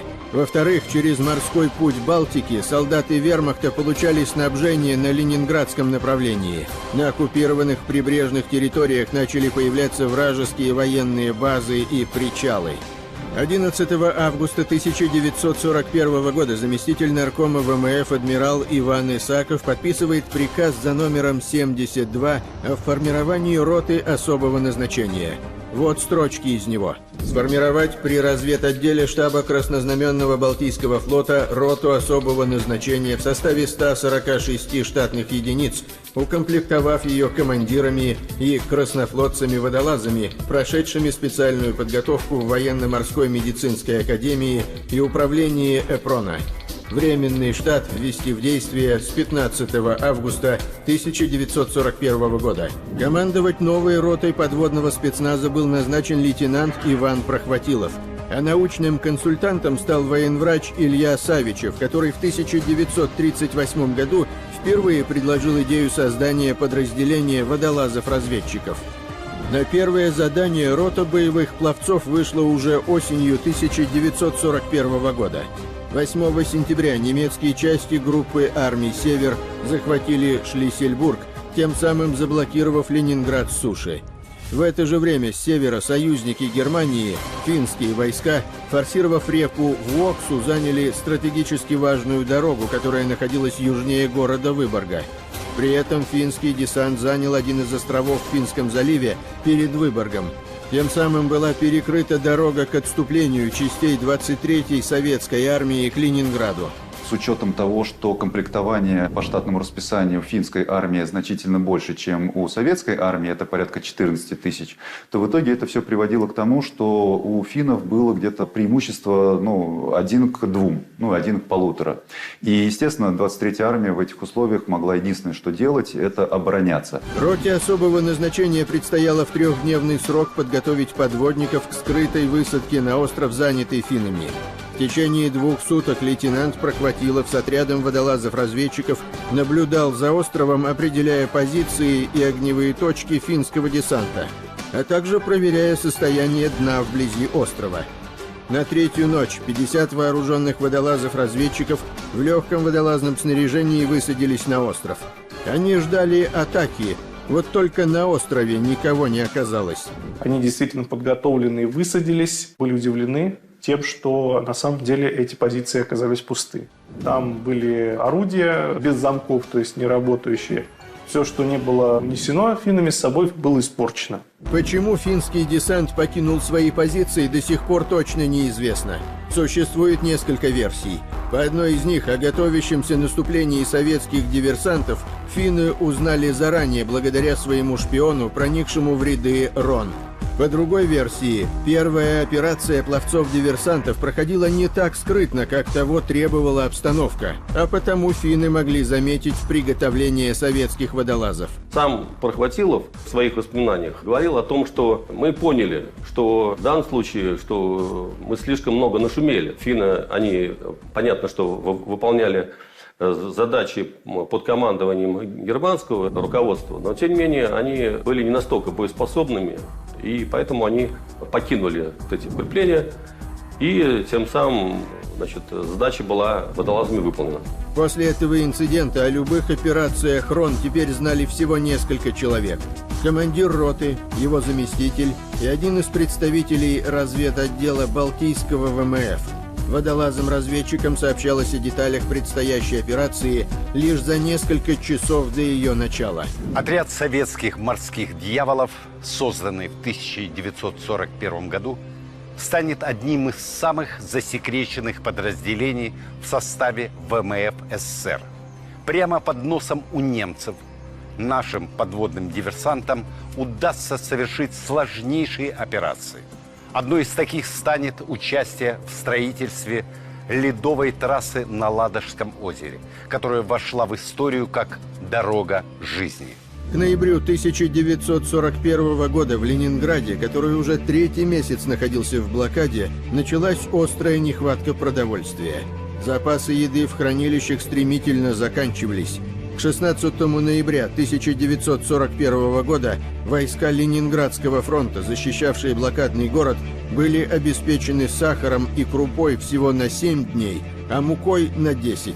Именно в ноябре будет достигнут исторический минимум по продуктовым карточкам на жителей Ленинграда, когда норма хлеба была снижена до 125 граммов на человека в сутки. Спасти блокадный город от голода могла только ледовая трасса, построенная через Ладогу. Строительство дороги через Ладожское озеро советское командование начало планировать с октября 1941 года. Идея была грандиозная и рискованная, ведь не было точных данных, равномерно ли намерзает лед на Ладоге и выдержит ли он перевозку тяжелых грузов. У льда всегда есть определенная плотность, и чем он плотнее, тем более что-то можно провести тяжелое. То есть 50 миллиметров может пройти человек. Чуть больше уже сани. Еще чуть больше машина. Но когда целому миллионному городу необходимы каждый день припасы, продовольствие, огромное количество всяких необходимых вещей первого эшелона приходилось везти в условиях, что, в общем, человек едва-едва мог пройти, а везли на машинах. К работе по строительству ледовой трассы были привлечены несколько ленинградских НИИ, которые уже 6 ноября 1941 года предоставили первый проект дороги. А 12 ноября бойцы подводной роты особого назначения приступили к разведке ледовой трассы. К выяснению состояния льда по маршрутам намеченных трасс приступили 12 ноября.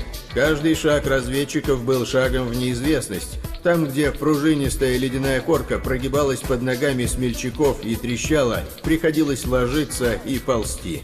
Разведка велась ночью. Бойцы РОН, связанные друг с другом сигнально-страховочным фалом, шли по еще тонкому льду Ладоги, намечая будущую дорогу жизни. Они выходили на этот лед и пытались там проламывать его и определяли там, где, сказать, лед тонкий. И таким образом они ту задачу, которую, сказать, никто не мог выполнить, они выполнили ее за 2 дня. И они определили, наметили, поставили вешки там, где лед был действительно крепкий, где можно было смело проводить автотранспорт. 21 ноября 1941 года ледовая трасса на Ладоге заработала. По ней прошел первый конно-санный обоз с 63 тоннами муки. А уже на следующий день по дороге в Ленинград прошел автомобильный обоз из 60 машин с 70 тоннами ржаной муки. В дальнейшем по дороге жизни доставлялось не только продовольствие, но и медикаменты, а также топливо для нужд города и войск Ленинградского фронта. При этом дорога жизни проходила всего в 12-15 километрах от немецких позиций.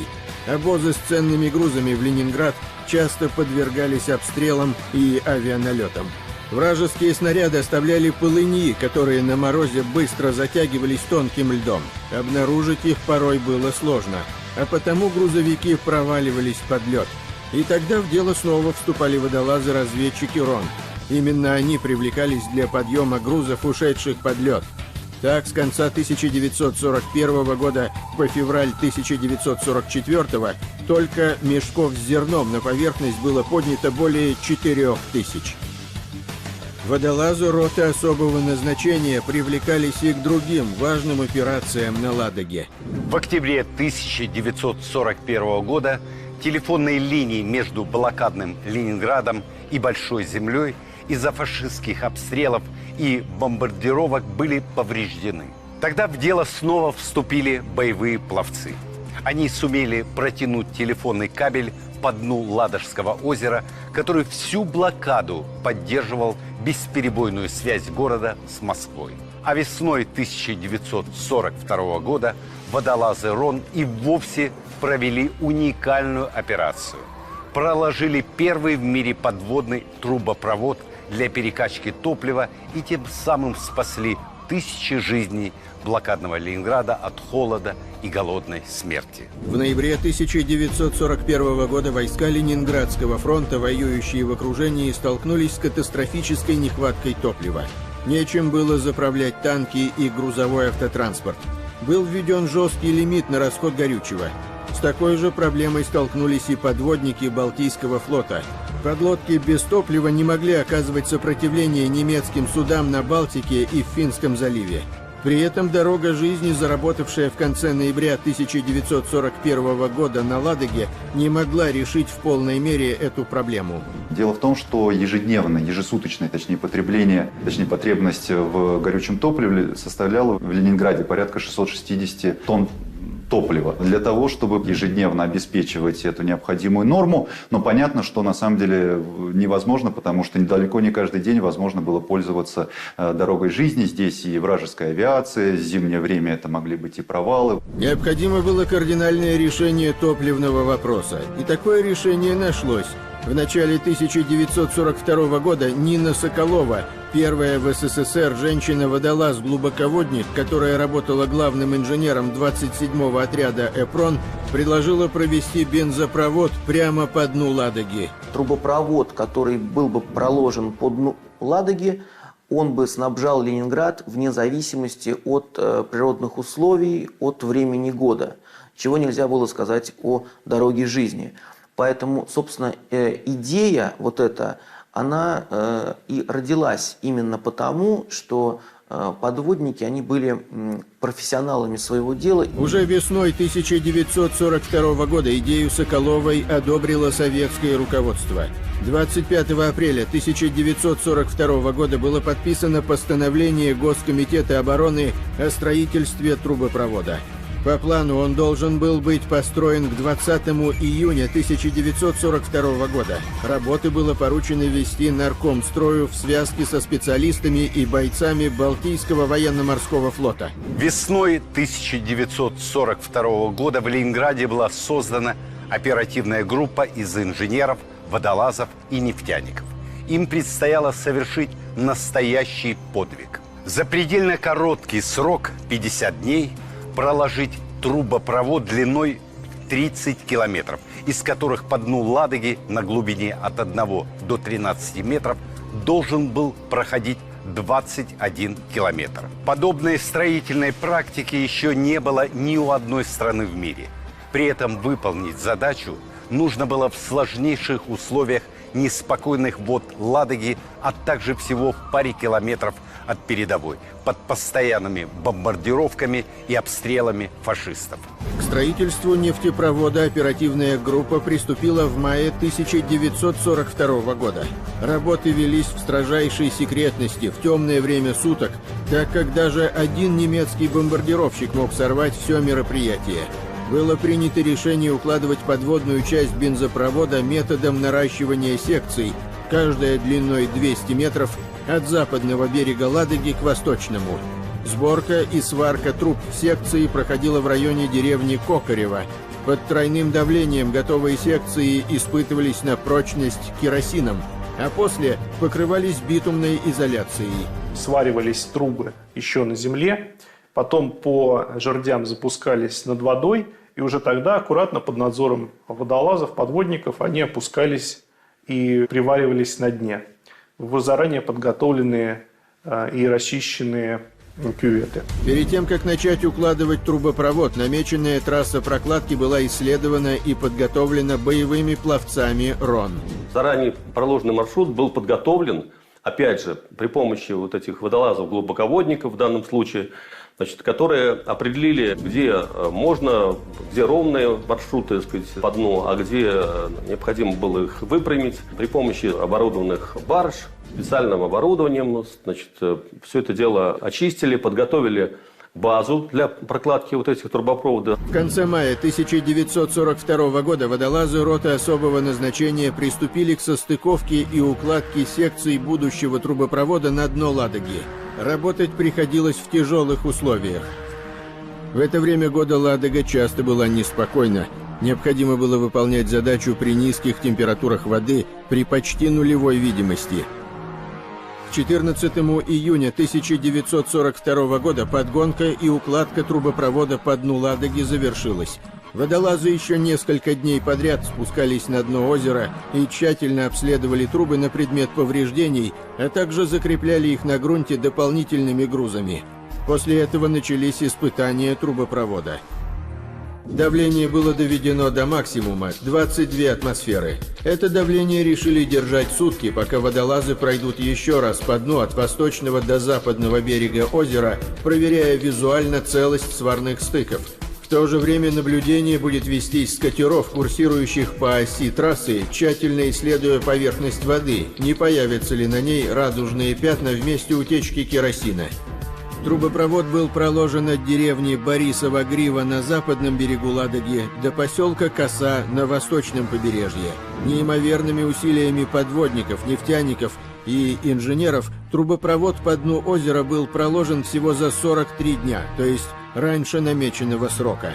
Уже 19 июня 1942 года правительственной комиссией был подписан акт приемки трубопровода.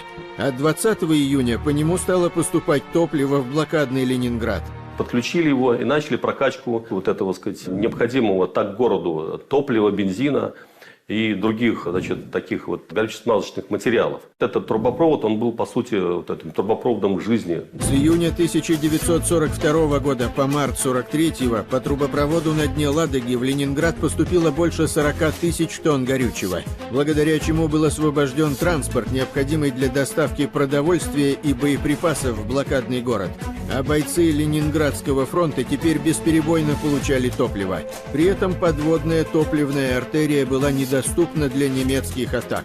Ее невозможно было обнаружить. Осенью 1942 года водолазы РОН также участвовали в прокладке 5 электрических кабелей по дну Ладожского озера. При этом основной деятельностью боевых пловцов была все же разведывательная и диверсионная.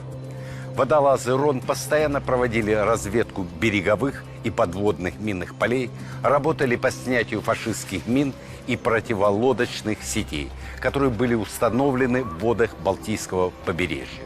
А в ноябре 1942 года провели блестящую диверсионную операцию против фашистов, которая снова сорвала планы вермахта по уничтожению города на Неве. В сентябре 1942 года советские водолазы-разведчики, ведя наблюдение за немецкой базой на берегу захваченного Петергофа, обнаружили, что противник начал ускоренное восстановление разрушенного причала в Нижнем парке. Работы велись в несколько смен, причем даже ночью при свете фонарей. При этом на пристани водолазы заметили огромное количество морских мин. Командование Балтийского флота предположило, что немцы, вероятно, хотят основательно заминировать фарватеры между Ленинградом и островом Котлин, таким образом отрезав от Ленинграда город-крепость Кронштадт, а также Приморский плацдарм от основных сил. Но была еще одна версия. Петергоф – это жемчужина северной столицы, и там было чем поживиться, поэтому установление причала, установление таких вот, скажем так, удобных для погрузки и разгрузки пирсов действительно могла проводиться для того, чтобы привести туда габаритное судно и выгрузить просто все подчистую, вымести, как они это любили делать. По приказу командующего Балтийским флотом вице-адмирала Владимира Трибуца строящуюся немецкую базу необходимо было срочно уничтожить. Операцию было поручено провести водолазам-диверсантам «Рон». Однако реализовать ее было непросто. Южный берег Финского залива был надежно защищен немецкими системами ПВО. Территория строительства была опутана рядами колючей проволоки. Поблизости от строящейся базы были установлены мины-ловушки, а также расставлены сигнальные ракеты. Первоначально действительно хотели ликвидировать вот данную угрозу минирования подходов со стороны, соответственно, Финского залива в Ленинград при помощи артиллерии, но у артиллерии есть один маленький минус, особенно в 40-е годы. Это некучность и неточность попадания. Соответственно, артиллерийскими обстрелами можно было нанести колоссальный ущерб тому культурному наследию, которое, в общем-то, мы сейчас до сих пор наблюдаем. Поэтому очень быстро отказались от идеи применения артиллерии. И тогда была поставлена задача роте особого назначения Прохватилову. Чтобы выполнить задачу по уничтожению строящейся немецкой базы, командир РОН Иван Прохватилов решает использовать якорные мины образца 1908 года с массой заряда взрывчатого вещества 115 килограммов. Однако эти мины были не приспособлены для транспортировки под водой. Там было много сложностей с переоборудованием этой мины, потому что надо было убрать, скажем так, те маячки, которые приводили в действие, собственно говоря, при столкновении с кораблем. Дальше необходимо было, скажем так, посадить мину на нулевой уровень, то есть чтобы она не всплывала над уровнем воды. Это тоже целое особое искусство. После этого необходимо было вообще обучиться тому, каким образом эту мину, допустим, перетаскивать, перевозить, начиная с какого-то плавающего средства, потом в воду. Водолазы-диверсанты приступили к тренировкам по буксировке мин. Учения проходили на берегу Малой Невки, где был построен для этих целей макет причала. Из-за размеров и шаровидной формы мины создавали большое сопротивление воды, тянуть их было очень тяжело. Именно поэтому водолазы решили назвать операцию «Бурлаки». К выполнению операции «Бурлаки» приступили в конце ноября 1942 года. Ночью два бронекатера, в которых находилась группа из 4 легких водолазов и 4 гребцов, выдвинулась из Ленинграда в сторону Петергофа. На буксире у них была шлюпка с подготовленными минами, а также малый быстроходный катер. За 2,5 километра от берега катера остановились. Подводники, когда выполняют эту задачу, то их на буксире, их баржу подтянули на минимальное расстояние, на котором они не могли бы быть обнаружены с берега. Потом они на этой барже подошли уже на более близкое расстояние, буквально на расстояние 600 метров. И далее отправили первых разведчиков, которые протянули такой сигнальный трос, по которому потом можно было бы двигаться уже второй группе разведчиков. Когда до причала оставалось всего 100 метров, мины были сброшены в воду. А после, на глубине 8 метров, в кромешной тьме под водой двое водолазов-разведчиков, Михаил Звенцов и Александр Спиридонов, тянули мины до причала. Впереди них шел старшина Александр Корольков с компасом в руках и взрывателями. После установки мин советские водолазы незаметно вернулись к шлюпкам. На следующее утро, примерно в 9 часов, в Петергофе прогремел двойной взрыв. В 9 часов 12 минут в районе Петерговской пристани наблюдались почти одновременно два мощных взрыва. В высоко взметнувшихся столбах дыма и огня было ясно видно, как летели вверх люди и обломки конструкций пристани. Это была первая в истории ВМФ СССР диверсия, совершенная из-под воды. После взрыва немцы не стали восстанавливать пристань, но от идеи блокировать фарватеры между Ленинградом и Кронштадтом не отказались. Однако, пожалуй, самой известной операцией подразделения РОН стала серия погружений на более чем 30-метровую глубину с целью поднятия архива секретной документации с немецкой подлодки У-250. 26 июля 1944 года с острова Ноока в финских Шхерах вышла в свой первый боевой поход одна из новейших подводных лодок «Кригсмарин Ю-250». Эта субмарина была вооружена сверхсекретным оружием, акустическими самонаводящимися торпедами «Крапивник». В Атлантике ими уже было потоплено немало боевых и транспортных кораблей союзников. Командование британского флота на поиски немецкой субмарины с секретным оружием бросало целые эскадры, но успехов так и не добилось. Теперь с торпедами новейшего образца предстояло разобраться русским подводникам. 30 июля 1944 года в 12 часов дня немецкая субмарина У-250 в Выборгском заливе обнаружила советский катер-охотник за подлодками МО-105. С дистанции около 600 метров командир У-250 капитан-лейтенант Вернер Карл Шмидт выпустил торпеду, которая попала прямо в середину катера. Раздался мощный взрыв. Катер переломился пополам и пошел ко дну. Почти весь экипаж погиб. Однако дымовую завесу от взрыва обнаружил дежуривший неподалеку дозорный катер МО-103. Визуально была обнаружена рубка при проплыве субмарины вблизи, на, в общем-то, ближних водах. С этого момента морской охотник действительно стал работать по непосредственной своей задаче. Он выбрасывал мины глубинные прямо вот буквально чуть-чуть впереди, находясь перед субмариной, и уже вскоре пошли такие крупные пузыри кислорода. Это означало, что уже повреждения есть. Советским морякам катера МО-103 удалось при помощи глубинных бомб повредить корпус немецкой субмарины и вывести из строя машинное отделение.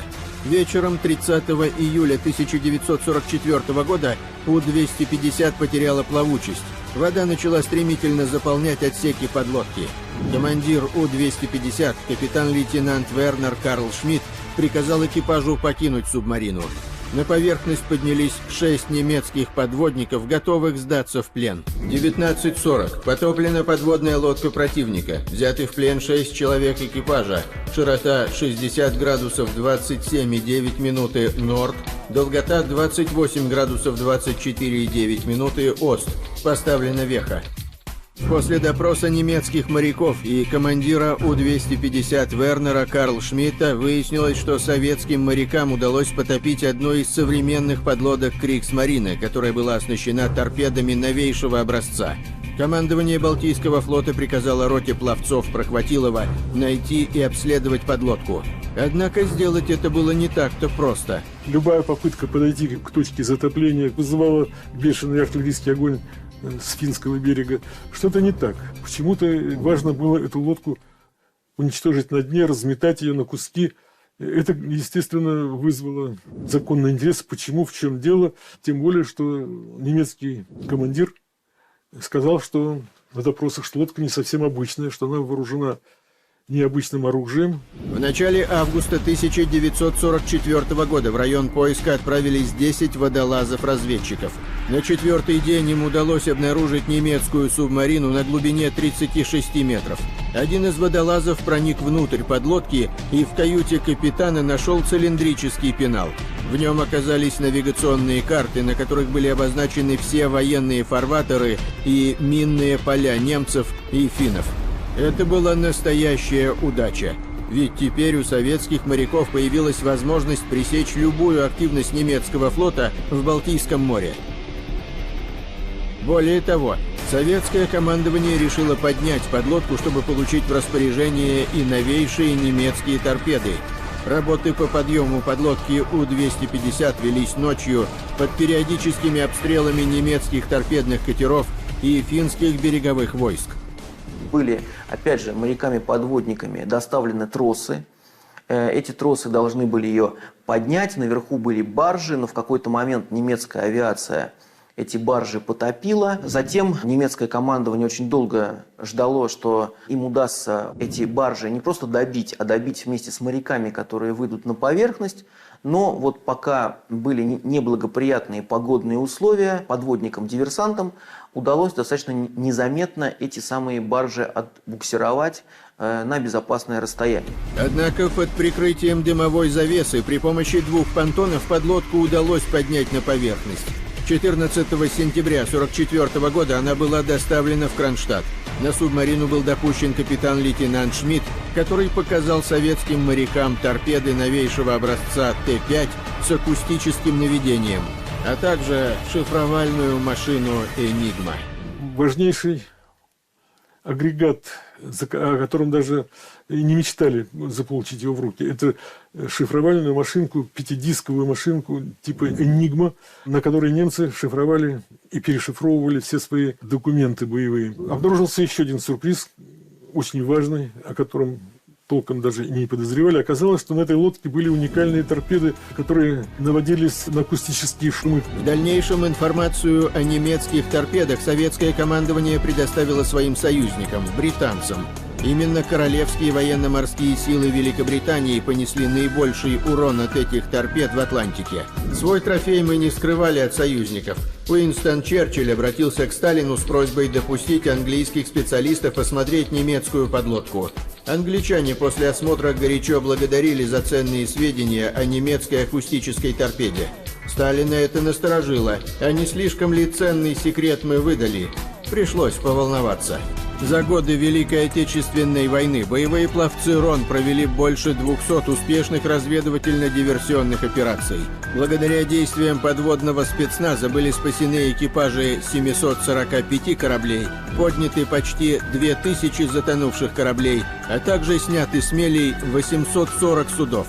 Однако после окончания Второй мировой войны осенью 1945 года инспекционная комиссия Главного морского штаба ВМФ СССР заявила о том, что в мирное время иметь такие отряды нецелесообразно. Прихватилов был против по одной простой причине. Он считал, что подразделение уже существует и уже с устоявшимися традициями, у них уже есть своя особая техника, да, техника ведения операций, ведения боя, диверсионная, разыскная деятельность.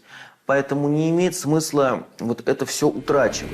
10 октября 1945 года акт инспекции, в котором предписывалось расформировать роту особого назначения, подписал заместитель наркома ВМФ адмирал Иван Исаков. А уже 14 октября 1945-го появился приказ командующего КБФ СССР Владимира Трибутца за номером 0580 о расформировании роты в срок до 20 октября. Таким образом, первое в истории СССР подразделение водолазов-разведчиков прекратило свое существование. Однако уже через 8 лет после окончания Великой Отечественной войны, когда отношения Советского Союза и Запада стали ухудшаться, вновь встал вопрос о необходимости восстановить на флоте подразделение подводного спецназа. 24 июня 1953 года директивой Главного штаба ВМС СССР был сформирован штат 6-го морского разведывательного пункта, став первым подразделением в истории уже современного спецназа военно-морского флота. С 1953 года и по нынешний день на счету наших подводных водолазов десятки успешных диверсионно-разведывательных операций. При этом морской спецназ неоднократно привлекался к антитеррористическому обеспечению крупных международных мероприятий. Сегодня подводной разведкой в России занимается Главное управление глубоководных исследований Минобороны, сокращенное ГУГИ. И оно по-прежнему является одним из самых засекреченных разведывательных подразделений.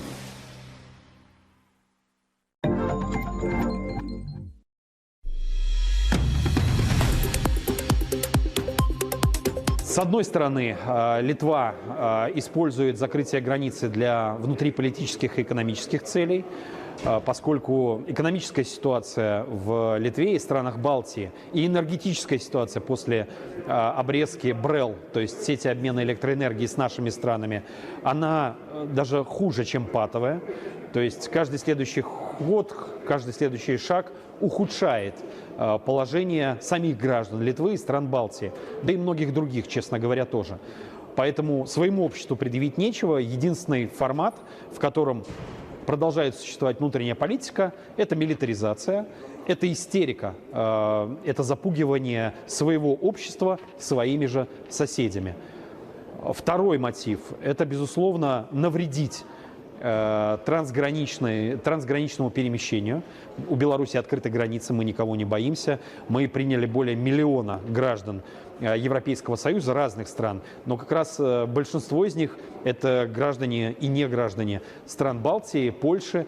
Поэтому это такое желание возвести новый железный занавес и не пустить своих граждан в Республику Беларусь, для того, чтобы обрубить в том числе и информационные каналы обмена информацией о реальном положении дел в Беларуси, в Российской Федерации, в нашей Евразии.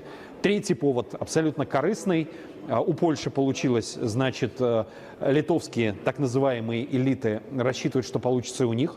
Напомню, что Польша своей истерикой и провокацией с так называемыми беспилотниками, которые оказались макетами и вообще непонятно чем, выбили из фондов Европейского Союза 40 миллиардов долларов, ну, евро. Поэтому и литовские так называемые элиты рассчитывают поживиться на этих спекуляциях с какими-то воздушными шариками, из которых заявлено, что обнаружен один, но общественности в СМИ даже этот один нигде не показали. Были они, не были, никто не знает. Но границы надо закрывать. Четвертый мотив, и здесь Литва действует уже просто как нож, который втыкает в общее евразийское пространство безопасности. Это попытка блокировать, с одной стороны, Калининград и транзит, который через Литву идет в Калининград. По сути, это казус белли, это объявление войны Российской Федерации, потому что Калининградский эксклав – это важная стратегическая точка безопасности и вообще существования Российской Федерации. И обрубить транзит по суше – это значит не только нарушить множество соглашений, которые действуют до сих пор по снабжению этого региона, но это, по сути, вынудить Российскую Федерацию к более решительным, как минимум, дипломатическим действиям. Что будет дальше, посмотрим. Кроме того, это безусловный удар по интересам Китайской Народной Республики и всей Юго-Восточной Азии, которые через Беларусь и страны Балтии выстроили очень серьезный транзит в рамках инициативы «Один пояс, один путь». Понятно, что и Китайская Народная Республика не оставит такие недружественные шаги без ответа. То есть это эскалация, вызванная многими причинами, но ни одна из этих причин не на совести Республики Беларусь. Республика Беларусь ничем не спровоцировала такие агрессивные враждебные действия. Напротив, мы заявляем о своей открытости, у нас открытые границы, мы готовы в полном объеме восстановить транзит, и не только, причем грузов, но и электроэнергии. Не мы выступаем инициатором эскалации в нашем пространстве.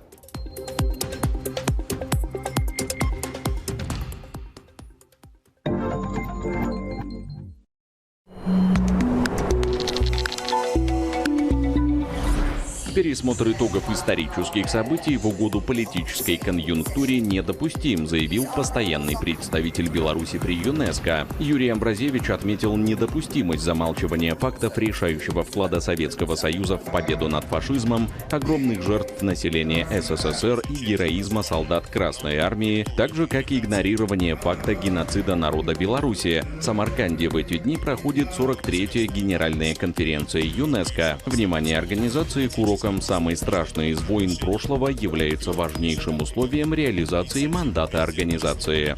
Постарались действительно сохранить максимально конструктивный тон нашего выступления и обозначили, что любые двусторонние вопросы, которые у нас, естественно, существуют в отношении, в том числе с целым рядом европейских государств, западных государств, мы готовы решать на двусторонней основе. То, как неоднократно заявляла глава нашего государства и министр иностранных дел, у нас есть собственные интересы, есть четкое понимание тех красных линий с нашей стороны, наших интересов, есть стремление к возобновлению отношений на этой основе. При этом целый ряд моментов, которые входят так или иначе в мандат ЮНЕСКО, затрагиваются агрессивными действиями наших оппонентов на Западе. Это и ограничение на деятельность журналистов, запрет на аккредитацию, отказ в визах, практически полное отсутствие возможности работы на территории западных государств. Достаточно также вспомнить все возможные ограничения, которые существуют на участие в спортивных мероприятиях. У нас, естественно, есть совместный природный объект в управлении с Республикой Польша. О тех проблемах, которые существуют в связи с возведением ими огромного забора прямо посередине этого тысячелетнего леса, многократно говорилось о гибели животных, о начале фактически разложения единой системы биологической. Поэтому все эти вещи мы отрабатываем с профильными структурами ЮНЕСКО, с тем, чтобы наши интересы понимались, чтобы те возможности, которыми располагает секретариат ЮНЕСКО, мы могли использовать в достижении понимания с нашими партнерами и, соответственно, решения этих проблем. США могут пойти на новый виток эскалации в отношениях с Москвой. Пентагон разрешил поставку Украине дальнобойных ракет «Томагавк», сообщает CNN. Теперь решение за Трампом. Администрация президента США уже разработала планы быстрой поставки ракет Киеву. Ранее американский лидер заявлял, что Штаты не хотят отдавать то, что нужно для защиты его страны. Власти Украины готовятся к возможным выборам президента в 2026 году на случай, если будет заключен мир. Поэтому потенциальных кандидатов уже начали дискредитировать, пишет Политика. В украинской оппозиции считают, что законодательство используют для запугивания оппонентов, обвиняя в коррупции или связях с Россией. К примеру, экс-глава Укрэнерго был арестован, чтобы его можно было обвинить в провале энергобезопасности страны. Запад не оставляет в покое Сербию. Там вновь вспыхнули протесты. Формальным поводом стала годовщина трагедии в городе Нови Сад, где в результате обрушения навеса на железнодорожном вокзале погибли 15 человек. На улице Белграда вышли несколько тысяч протестующих. Звучат антиправительственные лозунги. Протесты в Сербии происходят регулярно, то на некоторое время затихая, то разгораясь с новой силой. Основную массу протестующих традиционно составляют студенты, которые требуют от властей страны проведения досрочных парламентских выборов. Президент Сербии Вучич утверждает, что демонстрации координируются из-за рубежа и уже нанесли серьезный ущерб образовательной системе страны. Какое отношение имеет правительство страны к халатному отношению к своевременному ремонту инфраструктурного объекта в провинциальном городе, протестующие, естественно, не уточняют. В западных странах отпраздновали канун Дня всех святых. Сотни полицейских усилили меры безопасности в центре Парижа из-за опасения возможных беспорядков. На всякий случай правоохранители решили не допускать большого скопления людей и разогнали толпу, оцепив отдельные участки района. Неспокойно прошел Хэллоуин и в Вашингтоне. В подавлении беспорядков участвовала Нацгвардия США. Не обошлось без задержаний. Экономика ФРГ нуждается в срочном реформировании. Об этом заявила глава немецкого Минэкономики Катерина Райхе. По ее словам, проблемы сегодняшней Германии – засилие бюрократии, дорогая энергия и высокие налоги. Райхе считает, что экономика страны не выдерживает конкуренции на международном рынке. При этом выстроено социальное государство, которое в нынешних своих масштабах является бременем для рабочих мест и стоимости труда. Райхе также призвала немецкие компании расширять цепочки поставок, чтобы избежать односторонней зависимости от Китая. На этом фоне вниз летит рейтинг канцлера Мерца. Его работой сегодня недовольны 72% жителей страны. Это самый низкий показатель с момента вступления в должность. В рейтинге популярности политиков Бильд Фридрих за неделю слетел с 13 на предпоследнее 19 место. Примечательно, что в десятку лидеров вошла сопредседатель партии «Альтернатива для Германии» Алис Вайдель, поднявшийся на 9 место с рейтингом 37,7%.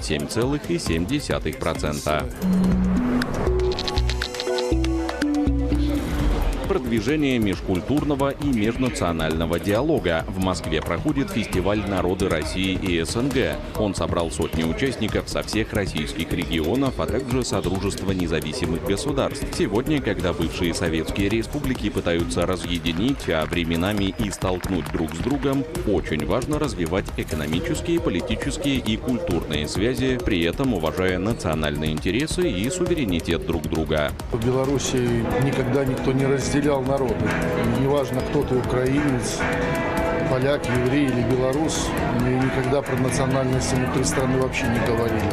Ровно как и про вероисповедание. Сегодня будь то муфти или будь то настоятель православной церкви, они сидят рядом и всегда рады друг друга видеть. Консолидация общности, единство народа, как и у нас в стране, оно является монолитом для построения нашего союзного общего государства и движения вперед. Сегодня мало народов могут позволить себе иметь свое мнение, продвигать свою независимую политику, говорить то, что думаешь, а не выполнять указания из Европы или из океана. Это замечательно, что так. С 1 ноября белорусов ожидают экономические инновации. Повышается размер бюджета прожиточного минимума в среднем на душу населения. Новый показатель чуть более 490 рублей. С начала года БПМ увеличился более чем на 12%. Выросли и возрастные доплаты к пенсиям. Для тех, кому от 75 до 79 заплатят чуть более 90 рублей, а для людей 80+, почти 185 рублей. Увеличились и пособия для семей, которые воспитывают детей. При рождении первого ребенка родителям положены 10 бюджетов прожиточного минимума, а второй и последующих 14. С сегодняшнего дня в городских маршрутках доступна оплата проезда банковской картой, а также по QR-коду. Сохранится расчет наличными. Кроме того, до 17 ноября включительно необходимо уплатить имущественные налоги за недвижимость, транспорт и землю. С прошлого года это можно сделать единым платежом. Стало известно, какую сумму собрали белорусы на республиканском субботнике. Точные цифры подсчитал Белстат. В общем, вышло свыше 19 миллионов 600 тысяч рублей. Это больше, чем было на предыдущем субботнике весной сразу на 6%. Всего в нем приняли участие немногим более 2 миллионов 300 тысяч человек. Белорусы работали на различных строительных объектах страны, наводили порядок на улицах, памятных местах, занимались озеленением, благоустройством и сажали лес. Напомню, что это второй республиканский субботник в этом году. Первый был в апреле. Больше всего приняли участие работники организации города Минска. И, соответственно, что больше всего было перечислено денежных средств организациями города Минска. И, как ранее установил Совмин, половина вырученной суммы пойдет на строительство Национального исторического музея Беларуси и создание его постоянной экспозиции. Остальные средства оставят в своем распоряжении облисполкомы и Мингорисполком на реализацию конкретных объектов. Среди них строительство третьей очереди Республиканского центра патриотического воспитания молодежи в Брестской крепости, возведение памятного знака трудовой славы в Орше и реконструкция комплекса воинской славы в честь операции «Багратион» в Гомельском регионе. Около 18 миллионов деревьев высадили добровольцы в рамках акции «Дай лесу новое життё». На протяжении практически 3 недель по всей стране высаживали сосны, ели, дубы и березы. Вклад внесли и молодежь, и старшее поколение, независимо от статуса и должности. Участие вот за эти короткие 20 дней у нас приняло порядка 53,5 тысяч человек. Высадили мы порядка 18 миллионов деревьев. Создали около 1600 гектар лесных культур и провели дополнения на участках, которые требовалось дополнение, около 5000 гектар. То есть это такой объем очень серьезный. Мы на осень по своим лесхозам ставили задачу создать около 3000 гектар. То есть больше половины этого было выполнено в рамках акции «Дай лесу новое життё». В белорусской партии «Белая Русь» избирали президиум молодежного партийного движения «Искра». Движение будет реализовывать задачи по формированию кадрового резерва и проведению аналитической работы партии в молодежной среде. Председателем движения избран Ярослав Давыденко. Почему это важно? Потому что Белорусская партия «Беларусь» является общественно-политической силой, ведущей общественно-политической силой в нашей стране, партии народного большинства, представители которого присутствуют на всех уровнях государственной власти. И поэтому вопрос преемственности поколений в Белорусской партии «Беларусь», вопрос преемственности политики партийной – это гарантии процветания и развития суверенитета Республики Беларусь. Поэтому мы все с вами понимаем, что это осознанный шаг, это дорога в жизнь молодежным инициативам, это новая система поддержки молодежи во всех ее начинаниях. Вузы Беларуси дали старт профориентационной работе с абитуриентами. Двери главного управленческого вуза страны Академии управления при президенте Беларуси сегодня распахнулись для более чем 400 школьников. Ребята смогли из первых уст узнать об образовательных программах, специальностях, материально-технической базе и всех нюансах вступительной кампании. Также пообщались с руководством, профессорско-преподавательским составом, активистами студенческих организаций. С каждым годом количество желающих учиться в кузнице управленческих кадров растет, а вместе с ним конкурсы и проходные баллы. Мы ориентируем на структуру прошлого приема, и поэтому можем говорить о том, что сегодня мы, сохраняя традиционную структуру, то есть можем прогнозировать, что на области государственного управления права, на область государственного управления экономика будет традиционно наиболее высокий балл. Все компетенции, которые сегодня предоставляет для овладения нашим студентам и слушателям Академия управления, они универсальны. Они охватывают область права, экономики, управления информационными ресурсами. И кроме этого, ту среду формируем, в которой формирует действительно личность, которая раскрывает свой творческий потенциал, свой научный потенциал. Столичные кинотеатры за неделю листопада покажут более 150 картин. В афише праздника – дискуссии, творческие встречи и мастер-классы. В Национальной библиотеке состоялся круглый стол союзного государства. Там собрался весь свет киноиндустрии Беларуси и России. Народные артисты, режиссеры, заслуженные деятели искусства, а также студенты Академии искусств. В фокусе дискуссии – осмысление роли кинематографа в сохранении общего историко-культурного наследия, а также в формировании духовных ориентиров. Одним из важных вопросов дискуссии стало внедрение искусственного интеллекта в современное кино. Новые технологии уже меняют эту сферу, но сможет ли он заменить живого человека на экране? Первый раз на вашем международном кинофестивале. Ну, во-первых, я, естественно, на слуху. Он 31 год, как-никак. И все это время новейшей истории он проходил. И вы знаете, абсолютно не то чтобы не разочаровал, а очень-очень порадовал. Потому что народная культура, народное искусство, оно в полном объеме было представлено. Вот это очень важно.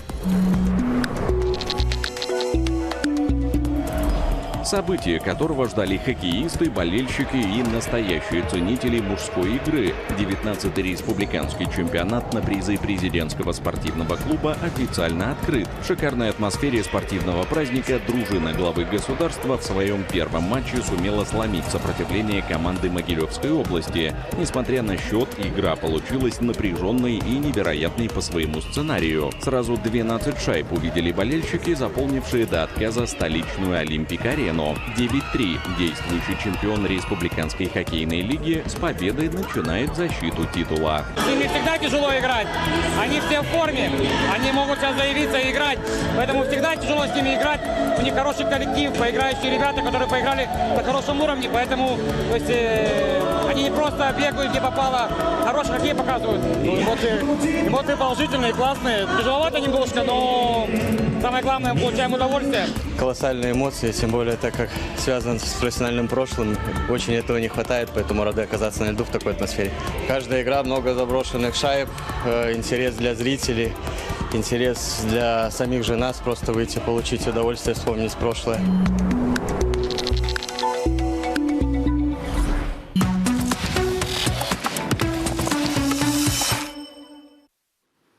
Беларусь для россиян – одна из самых популярных локаций для отдыха на новогодние праздники. На нашу страну приходится 47% купленных билетов на автобусы, поезда и самолеты. Мы с большим отрывом обогнали Казахстан, Армению, Турцию и даже Арабские Эмираты. По данным туроператоров, чаще всего у нас бронируют санатории. На этот сегмент приходится до 80% всех продаж. На втором месте экскурсионные программы. Путешественники активно бронируют как сити-туры по Минску, так и групповые маршруты по ключевым достопримечательностям, включая Мир, Несвеж, Брест и Гродно. Спрос отражается и на ценах, которые совсем не пугают отдыхающих. Интересные экскурсии, вкусная кухня, полезный шопинг, адекватная стоимость. Вот что говорят сами туристы. Хочется всегда увезти с собой пару шоколадок от коммунарки или какой-нибудь такую колбасу попробовать знакомым, близким. Вот, потому что первое, что удивило, конечно, когда приехал, это был, по-моему, 2011 год. Конечно, запах был другой. На самом деле белорусская молочка классная. Потом из непродовольственных товаров, скажем так, я помню, у нас был момент, когда вся наша компания пошла просто в магазин закупаться белорусской косметикой. Одежда из льна из Республики Беларусь, которую каждый раз, приезжая на славянский базар, обязательно ее покупаю. Минск – чистый и красивый город. И если бы вы знали, сколько лично я слышала эту фразу в интервью от иностранцев. Зарубежные туристы не скупятся на эпитеты, мол, Беларусь – ухоженная, благоустроенная, безопасная страна. С начала года без малого 195 тысяч иностранцев посетили Беларусь без виз. Напомню, такая возможность есть у граждан 38 европейских государств. Большинство путешественников приехало из Литвы, Латвии и Польши. И это при всех страшилках про белорусскую вербовку и диктатуру. Всего же с 2022 нашу страну посетило более 1 200 000 европейцев. I'm from Germany.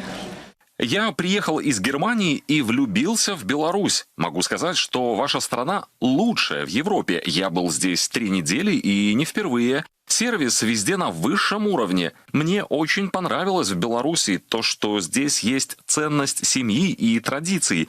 Я чувствую здесь комфортные, спокойные и добрые люди. Сейчас особенно Беларусь растет вообще впереди, чем лучше там Европа сейчас. Чистый парк, что я дышу чистый, это кислород, который дает наша прекрасная природа. В целом, по стране развитие туризма в следующей пятилетке должно стать национальным проектом. А денежные поступления от отрасли должны увеличиться вдвое.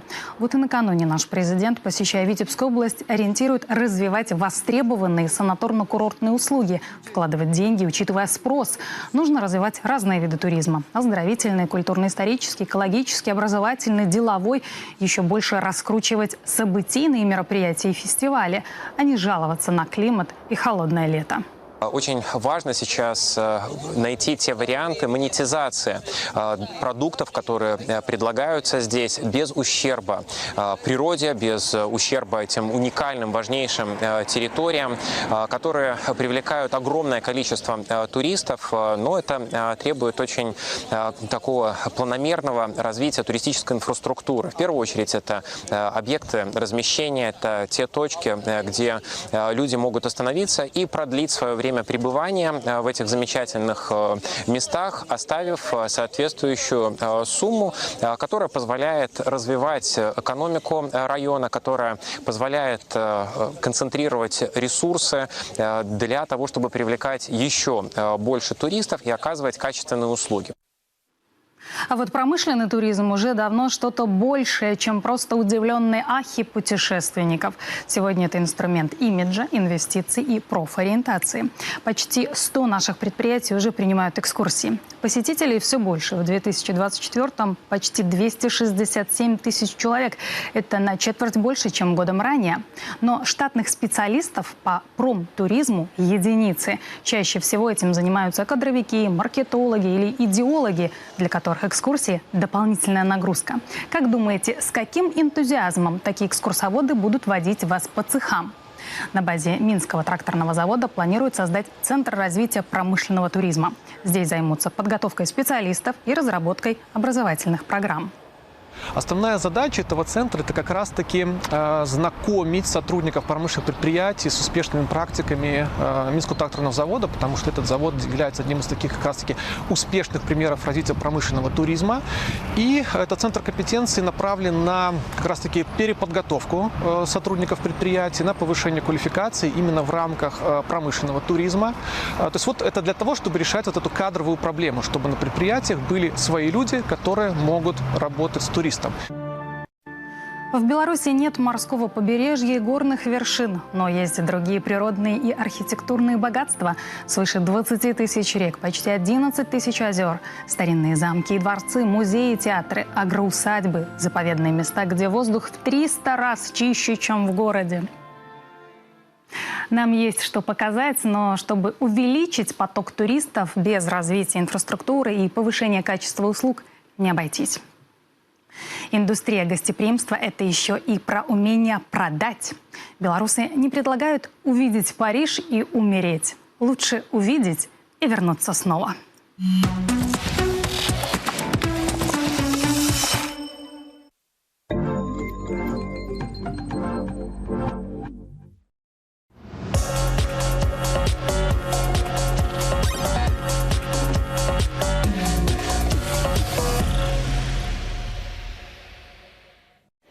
Дмитрий Анатольевич, ну разрешите, пожалуйста, вас поздравить с такой важной наградой, специальный приз от главы государства за сохранение традиций духовности в киноискусстве. Спасибо большое, разрешаю поздравить. Очень приятно, неожиданно. Да, я хотела, конечно, по-журналистски спросить, что вы чувствуете в этот момент, но я немножко по-другому задам вопрос. Вы, когда выходили за этой статуэткой, вы о чем в этот момент подумали, если честно? Ну, как обычно, что надо сейчас выйти к микрофону и сделать вид, что я у меня на самом деле. Мы всегда хотим казаться лучше. Специальный приз президента Республики Беларусь за сохранение и развитие традиций духовности в киноискусстве присужден народному артисту России Дмитрию Анатольевичу Певцову.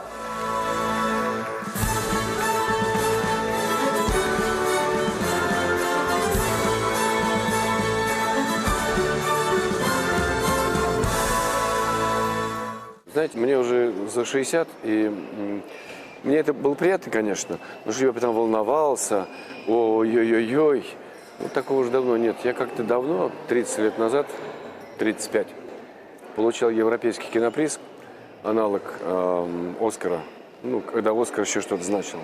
Вот я был тогда молодой, неизвестный никому артист, я действительно волновался, у меня не было смокинга, меня повезли в магазин, нас подобрали смокинг.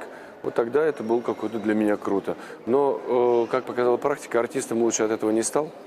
Вот, да и денег больше не стал зарабатывать. А здесь уже, ну, мне приятно, что моя работа видна, очевидно. И хотя я не ищу и не прошу, и не надеюсь на какие-то благодарности и призы, я просто считаю, что это моя нормальная жизнь.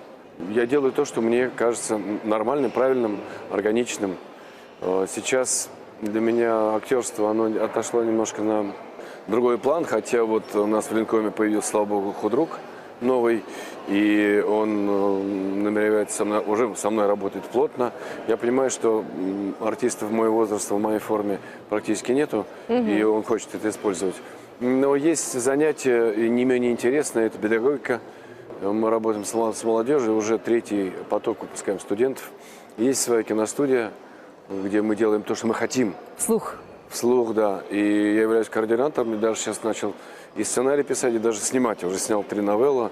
И есть чем заниматься в Думе. И много времени занимает работа помощи людям. Да. Это работа депутата, я считаю. Ну, я не политик. Я именно, вот для меня работа в Думе – это расширение возможностей помощи людям. На разных. Начиная от военнопленных, заканчивая какими-то бытовыми вещами. Конечно, мне кажется, только дурак не скажет, что это благородная миссия. И очень приятно, что такой человек получил именно такой приз за сохранение традиций духовности. Но вот в вашем случае скажите, как вы считаете, эту духовность нужно оберегать сегодня? Да. Почему вы так думаете? Ну, мы давно уже живем в такой парадигме наших врагов, которые через интернет все что угодно пытаются разрушить русский мир. Он никому не нужен. Нужны наши ресурсы, нужны рабы, нужны торговые пути, а мы, как цивилизация, не нужны. То есть они не понимают, что если нас не будет, их тоже не будет. Этого понимания, к сожалению, у Запада нету. Вот. И нас пытаются разрушить, прежде всего, изнутри. Победить нас невозможно снаружи. Это история всего славянского государства всех показывает. Ну, это никто. Невозможно. А вот изнутри нас пытаются давно, несколько десятков лет разрушить. И вот именно это сейчас главная задача, которую нужно решать. Это остановить это разрушение и тащить нас к тому, откуда мы пришли. К вере, к Богу, к совести, к любви, к семье нормальной. Это сейчас необходимейшая работа. Как вы считаете, в Беларуси созвучны эти проблемы? Насколько я понимаю, что вы, я понимаю, не в повестке, но тем не менее, как вы чувствуете, вот немножко издалека? Вы знаете, ну я здесь снимался несколько раз, у меня такое ощущение, что здесь все чуть-чуть поздоровее. Здесь чуть-чуть аскетичнее, но по духу, мне кажется, по ощущению себя самих, в Беларуси осталось ближе к Советскому Союзу, чем Россия. А в Советском Союзе работала, извините, коммунистическая мораль, работала идеология. А идеология, которая, собственно, коммунистическая, она была основана отчасти на ветхозаветных заповедях, отчасти. Она проводилась с маленького возраста. Октябрята, пионеры, комсомольцы. И мы, вот я рос, уже имея моральный иммунитет. Мы понимали, что такое хорошо, что такое плохо. Да, мы нарушали, мы делали то, что плохо, потому что хотелось, потому что протест, потому что, мы взрослели, но мы понимали, это плохо.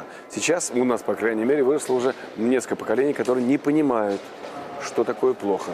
И когда там подросток или студент приходит в свой колледж или школу, где он закончил, начинает стрелять, все начинают задать вопрос, а почему? А потому что у него нет внутри морального иммунитета. А кино, кстати, тоже этот иммунитет, в общем-то, призвано воспитывать. Конечно. Потому что американцы давно это открыли. Кино – это носитель идеологии. Но она как приправа должна там быть чуть-чуть. И тогда это работает. Кстати, Дмитрий Анатольевич, вы как депутат встали на защиту именно семейного кино. И более того, я бы сказала, даже в какой-то степени бросили вызов, потому что, ваши, скажем так, тезисы, они такие непопулярные. Вы за введение там худсоветов, например, да? Я за цензуру вообще. За цензуру. Конечно. То есть вот кому-нибудь другому скажи, а много сторонников вот вашей идеи? Вы знаете, есть нормальные люди, которые понимают, что не может быть, Пушкин говорил, нельзя кому попало разрешать проповедовать на площадях. Пушкин. К концу жизни, когда он пришел.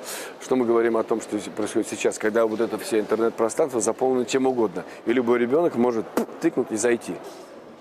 А с другой стороны, семья и школа, извините, семья более-менее, да, есть пример родителей, но и школы из российской идеологии, то есть воспитание, вынуто напрочь.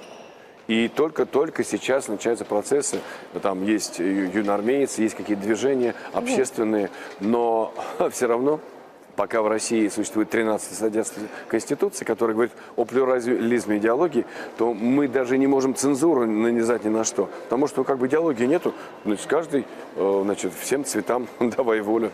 В этом проблема. То есть вы за изменения в Конституции в том числе? Да, конечно. Пора уже. Она недавно поменялась, я думаю, что нужно еще и менять. Мы живем сейчас в состоянии войны. Как бы ее ни называли специальная военная операция, но это время, когда вся страна должна работать на одно, на победу. Пока у нас сейчас не так. Я это знаю точно. Не вся страна работает на победу. Дмитрий Анатольевич, а вот эта ситуация, в том числе в кино, как-то связана с тем, что и вы тоже достаточно давно не снимались? То есть, да, у вас там был не так давно в телесериале, вы приняли участие, но в целом у вас достаточно такой длительный перерыв от кино. Да, я 7 лет не снимался, если просто говорить, не в чем. Я об этом фильма, и хотела спросить. Я не могу окинуть за 20 лет, который бы я посмотрел, сказал, хорошее кино, надо еще раз посмотреть. Их нету. Пока в российском кино большая проблема в том, что нету фильмов, сделанных с любовью. Мы научились зарабатывать деньги на кино, мы научились технологиям снимать, как на Западе. Но проблема в том, что в основном, в 99%, любой проект начинается с вопроса продюсера, на чем на этот раз заработаем бабла. Это циничный подход, который настоящим искусством закончиться не может. Есть отдельные искры, жемчужины, которые появляются, но проблема в том, что прокат, я не знаю, как здесь, а у нас прокат и производство – это разные совершенно острова. И пока не будет в российском прокате квоты на госпоказы, когда государство говорит, вот этот фильм, пожалуйста, ребята, показывайте. И как можно больше. Потому что это нужное кино. Вот до тех пор мы будем терять эти жемчужины. О фильме «Русских» слышали? Да. Видите, вы просвещенный человек. А у нас, я спрашивал аудитории, там 300 человек в зал, одна рука. Слышал, кто-то смотрел, счастливые люди. Но у нас пока так, я оптимист, я вижу, что есть и настоящие художники, и люди, которые неравнодушны, которые думают не о деньгах.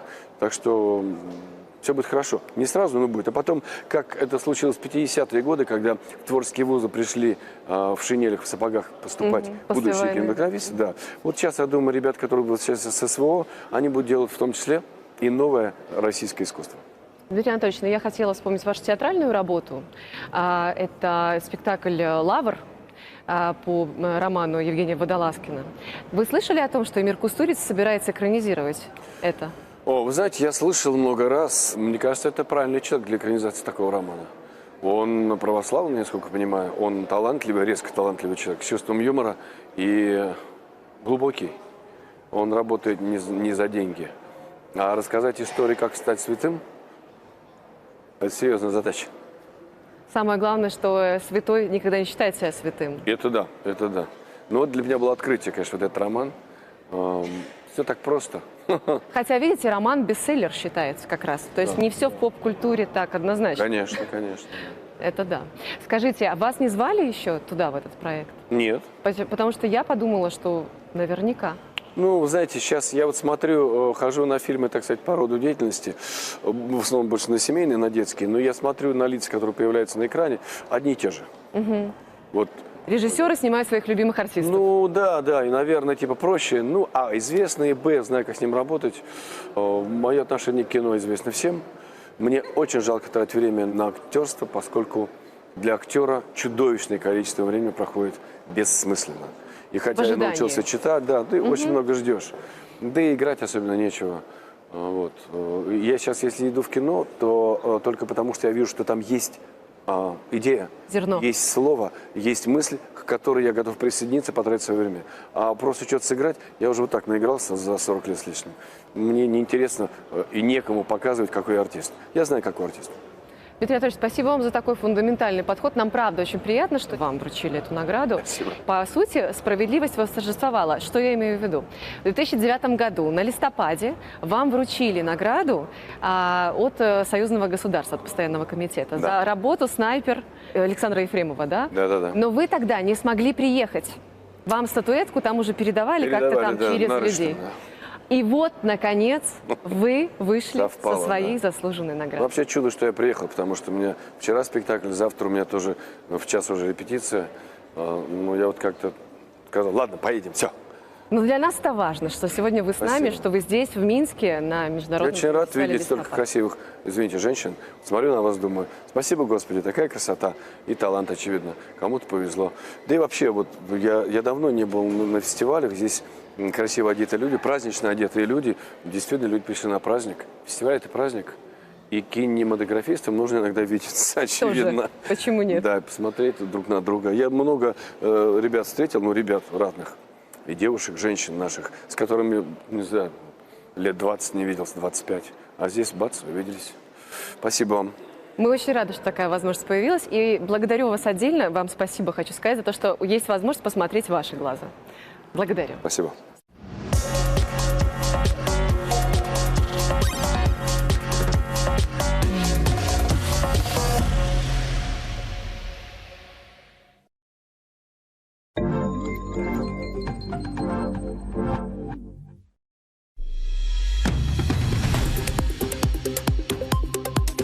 Беларусь действительно довольно давно и очень успешно, на наш взгляд, в России развивает свои отношения со странами Африки. Это в последние годы эти постоянные усилия, они конвертируются в осязаемые результаты. В прошлом году товарооборот у Беларуси очень сильно подрос.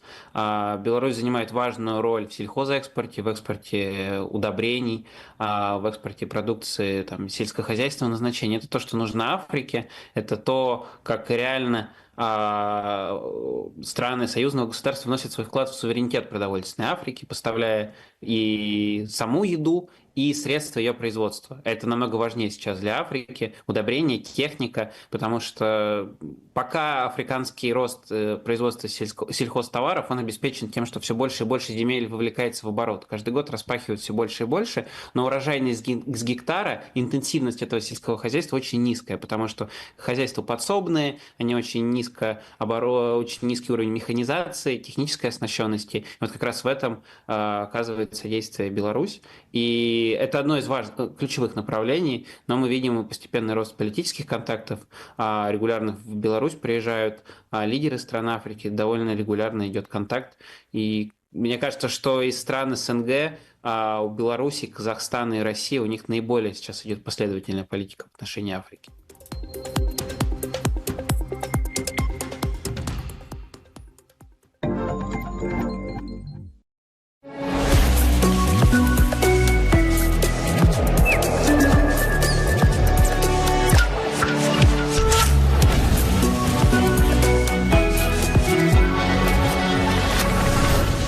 месяц погодных сюрпризов от заморозков до неожиданного возвращения солнца и тепла.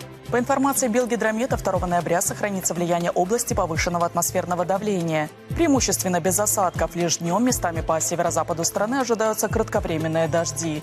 Ночью и утром в отдельных районах слабый туман. В эфире прогноз погоды. Здравствуйте. На юго-западе страны завтра будет преимущественно облачно, но довольно тепло. В Бресте ночью +6, а днем столбики термометров покажут 15 градусов тепла. В прогнозе южный ветер, без осадков. На северо-западе страны завтра сохранится пасмурная погода, пройдут небольшие дожди. В Гродно ночью 5 градусов тепла, в течение дня потеплеет до +11. Ветер переменных направлений, умеренные осадки возможны во второй половине дня. В Витебской области завтра в небе по-прежнему будет много облаков. В городе на Двине в ночное время суток столбик термометров покажет +6, а днем воздух прогреется до +9. Ветер южного направления умеренный, без осадков. На востоке страны в Могилевской области синоптики обещают пасмурную погоду. В Могилеве ночная температура составит 6 градусов тепла, а днем будет до +10. Ожидается умеренный ветер южного направления, без осадков. По юго-востоку страны завтра воздух останется влажным, а небо затянутым облаками. В Гомеле ночью до 6 градусов со знаком плюс, а днем столбик термометра покажет 10 градусов тепла. Ветер переменных направлений порывистый, без осадков. В Минской области завтра выглянет солнышко, ночью в столице +5. Дневные значения составят +9. Ветер переменных направлений без осадков. В странах Балтии воскресный день обещает быть влажным и ветреным. В Вильнюсе днем +10, дождь. В Риге на градус прохладнее и тоже дождь. В Таллине пасмурно, дождь и 7 градусов тепла. В Хельсинки сильный дождь, ветер и 8 с плюсом. Аномально теплая погода задержится на русской равнине по меньшей мере до конца ноябрьских праздников. Атлантические циклоны, смещающиеся по периферии очага высокого давления, продолжат закачивать в регион согретые гольфстримом воздушные массы. В Санкт-Петербурге завтра пасмурно, дождь и +8. В Смоленске тоже 8 градусов тепла, но без осадков. В Москве пасмурно и 7 с плюсом. В Брянске тоже пасмурно, но теплее, там +9. На Кавказе облаков станет меньше, обойдется без дождей, что поможет солнечным лучам хорошо прогреть воздушные массы. Температура на пару градусов превысит климатическую норму. В Сочи днем до +16, ясно. В Тбилиси малооблачно, ветер и 17 градусов тепла. В Ереване тоже 17 с плюсом, но солнечно. В Баку облачно, ветер и те же 17 градусов тепла. В странах Балканского полуострова завтра будет царить летнее солнце. В Белграде ясно и +23. В Софии тоже ясно и 18 градусов тепла. В Афинах с переменной облачностью и 22 с плюсом. В Стамбуле солнечный +20. В странах европейского континента сохранится довольно комфортная осенняя погода. В Праге 12 градусов тепла, дождь. В Варшаве облачно и 16 с плюсом. В Вене аналогичные погодные условия, облачно и +16. В Будапеште ясно и +21. В центральных регионах Европы и Скандинавии сохранится облачная погода, местами пройдут небольшие дожди. В Берлине дождь и 13 градусов тепла, в Копенгагене пасмурно и 12 с плюсом. В Осло ясно и +9, в Стокгольме с переменной облачностью и 11 градусов тепла. На юге Европы преобладает мягкое тепло, но в нем все больше ощущаются нотки осени. В Лиссабоне +20, малооблачно, в Мадриде ясно и 17 с плюсом. В Париже ветер, дождь и до 14 градусов тепла. В Риме с переменной облачностью и +21. Такой будет погода в ближайшие сутки на территории Беларуси, а также наших соседей. С вами была Анна Пантелеева. Пусть погода за окном радует вас, а настроение всегда остается солнечным, несмотря на прогноз.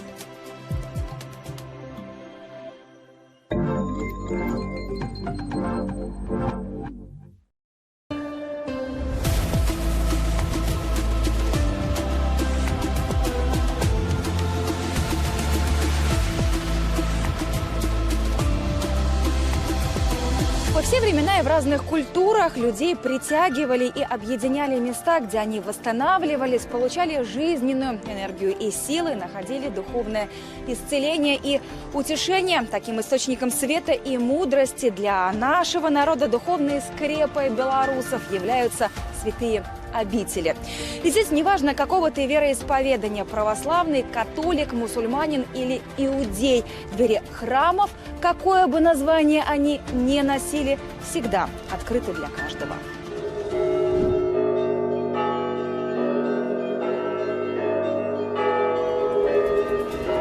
В любое время года, суток и даже в любую погоду в святую обитель в Жировичах на свет Божий едут люди со всех уголков мира. Именно здесь, на западных рубежах, уцелел оплот православия – Жировический монастырь, который, несмотря на перипетии истории, не закрывался никогда. Молитвенное слово в этих стенах звучит безустанно, как и просьбы о самом заветном перед самой маленькой, чудотворной, нерукотворной иконой Жировической Богоматери. Духовная благодать, просто когда заходишь в этот храм, ты чувствуешь вот эту силу, влияние на тебя. Очень почувствовала я в то время, много-много лет назад, священное чудотворное влияние этой иконы. В этом храме началась наша семья. Ощущение чистое, светлое, благодать, то есть действительно уходят после этого какие-то заботы, проблемы. Жировической обители на Гродненщине более 5 веков, и все в этих местах буквально пропитано нашей историей и традициями. Они и в архитектуре храмов, и в звоннице, и в святых источниках. За годы независимости Беларуси монастырь возрождался, был под пристальным вниманием белорусского лидера. Сегодня жемчужина православного мира в должной огранке. Мне вспоминает слова владыки Филарета: здесь мы дышим кислородом вечности. То есть здесь человек, приезжая сюда, подзаряжает свою душу. Для чего это делается? Для того, чтобы люди оставались патриотами своего Отечества, чтобы могли исполнять свои обязанности и семейные, и на работе добросовестно трудиться. Вот для этого и существуют обители, чтобы духовно подзарядиться. Сегодня Жировическая обитель – один из 5 духовных центров нашей республики. Создать такие места притяжения в стране – инициатива главы государства. Межконфессиональный мир – особая заслуга Беларуси. Сегодня на наших землях в мире и взаимопонимании без границ и условностей проживают представители 25 вероисповеданий. И укрепить этот фундамент – исключительная миссия мощнейших святынь республики. Я предлагаю и обещаю, если вы примете решение, мы должны нашим религиям, которые у нас существуют, создать соответствующие центры. Но если католики примут соответствующее решение, что у них где-то там Будславская церковь или какие-то другие, они там сделают этот центр, он должен быть просторный, никто никому мешать не должен, он должен быть доступен для верующих. Государство готово подставить свое плечо точно так, как православие. Если у мусульман, а хотелось бы, чтобы такое место нашлось у иудеев и так далее, мы обязательно поможем. Понимаете, храмов много, но должен быть наиважнейший храм, святыня, куда будут приходить люди не только из Беларуси, не только наши соседи, но и из дальнего зарубежья. Духовные центры призваны к тому, чтобы помогать людям, приходящим туда, именно больше знакомиться с духовными традициями нашего народа, православными традициями и в соответствии с этим выстраивать свою жизнь в будущее, не повторяя ошибок предыдущих поколений и в то же время опираясь на самый лучший опыт тех людей, которые жили до нас.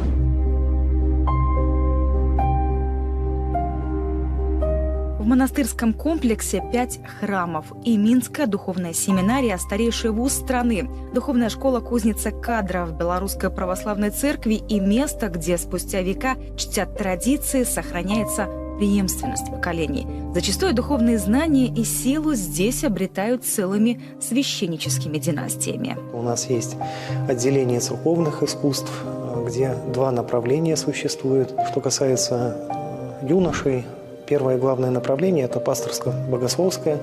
Конечно, мы готовим будущих священнослужителей, людей, которые впоследствии будут наполнять наши храмы, совершать богослужения, служить Господу и людям.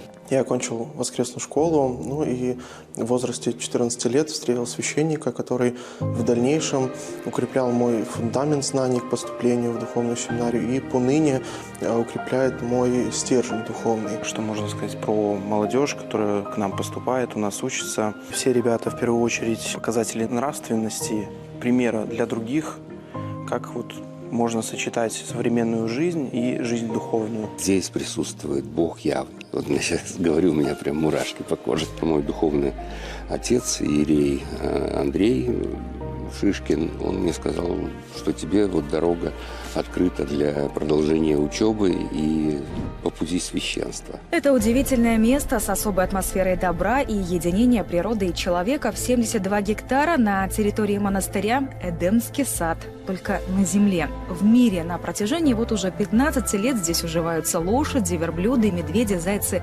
барсуки. Они любимцы паломников и туристов. Мы попытались воссоздать то место, где человек бы отдыхал душой. И это было бы напоминание нам всем о Эдемском саде, где наши прародители Адам и Ева пребывали до своего грехопадения, где животные не боялись людей, а люди не боялись животных, потому что не чувствовали друг от друга угрозу для жизни, для здоровья. Намоленное место, впечатляющее красотой и величием, Спасо-Ефросиньевский женский монастырь, одна из самых посещаемых святынь в Беларуси. Сюда устремляется река паломников, и в 2024 году их было более 45 тысяч из разных стран мира, от России до Израиля. Наш монастырь посещают люди разных возрастов и профессий, в том числе школьники и студенты. Для всех наибольшую ценность представляет Спасо-Преображенская церковь XII века с уникальными, сохранившимися фресками. Прикоснуться к самобытному, духовному и историко-культурному наследию, а в таком состоянии редкие росписи мало где сохранились, оставленному самой преподобной, будто поговорить с Богом. И неудивительно, что люди готовы преодолевать тысячи километров, чтобы испытать на себе это необыкновенное чувство Божией защиты. Это как духовная сопричастность к Богу, наверное, больше. То есть, когда через такие места происходят, которые имеют историческую ценность. 900 лет Полоцкая обитель независимо объединяет тысячи людей по всему миру. К мощам преподобной Ефросинии, небесной покровительницы Беларуси, сегодня едут поклониться даже из Америки и Ближнего Востока, потому что знают, преподобная обязательно услышит и исполнит молитвы просящих. Вот эта сила, которая дается через благословение от преподобной, она одухотворяет, укрепляет, радость дает. И человек преображенный уходит от нашей матушки преподобной Ефросинии. А это, казалось бы, неприметное на первый взгляд местечко в Мядельском районе еще в XVI веке Богородица избрала как место, где люди могли бы обращаться к Богу и получать благодати. Божественное чудо, история и архитектура воедино переплелись в Буцлаве, сердце католического костела. Здесь, в небольшом агрогородке, находится один из 4 храмов в нашей стране, который носит уникальный титул «Малая базилика». Каждый уголок костела пропитан не только молитвами, но и судьбами людей, причастных к его появлению. Место или храм – это судьба человека, душа человека, жизнь человека. Кто-то тоже строил это такой духовную основу. Надо, чтобы была душа. И вот в Буцлавской святыне душой является именно чудотворная икона Матери Божией Буцлавской. В 1998 году чудотворную икону короновали папские короны. Сегодня заступницы Беларуси поклоняются не только католики. Этой святыне молятся даже в Мексике. А ежегодно летом вместе силы собираются тысячи людей, чтобы преклониться перед Матерью Божией. Традиционный Буцлавский фестиваль включен в список нематериального всемирного наследия ЮНЕСКО. Люди едут в Буцлав на протяжении круглого года именно не для того, чтобы посмотреть как на произведение искусства, на эту икону, а потому что они там встречают Матерь Божию, мать нашего Искупителя Иисуса Христа, которая помогает нам получать все благодати, которые нам нужны в повседневной нашей жизни.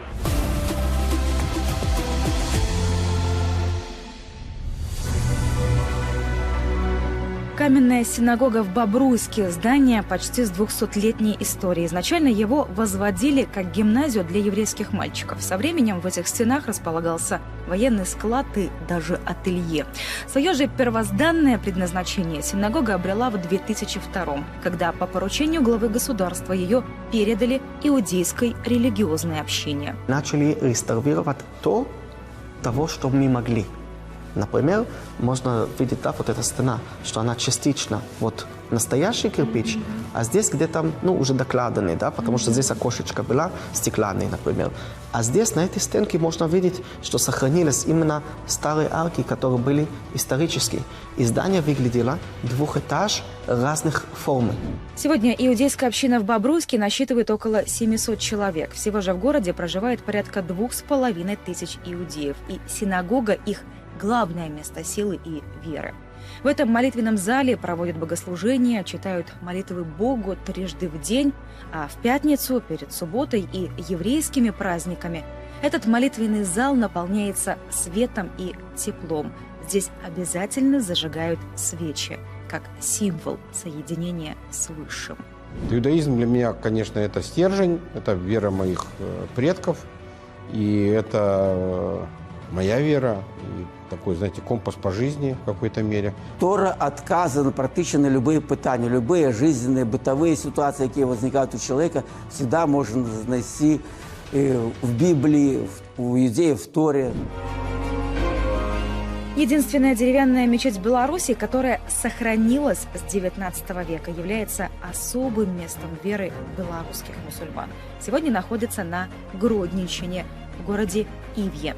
Уникальный памятник белорусского исламского наследия возвели еще в 1884 году на средства графини Замойской по решению Таврического муфтията. И спустя время, переступая порог мечети через силу молитвенного слова, люди ощущают здесь присутствие Аллаха и поддержку своего рода. Там община мусульман была издавна. Вот за эти столетия она так сформировалась.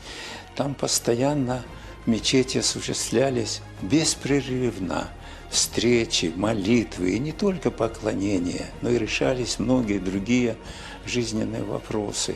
Ивье – неофициальная татарская столица Беларуси. Мусульманская община этого небольшого городка насчитывает около 500 человек. Потому в планах, помимо развития главного духовного центра мусульман, Ивьевской мечети еще и создание досугового центра для детей и молодежи, а также календаря истории белорусских татар. Ведь их прошлое, как и настоящее, на наших землях богатое. Сегодня в республике проживает более 30 мусульманских наций, потому и ответственность за их становление особая. Это, представляете, какая обязанность от нас, коренных мусульман, на примере их адаптации в этой окружающей христианской среде, не нарушая законов ни божественных писаний, ни государственных законов, проживать в мире и согласии. В Беларуси бережно относятся к храмам, многие из которых входят в сокровищницу историко-культурного наследия страны. Планомерно, при поддержке государства, знаковые духовные объекты обретают вторую жизнь. И духовные центры не исключение. Духовные центры будут объектами религиозного туризма. Они уже включены в маршруты туристические.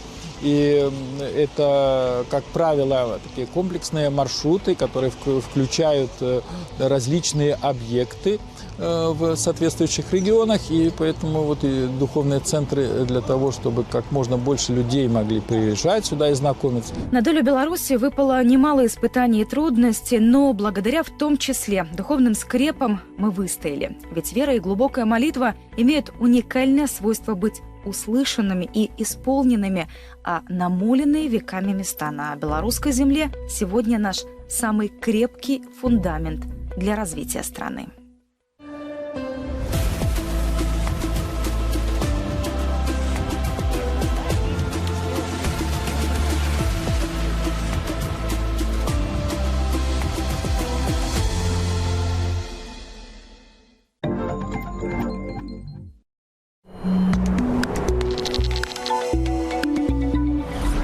Пересмотр итогов исторических событий в угоду политической конъюнктуре недопустим, заявил постоянный представитель Беларуси при ЮНЕСКО. Юрий Амбразевич отметил недопустимость замалчивания фактов решающего вклада Советского Союза в победу над фашизмом, огромных жертв населения СССР и героизма солдат Красной Армии, так же, как и игнорирование факта геноцида народа Беларуси. В Самарканде в эти дни проходит 43-я Генеральная конференция ЮНЕСКО. Внимание организации к урокам самой страшной из войн прошлого является важнейшим условием реализации мандата организации.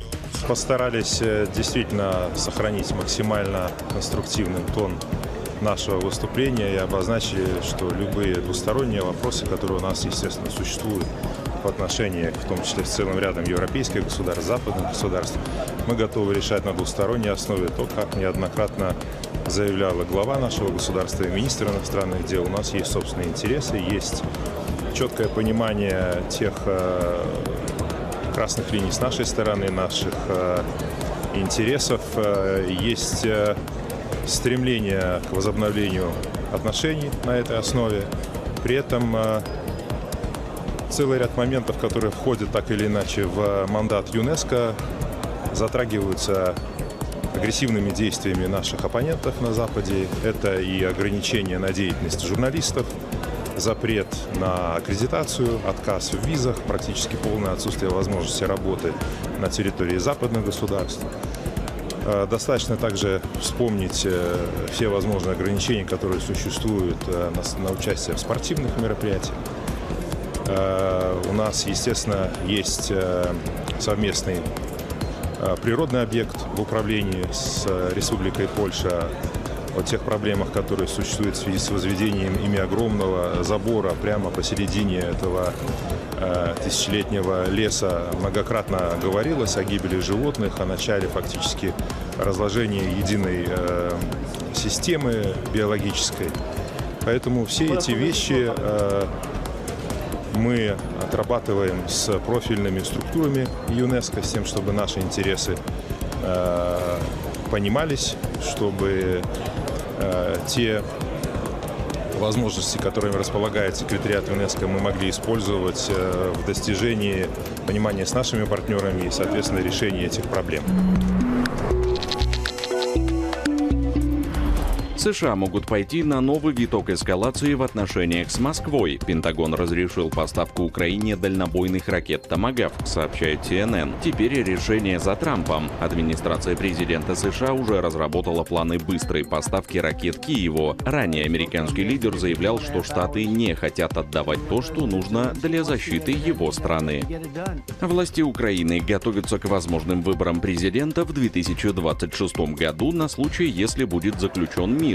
Поэтому потенциальных кандидатов уже начали дискредитировать, пишет Политика. В украинской оппозиции считают, что законодательство используют для запугивания оппонентов, обвиняя в коррупции или связях с Россией. К примеру, экс-глава Укрэнерго был арестован, чтобы его можно было обвинить в провале энергобезопасности страны.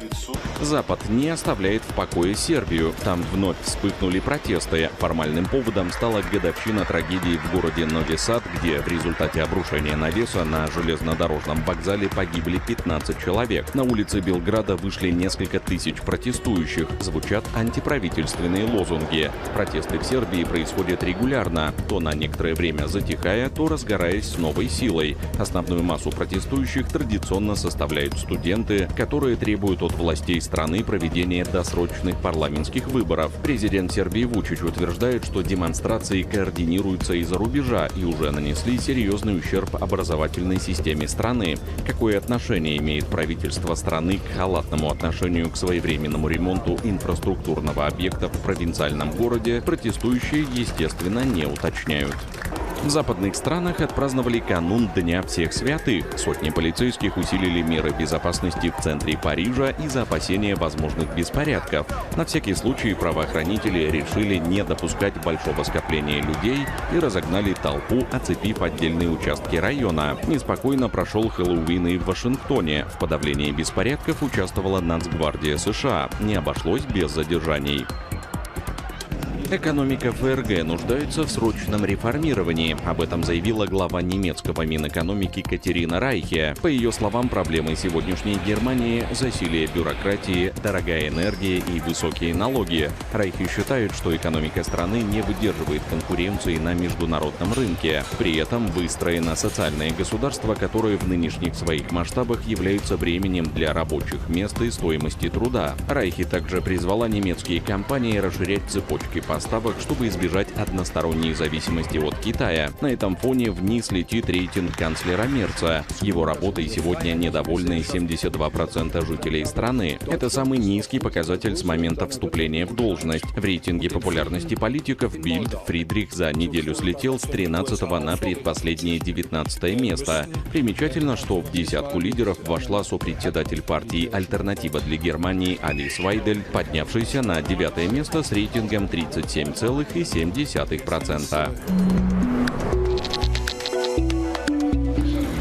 Продвижение межкультурного и межнационального диалога. В Москве проходит фестиваль «Народы России и СНГ». Он собрал сотни участников со всех российских регионов, а также Содружества независимых государств. Сегодня, когда бывшие советские республики пытаются разъединить, а временами и столкнуть друг с другом, очень важно развивать экономические, политические и культурные связи, при этом уважая национальные интересы и суверенитет друг друга. В Беларуси никогда никто не разделял народы. Неважно, кто ты, украинец, поляк, еврей или белорус, и никогда про национальности внутри страны вообще не говорили. Ровно как и про вероисповедание. Сегодня, будь то муфти или будь то настоятель православной церкви, они сидят рядом и всегда рады друг друга видеть. Консолидация общности, единство народа, как и у нас в стране, оно является монолитом для построения нашего союзного общего государства и движения вперед. Сегодня мало народов могут позволить себе иметь свое мнение, продвигать свою независимую политику, говорить то, что думаешь, а не выполнять указания из Европы или из океана. Это замечательно, что так.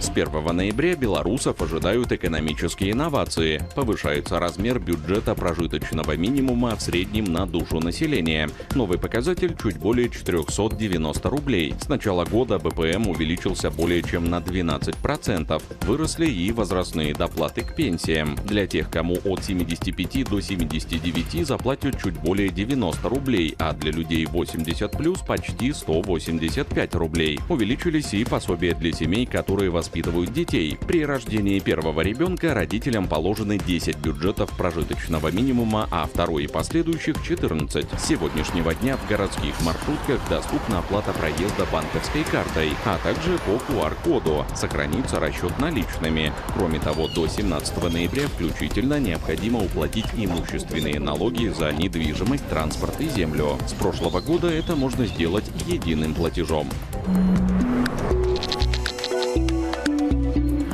Стало известно, какую сумму собрали белорусы на республиканском субботнике. Точные цифры подсчитал Белстат. В общем, вышло свыше 19 миллионов 600 тысяч рублей. Это больше, чем было на предыдущем субботнике весной сразу на 6%. Всего в нем приняли участие немногим более 2 миллионов 300 тысяч человек. Белорусы работали на различных строительных объектах страны, наводили порядок на улицах, памятных местах, занимались озеленением, благоустройством и сажали лес. Напомню, что это второй республиканский субботник в этом году. Первый был в апреле. Больше всего приняли участие работники организации города Минска. И, соответственно, что больше всего было перечислено денежных средств организациями города Минска. И, как ранее установил Совмин, половина вырученной суммы пойдет на строительство Национального исторического музея Беларуси и создание его постоянной экспозиции. Остальные средства оставят в своем распоряжении облисполкомы и Мингорисполком на реализацию конкретных объектов. Среди них строительство третьей очереди Республиканского центра патриотического воспитания молодежи в Брестской крепости, возведение памятного знака трудовой славы в Орше и реконструкция комплекса воинской славы в честь операции «Багратион» в Гомельском регионе. Около 18 миллионов деревьев высадили добровольцы в рамках акции «Дай лесу новое життё». На протяжении практически 3 недель по всей стране высаживали сосны, ели, дубы и березы. Вклад внесли и молодежь, и старшее поколение, независимо от статуса и должности. Участие вот за эти короткие 20 дней у нас приняло порядка 53,5 тысяч человек. Высадили мы порядка 18 миллионов деревьев. Создали около 1600 гектар лесных культур и провели дополнения на участках, которые требовалось дополнения, около 5000 гектар. То есть это такой объем очень серьезный. Мы на осень по своим лесхозам ставили задачу создать около 3000 гектар. То есть больше половины этого было выполнено в рамках акции «Дай лесу новое життё».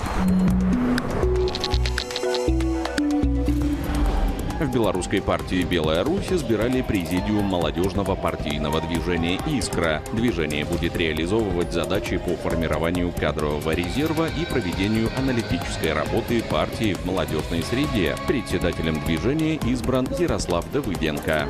Почему это важно? Потому что Белорусская партия «Беларусь» является общественно-политической силой, ведущей общественно-политической силой в нашей стране, партии народного большинства, представители которого присутствуют на всех уровнях государственной власти.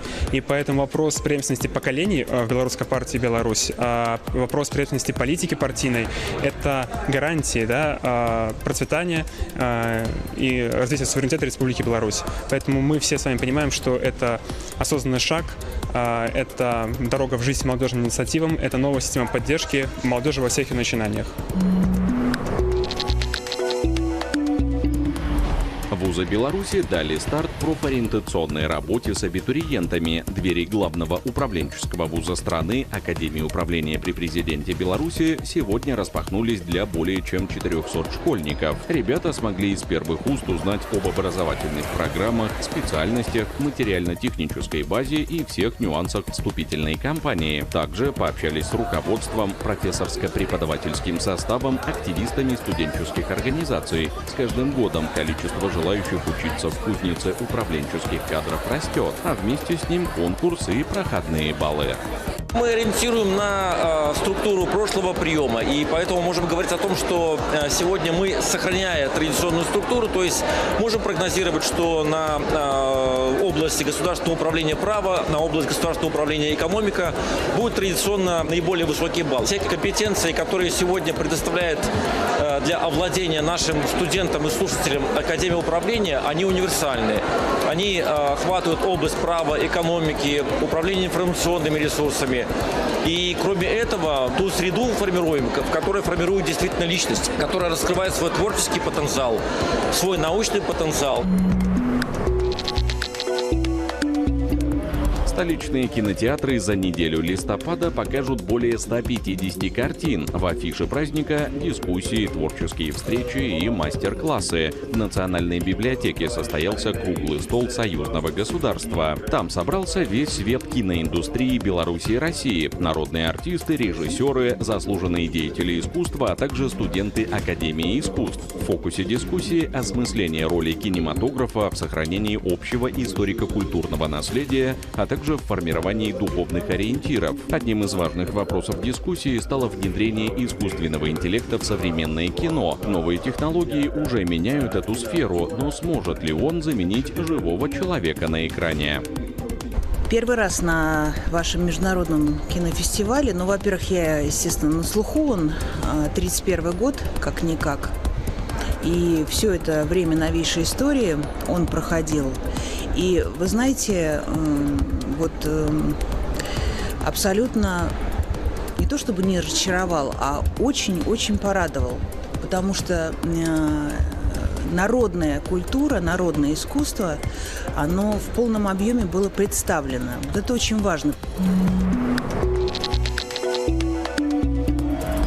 Событие, которого ждали хоккеисты, болельщики и настоящие ценители мужской игры. 19-й республиканский чемпионат на призы президентского спортивного клуба официально открыт. В шикарной атмосфере спортивного праздника дружина главы государства в своем первом матче сумела сломить сопротивление команды Могилевской области. Несмотря на счет, игра получилась напряженной и невероятной по своему сценарию. Сразу 12 шайб увидели болельщики, заполнившие до отказа столичную Олимпик-арену. 9-3. Действующий чемпион республиканской хоккейной лиги с победой начинает защиту титула. С ними всегда тяжело играть.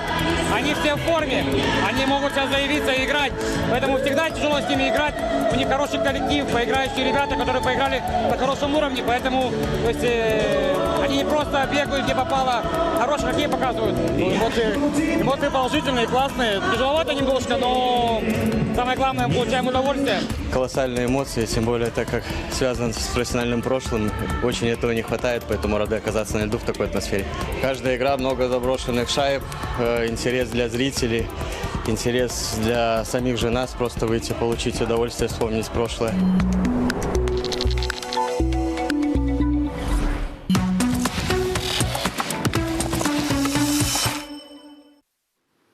Беларусь для россиян – одна из самых популярных локаций для отдыха на новогодние праздники. На нашу страну приходится 47% купленных билетов на автобусы, поезда и самолеты. Мы с большим отрывом обогнали Казахстан, Армению, Турцию и даже Арабские Эмираты. По данным туроператоров, чаще всего у нас бронируют санатории. На этот сегмент приходится до 80% всех продаж. На втором месте – экскурсионные программы. Путешественники активно бронируют как сити-туры по Минску, так и групповые маршруты по ключевым достопримечательностям, включая Мир, Несвеж, Брест и Гродно. Спрос отражается и на ценах, которые совсем не пугают отдыхающих. Интересные экскурсии, вкусная кухня, полезный шопинг, адекватная стоимость. Вот что говорят сами туристы. Хочется всегда увезти с собой пару шоколадок от коммунарки или какую-нибудь такую колбасу попробовать с знакомым, близким. Вот, потому что первое, что удивило, конечно, когда приехал, это был, по-моему, 2011 год. Конечно, запах был другой. На самом деле белорусская молочка классная. Потом из непродовольственных товаров, скажем так, я помню, у нас был момент, когда вся наша компания пошла просто в магазин закупаться белорусской косметикой. Одежда из льна из Республики Беларусь, которую каждый раз, приезжая на славянский базар, обязательно ее покупаю. Минск – чистый и красивый город. И если бы вы знали, сколько лично я слышала эту фразу в интервью от иностранцев. Зарубежные туристы не скупятся на эпитеты, мол, Беларусь – ухоженная, благоустроенная, безопасная страна. С начала года без малого 195 тысяч иностранцев посетили Беларусь без виз. Напомню, такая возможность есть у граждан 38 европейских государств. Большинство путешественников приехало из Литвы, Латвии и Польши. И это при всех страшилках про белорусскую вербовку и диктатуру. Всего же с 2022 нашу страну посетило более 1 200 000 европейцев. I'm from Germany. Я приехал из Германии и влюбился в Беларусь. Могу сказать, что ваша страна лучшая в Европе. Я был здесь 3 недели и не впервые. Сервис везде на высшем уровне. Мне очень понравилось в Беларуси то, что здесь есть ценность семьи и традиций. Я чувствую здесь комфортно, спокойно и добрые люди. Сейчас особенно Беларусь растет вообще впереди, чем лучше там Европа сейчас. Чистый парк, что я дышу чисто, это кислорода, который дает наша прекрасная природа. В целом, по стране развитие туризма в следующей пятилетке должно стать национальным проектом. А денежные поступления от отрасли должны увеличиться вдвое. Вот и накануне наш президент, посещая Витебскую область, ориентирует развивать востребованные санаторно-курортные услуги, вкладывать деньги, учитывая спрос. Нужно развивать разные виды туризма. Оздоровительный, культурно-исторический, экологический, образовательный, деловой. Еще больше раскручивать событийные мероприятия и фестивали, а не жаловаться на климат и холодное лето. Очень важно сейчас найти те варианты монетизации продуктов, которые предлагаются здесь, без ущерба природе, без ущерба этим уникальным, важнейшим территориям, которые привлекают огромное количество туристов, но это требует очень такого планомерного развития туристической инфраструктуры. В первую очередь это объекты размещения, это те точки, где люди могут остановиться и продлить свое время пребывания в этих замечательных местах, оставив соответствующую сумму, которая позволяет развивать экономику района, которая позволяет концентрировать ресурсы для того, чтобы привлекать еще больше туристов и оказывать качественные услуги. А вот промышленный туризм уже давно что-то большее, чем просто удивленные ахи путешественников. Сегодня это инструмент имиджа, инвестиций и профориентации. Почти 100 наших предприятий уже принимают экскурсии. Посетителей все больше. В 2024-м почти 267 тысяч человек. Это на четверть больше, чем годом ранее. Но штатных специалистов по промтуризму единицы. Чаще всего этим занимаются кадровики, маркетологи или идеологи, для которых экскурсии – дополнительная нагрузка.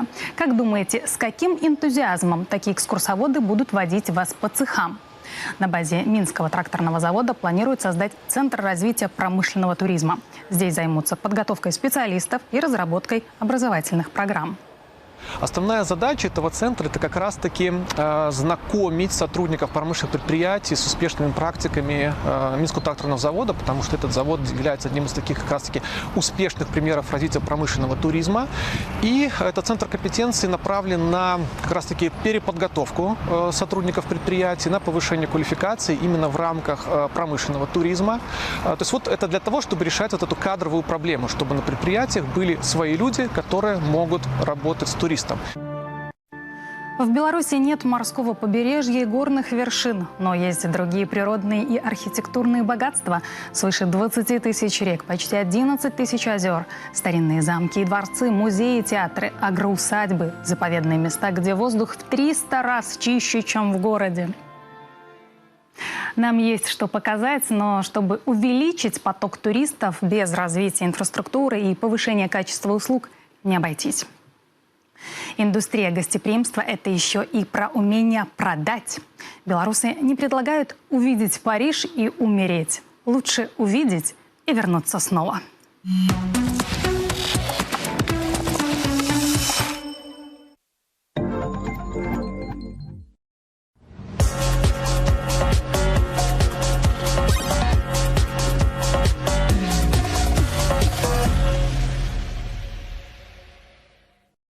Алексей Александрович, здравствуйте. Дан старт 18-й белорусской антарктической экспедиции. Кто находится в составе полярников и как проходит их подготовка? Это только опытные сотрудники или есть новички? У нас никогда не стоит задачи подбирать конкретно либо новичков, либо бывалых, как мы их называем. В этом году ситуация сложилась так, что в основной состав попали сотрудники, которые уже как минимум кто-то из них хотя бы один раз бывал в экспедиции. Но практика крайних 5-8 даже лет говорит о том, что мы постоянно стараемся включать в состав экспедиции и новичков. Ну, во-первых, для того, чтобы у нас скамейка запасных была серьезная. Во-вторых, молодые ребята гораздо более активны с точки зрения даже и научных исследований. Я смотрю, когда у них горят глаза, когда они, так сказать, науку делают в таких неблагоприятных условиях. Лично для меня это как удовлетворение от этой работы, от того, что эти парни могут заниматься любимым делом и делать науку и приносить результат. В одном из своих интервью вы сказали о том, что возможно создание молодежной экспедиции. В целом это возможно? Ну, вы знаете, что средний возраст сотрудников экспедиции колеблется между 30 и 40 годами. В некоторых случаях немного переходит 40-летний рубеж. Поэтому, в общем-то, в целом, Если бы я не давал эту погрешность статистическую, да, то можно говорить, что все экспедиции у нас молодежного состава. Но не стоит забывать очень важные моменты. Не нужно путать молодежную экспедицию по параметрам возрастным от 30 до 40 или 45 или с молодежной экспедицией, что мы подразумеваем возраст юношеских студентов, там 18, 20, 22 года. Этого категорически нельзя делать, потому что это тот контингент, который еще не имеет ни жизненного, ни практического, ни профессионального опыта, и просто так отправлять их ради того, чтобы продекларировать, что пошла там комсомольская молодежная экспедиция, это неоправданный риск. Влияют ли санкции на работу? Можно ли говорить о коллаборации, например, с другими странами? Санкции, я бы сказал, что с технологической или с приборной точки зрения в меньшей степени, потому что мы изначально ставили задачу опираться на разработки белорусские, на производство белорусское, на товары, продукты питания и так далее. Конечно, есть некая небольшая зависимость от международной логистики, но она сохраняется, никто на палки в колеса в этом плане здесь не вставляет. Есть, конечно, похолодание и некоторые проблемы с точки зрения реализации совместных научных программ.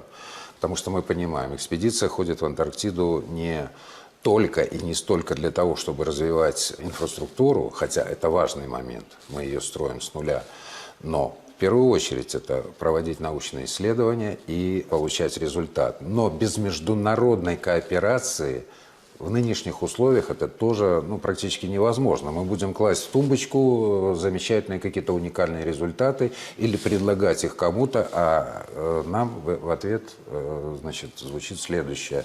Нам запрещено работать с вами по такой-то или такой-то программе.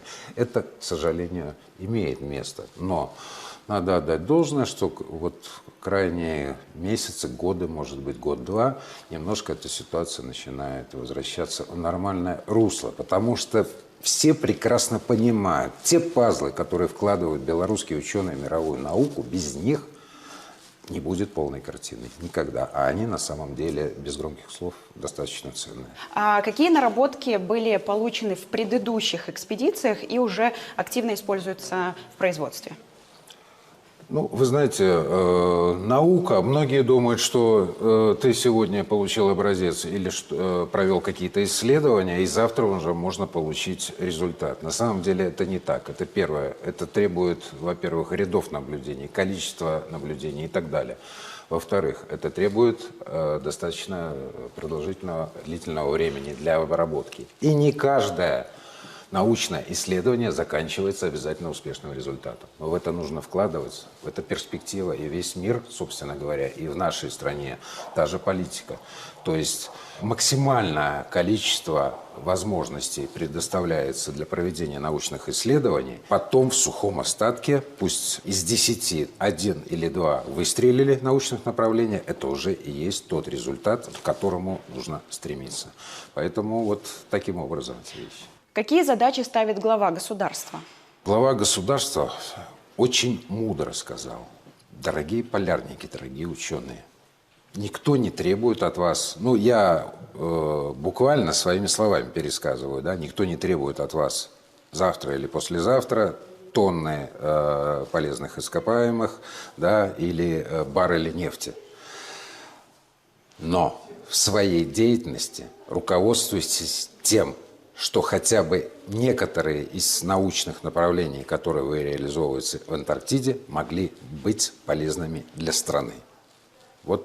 Это, пожалуй, ключевые слова, которым мы сейчас и направляем все усилия для этого, хотя они и раньше направлялись, но сейчас более четко Александр Григорьевич поставил задачу.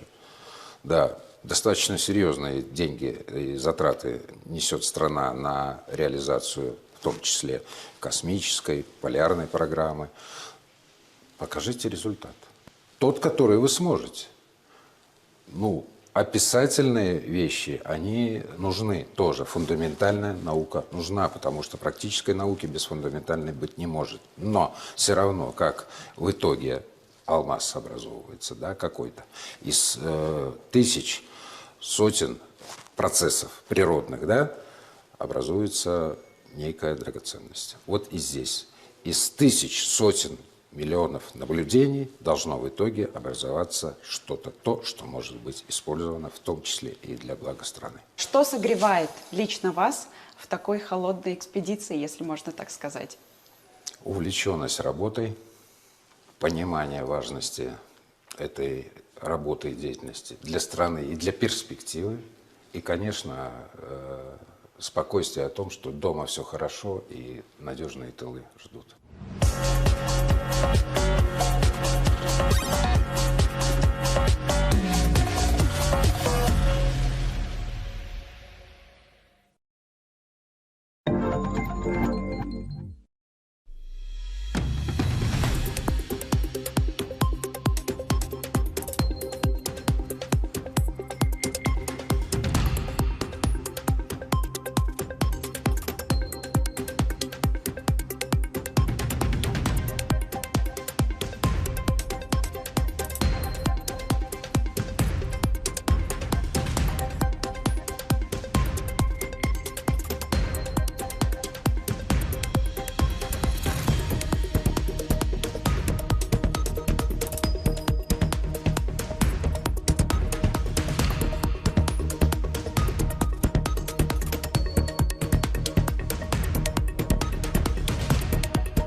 Сегодня мы записываем один из самых непростых выпусков из цикла «Война и мир». Мы сейчас находимся на одном из кладбищ недалеко от Северодонецка, это Луганская Народная Республика. И сейчас здесь идет процесс захоронения 23 тел, извлеченных из общей могилы. Многие из них неизвестны и проходит процесс идентификации. Эти люди погибли в 2022 году в результате обстрелов со стороны вооруженных сил Украины.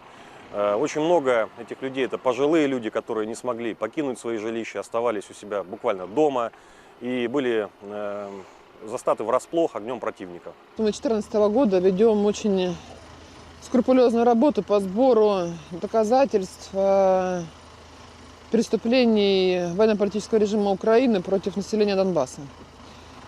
Были специально созданы даже специальная комиссия по сбору и фиксации доказательств военных преступлений военно-политического режима Украины против жителей Луганской Народной Республики. До этого работали в рамках общественного проекта «Не забудем, не простим», основная цель которого тоже была работа на территориях, сбор информации о погибших, о раненых, о разрушениях, о фактах жестокого обращения, о пытках, изнасилованиях. И, конечно же, места боев, самые кровопролитные, к сожалению, всегда оставляли следы в виде массовых захоронений стихийных. Потому что зачастую не было возможности хоронить на обычных кладбищах людей.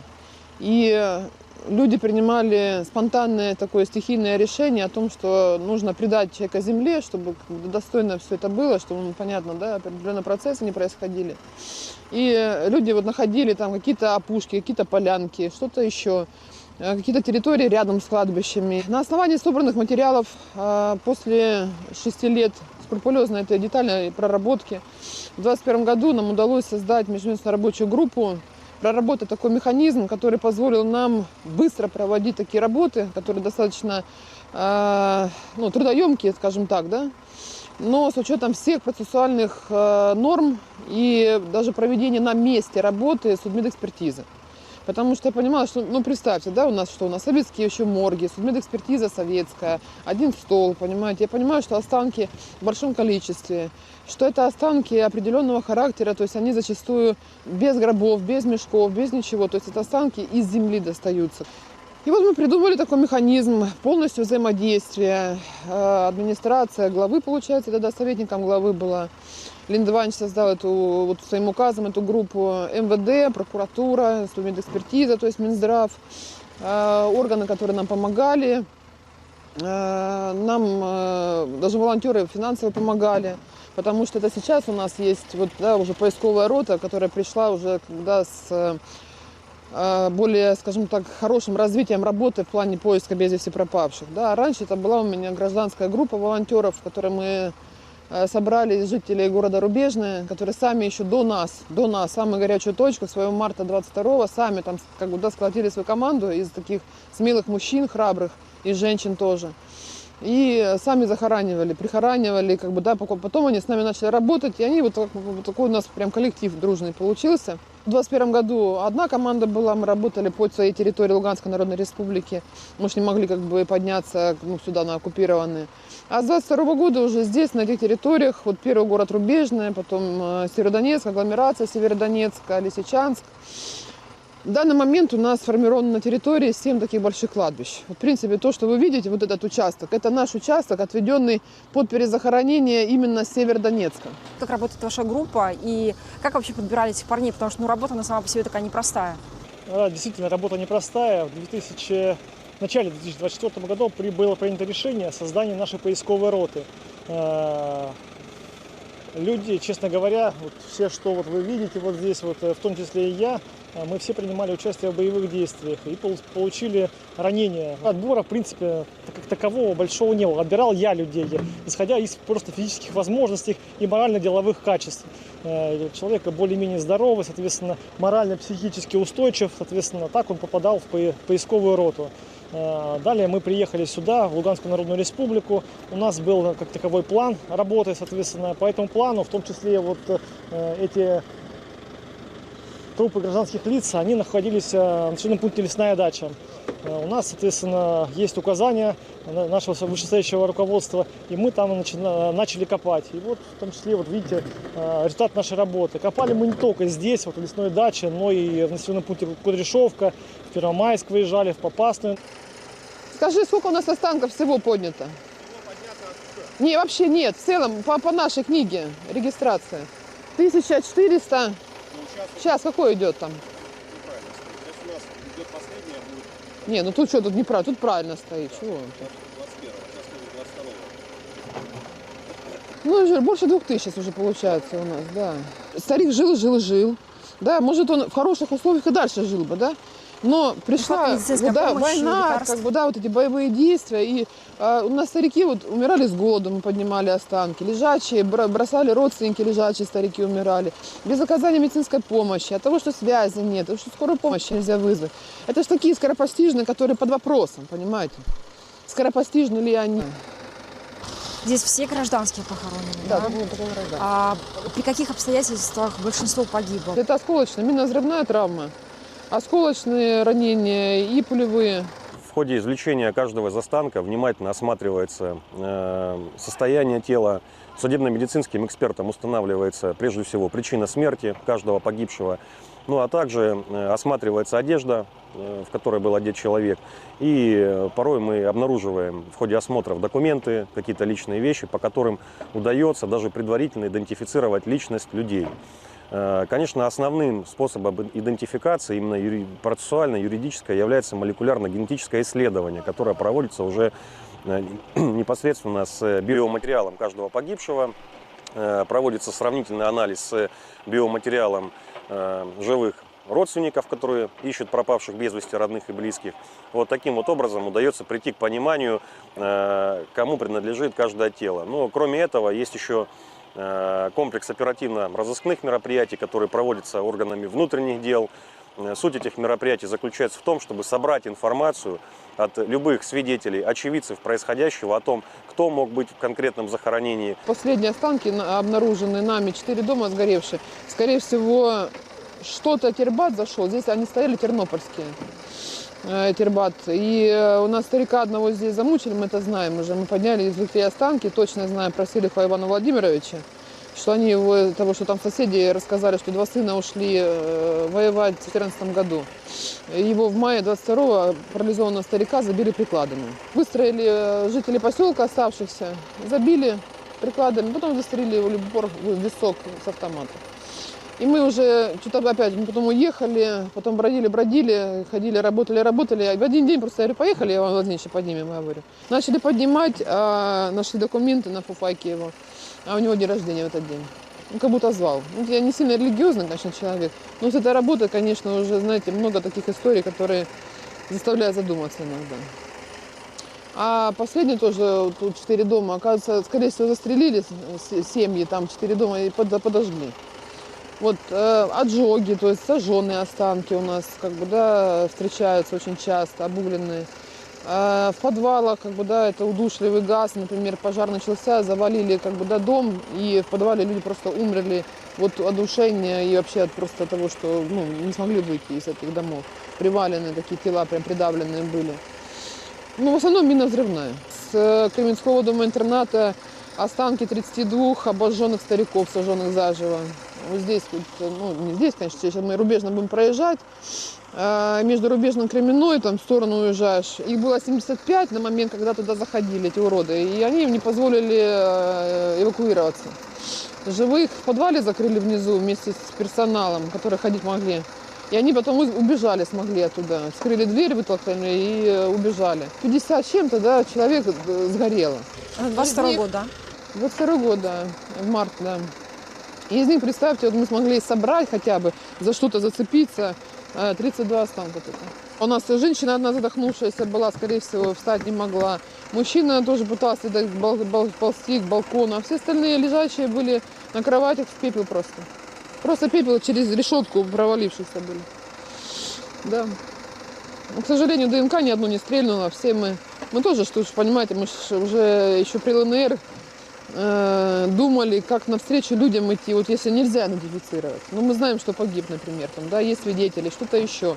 Или уже там захоронили, чтобы лишний раз как бы не дергать, там, да, если там скоропостижка была на кладбище, но без, например, там, документов, там, да, просто свидетели, администрация подтверждает и выдается врачебное свидетельство о смерти. Ну, хоть как-то людям же надо, понимаете, навстречу идти. И вот так вот в каждой ситуации так пытаемся найти какой-то выход из этого всего. Мы ведем учет захоронения.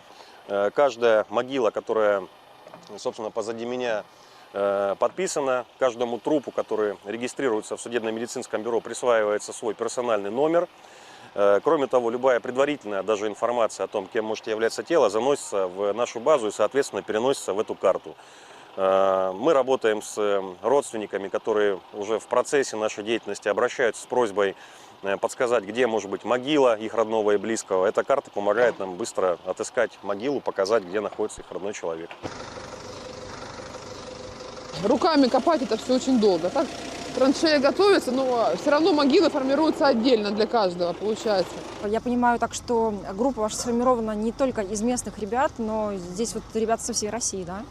Да, соответственно, все мы из разных регионов, соответственно, я из Рязанской области, ребята, как сейчас вам скажу, из Волгоградской области, Воронежской области, Липецкой, еще один из Рязанской области и парень из Московского региона один, но тоже бывший когда-то житель Макеевки. Вот это ребята, которые стоят за моей спиной. Всем из разных регионов, просто так получилось, судьбой было так предрешено, что мы просто попали в одно подразделение. В Рубежном мы увидели, как не работает белый флаг, символика и гражданский блик защиты не сработала, потому что колонны двигались, обвешаны просто белыми простынями, но по ним прицельно били, потому что они двигались в сторону Луганской Народной Республики на эвакуацию туда. Это как раз люди были захоронены в стихийных захоронениях в придомовых территориях, в детских садиках, на территории детских садиков, возле школ, то есть там, где люди искали убежище, там, где люди искали какую-то возможность получить воды, еды, какую-то связь получить с родственниками, связаться, сообщить о своей судьбе. Вот, в принципе, это все воплотилось вот в это место. Отдельная тема, конечно же, это у нас погибшие детки. Мы поднимали их в первом день работы в городе Рубежном. И погибли они одновременно вместе от одной мины, которая прилетела со стороны города Северодонецк. Были они захоронены в одной могиле. Подняли, опознали. Родители присутствовали, переработали одни из самых тяжелейших дней, конечно, тогда было. Это не заживающие раны, потому что каждая могила — это потерянные наши люди, наши земляки, наши родные, близкие, наши друзья. Вечная память.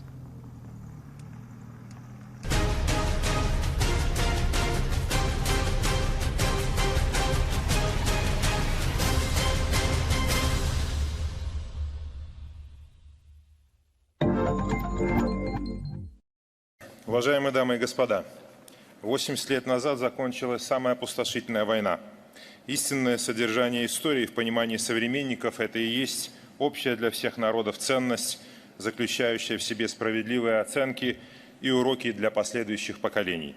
Исходя из этого, Республика Беларусь полагает, что вопросы сохранения и распространения исторической правды о Второй мировой войне, вопросы неприкосновенности мест захоронения, а также памятников освободителям и жертвам должны постоянно находиться в фокусе внимания ЮНЕСКО. Недопустимо замалчивание фактов решающего вклада Советского Союза в победу над фашизмом, огромных жертв населения СССР и героизма солдат Красной Армии, а также игнорирование факта геноцида народа Беларуси. В условиях конфликтов, сопровождающих формирование нового мирового порядка, внимание ЮНЕСКО к урокам самой страшной из войн прошлого является важнейшим условием реализации мандата организации. Сегодня регионализм набирает силу, многополярность становится реальностью, и сила цивилизационного многообразия становится очевидностью, которую нельзя игнорировать. Вклад так называемых развитых государств в мировую экономику, в мировую культуру стремительно уравновешивается вкладом глобального юга. Помимо позитива, такая тенденция, к сожалению, имеет и негативный потенциал. Возрастает конкуренция за природные ресурсы, рынки и даже за людей. Что может сделать ЮНЕСКО, чтобы нарождающийся мир был миром без войн, миром равноправия народов и возрожденного международного права? В качестве одного из ответов на этот вопрос белорусская сторона рассматривает выдвинутую еще на саммите ООН в 2005 году инициативу президента Республики Беларусь о признании многообразия путей прогрессивного развития в качестве ценности человеческой цивилизации. Укрепление таким образом этических основ международных отношений открыло бы путь к решению многих проблем. Современные глобальные вызовы требует скоординированного ответа всех наций. И такая деятельность будет безрезультатной, если будет осуществляться, исходя из разных представлений о справедливости, добре, правах, обязанностях и ответственности за общее благо. Таким образом, международным отношениям нужны единые этические стандарты. Глобальная этика и ее воплощение в действиях каждого государства позволит на практике обеспечить совместный ответ на глобальные вызовы, обосновав и построить такие политические императивы, как принятие многополярной реальности, признание многообразия и создание поистину неделимой безопасности. Такие изменения в международных отношениях не произойдут сами по себе. Они последуют за переменами в мировоззрении людей. Это явно потребует отказа от абсолютизации индивидуальных прав и свобод, от идеологии потребительства и личного комфорта в пользу обязанностей и ответственности. Для достижения такого результата необходимо объединение усилий как государств и политиков, так и людей науки, культуры, искусства, образования и религиозных деятелей. Таким образом, перед ЮНЕСКО огромное поле для работы. Хотелось бы, чтобы эти перемены произошли мирным путем, а не в результате глобальной трагедии. В этом контексте Беларусь приветствует номинирование на должность нового генерального директора ЮНЕСКО профессора Аль-Анани. Уверены, что его опыт и приверженность идеалам ЮНЕСКО послужат действенной реализации мандата организации. Беларусь не просто разделяет идеалы и цели ЮНЕСКО, но и ежедневно работает над их воплощением. Мы искренне приветствуем усилия государств, стремящихся сохранить и передать свое культурное наследие будущим поколениям, и с нетерпением ожидаем включения новых элементов в репрезентативный список ЮНЕСКО, в том числе неглюбских текстильных традиций Гомельской области нашей страны. Образование остается стратегическим приоритетом для Беларуси. Мы рассматриваем инвестиции в человека как ключ к устойчивому развитию. Особое внимание Беларусь уделяет обеспечению всеобщего доступа к качественному образованию на протяжении всей жизни. Хочу привлечь внимание к тому, что университеты Беларуси предоставляют качественное и доступное образование иностранным гражданам. Высокая конкурентоспособность белорусских дипломов доказана многолетней практикой и сотнями тысяч успешных выпускников из более чем сотни государств мира. Сотрудничество в рамках ЮНЕСКО – это вклад в национальную экономику и в укрепление социальной сферы, в устойчивое развитие каждой страны. Это знак качества на соответствующих учреждениях и программах. Таким образом, сегодня, как и 8 десятилетий назад, миссия нашей организации, а именно укрепление взаимопонимания и содействие устойчивому развитию через образование, науку, культуру и коммуникации, остается как никогда актуальной. Беларусь выступает против политизации работы ЮНЕСКО и сведения счетов с этой трибуны. Хотя у нас есть серьезные претензии к ряду западных стран в нарушении стандартов ЮНЕСКО и в части обеспечения свободы слова путем дискриминации работы белорусских журналистов, и в части ущемления прав граждан на свободу передвижения, что нарушает их культурные и образовательные права, и в части нарушения режима совместно охраняемых природных объектов. При этом мы открыты для обсуждения любых разногласий в двустороннем формате и на равноправной основе. Желаю всем делегациям плодотворной работы на конференции и максимальной востребованности ее результатов. Спасибо.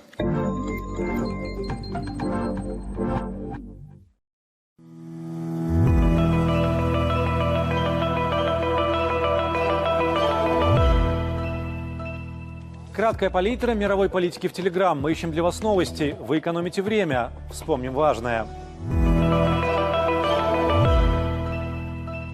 Литовские социологи бьют тревогу. В последнее время скрывать тот факт, что страна катится куда-то не туда, все сложнее. Вот и свежие опросы граждан подтверждают очень и очень тревожные для Литвы тренды. Опрос показал, что 69% жителей уверены, ситуация в стране ухудшается. Об улучшении высказались только 29% респондентов. Всего за один месяц число недовольных подскочило сразу на 4%. И эта Литва пока не ощутила последствий закрытия белорусской границы и постепенного зажимания бюджетных гаек своими властями, пытаясь угнаться за тотемной цифрой в 5% на оборону по требованию НАТО.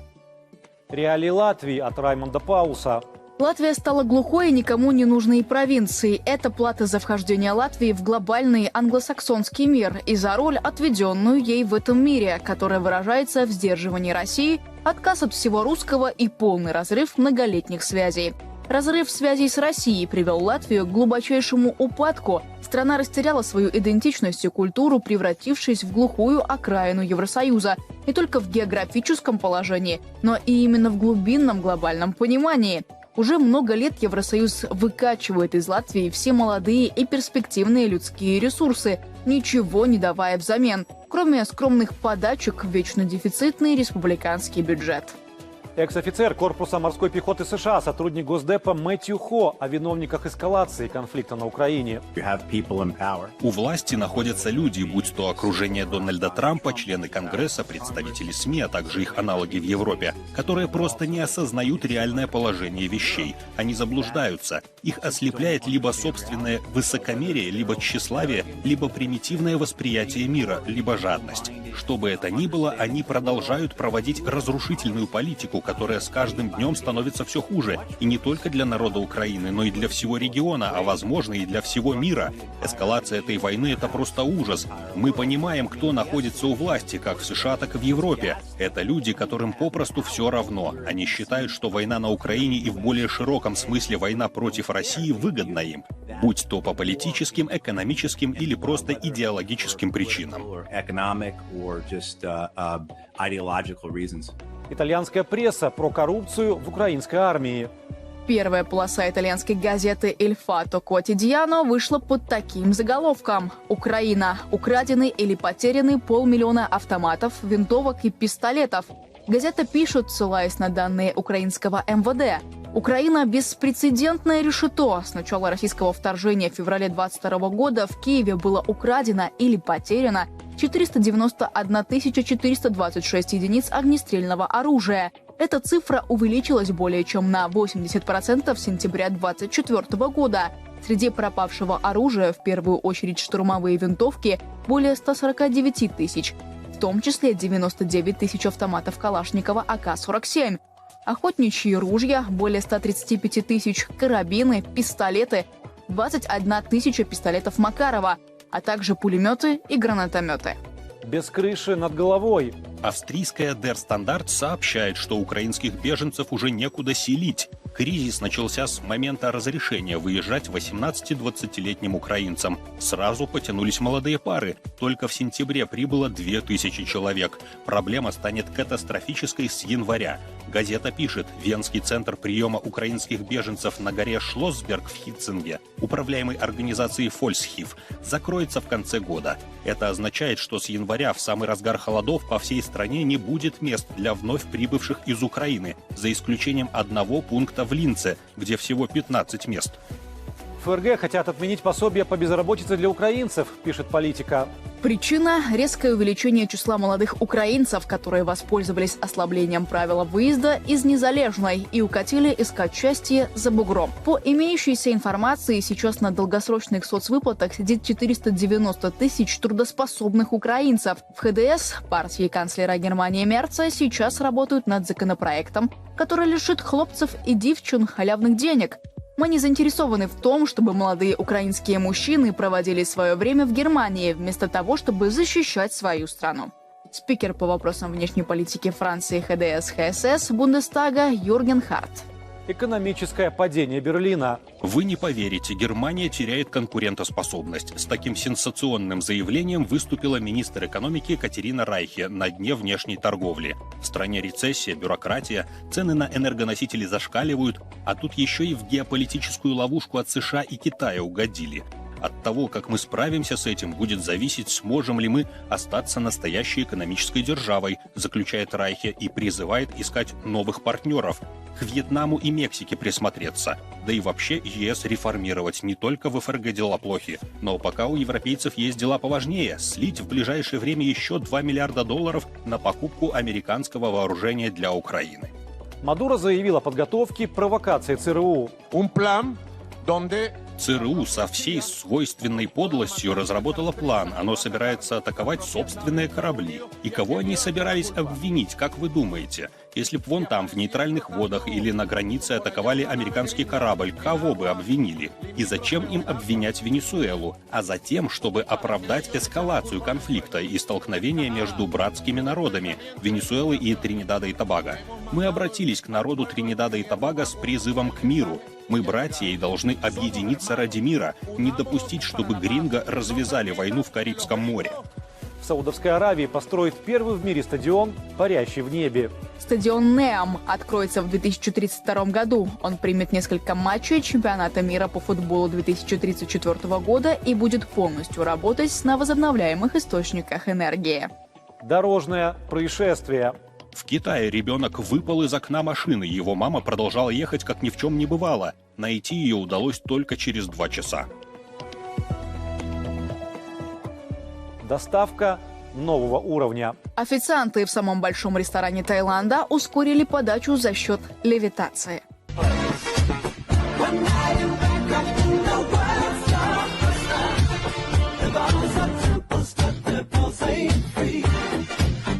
И еще несколько поступков и мнений, которые показались нам интересными.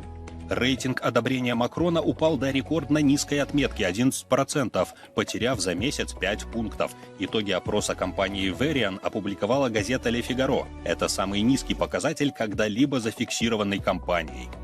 Мигранты совершили в Германии более 2,8 миллионов преступлений с 2015 года. Такие данные предоставило немецкое правительство в ответ на запрос фракции «Альтернатива для Германии» в Бундестаге. Авиакомпания Люфтганза намерена сократить число рейсов в Германии из соображений экономии. Прибыль автоконцерна Mercedes-Benz сократилась на 50,3%, и это за 9 месяцев 2025-го. Причины по версии самого автопроизводителя – высокие тарифы, снижение объема продаж, расходы на меры по повышению эффективности. Paramount уволит около 1000 сотрудников в рамках первого этапа сокращений. Лукашенко. Политический капитал в Африке нужно монетизировать во взаимовыгодные проекты.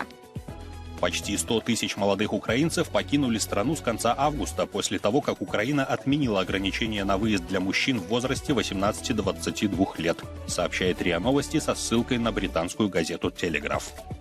Карьера де ла Сера жестко раскритиковала Зеленского. Украина рискует потерять демократию. Итальянская газета пишет, что Украина подрывает свою демократическую легитимность. Договоренность между властью и обществом дала трещину. Народ и правительство больше не доверяют друг другу. Россия догнала Великобританию по числу долларовых миллиардеров в 2024 году, поднявшись на 4-е место в мировом рейтинге, следует из отчета Billionaire Census 2025. За год число российских миллиардеров выросло на 8,5% до 128 человек. Россия подала заявку на проведение Евро-2032 на фоне опасения о том, что итальянские стадионы не будут готовы принять турнир, сообщает газета Daily Mail. Азербайджанская сторона ликвидировала представительство BBC в стране и аннулировала аккредитацию его сотрудников, передает местное агентство АПА со ссылкой на сообщение юридического отдела Агентства по развитию медиа республики. Крупный скандал в сфере образования Польши. Задержаны директора частных школ. Следователи установили, что практически по всей Польше годами фальсифицировали данные о численности учащихся. Об этом говорится в материале польского издания «Факт». Напоследок, по традиции, несколько актуальных цифр. Франция переживает рекордный уровень энергетической бедности. 36% домохозяйств за последние 12 месяцев сталкиваются с трудностями оплаты электричества и газа. Опрос Института Бикамин. От 7 до 14 миллиардов долларов могут безвозвратно потерять США из-за шатдауна. Такие цифры озвучили в управлении Конгресса по бюджету. Рекордные 72% составляет уровень недовольства жителей Германии работой канцлера Мерца. Это самый высокий показатель с момента его вступления в должность. Опрос социологической службы Форса. Экстремальная жара ежегодно уносит 550 тысяч жизней по всему миру. Об этом говорится в ежегодном отчете медицинского журнала The Lancet. Почти 63 тысячи работников Беларуси накапливают дополнительную пенсию с поддержкой государства. О чем пишут и что говорят в Телеграм, мы собираем для вас новости. Вы экономите время. Увидимся.